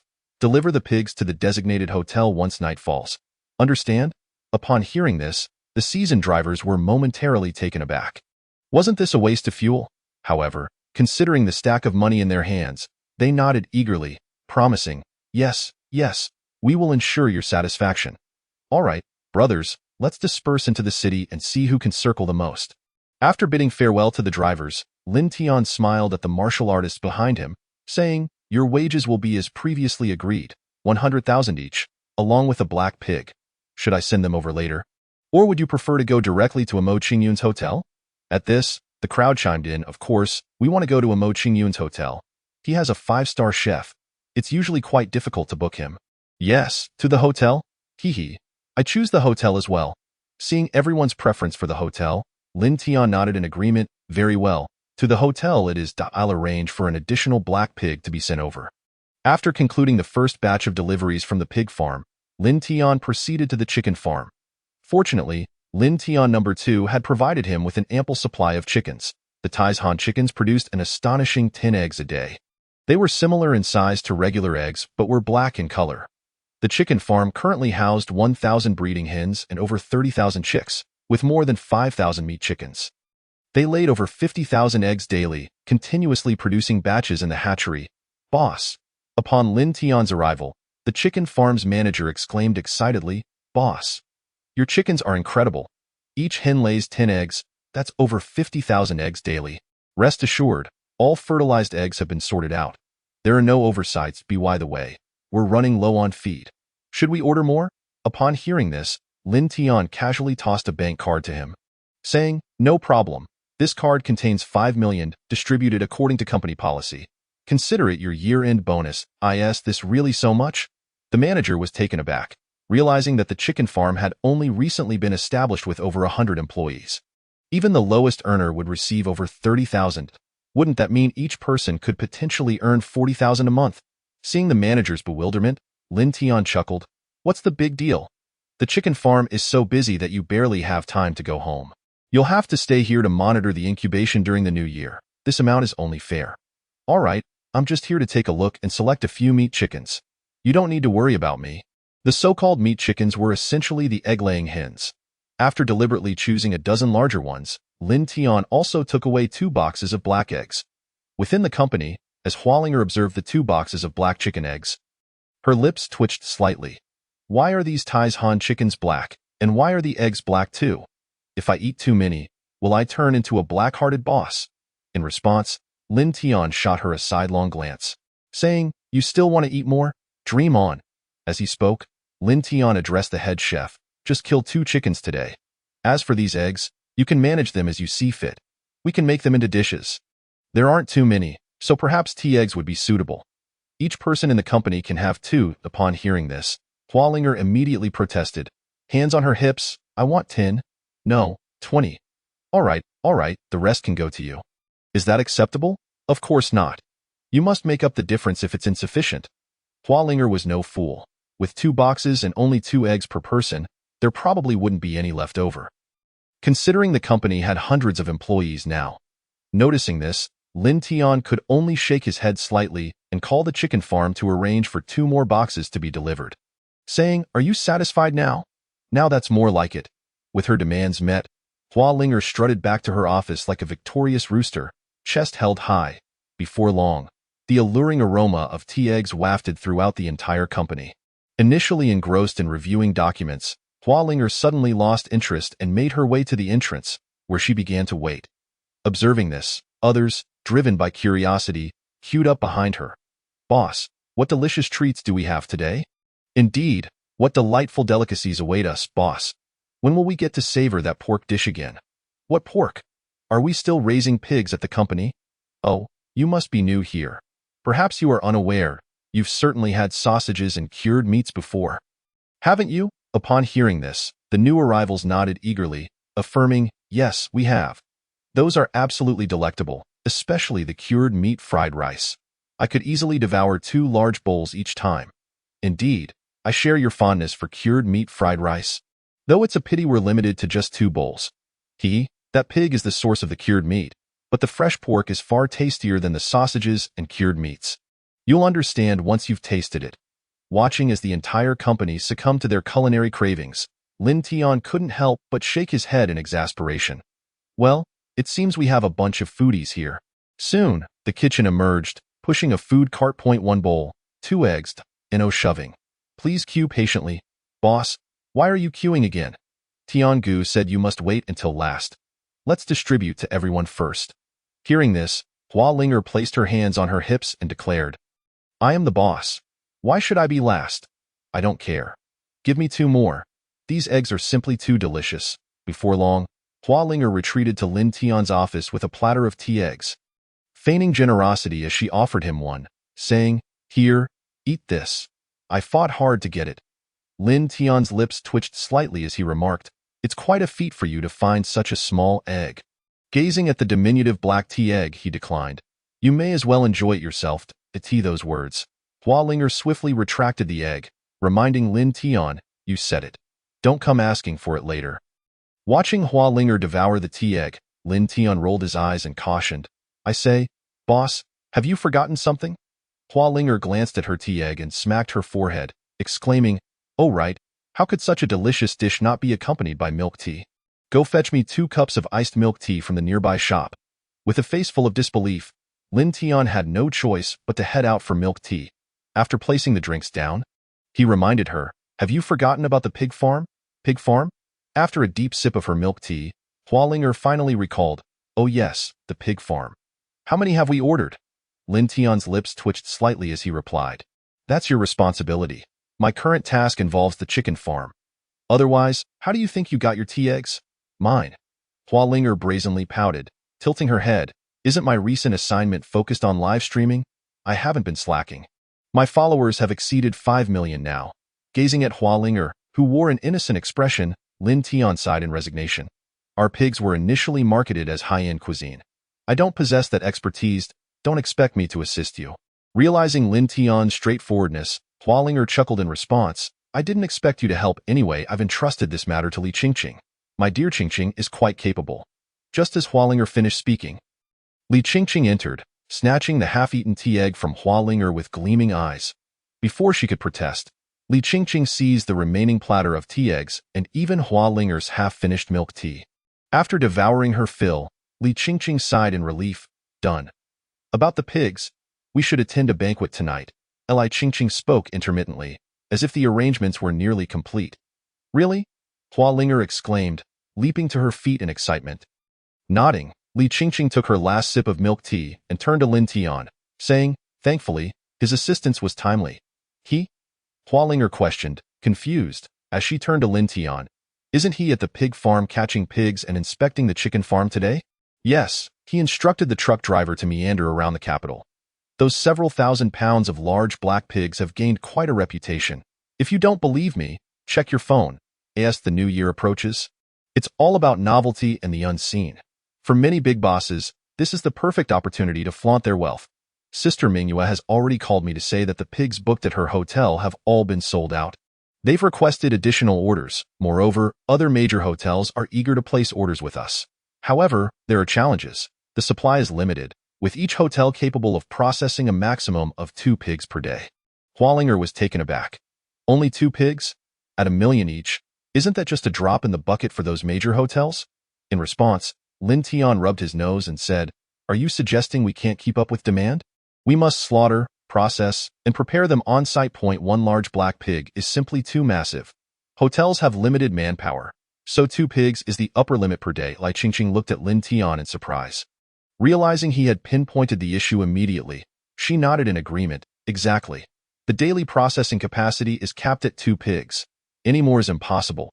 We can't recruit additional staff. At this point, no amount of money will help. Unless we bring in workers from other regions, but there simply isn't enough space at the hotels. Therefore, 2 pigs a day is the ceiling for those top-tier hotels. This dinner is also to discuss whether we can deliver pigs to nearby cities. Lin Tian raised an eyebrow, intrigued. That's quite interesting. Are we poised to expand nationwide? Li Qingqing rolled her eyes. It's not that simple. At most, we'll explore surrounding cities. After all, a pig costs $1 million. If I didn't have faith in our pigs, I wouldn't dare say anyone would buy them. Once the pigs are sold, we needn't worry about repeat customers. The key now is to open up the market. Upon hearing this, Hua Linger raised her hands in agreement. Yes, I concur with that point. Let's see how we perform tonight. Linger, let's go pick out some outfits. As she spoke, Li Qingqing reminded Lin Tian, you should also get yourself a nice suit. Bring along Zhang Zhuang. Having a bodyguard adds to our presence, or else it might seem rather shabby. Hua Linger chuckled. Why not bring a few more? After all, we won't be spending our money on food and drink. That works. Li Qingqing nodded, then instructed Lin Tian, go gather some people. Remember, we're a new suit. Without a bit of clout, why would anyone want to collaborate with us? Lin Tian could only nod in agreement. Hearing about the task, Dezhuang appeared even more excited than Lin Tian. Really? Tiange, are you taking us out tonight? What are you so happy about? Lin Tian rolled his eyes. You're just going to have a regular meal. It might even be ordinary fare. You might have to work late into the night. What is there to be cheerful about? In response, Dezhuang scratched his head and grinned. The company pays so well. Just patrolling and standing guard, I feel a bit uneasy. It seems I should be doing something more. With a bemused glance at Dezhuang, Lin Tian inquired, enough of that. How's the Internet CAF doing? At the mention of the Internet CAF, Dezhuang's excitement surged. Business is booming, the night crowd is packed. I've already told my parents to invest their retirement funds. They agreed, and the expansion of the Internet CAF is underway. Your suggestion to expand the premises has also been arranged, and the computers are already in place. It's likely starting to turn a profit now. Lin Tian raised an eyebrow, surprised by how effective Lu Mengming's influence was. Managing to persuade Dezhuang to dip into his parents' savings. Previously, Dezhuang would never have considered asking his parents for financial help. Impressive, Dezhuang. I've never seen you so decisive. Flushed with pride from Lin Tian's praise, Dezhuang scratched his head bashfully, replying, it's nothing. I just follow Mengming's lead. Whatever she says, I do. All right, enough of that. Should we gather a few brothers to go buy clothes?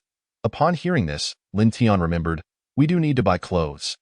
He promptly pulled out his card. Let's head to the place where we ordered the security uniforms. Speaking, Lin Tian fell silent for a moment before continuing. However, this time we shall don golden yellow suits. All in the same hue of golden yellow. Golden yellow? Indeed, golden yellow, he affirmed. But isn't that a bit ostentatious, too showy? With a wicked smile gracing his lips, Lin Tian relished this very effect. He desired nothing less than to be flamboyant and extravagant. Go prepare it, he commanded. Seeing Lin Tian's resolute nod, De Zhuang wasted no more words and called a few decent-looking security guards to follow him out. As the night unfolded and their vehicle came to a halt, the sight of countless luxurious cars worth millions surrounding the hotel parking lot caused Hua Linger to furrow her brows slightly. Observing Lin Tian driving, she hesitantly inquired, Lin Tian, do you think we should consider changing to a different vehicle? This one is at least 10 million, while ours is barely under a million. This, Lin Tian nonchalantly shook his head in response. So what? Cars are meant for driving, not merely for show. I find this car far superior to that old clunker from the driving school. It handles quite steadily. His straightforward reply extinguished any further questions Hua Linger might have had. A training vehicle? Comparing my cherished ride to that old piece of junk? You must be joking. Taking a deep breath, she glanced at the chauffeur-driven vehicle behind them and sighed. Forget it. Just let the others get out. Upon hearing this, Lin Tian picked up the intercom and said, All right, disembark. As they exited the vehicle, even Lin Tian was momentarily dazzled. The golden yellow suits were one thing, but De Zhuang and the others were adorned with golden sequins that shimmered in the light. The moment they stepped out, beams of light reflected off them, creating the illusion of walking stage lights rather than bodyguards. How flamboyant! So dapper! Lin Tian found himself at a loss for words to praise De Zhuang's taste. It was no longer a matter of being ostentatious, but rather a divine spectacle. Heh, Lin Tian, what do you think? How about you keep your distance? Lin Tian replied, relieved that Liao Lily had insisted he wear the custom black suit.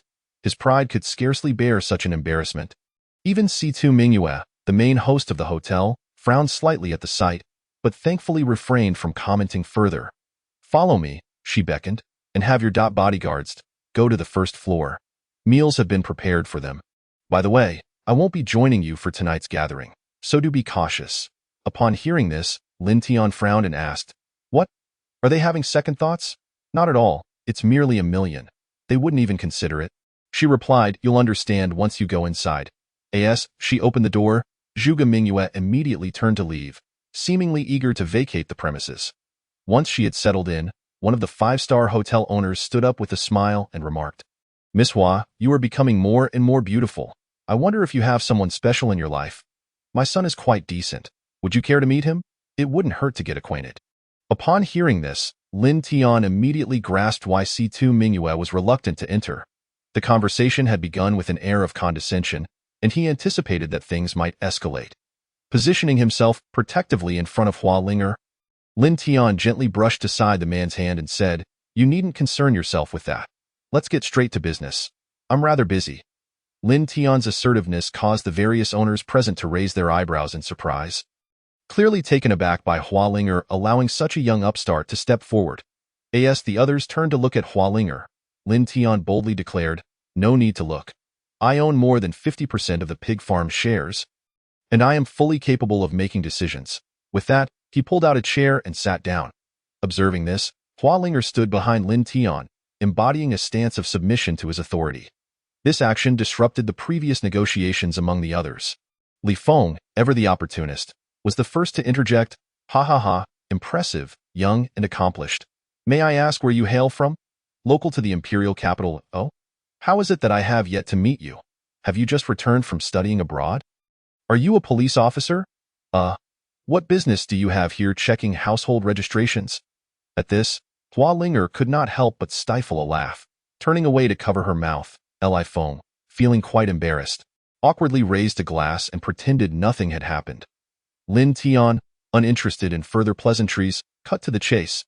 How many pigs do you gentlemen require? Until when should I expect these orders, so I can make a proper tally?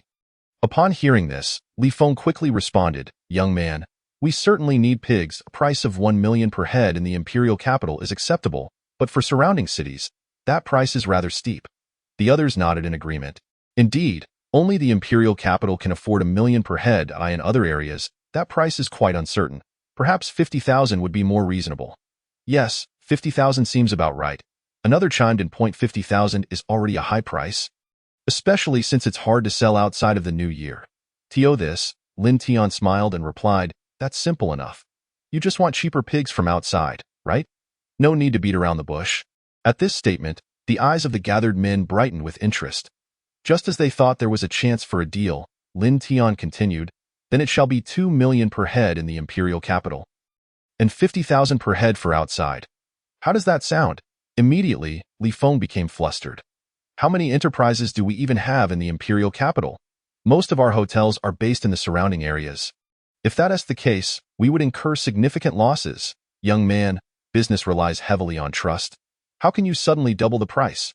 In response, Lin Tian leaned on his chin, smirking, "Oh, wasn't it you who first reneged on the price?"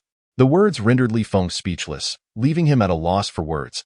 Lin Tian then surveyed the group and asked, 1 million or 2 million?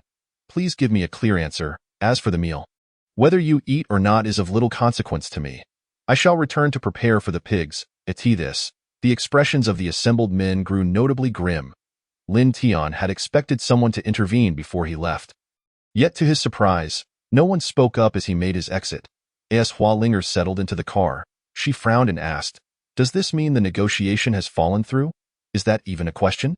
Lin Tian rolled his eyes. If this isn't a breakdown, then what is? Indeed, the next moment, Zhuge Mingyue called to say, "Your negotiation skills are quite impressive. I haven't even finished serving the dishes, and everyone has already dispersed." Her tone bore no hint of reproach. Rather, it seemed to carry a note of commendation. Lin Tian smiled and inquired, "Sister Mingyue, how did your order fare?" "Humph, do you think I still need your few million?" "Of course, I shall pay as agreed." In light of this, Lin Tian resolved, "Let us employ a strategy of cutting off the retreat." "Sister Mingyue, what do you say to 2 million per head?" On the other end of the line. There was a moment of silence, as if she grasped Lin Tian's intent. She then replied, "All right, 2 million per head. But ensure that the Taishan chicken and eggs are prioritized for my hotel." "Agreed. I promise they will be prioritized on the day of delivery." After ending the call, a bewildered Hua Linger furrowed her brow, asking, "Why has it changed back to 2 million? They were hesitant to part with even 1 million. Surely they won't go through with 2 million." In response, Lin Tian, while driving, reassured her, "Fear not. The man from Bin Shan has his own clever strategies." Chapter 40. The Song of the Pig. Meanwhile, Li Feng and the others had relocated to another hotel to continue their meeting. Report. We have received the latest news that Zhuge Mingyue has maintained the order at a price of 2 million. At this announcement, Li Feng and the others could not help but smirk. An elderly gentleman among them spoke first. "It appears that Zhuge Mingyue is determined to oppose us. Let us engage her in a little game." Li Feng nodded in agreement, saying, "Humph, 2 million per pig. Let us see if she can withstand that. These young folks are simply obsessed with money. As long as they can't sell these pigs, they'll eventually come crawling back to you." At this, the others looked at Li Feng with curiosity, and he smiled, explaining, "You seem unaware. Hua Linger made a bet with C2 Qingshan. She must earn 1 billion to dissolve their engagement. Thus, we shall spread the word that we are no longer selling black pigs and instead will be placing large orders for C2 Qingshan's ordinary pigs. Once Hua Linger catches wind of this, she will have no choice but to come begging us, and at that point, slashing the price in half will be a piece of cake. A pig, let alone at a price of 1 million, would be beyond the means of many buyers, even at 50,000. How many could truly afford it?" As soon as these words were uttered, a chorus of nods ensued among the crowd. There was indeed no fallacy in this statement. Asking an ordinary family to produce 1 million to purchase a pig for consumption would undoubtedly be perceived as madness.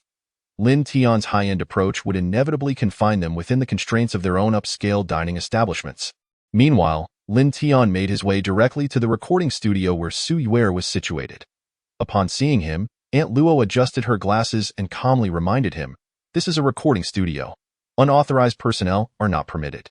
Lin Tian simply dropped a USB drive and a set of lyrics on the table, responding nonchalantly, "How long until this song can be recorded?" At this, Aunt Luo's expression darkened for a moment as she promptly advised, "The priority now is to finalize the recording of the current songs. Everything else should take a back seat." To this, Lin Tian smiled slightly and retorted, "Do you wish to appear on the Spring Festival Gala?" The question momentarily stunned Aunt Luo, for it was indeed her dream. She gazed deeply at Lin Tian and inquired, "Are you implying that this song could make it to the Spring Festival Gala?" However, she quickly regained her composure and shook her head, saying, "You must be unaware of the rehearsal protocols for the gala, right? Rehearsals commenced months ago to ensure perfection. Even now, with everything prepared, there is always a risk of certain performances being cut due to time constraints. Most people are praying their segments won't be eliminated. Jumping the queue? That's simply out of the question. In response, a slight smirk graced Lin Tian's lips, though he chose not to elaborate further. He merely tapped on the documents before him and said, "You'll understand once you complete your rehearsals." At that moment, Lin Tian number 2 in the live broadcast room exclaimed, "Humph, this is the anthem of the Year of the Pig. Without this song, the year would feel incomplete, especially since next year is indeed the Year of the Pig. Once released, this song is destined for the Spring Festival Gala." He chuckled. I can only imagine Aunt Luo's astonishment upon hearing the full song. I am eagerly anticipating her reaction. Anticipating? Lin Tian rolled his eyes and replied, "We cannot afford to linger here. We must return to the company." Return to the company? What for? Are we not going to watch the grand show? To Lin Tian number 2's inquiry, Lin Tian responded directly, "No time for that. We have activities to attend to at the company." After saying this, he promptly took a vehicle back to the company, which was in utter disarray upon his arrival. "Quick, quick, quick.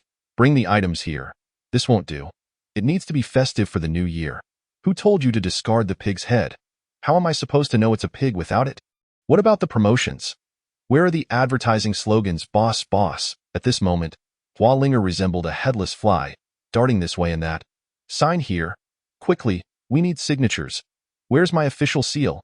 Observing the official seal that rolled to his feet, Lin Tian's lips twitched slightly. Hua Linger was indeed scatterbrained to have misplaced it. After retrieving the seal, he handed it to the relevant party. He then turned to Lin Tian number 2 and asked, "Have the enhancement potions been prepared?" In response, Lin Tian number 2 replied, "Of course, they are ready. I even spent a little extra to order various fruit-flavored ones for you. But remember, ordinary individuals shouldn't consume too much, or they'll likely end up sleeping for 3 days straight after work. Additionally, I got you some pills. Grinding them into the food will boost their stamina." Understood. Lin Tian then turned to Daizhuang and instructed, "Gather a few people to come downstairs and help me move the drinks for distribution." Coming, after acknowledging, Daizhuang promptly sent people downstairs to the warehouse to fetch the beverages. Holding 3 bottles, Lin Tian found Hua Linger, who had just begun a live broadcast. Upon seeing Lin Tian with the drinks, she naturally accepted them, saying, "Everything that could be done has been done. Now we just need your song. You haven't messed it up, have you? Don't boast too much, only for it to turn out to be a terrible song." According to Lin Tian's plan, that particular song was the linchpin of all their endeavors. He smiled and assured her, "Don't worry." Just as his words fell, his phone rang. On the other end, Aunt Luo spoke directly. "The song is quite good. This is the 7th recording iteration. Give me 2 more hours, and I assure you we can achieve a perfect recording." With that, she pressed the play button, and the melody of the pig song resonated in their ears. "Pig, your nose has 2 holes. When you catch a cold, you still have snot dripping. Pig, you have pitch black eyes, gazing endlessly without seeing the end. Pig, your ears are so large, flapping about yet unable to hear me calling you foolish." The cheerful lyrics and playful tone prompted Hua Linger to hum along involuntarily. The live stream's comments surged in abundance. "So delightful. Wait, is this a new song? Tall things have spirits, a game company? How come they keep churning out song after song? Oh, oh, oh, the host sings so well." After listening, Lin Tian remarked, not bad. You all continue with the recording, bring the tape over tomorrow, and let's shoot a music video. Yes, come by before 8 a.m. All right, it's settled." After hanging up, Lin Tian turned to Hua Linger and smiled. "How's that? Are you satisfied?" It's acceptable." Hua Linger feigned toughness but couldn't resist reminding him, "Don't forget, that matter is still unresolved. You needn't worry about that. Just remember to transfer the funds." "Okay then, just be careful." Rest assured. After placing the remaining drinks down, Lin Tian sought out Gang. Upon hearing Lin Tian's request, Gang's lips twitched slightly. "Are you suggesting a renowned warrior should go slaughter pigs for you? Have you lost your mind, or am I mishearing you? That is a warrior. A warrior. Do you have any idea how much their appearance fee is? Asking me to find over 1,000 warriors during the new year? Do you realize the chaos that would ensue with so many warriors gathered? Are you trying to get me killed?" The more Gang spoke, the more agitated he became. However, Lin Tian swiftly pulled a skewer from his backpack and stuffed it into Gang's mouth. "Don't even think about trying to get on my good side." Oh wow. Before Lin Tian could utter another word, Gang snatched the remaining skewers from his hand and devoured them voraciously. "Delicious. I was wondering why you. So fragrant. Leave the matter to me. Is there any more? Watching Ingang become tongue-tied in delight, Lin Tian produced a large food container containing 7 dishes. Upon witnessing this, Ingang immediately took the initiative, opening the trunk to pull out a rice cooker, standing roadside to feast. While eating, he did not forget to voice his demands. I can help you with the pig, but you know it will come at a significant cost, and no need to elaborate. I can offer you 2 pigs. Whether you wish to keep them for yourself or give them away is up to you. Deal. After casting a grateful glance at Lin Tian, Ingang ceased his chatter, and after finishing his meal, wiped his mouth with his sleeve, declaring, I'll give you an answer by tomorrow morning. All right, the more people involved, the better. I can also throw in a few chickens. Their taste is not to be underestimated. Ha ha ha, sounds good, sounds good. With the most challenging task of finding a slaughterer completed, Lin Tian felt a sense of relief wash over him. All that remained was to await the launch of the gaming event and the release of the song. The following morning, an advertisement echoed through the streets and alleys of the capital. Sing the pig song in the year of the pig. Feast on the black-skinned pig for peace and ascend to the pinnacle of life. Observing the nonsensical advertisement, Lin Tian's lips twitched slightly. You spent an entire night conjuring up this ridiculous slogan? In response, several tech experts turned red-faced and stammered. Well, we are just technical folks. How would we know about slogans? Isn't this something the advertising department should handle? Exactly.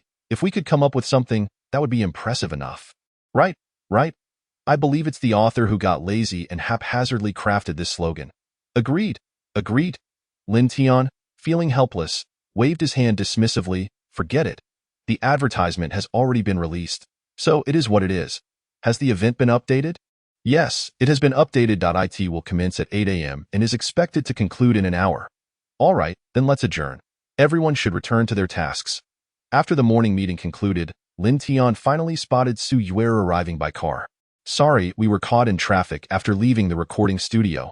Arriving late, Lin Tian furrowed his brow upon noticing a throng of reporters rushing towards him. These individuals truly had an uncanny ability to infiltrate every corner.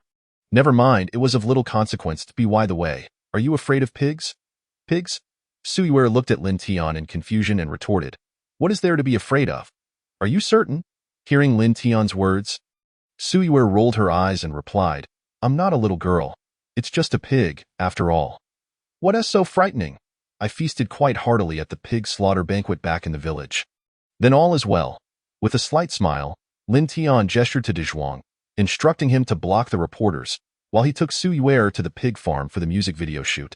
Understood. Dezhuang nodded vigorously, immediately signaling the surrounding security to form a barrier. Lin Tian then led Su Yuer out through the back door. However, he was taken aback to discover that the photography team from the Hua family had also brought along Hua Linger's father. Hua Manlu looked at Lin Tian with a nonchalant expression and stated, You only have half a day. They still have to attend the Spring Festival Gala. Upon hearing this, Lin Tian merely pursed his lips and remarked, If you're concerned about your daughter, just say so. Whatever, I can't be bothered to waste words with you. Let us get the equipment inside. I'm off to catch some pigs with that. Lin Tian dashed into the forest. Hua Manlu glanced at Su Yuer beside him, who promptly approached and respectfully greeted, Hello, I am Su Yuer, a signed artist of Wanwu Yuling. Hua Manlu's standing in the entertainment industry is akin to that of Longhua on the global stage, uniquely unparalleled.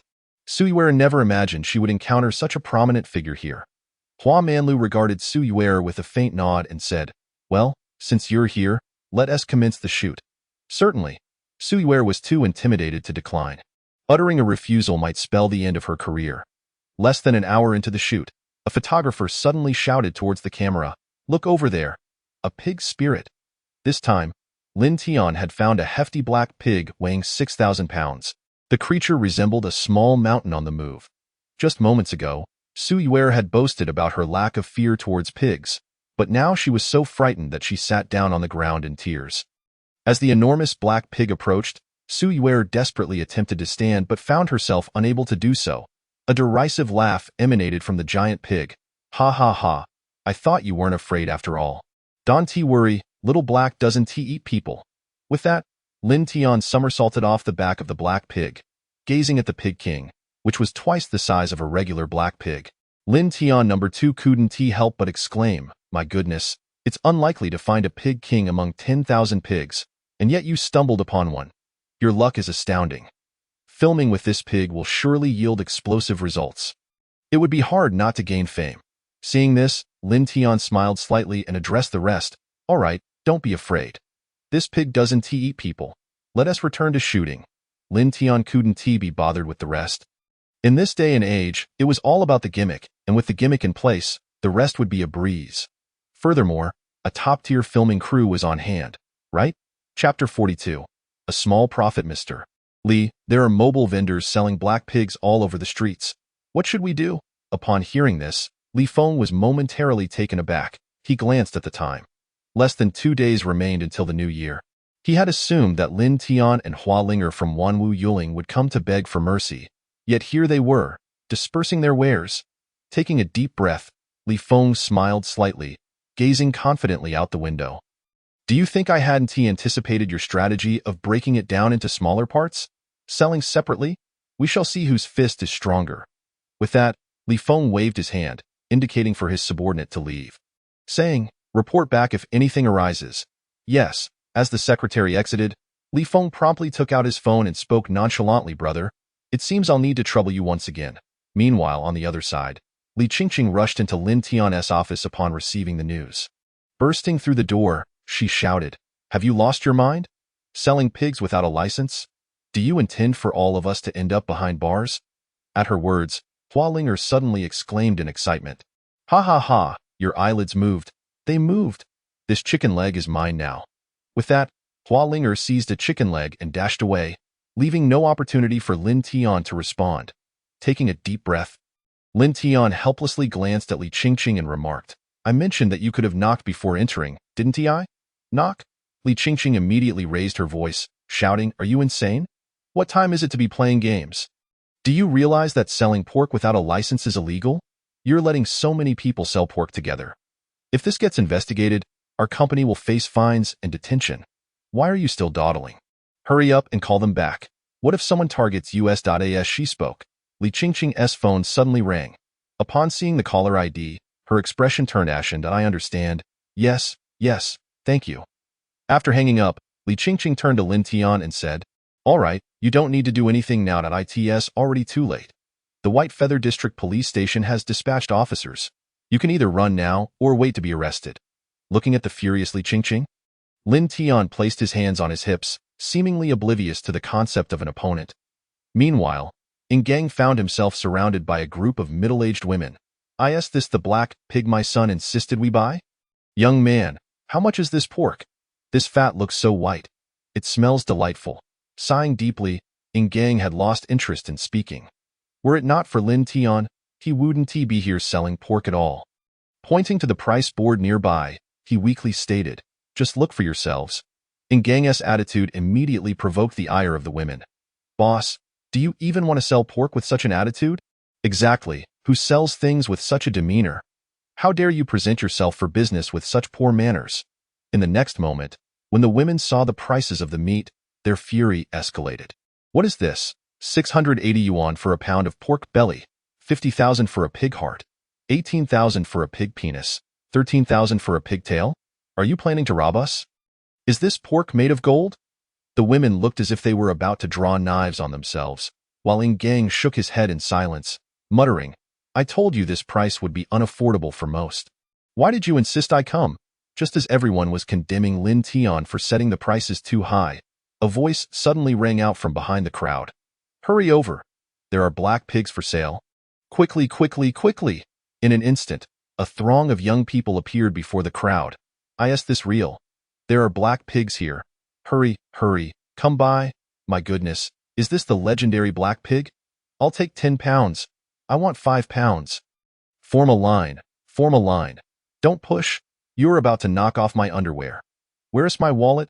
Boss, hurry and cut the meat. Witnessing such fervor, Gang's lips twitched slightly. Lin Tian, the actors he found, were rather lackluster. In less than 2 hours, all the pork was sold out, and even the accompanying pig blood was completely bought up. Seeing this, Gang couldn't help but message Lin Tian. Lin Tian, do you have money to burn? Is it really necessary to get so many actors to help buy meat?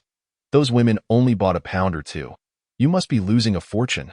In response to Ngang's message, Lin Tian replied, as long as it's sold out, that's enough. I've arranged for a restock. Just keep going. More? Ngang frowned at the message, realizing this fellow had truly lost his mind. When the second batch arrived, it was just after 8 in the morning, accompanied by a large contingent of police officers. Hello, you are currently suspected of selling meat without a license. Please come with us. Glancing at the officers surrounding him, it seemed their arrival was specifically intended for him. Realizing what was happening, Ngang sneered, just you wait. On the other side, as the time drew near, Li Feng dialed a number to check on his associates. Brother, how are things progressing? He had assumed that such matters would be straightforward for a police chief, but unexpectedly, the other party erupted in a tirade, exclaiming, handle it? To hell with that. My subordinates are all under investigation, and I'll be next in line soon. Do you even realize who you're dealing with? It seemed the individual had no inclination to continue the conversation with Li Feng, abruptly ending the call. Likely off to seek assistance. Meanwhile, Ngang phoned Lin Tian directly, saying, You've outdone yourself. Did you foresee this situation? That's why you had us slaughter pigs and sell pork. Lin Tian chuckled in response. I merely wish to ascertain the utility of your so-called martial identity. Since you're still able to call me, it appears to be quite effective. Enough said, you can sell the meat and consider it a favor owed to you. Upon hearing this, Ngang couldn't help but retort, How many favors do you owe me now? Do you even plan on repaying them? Lin Tian replied, Of course, but at present, you have no demands from me. Wouldn't you agree? After hanging up, Lin Tian hastened the rate at which the pigs were being sold. Initially intending to sell one pig at a time, he now aimed to multiply that number significantly. However, to his surprise, the actual results did not meet his expectations. On the first day, they managed to sell a mere 1,000 black pigs. Bringing in 20 billion after deducting costs, the profit was slightly over 15 billion. Haha. We struck it rich, Lin Tian number 2 exclaimed, unable to contain his excitement. Selling 1,000 pigs for 20 billion was a price he could never have imagined. I have all the gear, the simulated training grounds, and the latest potions, all of it. Lin Tian rolled his eyes and replied, It's not that simple. The 15 billion hasn't had taxes deducted yet. We'll probably end up with around 10 billion. Contemplating the subsequent expansion, he placed the documents before Hua Linger. Upon seeing the long string of zeros, she was momentarily stunned, instinctively rubbing her eyes. So much? Are you sure you didn't accidentally add an extra zero? Lin Tian rolled his eyes again. Of course not. Let us put it this way. The remaining pigs are enough for us to sell for 100 billion. But there aren't many pigs left. Wondering if life had become too comfortable, the black pigs were indeed ready for sale, but their breeding rate had slowed. Currently, about 5,000 pigs were available for sale, which meant a total of 6,000 including today's sales, a far cry from expectations. Frowning, Hua Linger asked, What should we do? Lin Tian replied, Let us not worry about that for now.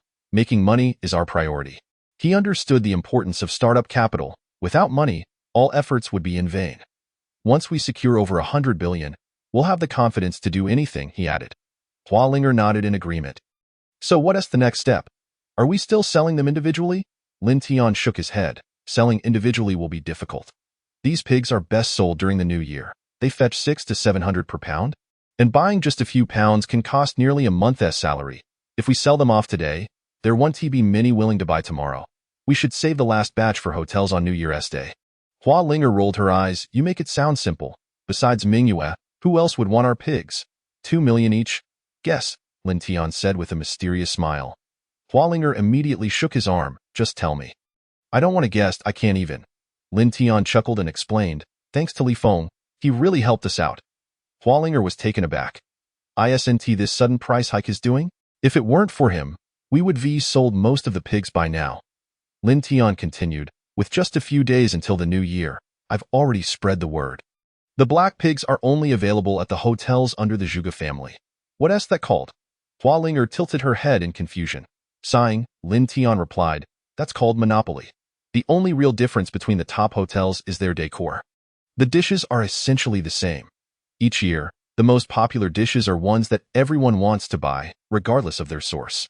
Now that only Mingyue's hotel has black pigs, what do you think those high-end customers will choose?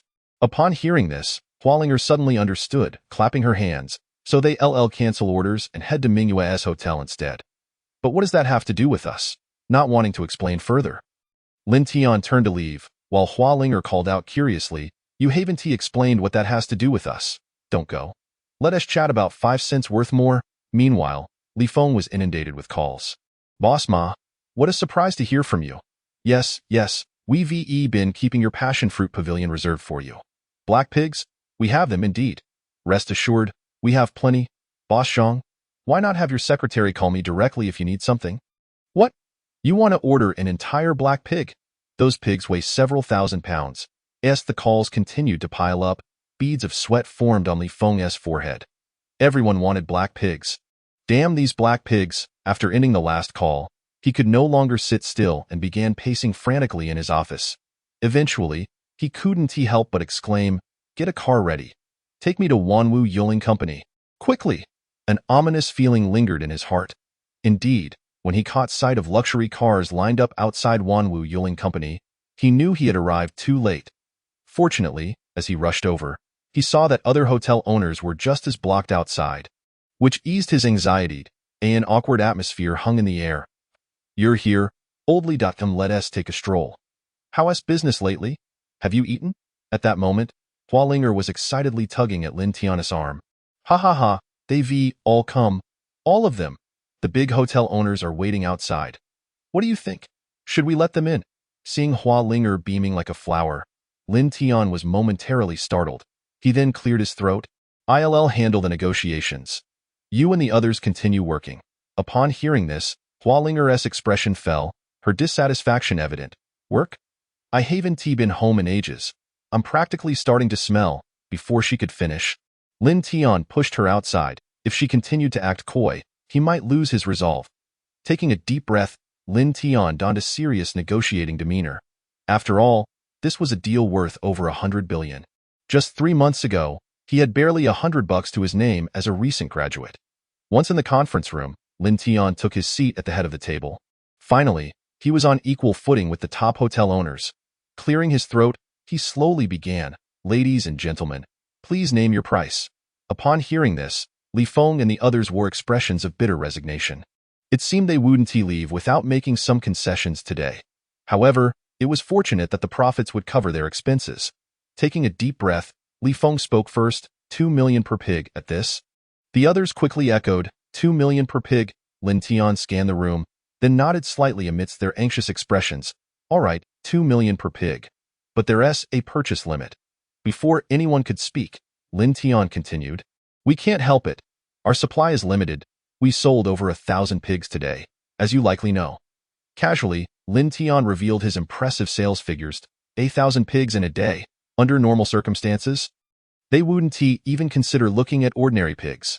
Yet, with each of Lin Tian's pigs worth millions, selling 1,000 in a single day was extraordinary. This meant Wanwu Yuling Company's revenue for the day was around 20 billion. With their positions firmly established, Li Feng and the others nodded. "All right, we'll proceed as you suggest. Whatever is given, we shall take." After spending an entire night dividing the remaining resources, Lin Tian finally yawned and prepared to ascend to his room for some rest. However, to his surprise, upon opening the door, he found Zhuge Mingyue seated on his bed, while the drowsy figures of Hua Linger and Li Qingqing lay sprawled beside her. What is this?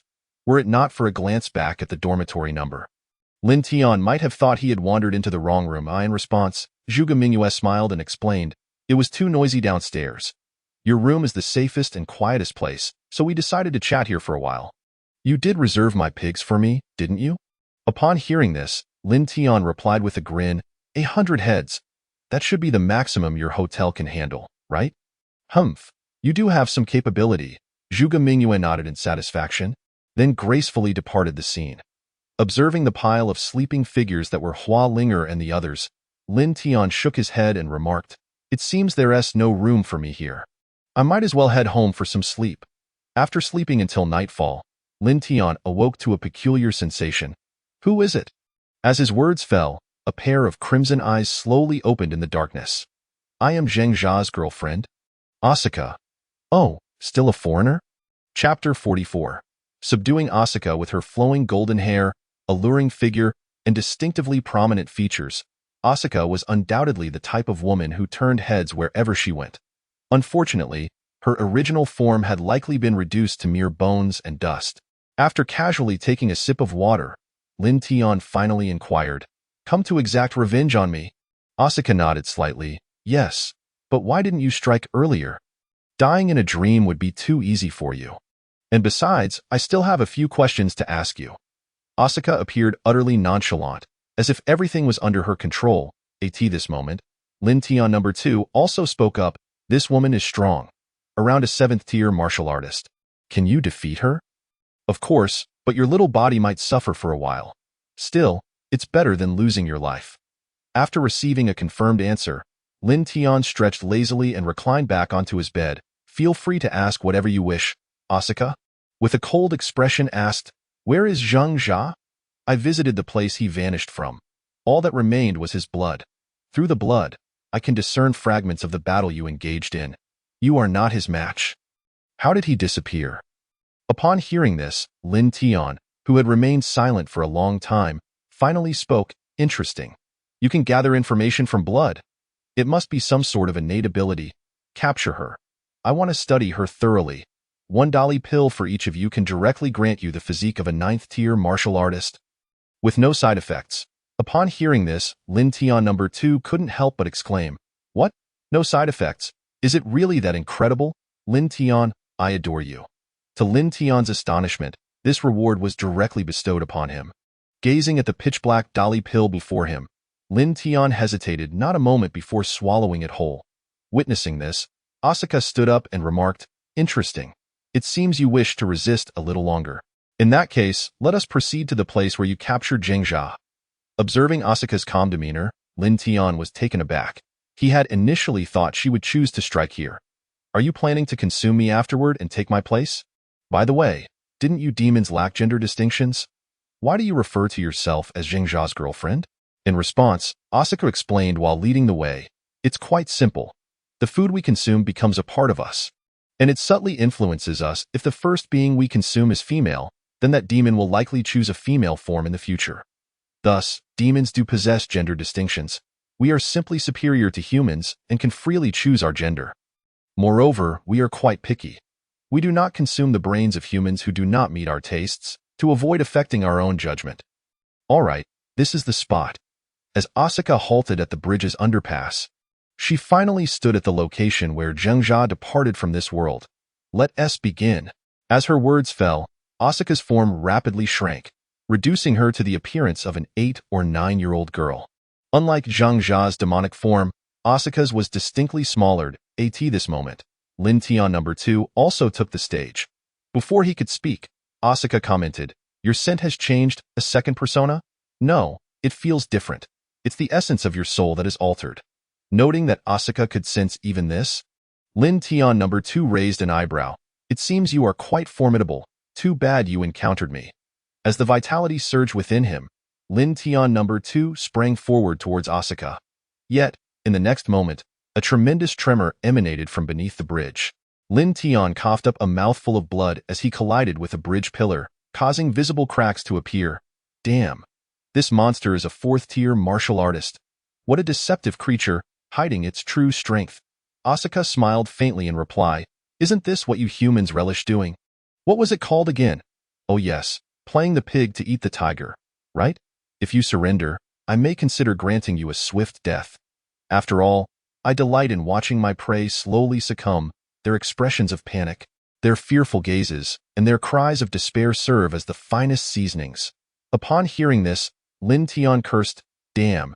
As expected, demons are all lunatics. Playing the pig to eat the tiger? Who can't do that?"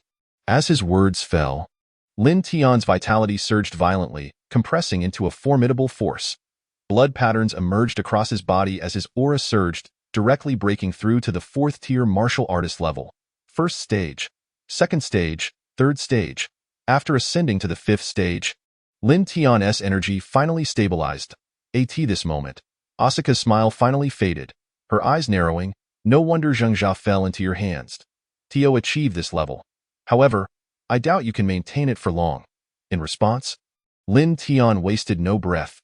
With a flash of his blade, Asuka sensed a whirlwind of lethal air surrounding her. Although he merely swung his sword once, It felt as though she were encircled by a storm of blades.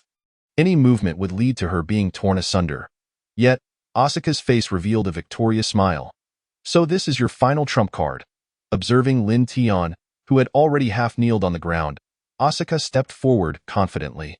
An arm was raised high, only to be severed into pieces in the next instant. Asuka chose to engage directly. If she could not evade, she would endure with the least amount of injury. Left arm, right leg, right arm, left leg. The moment Asuka's head was severed and flew high, her remaining body was also cleaved into 8 pieces, blood spraying across the ground.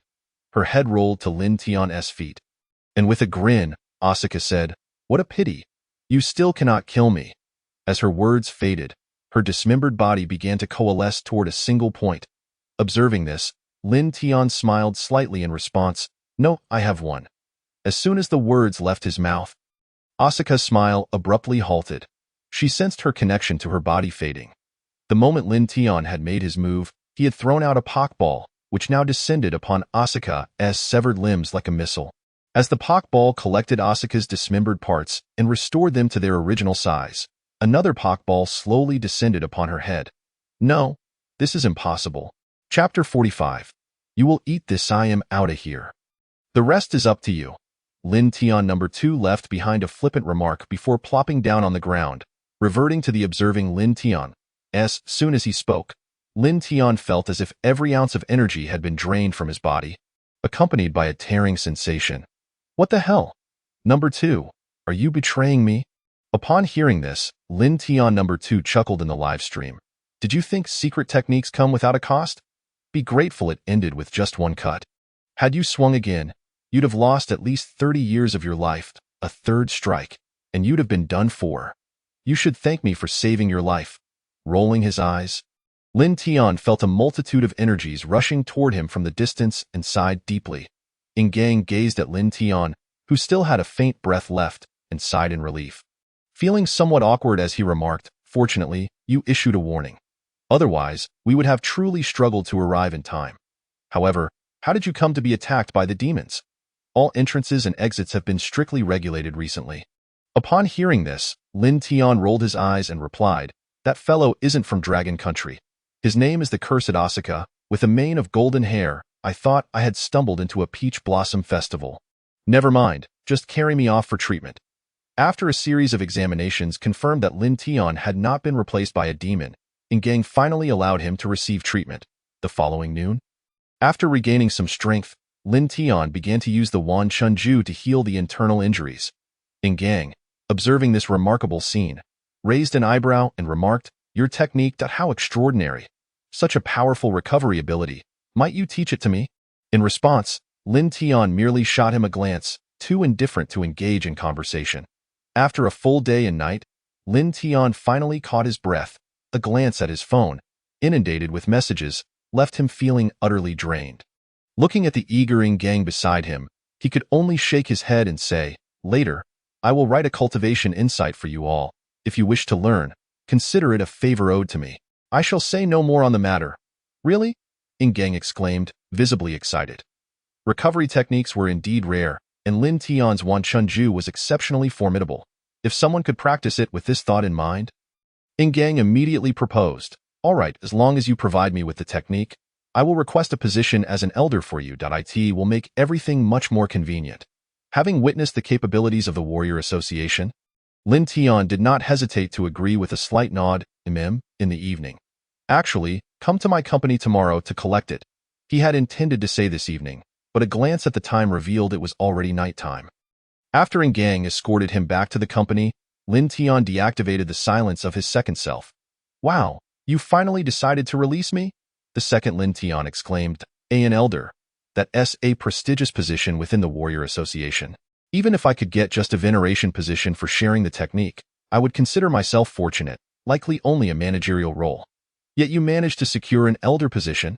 Observing the second Lin Tian, who had disturbed him all night yesterday with incessant chatter, Lin Tian felt a slight twitch at the corner of his mouth. "What has been going on with you these past 2 days? Are you idle? Or perhaps too excited?" The second Lin Tian blinked in surprise before responding.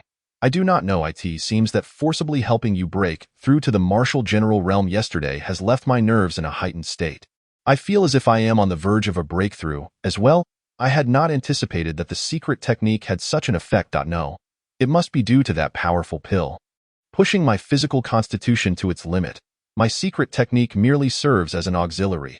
Seeing the second Lin Tian about to embark on another lengthy discourse, Lin Tian promptly muted his barrage of thoughts. He was exhilarated. He, however, was not in the mood for such fervor. His current state felt akin to having exerted himself excessively throughout the night, only slightly better than being utterly drained.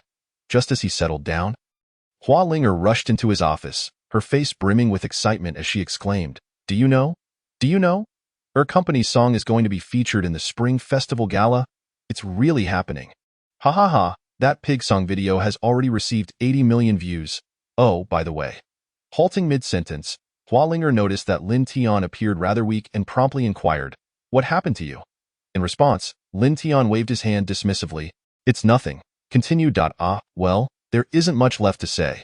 The pork has been pre-ordered for distribution in batches, and the gaming side has prepared the New Year activities. Why do you look as if you've been drained by a succubus? Where were you yesterday? I called you countless times, yet you did not answer. Feigning nonchalance, Lin Tian replied, Low blood sugar combined with a cold. I was hospitalized yesterday, but today I am mostly fine, just a bit dizzy. Oh, in that case, just eat well. I'll have someone prepare something nourishing for you. Saying this, Hua Linger tossed her ponytail and quickly dashed out. It was hard to determine whether this little girl intended to provide him with a late-night snack or genuinely cared for his well-being. When he was led to Hua Linger's office, the rich aroma of hot pot made Lin Tian's lips twitch. You want me to eat this? It was his first time witnessing someone recovering from a cold indulging in spicy hot pot. Hua Linger tilted her head, bewildered. Isn't sweating it out the best remedy for a cold? Rest assured. I have also prepared some tonics. Ginseng and deer antler juice. Don't go. I was just joking. I have prepared chicken soup for you. With a bowl of chicken soup and a bite of hot pot, Lin Tian genuinely felt much more comfortable and finally found the opportunity to inquire, By the way, has the company's bonus been distributed? In response, De Zhuang, who was nearby, chimed in, Yes, I distributed 6 months' salary. 6 months. That's quite a lot, Lin Tian exclaimed, surprised as he looked at Hua Linger. The company had been established for less than 6 months, yet they were generous enough to distribute half a year's worth of year-end bonuses. Hua Linger, while savoring a piece of beef, responded between breaths, Well, we made money, so everyone should benefit. Why father always told me that when there's profit, it should be shared, and when it's time to distribute, one must not hesitate. Otherwise, how do you think my father rose from a small agency to a leading force in the industry? It all boils down to one word, generosity. That's 2 words, Lin Tian interjected. I said 1 word means 1 word. After shooting Lin Tian a glare, Hua Linger continued, I have decided to have the New Year's Eve dinner at the company. A feast for everyone. Turning to Lin Tian, her meaning was unmistakable. Seeing this, Lin Tian rolled his eyes and replied, I understand. I have reserved 5 pigs for you. How you handle them is your business. There are also 200 chickens and 20 boxes of eggs, nothing more to be had. After considering for a moment, Hua Linger grinned and said, Hee, although it's a bit less, it should be sufficient. By the way, your sister, I have found a team for you. I'll borrow some people from my father's side for now. Tomorrow night, you'll be on stage. After you finish, just rush back to the company, and we can have a warm meal together. This is your new driver's number.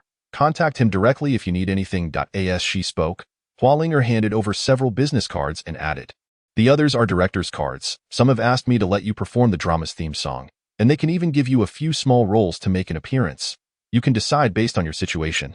Aunt Luo has been swamped these past few days, so she will probably not be able to join you on stage until tomorrow night. And your salary hasn't been issued yet. Remember to give MOMO your bank card number. Although Hua Linger appeared unreliable, she was far more serious in her work than Lin Tian had anticipated. On the eve of the new year, Hua Linger immediately produced couplets and placed them before Lin Tian, urging, Hurry up.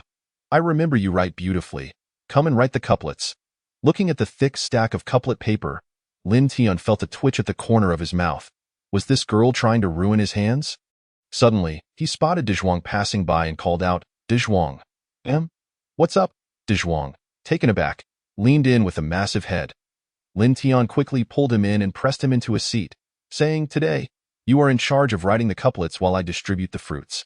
Hualinger frowned and remarked, "You're slacking off. Be careful, or I will deduct your salary." Lin Tian retorted without hesitation, "But Dezhuang's handwriting is more beautiful than mine." This was no lie. Dezhuang's handwriting was indeed admirable. Though he rarely showcased it, the upper couplet read, "5 watches divide the years. May each year be fulfilling." The lower couplet, "One night connects 2 ages. May each year be auspicious." The horizontal inscription, "Wishing a happy new year." As Dezhuang completed the final stroke, Hualinger's eyes lit up. She glanced at Lin Tian and exclaimed, "Wow, indeed. It surpasses yours by far. You handle the writing task while Lin Tian comes with me to distribute red envelopes." Nodding, Dezhuang continued his writing, while Lin Tian stared at the mountain of red envelopes, feeling a slight twitch at the corner of his mouth. Did this silly girl think he had too much money? After all, she had just finished distributing year-end bonuses and red envelopes the previous night. Now, she was doing it again? Noticing that Lin Tian had not caught up, Hualinger turned and urged, "What are you dawdling for? Distribute the red envelopes, hurry up and keep up." With a stack of red envelopes in hand, Hualinger eagerly began distributing them as soon as they exited the elevator. "Happy New Year, thank you. Boss, Happy New Year." The boss exudes grace, wishing her ever-increasing beauty. "Ha ha ha, the same goes for you. Happy New Year. Happy New Year to you, boss." After a truckload of red envelopes, it was followed by an array of fruits and snacks. After traversing the warehouse a dozen times, Lin Tian gazed at the perspiring Hualinger and shook his head slightly. He then produced a red envelope, placing it before Hualinger with a smile, saying, "Happy New Year." Clearly taken aback by the sight of the red envelope, Hualinger hesitated momentarily. "What are you waiting for? Quickly accept it. This is the only one I've prepared. If others see me, I'll be out of pocket." Upon hearing that Lin Tian had prepared it solely for her, Hualinger's lips couldn't help but curl into a slight smile, happily accepting the red envelope. She nodded in satisfaction, saying, "Now that's more like it." As she spoke, Hualinger retrieved a handful of candies from her pocket, declaring, "A treat for you." In contrast to the revelry here, Jean Schwer was equally preoccupied. Although her income paled in comparison to Hualinger's myriad spirits company, it was not insignificant. Jean Schwer unabashedly commenced her lavish celebrations for the new year, with the sounds of firecrackers echoing incessantly since morning. "Shall we crash their annual meeting? Do you think they'll let us in?" As she observed the continuous unloading of ingredients from the trucks, Hualinger felt a few drops of saliva escaping her lips. "Wow, that lobster is enormous. I want to try some abalone for a change. How about we eat over there first and then return to our own?" At this, Lin Tian's lips twitched slightly. Did this silly girl really think everyone shared her monstrous appetite? At that moment, Jean Schwer confidently sauntered towards them, leaving no doubt she was there to disrupt the festivities. Realizing this, Hualinger hurried downstairs, reminding Lin Tian, "Don't disgrace us. Keep the situation under control." What a character. Who moments ago wanted to sneak over for a bite? Lin Tian rolled his eyes in resignation, but obediently followed Hualinger. Soon, they found both sides' security personnel lined up in formation, totaling over 100 individuals. Jean Schwer waved her hand, and her security team began unloading foam containers. Amidst cheers from the onlookers, the boxes were opened. "Wow, deep-sea giant clams. I heard one costs over 10,000. There must be at least 50 in this box, right? That is 500,000, someone exclaimed. And look over there, giant spiny lobsters, each worth 300,000. There are at least 10 here, so that's a minimum of 3 million. You know nothing. The giant spiny lobster isn't even the priciest. Look at that giant octopus. Such treasures are unattainable even with money." Listening to the surrounding commentary, Hualinger furrowed her brow. Meanwhile, Lin Tian chuckled beside her. "Perfect timing, your favorite seafood has arrived. And no need for you to sneak over to munch on theirs." At this, Hualinger turned her head sharply and whispered, "Shut up. Are you trying to embarrass me further?" Jean Schwer, beaming with a smile, stood with her arms crossed, accentuating her already impressive stature. Clad in a high-slit cheongsam that nearly revealed her chest, draped in snow fox fur, she presented herself as a picture of affluence. Looking down at Hualinger, she couldn't resist flaunting her superiority. "Sister Linger, I know you adore seafood, so I had my grandfather's fishing company select some fine specimens just for you, and of course, If you want even better, you could join our company's annual meeting. Just sing a song for my colleagues, and I'll prepare a substantial red envelope for you. How does that sound? It was a blatant humiliation. Just as Hua Linger was about to retort, Jean Schwer interrupted, Sister Linger, your New Year's banquet won't just feature pork, will it? That would be rather shabby, wouldn't it? How much can you serve from a single pig? Starting the year off so meagerly auspicious. Why not sell your company to me? I'll offer 4 billion. Gasps echoed from the onlookers. When did a gaming company become worth so much? My goodness, 4 billion. I couldn't even earn that in a lifetime without eating or drinking. Wow, how extravagant. I wonder if they're still hiring. I might just want to join. Old man, you should give up. They're looking for the young, not for you. Just as Jean Schwer thought she had the upper hand, a loud horn blared, and Lin Tian's second-in-command finally spoke up. Hee, let the show begin. Just watch. Chapter 47. Competing with me in seafood. As the crowd turned towards the source of the voice, a line of trucks slowly approached. Mr. Lin, the items you requested have arrived. A manager jumped down from the vehicle, presenting a document for Lin Tian to sign. The contents were orchestrated by Lin Tian's second-in-command, and Lin Tian was oblivious to their intentions. He signed an agreement, prompting De Zhuang to begin unloading stacks of red envelopes. Wow, that's a thick stack. Each envelope must contain at least 10,000, right? 10,000? My company hasn't even given me my year-end bonus today. Let alone a red envelope. 2 measly dumplings can't possibly settle this. As massive foam boxes were moved down, Jean Schwer felt a wave of unease wash over her. Yet, she quickly straightened her back. Thinking, there's no ocean near the capital. The closest port takes 2 days to reach. What seafood could possibly surpass what we have? The Hua family lacked connections in maritime transport and deep-sea fishing. There was no way they could have superior products. At that moment, Lin Tian felt a flicker of curiosity. Lin Tian's second-in-command had been so secretive. Surely, it was something remarkable. But just how remarkable remained a mystery. The second-in-command sent a message, warning, be careful. Some of these little critters can be quite fierce. Upon reading the message, Lin Tian ordered everyone to step back, saying, let me take care of this. Armed with a small knife, he approached cautiously.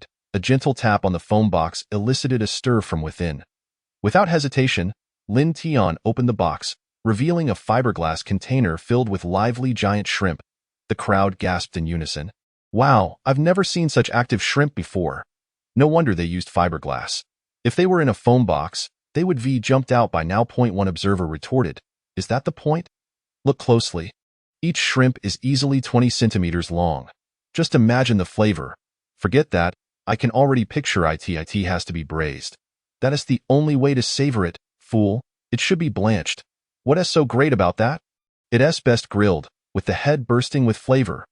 Hua Linger secretly swallowed her saliva, feigning disdain as she said, this is just average, De Zhuang. Move these boxes inside. She then reminded Lin Tian, what are you waiting for? Unpack the rest. If it's all this rubbish, you won't be getting your year-end bonus. Lin Tian couldn't help but marvel at Hua Linger's poor acting skills.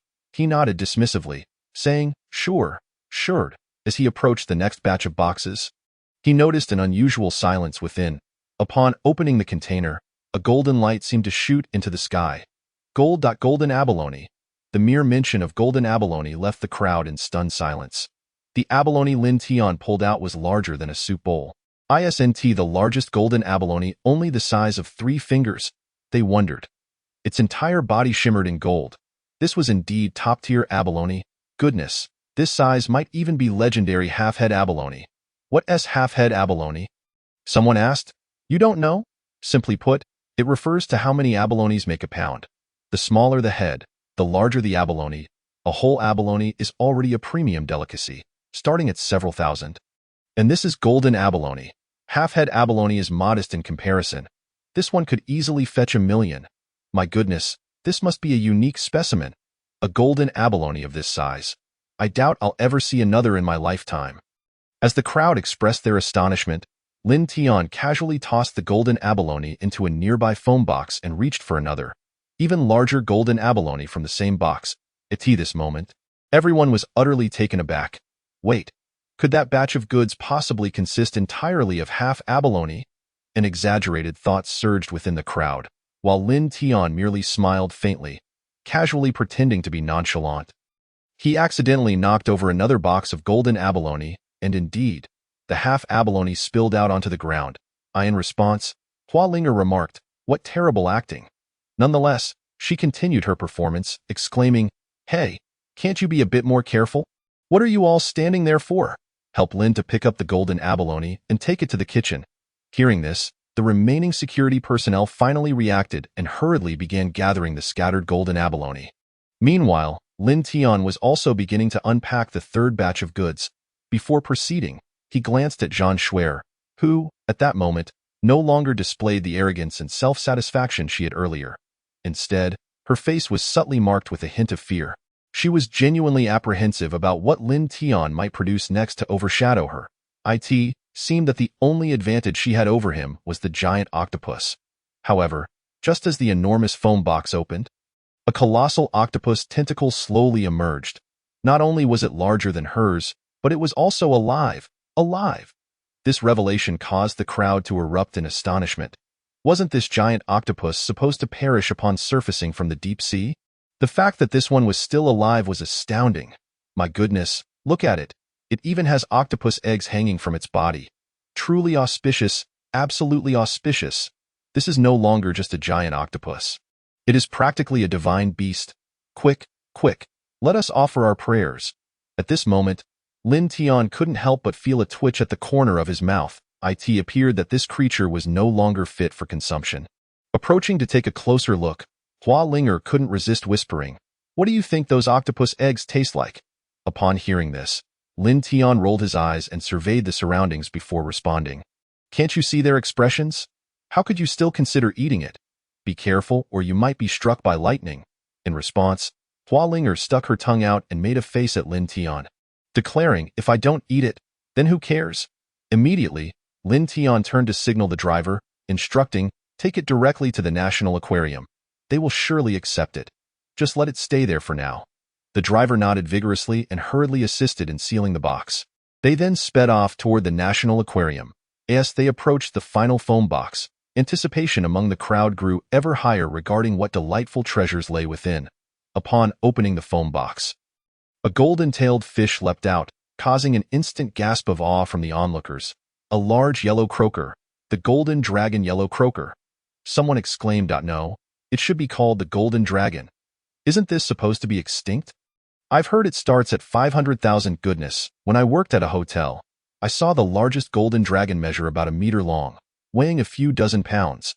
This one must be over 2 meters long, surpassing even a tuna in size. This is something we cannot eat.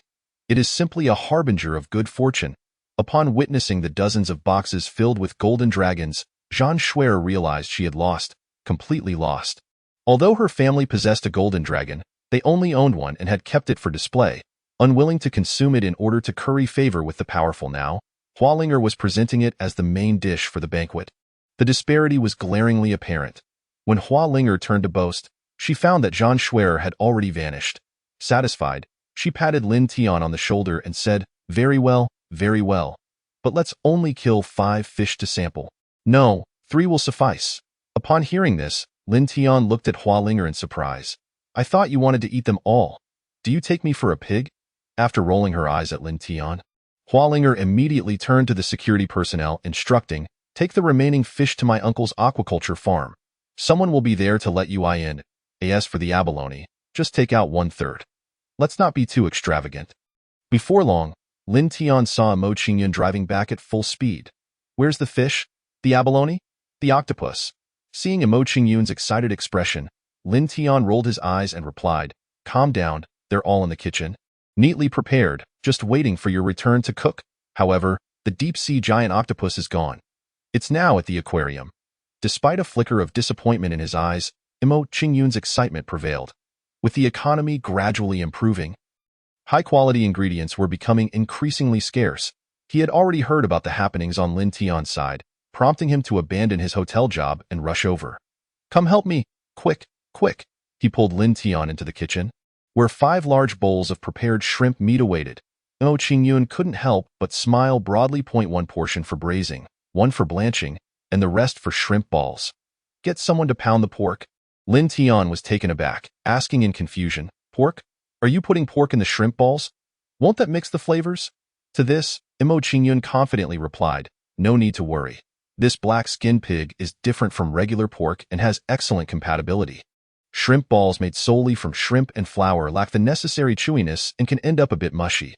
Adding a little pork and lard will enhance the texture and flavor."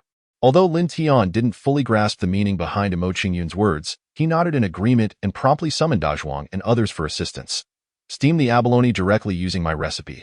After steaming, slice it and serve it with the special sauce, and no need to braise it. We already have enough braised dishes for today. Adding braised abalone would ruin the flavor. Bring me the golden dragon. I will handle it personally." Although Imo Qingyun rarely spoke, once in the kitchen, he became quite chatty, keeping an eye on the actions of those around him. "There's enough salt.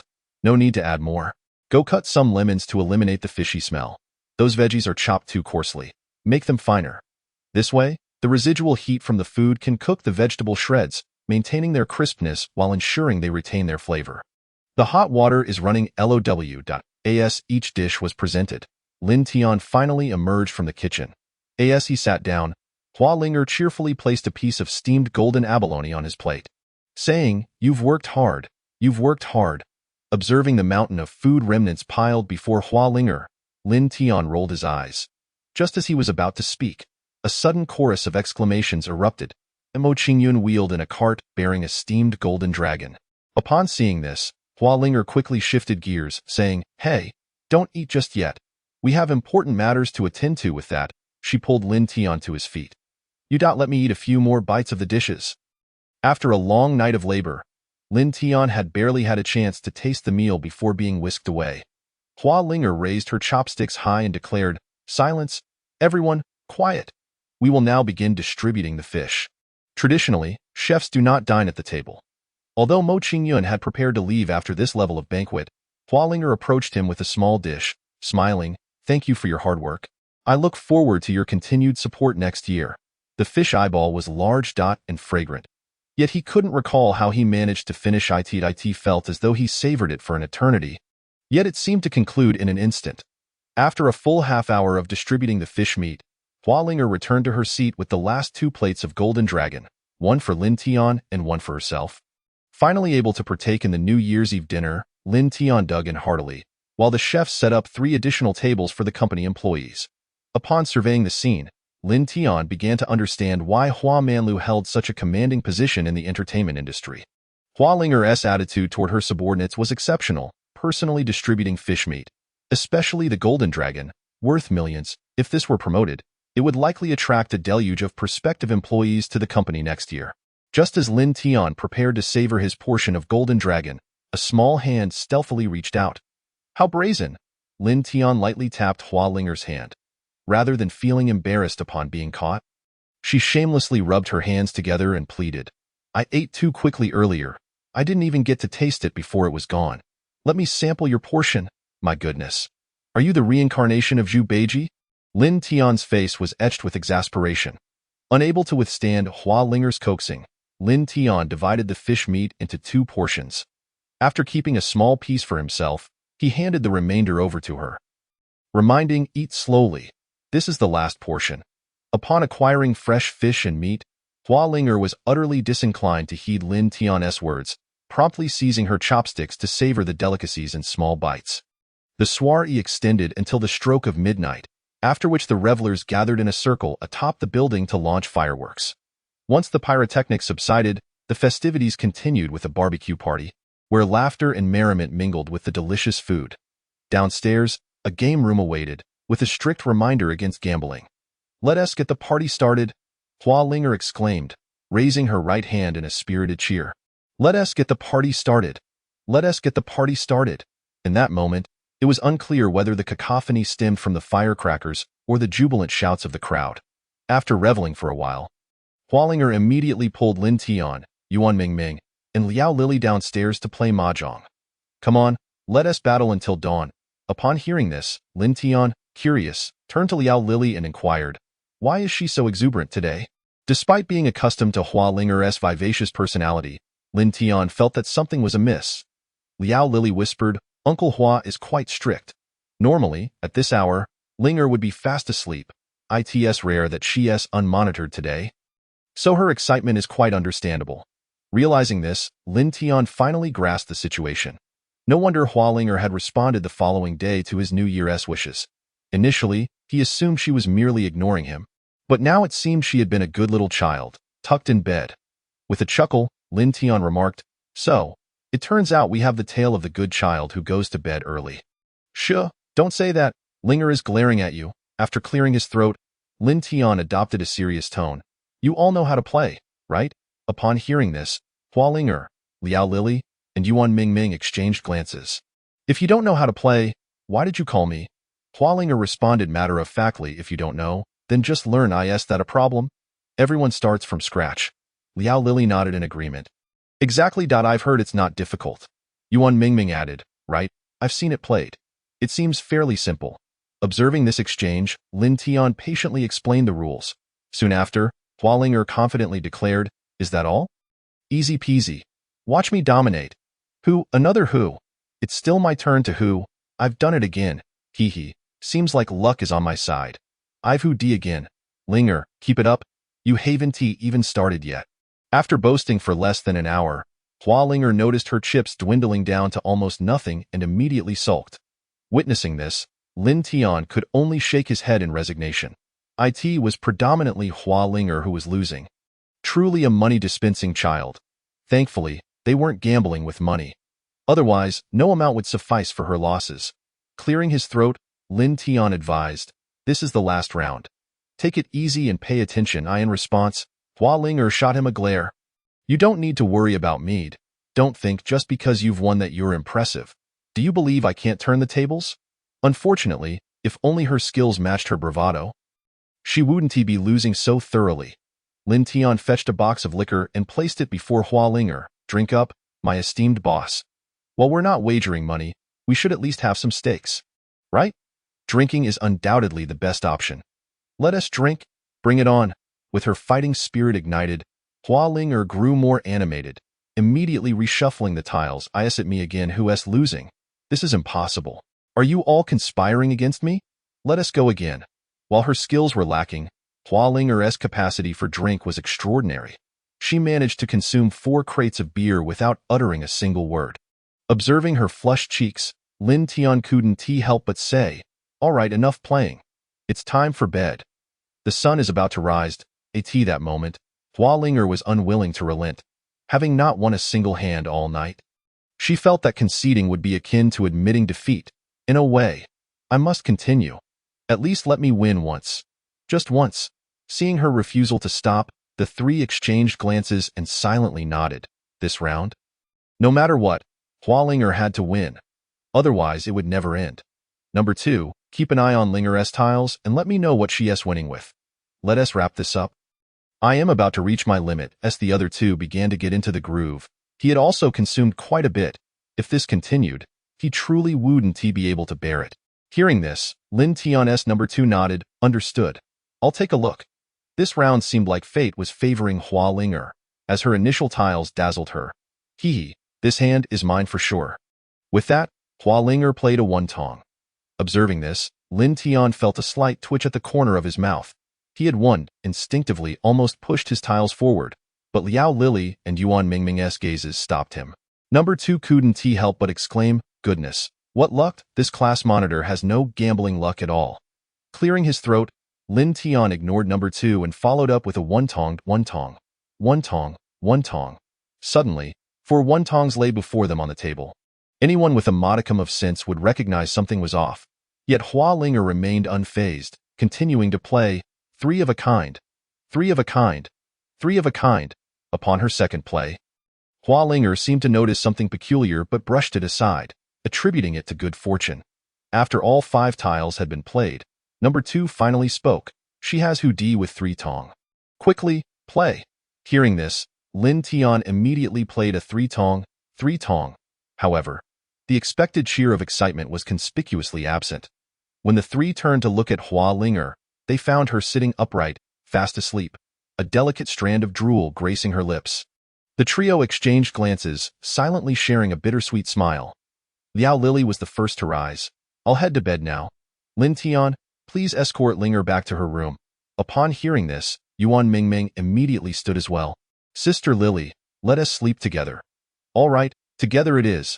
The two utterly disregarded Lin Tian's protests, leaving him to manage Hua Linger. Thus began another arduous year for him. Sighing deeply, Lin Tian hoisted Hua Linger into his arms. After weighing her briefly, he muttered to himself, she is heavier now. Next year, we can feast on pork. Chapter 50. Elder Lin, hello. You are suspected of trafficking endangered animals, tax evasion, and illegal genetic modification. Please come with us. Just as Lin Tian was about to head home for a much-needed rest, he encountered several law enforcement officers on his way downstairs. Looking at the silver handcuffs in their hands, Lin Tian squinted slightly. Tax evasion? That was clearly impossible. All tax matters were handled by the company. As for the other two charges, they were rather intriguing. Glancing at De Zhuang, who was eager to assist, Lin Tian subtly gestured for him to remain silent. Just pretend I'm taking a few days off. I'll be back in a few days. With that, Lin Tian calmly accompanied them into the vehicle. At that moment, Lin Tian's number 2 gleefully remarked, "This is interesting. They're not your ordinary police officers. Their insignia bears the mark of the Martial Artists Association. It seems they are the enforcement team from the association stationed in the police department. That explains why they have the audacity to apprehend a martial artist like you." Hearing this, Lin Tian rolled his eyes. Was he unaware of such matters? Indeed, instead of heading to the police station, they took him to a villa. A venerable offering. Upon seeing the youth before him, Lin Tian's number 2 couldn't help but exclaim, "Even I have only seen a few venerable offerings. You've really done well to attract the Martial Arts Association's attention in such a short time." This remark elicited another eye roll from Lin Tian. Upon noticing, Zhou squinted his eyes and delivered a sharp slap to Lin Tian's face. Sharing the same martial arts realm, Zhou was evidently inferior to Lin Tian in strength, likely having forcefully elevated his own abilities. "You think you're something special? How dare you roll your eyes at me?" With his hands restrained, Lin Tian spat out a mouthful of blood, his gaze gradually turning frigid. "Don't think that just because you have some abilities, you can do as you please. This world is far beyond your comprehension. You merely a floating weed." In response, Lin Tian chuckled coldly. "If you desire my assets, just say so.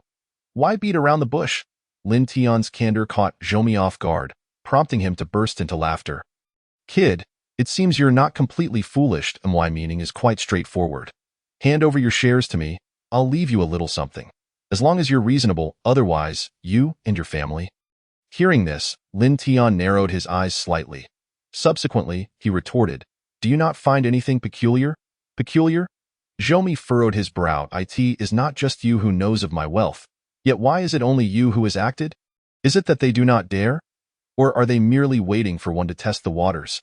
At this remark, Zhou burst into laughter, exclaiming, "Ha ha ha, do you take me for a fool? I am well aware of your lineage. Down to the 18th generation. Over a century ago, your family relocated to the capital, and you have only resided here for 4 generations. Were it not for your presence, your parents would still be toiling as laborers. Once you are dealt with, everything else shall cease to be a problem." In response, Lin Tian maintained his smile, choosing not to elaborate further. Observing this scene, Zhou waved his hand and commanded, "Take him to the basement, and ensure our esteemed young master Lin is well attended to." Yes. Upon hearing this, the two enforcers exchanged cruel smiles. An hour later, Zhou, having concluded his training, descended the stairs and, after savoring a sip of coffee, casually inquired, "How is it? Has he agreed?" In reply, a subordinate lightly shook his head, stating, "Not yet. This fellow is quite stubborn. Even with salt water poured into his wounds, he remains silent. If we continue to press him, I fear."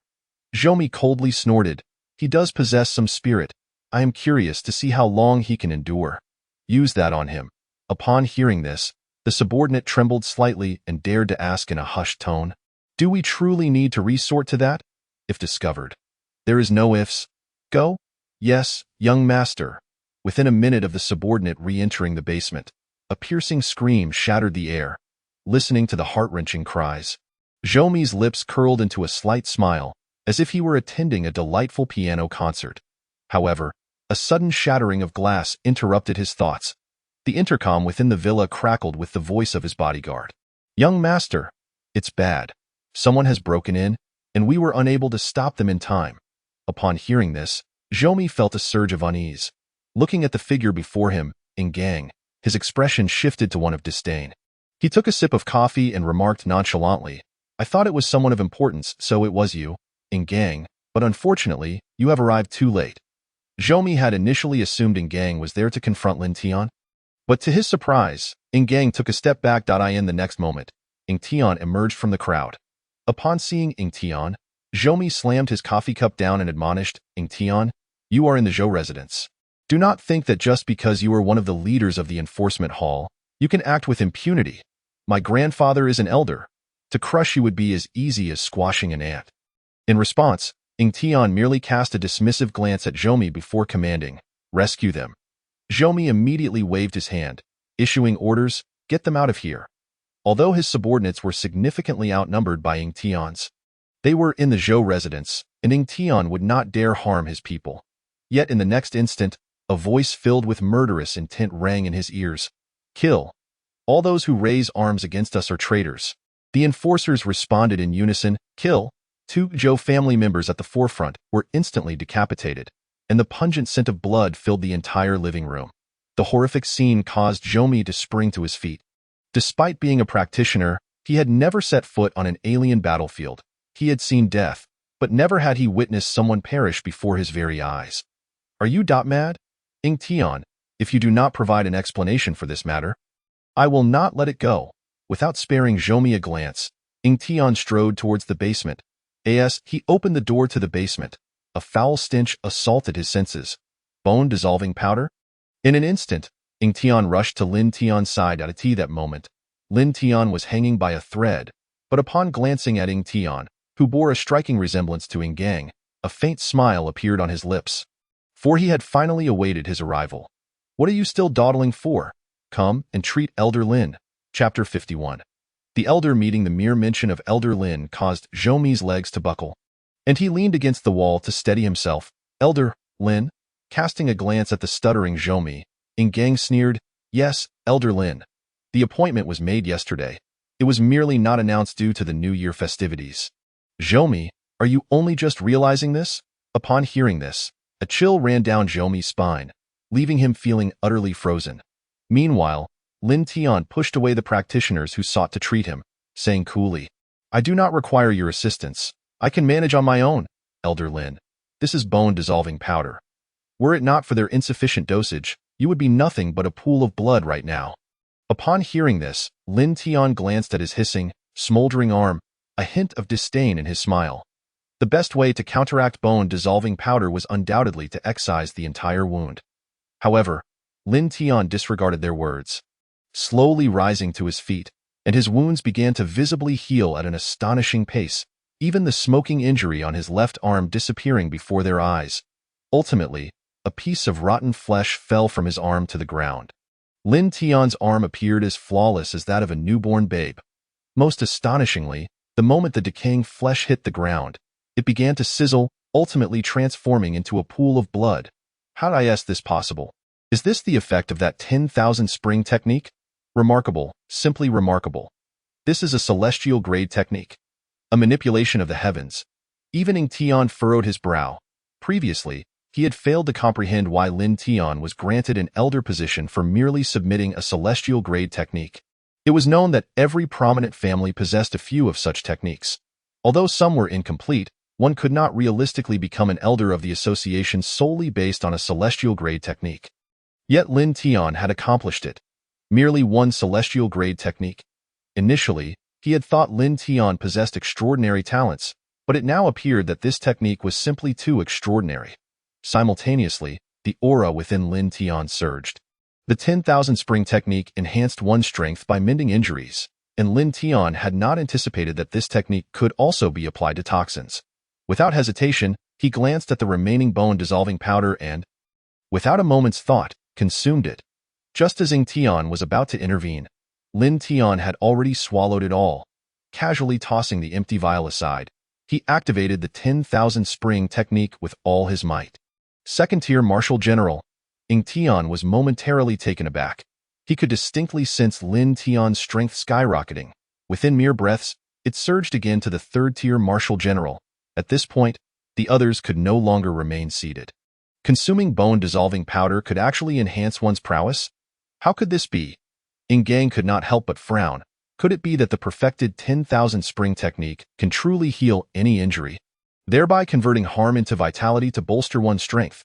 If this is the case, how many medicinal pills could be saved each year? Just as Gang was lost in thought, Lin Tian's aura escalated to the 8th-tier marshal general. After exhaling deeply, Lin Tian shook his head in dissatisfaction. Only 8th-tier marshal general. Upon hearing this, Tian's lips twitched slightly. Based on the information he had received, Lin Tian was a natural-born martial artist. He had awakened for less than half a year, yet here he was at the 8th-tier marshal general. It had taken Tian 25 years to reach this stage. Truly, one could not help but feel inferior when comparing oneself to others. In a flash, Lin Tian seized Zhou Mi, who was now devoid of his previous arrogance, his face filled with terror. Merely being grasped by the collar, Zhou Mi cried out, "Let me go. My grandfather is an elder of the association. If you dare harm me, I will ensure your entire family is exterminated." Not a single one left. In response, Gang could only shake his head helplessly. Zhou Mi was practically courting death. Just moments before, the murderous intent radiating from Lin Tian had been restrained, but upon Zhou Mi's words, that intent plunged the temperature of the entire basement. Nonetheless, Gang still coughed lightly, attempting to advise, "Elder Lin, let us hand him over to the enforcement hall. I trust the association will administer a fair resolution." Fair? Lin Tian scoffed. Had he not submitted the 10,000 spring technique early on, Zhou Mi would already be dead. Gang's remarks were less a counsel for Lin Tian to remain calm and more a prompt to eliminate Zhou Mi. With a slight increase in pressure, the desperately struggling Zhou Mi finally succumbed, and Lin Tian tossed him aside, stating coolly, "Let us depart." To the association headquarters. Having resolved to eliminate Zhou Mi, he understood the necessity of establishing his authority. Otherwise, future troubles would be endless. At this moment, Zhou Ten also sensed the severance of his bloodline, a faint pain emerging at his brow. He slowly opened his eyes and inquired, "Who dares to slay the Zhou bloodline?" His voice resonated like a bell, and in the next instant, one of his trusted subordinates hastily entered, kneeling on one knee in reverence and reporting, "Elder, the one who has perished is Zhou Mi." "Zhou Mi?" Zhou Tan's brow furrowed slightly. Although Zhou Mi possessed only mediocre strength, he bore an uncanny resemblance to Zhou Tan in his youth. This resemblance compelled Zhou Tan, despite his disdain for Zhou Mi, to grant him certain privileges and conveniences, such as appointing him as a venerated member of the association, thereby providing him with a coveted life-saving token. The execution of a venerated member required the elder's consent, and by convening the Elder Council, Zhou Tan felt confident in preserving Zhou Mi's life. The death of Zhou Mi signified that someone had executed him without authorization. Contemplating this, Zhou Tan let out a cold huff and declared, "Follow me to the association's headquarters." Along the way, Zhou Tan meticulously inquired into Zhou Mi's recent actions. He then scoffed, "Fool! If one intends to strike, they should not have afforded others the opportunity to rescue him. A waste! His death is well-deserved." At these words, his subordinate could not help but ask, "Elder, shall we return?" To this, Zhou Tan replied nonchalantly, "After all, he is a member of the Zhou family. To have him casually slain is a matter that must be addressed. Is it not? Over the years, I have expended considerable resources to cultivate Zhou Mi. Even if a mere dog were slain, as its master, I would still seek compensation." Upon hearing this, the subordinate's eyes gleamed with understanding. "Yes, I shall hasten our pace." At the Martial Arts Association's headquarters, the Elder Council convened. The appearance of Lin Tian caused many elder members, who had just emerged from their seclusion, to momentarily pause in astonishment. An elder under 20? Such a rarity in the annals of the Martial Arts Association's history. Seated at the back, Lin Tian surveyed the assembly, which was predominantly composed of elderly men, their ages likely exceeding that of his grandfather. Lin Tian could not help but exclaim, "Goodness, if you hadn't told me this was the Elder Council, I would have thought it was a retirement home." Not a single head of hair among them was black. Lin Tian silently admonished himself to be quiet and focus on the matter at hand. As expected, once the final elder took his seat, Zhou Tan was the first to voice his dissent. "I oppose his elevation to elder." Upon hearing this, several surrounding elders nodded in agreement, clearly in accord with his statement. Another elder promptly stood up and added, I too oppose it. To be considered an elder based solely on a low-grade heavenly technique is to undervalue this council.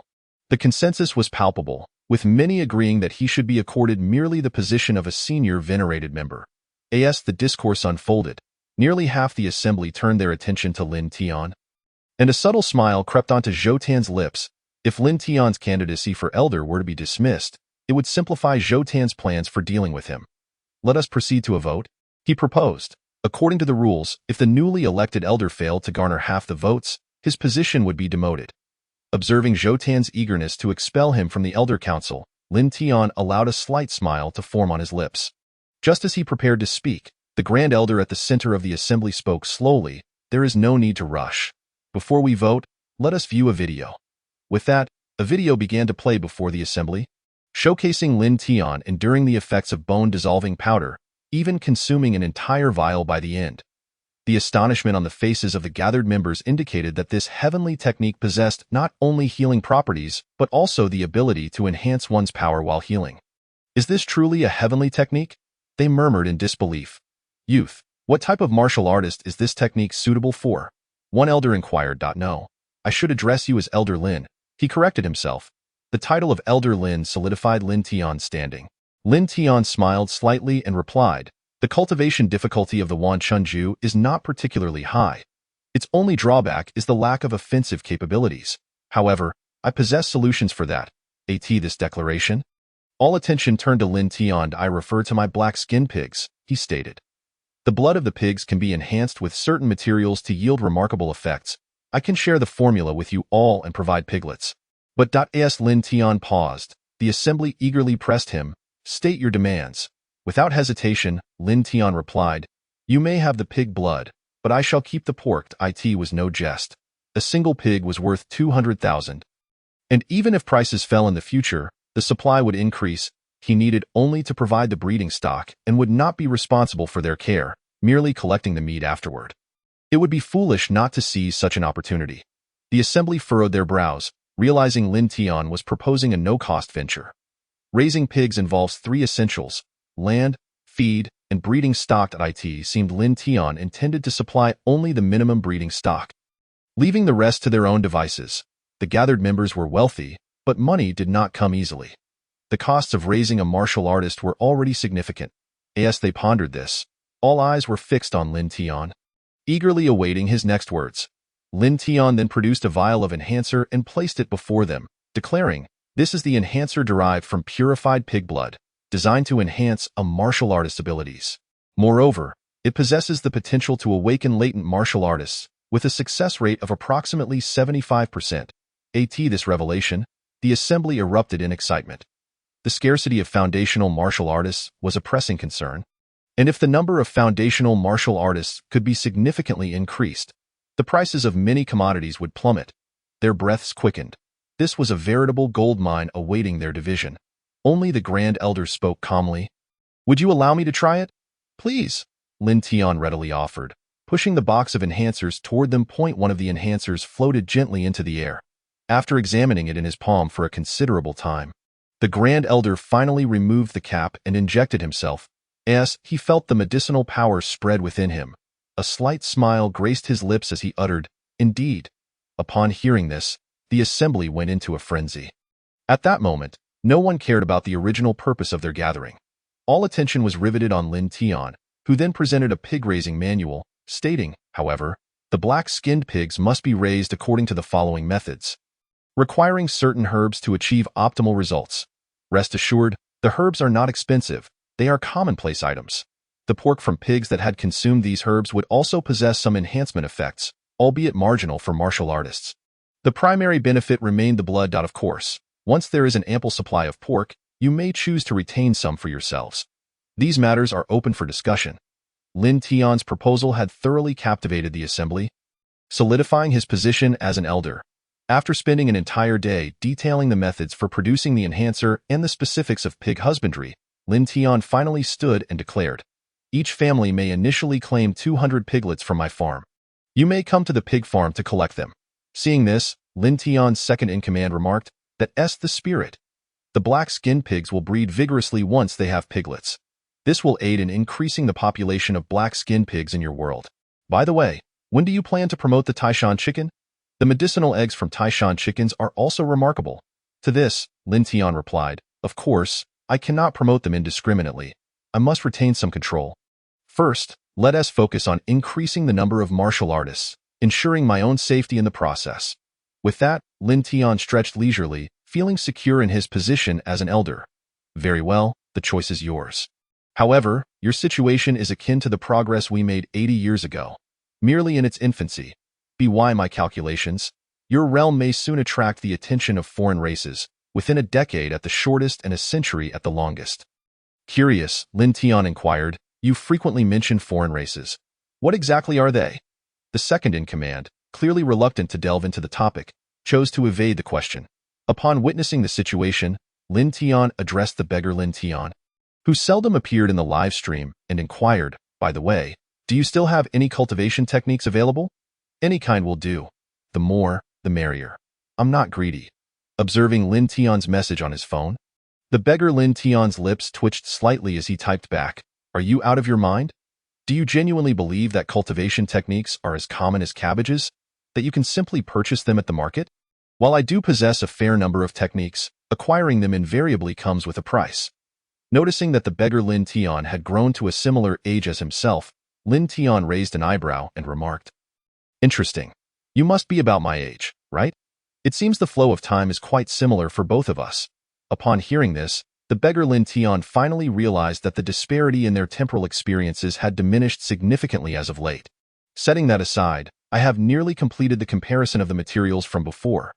Although some materials still do not match, I have finished the low-level cultivation materials. For instance, I have an abundance of century-old ginseng here. It only takes less than a year to grow. Would you like some?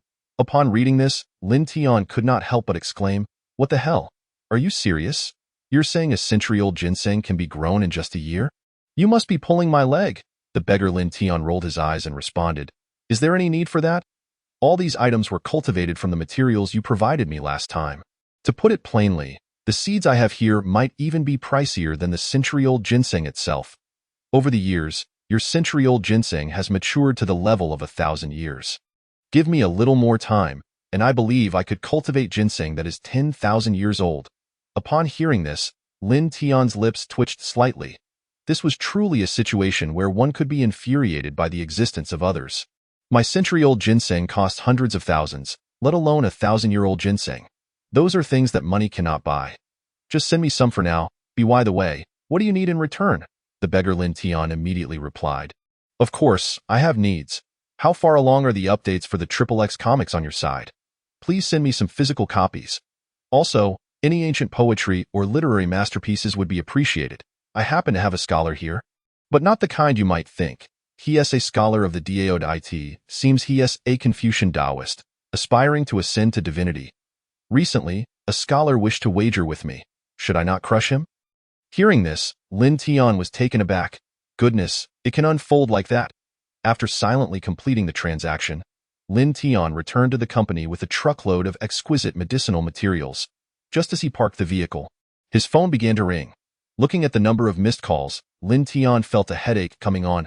Lin Tian, you do remember to come back, don't you? Chapter 55.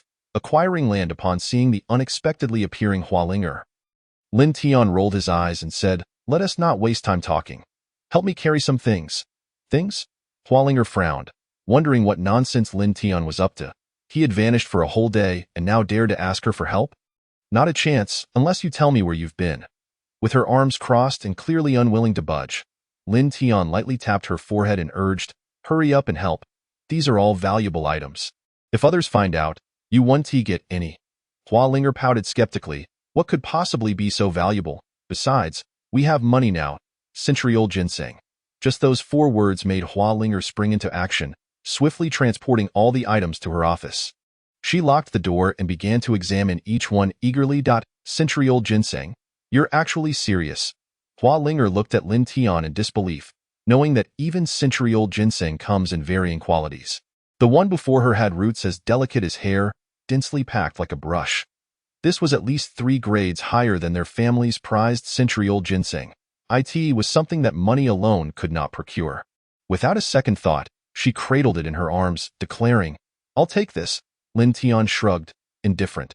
Seeing him so generous, Hua Linger displayed a hint of suspicion. She then put down the century-old ginseng and opened the remaining gift boxes one by one.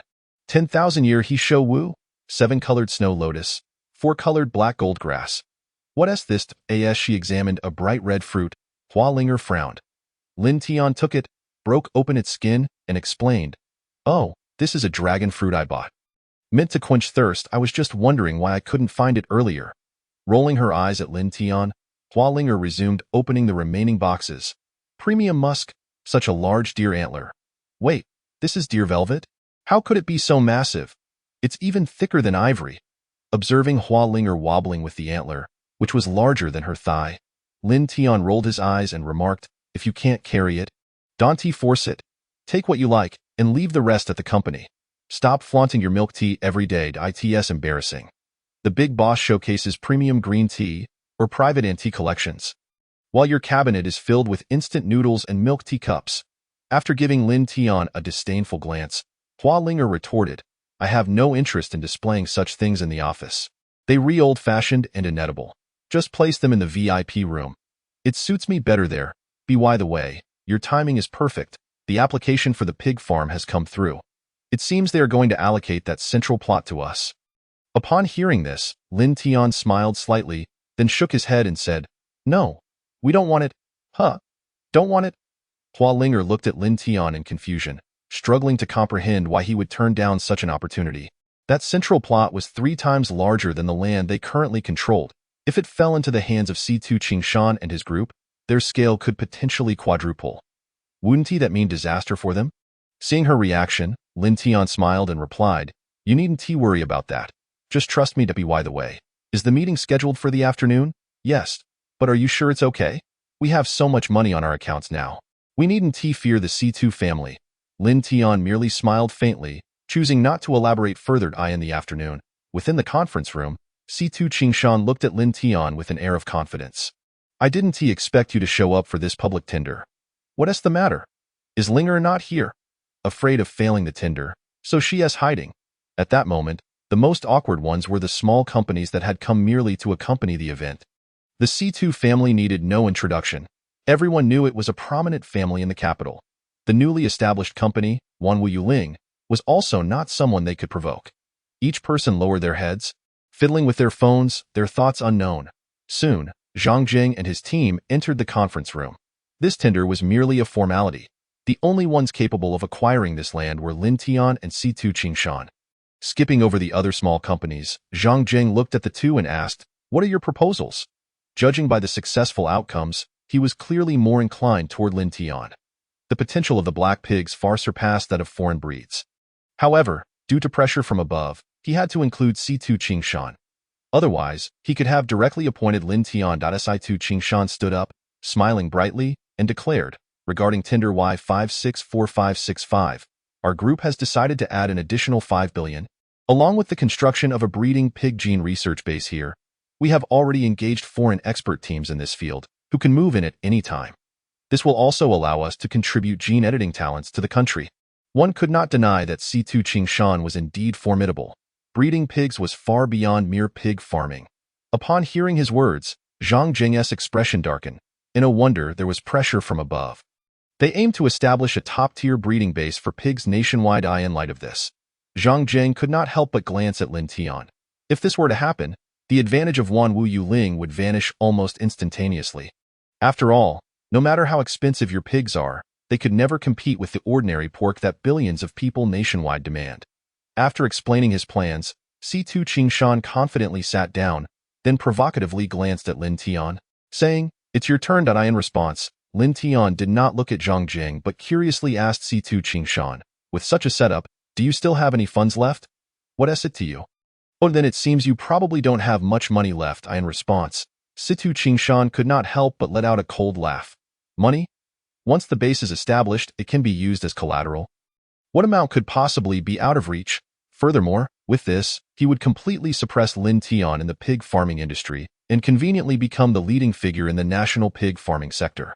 The mere thought of this made C2 Qingshan unable to stifle a hearty laugh. Enough with the nonsense. It's your turn now, Lin Tian. Chapter 57. A minor transaction. Upon seeing this, Lin Tian directly applauded and declared, I agree to the proposal from the Situ Group. Let us proceed with his plan to at this statement. Zhang Bu was momentarily taken aback. Although his interactions with Lin Tian had been limited, the contrast between Lin Tian's previous demeanor and his current one was stark enough to lead Zhang to question whether they were indeed the same person. Even Situ Qingshan sensed something amiss, but quickly brushed it off.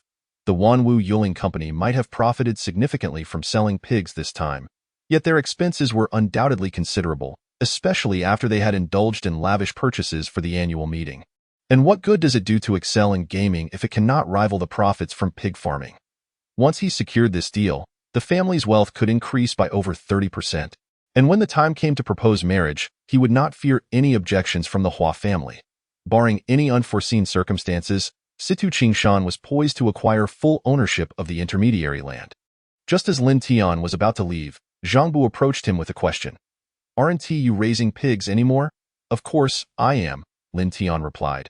Hearing this, Zhang Bu could not help but frown and asked, Then why aren't you making an effort to secure more? With a slight smile, Lin Tian responded, Isn't that why I'm waiting for you to come to me?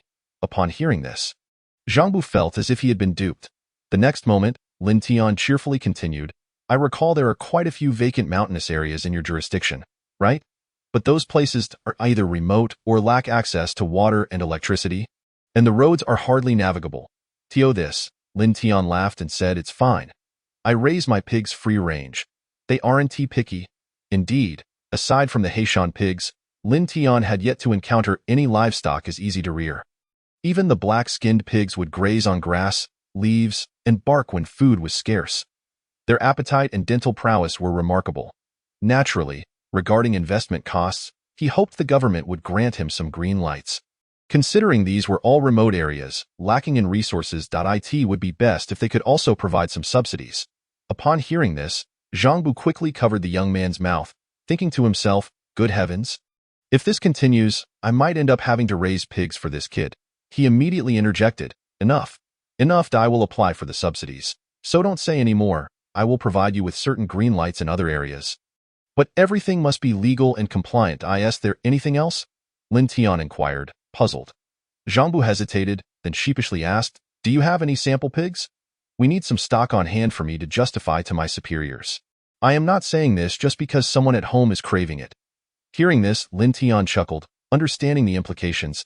I'll send you one later, all cut and ready. Seeing Lin Tian being so accommodating, Zhang Bu smiled silently, knowing that having the prepared meat would allow him to bring home a treat for his family, compensating for the time he could not spend with them due to work. Moreover, with pork on hand, he would undoubtedly have more confidence in his conversations with other leaders. He nodded and patted his chest, assuring Lin Tian, Rest assured, the land and contract you need will be ready for you promptly. Just wait for the news, and I'll send someone over to finalize the bidding process. NO1 will contest you for that land. Hearing this, Lin Tian felt completely at ease. Then I'll trouble you. Zhang Bu. The pigs will definitely arrive before dinner. Chapter 58. Support for zombie Lin Tian. Once Lin Tian got into the car, Lin Tian number 2 could no longer contain himself and exclaimed, Why did you give that guy the land? We could have taken it ourselves. You've just made it easier for Situ Qingshan. Gift. Lin Tian responded with a laugh. What advantage is there by giving him the land? He has to invest. That's a hefty sum, and for at least the next few months, he won't have the time to bother us. Let us first focus on getting the company's gaming business off the ground. Without Situ Qingshan's financial backing, it's likely that Zhan Shuer will find it difficult to sustain her operations. In simple terms, that piece of land will tie up billions of funds for the Situ Group, and this no-risk deal will yield more than just a small profit. Besides, didn't we also gain a few extra mountain plots? With the transport drones for feeding and private chats, why should I care about the road conditions? Listening to Lin Tian's words, Lin Tian number 2 exclaimed, Wow, how did I not realize I had such a business acumen? Incredible. I'm truly remarkable. Lin Tian could not help but roll his eyes. Meanwhile, in the live broadcast room, zombie Lin Tian rarely spoke up, saying, If you guys are eating, could you send some my way? I'm running low on food here. Looking at the comments from zombie Lin Tian was taken aback. Running out of food? No way. Didn't I help you secure quite a bit? Has it run out so quickly? Zombie Lin Tian replied. Have you any idea how long it's been? Right now, my survivor base has over 100,000 people, and the daily food consumption is a staggering number. I've been making them drink porridge for several days now. We can't stay in the city anymore. IVE scavenged every possible location. This, Lin Tian number 2 could not help but remark, I thought living in the city during the apocalypse would be quite enjoyable, especially for someone like you who can clear out zombies. Under normal circumstances, it should be a paradise, Zombie Lin Tian retorted with a roll of his eyes. But there are just too many people. With 100,000, that's 200,000 pounds of rice consumed daily. It's still winter, and we're relying solely on plain rice for energy. We have almost no meat left. Everything has spoiled due to the prolonged power outages. Lin Tian nodded in understanding.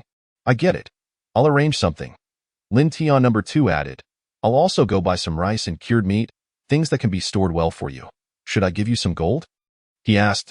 Lin Tian promptly refused. Let us skip that. Who knows if there's zombie virus contamination on it? I don't want this place to turn into an apocalyptic world too. All right then. I want to be polite about it. After arranging a batch of supplies to aid Zombie Lin Tian returned to the company. Just as he settled down, he received a call from Hualinger, summoning him to the office. Have you installed surveillance on me? How is it that you called as soon as I returned to the company?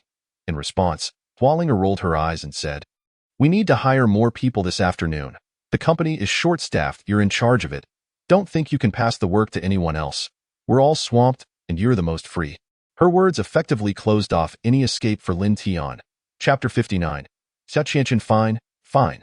Let me see what positions we need to fill, he replied. There's a list upstairs. Just take a look. Hualinger said, tossing a document to Lin Tian and waving him off. All right, you can go now. Don't forget to close the door. Seeing Hualinger take her work seriously for once, Lin Tian chose not to press the matter further. He nodded slightly and began to prepare for the upcoming interviews. Just past noon, Lin Tian noticed a line of people filling the company. A large portion were young candidates, along with some middle-aged individuals applying for cleaning positions. Are we really expanding recruitment this much? Lin Tian gazed at the mountain of resumes before him, his lips twitching slightly. Next to him, Liao Lily appeared unfazed, taking a sip of coffee before casually stating, This has already gone through 2 rounds of screening. Otherwise, we could fill 2 buildings and have a line stretching for over 1,000 meters. By the way, your security team needs to expand recruitment as well. We VE also added another chef to ensure there's hot food available 24/7. Additionally, we need to establish a cleaning department. Upon hearing this, Lin Tian furrowed his brow. This expansion is excessive, isn't it? At least an extra 1,000 people. Liao Lily nodded in agreement. It is a bit much, but we can't afford to delay work. The promised annual leave has already been cancelled, and if it weren't for the generous bonuses and salaries, people would have left by now. With that, Liao Lily shot Lin Tian a sidelong glance. Unlike you, who spends at least 3 hours a day on the computer, living leisurely, Lin Tian rolled his eyes in response. I've put in effort too, you know? When it comes to eating, I didn't see any complaints from you guys. Oh right, you're absolutely right. Liao Lily also rolled her eyes, then cleared her throat and said to her secretary, let them in. Number 1, Su Qingwen. In truth, they were already in the 3rd round of final interviews, leaving little room for doubt, as long as the candidates weren't missing limbs or suffering from any serious ailments, and appeared relatively spirited. It was as if they had already secured a foot in the company. Meanwhile, Lin Tian seemed to be particularly enthusiastic, exclaiming, Oh, this one is beautiful, truly beautiful. Look at those long legs, I like it. And this chest, oh my, it's really impressive, And there's a foreign girl. Wouldn't she make a splendid personal secretary? Seeing Lin Tian so animated, Lin Tian couldn't help but comment, You seem a bit idle lately, spending all your time in the live stream with nothing to do. In response, Lin Tian shot back. Of course, I've got nothing going on. I'm a member of the patrol team, primarily tasked with monitoring the surveillance. As long as there are no alarm bells ringing, I might as well enjoy the view of some beauties. Suddenly, Lin Tian sent a message. Damn it, I've got a bad feeling. The beast tide is coming. I can't chat anymore. Once I rake in a fortune from this, I'll bring you some good stuff. With that, Lin Tian exited the live stream. At this point, Lin Tian finally felt a sense of peace wash over him. Suddenly, a girl exclaimed in surprise, Lin Tian? Is that you? I'm Xia Qianqian. Chapter 60. Memory Xia Qianqian? At that moment, a colossal figure slowly surfaced in Lin Tian's mind, his childhood nightmare. Xia Qianqian was 3 years his senior and weighed more than 3 times his own weight. Throughout their childhood, particularly before middle school, they walked to and from school together, as Xia Qianqian had once been his neighbor. You're the Xia Qianqian who always snatched my snacks, the one who chased me around after class, the one who devoured half my lunch every day, the one who hogged my bed on weekends, taking over my comics and TV? Before Lin Tian could finish his sentence, Xia Qianqian blushed and quickly interrupted his recollections. Enough! Just shut your mouth. I was just a child back then. As the saying goes, girls change dramatically at 18. Aside from her distinct phoenix eyes, Xia Qianqian had undergone a transformation that could only be described as earth-shattering. Her once triple chin had now been replaced by a refined, pointed jaw. The standard watermelon hairstyle had vanished, replaced by straight bangs and a high ponytail, complemented by a pair of golden-rimmed glasses. If someone claimed she had undergone a complete makeover, Lin Tian would wholeheartedly believe it. That moment, Liao Lily cleared her throat and said, "Let us proceed with the interview first. You're applying for the manager position, correct?" Upon hearing this, Xia Qianqian nodded slightly, regaining her professional demeanor. With a businesslike smile, she replied, "Yes, I just returned from abroad." Before she could finish her sentence, Lin Tian inadvertently sprayed tea across the table. He had been indifferent until the moment he matched the current Xia Qianqian with the image of her younger self in his mind. And an overwhelming sense of incongruity surged within him. He felt akin to having a friend who would fight you for toilet paper suddenly standing at a lectern in a suit. Teaching a class. Why don't you step out for a moment and laugh it off? Xia Qianqian nearly gritted her teeth as she said this. No, I just need to laugh for a bit. Just a bit. Ha ha dopft. Ha ha ha. Should probably step outside. Ha ha ha. With that, Lin Tian stood up, preparing to flee. Fortunately, Liao Lily immediately caught on to his intentions and firmly pulled him back, saying, "Don't even think about it. The interview has only just begun." She promptly shoved Lin Tian back into his seat. Seeing this, Lin Tian quickly turned his eyes towards Xia Qianqian and suggested, "All right, let us change the format of your interview. Now you're the interviewer. Since you're applying for the manager role, you must possess the ability to interview subordinates, right?" "I'll just observe." In response, Xia Qianqian nodded in agreement and swiftly entered work mode. The difficulty level of the interview escalated significantly, with a plethora of professional terminology and questions flowing seamlessly one after another. If it hadn't been the final round, many candidates would likely have been eliminated. By 8 in the evening. They had finally completed all the interviews for the day. Lin Tian stretched and said, "Let us go eat." After sitting all day, Liao Lily felt physically and mentally exhausted, while Xia Qianqian appeared relatively unfazed. She nodded and stood up, asking, "Shall we eat outside?" Lin Tian shook his head slightly, denying, "No, the food outside is expensive, unhygienic, and unappetizing. The company has a cafeteria. We can eat there." Chapter 61. The cafeteria incident. Having heard tales of the generous benefits at Wanwu Yiling Company, Xia Qianqian was astounded by the reality.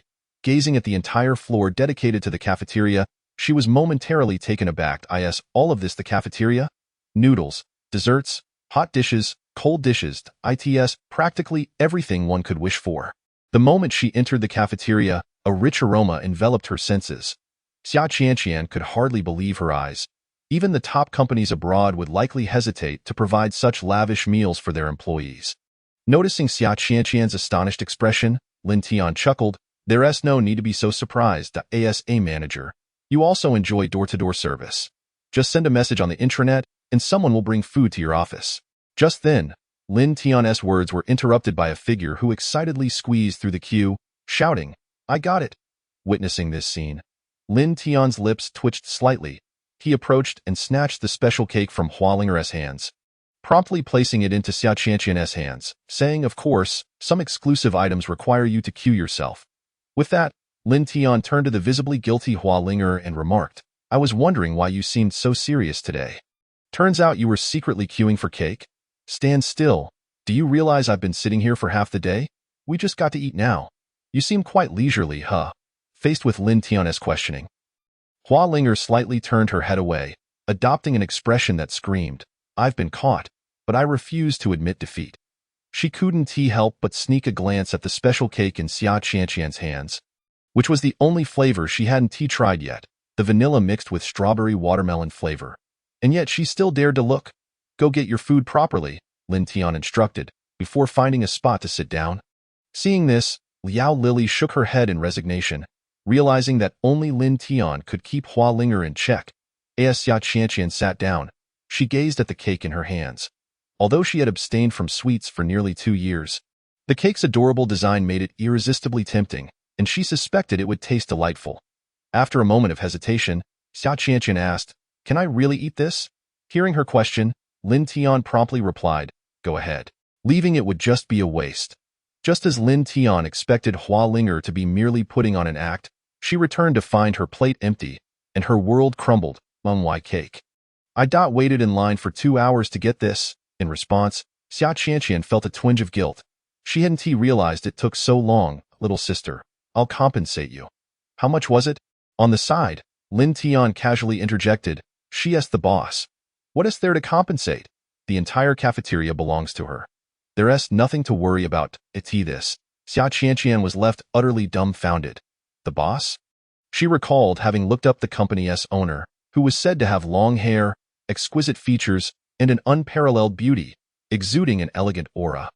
Yet here was Hua Linger, clad in playful pajamas, wearing a large hat and thick-rimmed glasses. There was hardly a trace of the woman in the photograph. Normally, the difference between Hua Linger's made-up and bare-faced appearance was already vast. Now, unless one was a familiar face, no one would recognize her as the boss. Most would likely mistake her for a female employee off work, coming to the cafeteria for a meal. Chapter 62. The cafeteria chef with a swift motion. Xia Qianqian stood up, but Hua Linger was quick to speak first. "No need for compensation. I just had bad luck. If I'd known, I would have eaten it directly instead of showing off." Humph. The last humph was clearly directed at Lin Tian. After setting her food down, Hua Linger turned to queue up again. It seemed she wouldn't leave until she managed to get her little cake. Seeing this, Lin Tian diverted his gaze and said, "All right, don't mind her. The only thing on her mind is food. She can't focus on anything serious. By the way, are you planning to stay at the company? Or to this?" Xia Qianqian smiled and replied, "No, I'll return to my old place. I've already cleaned it up, and my parents are currently taking care of my brother's children, and they won't be back for a while. The house is quite serene, which I find rather pleasing." Observing this, Lin Tian nodded slightly and then remarked, "Well, the management has their own lounge, which also serves as a dormitory. They should notify you later. You can choose to stay in the dormitory or return home if you prefer. By the way, you can purchase your uniform from the store at the back. They have a long-standing partnership with the company." After Lin Tian elaborated on the company's benefits, Xia Qianqian was momentarily taken aback. Many of the perks he mentioned were not included in the recruitment information. Altogether, these benefits could be deemed as among the best in the city. Is this really the extent of the benefits? It can't be a shell company, can it? In Xia Qianqian's view, only a shell company would exaggerate benefits to attract investments, only to vanish after making a substantial profit. Otherwise, in a market economy, such generous perks were simply implausible. The fact that one could even choose their favorite snacks seemed excessively extravagant. This, Lin Tian merely smiled and said, "Well, if you regret it now, it's not too late." Rolling her eyes at Lin Tian, Xia Qianqian quickly understood that she had overthought the situation. The positions being recruited included several managerial roles. If it were a shell company, they would never allow key positions to be filled by outsiders. Even if it were assigned to an elderly person on their last legs, it would be inconceivable to offer such an opportunity to someone like her, as any sign of trouble would lead to immediate reporting and subsequent imprisonment for the company. Liao Lily finally interjected, "All right, enough of that. The food is getting cold. Let's eat. I'll go grab a couple more dishes to try." Upon hearing this, Xia Qianqian nodded slightly. When she picked up a piece of lean meat and placed it in her mouth, her pupils instantly widened in astonishment as she looked at Lin Tian in surprise. Lin Tian, unfazed, simply replied, "This is the cuisine prepared by a 7-star chef's apprentice. It's at least 5-star quality. So it's only natural that it tastes exceptional. The latest batch of chefs at the company consists of Mo Qingyun's apprentices, whom Mo Qingyun insisted on bringing in to ensure that fresh ingredients would be treated promptly." Upon learning that the meal was prepared by a 5-star team, Xia Qianqian was momentarily stunned. The 5-star chefs of national cuisine are not on the same level as their foreign counterparts. Western cuisine emphasizes ambience, ingredients, and marketing. Essentially, as long as the money is right, even a dog or a mouse could be called a star chef.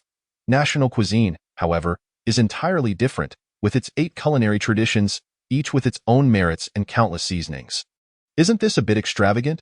A 5-star chef preparing cafeteria meals?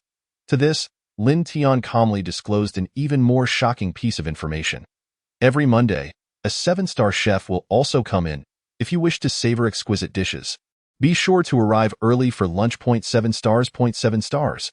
Xia Qianqian was utterly astonished. A 7-star chef is truly a renowned figure in national cuisine, someone whom ordinary people could hardly hire, yet here they were, preparing cafeteria meals. Just as Xia Qianqian was pondering this, a young figure cautiously approached and sat next to Lin Tian. Qingyan glanced around and quietly inquired, "Do you still have that golden abalone?" "I'd like some." Lin Tian, slightly puzzled, replied, "Didn't I just give you a batch? The leftovers are needed for breeding." Taking a deep breath, Qingyan stated directly, "I got too carried away while cooking and didn't realize I used up all the materials. Money isn't an issue, just name your price." With that, Qingyan placed a bank card in front of Lin Tian.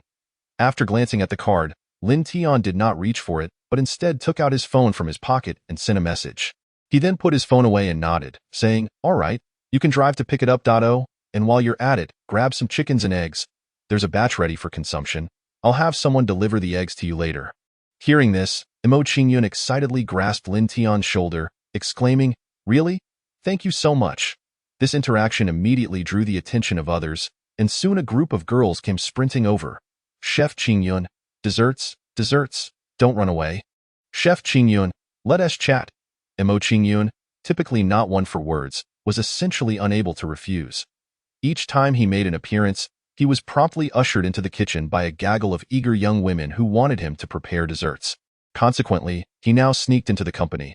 Pointing at the retreating Qingyun, Lin Tian remarked, "That's him, the 7-star chef. You could probably find information about him online. He seems quite famous." Upon hearing this, Xia Qianqian was about to pull out her phone when a girl, wrapped up snugly, sat down and immediately began eating Lin Tian's meal with chopsticks. Seeing this, Lin Tian frowned and asked, "What brings you here?" To which Su Yue rolled her eyes and replied, "Of course. I came to eat. Isn't it possible to send Dado, right? I can't send it. Su Yue, who gained notoriety through her impressive performances at the Spring Festival Gala, was now a household name, with her voice echoing through the streets and her face plastered on countless billboards.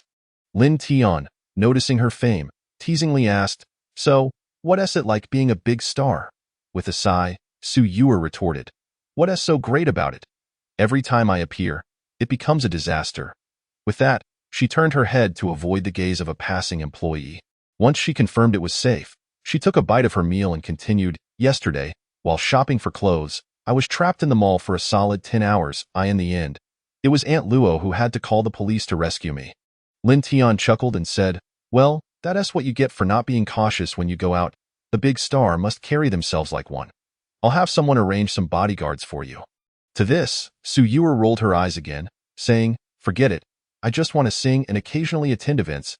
At this point, she realized there was someone sitting across from her. After introducing Xia Qianqian, Lin Tian intended to introduce her to Su Yue. Considering Xia Qianqian had just returned from abroad and might not recognize Su Yue, however, Xia Qianqian extended her hand and said, "Hello, my name is Xia Qianqian. I know you. You're incredibly popular. Even people from long country overseas know of you. This year, that song about pigs has everyone trying to sing it." Seeing that Su Yue had become famous even abroad, Lin Tian raised an eyebrow, realizing the influence of the Spring Festival Gala was far beyond his expectations. Noticing Xia Qianqian's demeanor was not overly enthusiastic, Su Yue secretly sighed in relief as she extended her hand to shake. "Nice to meet you."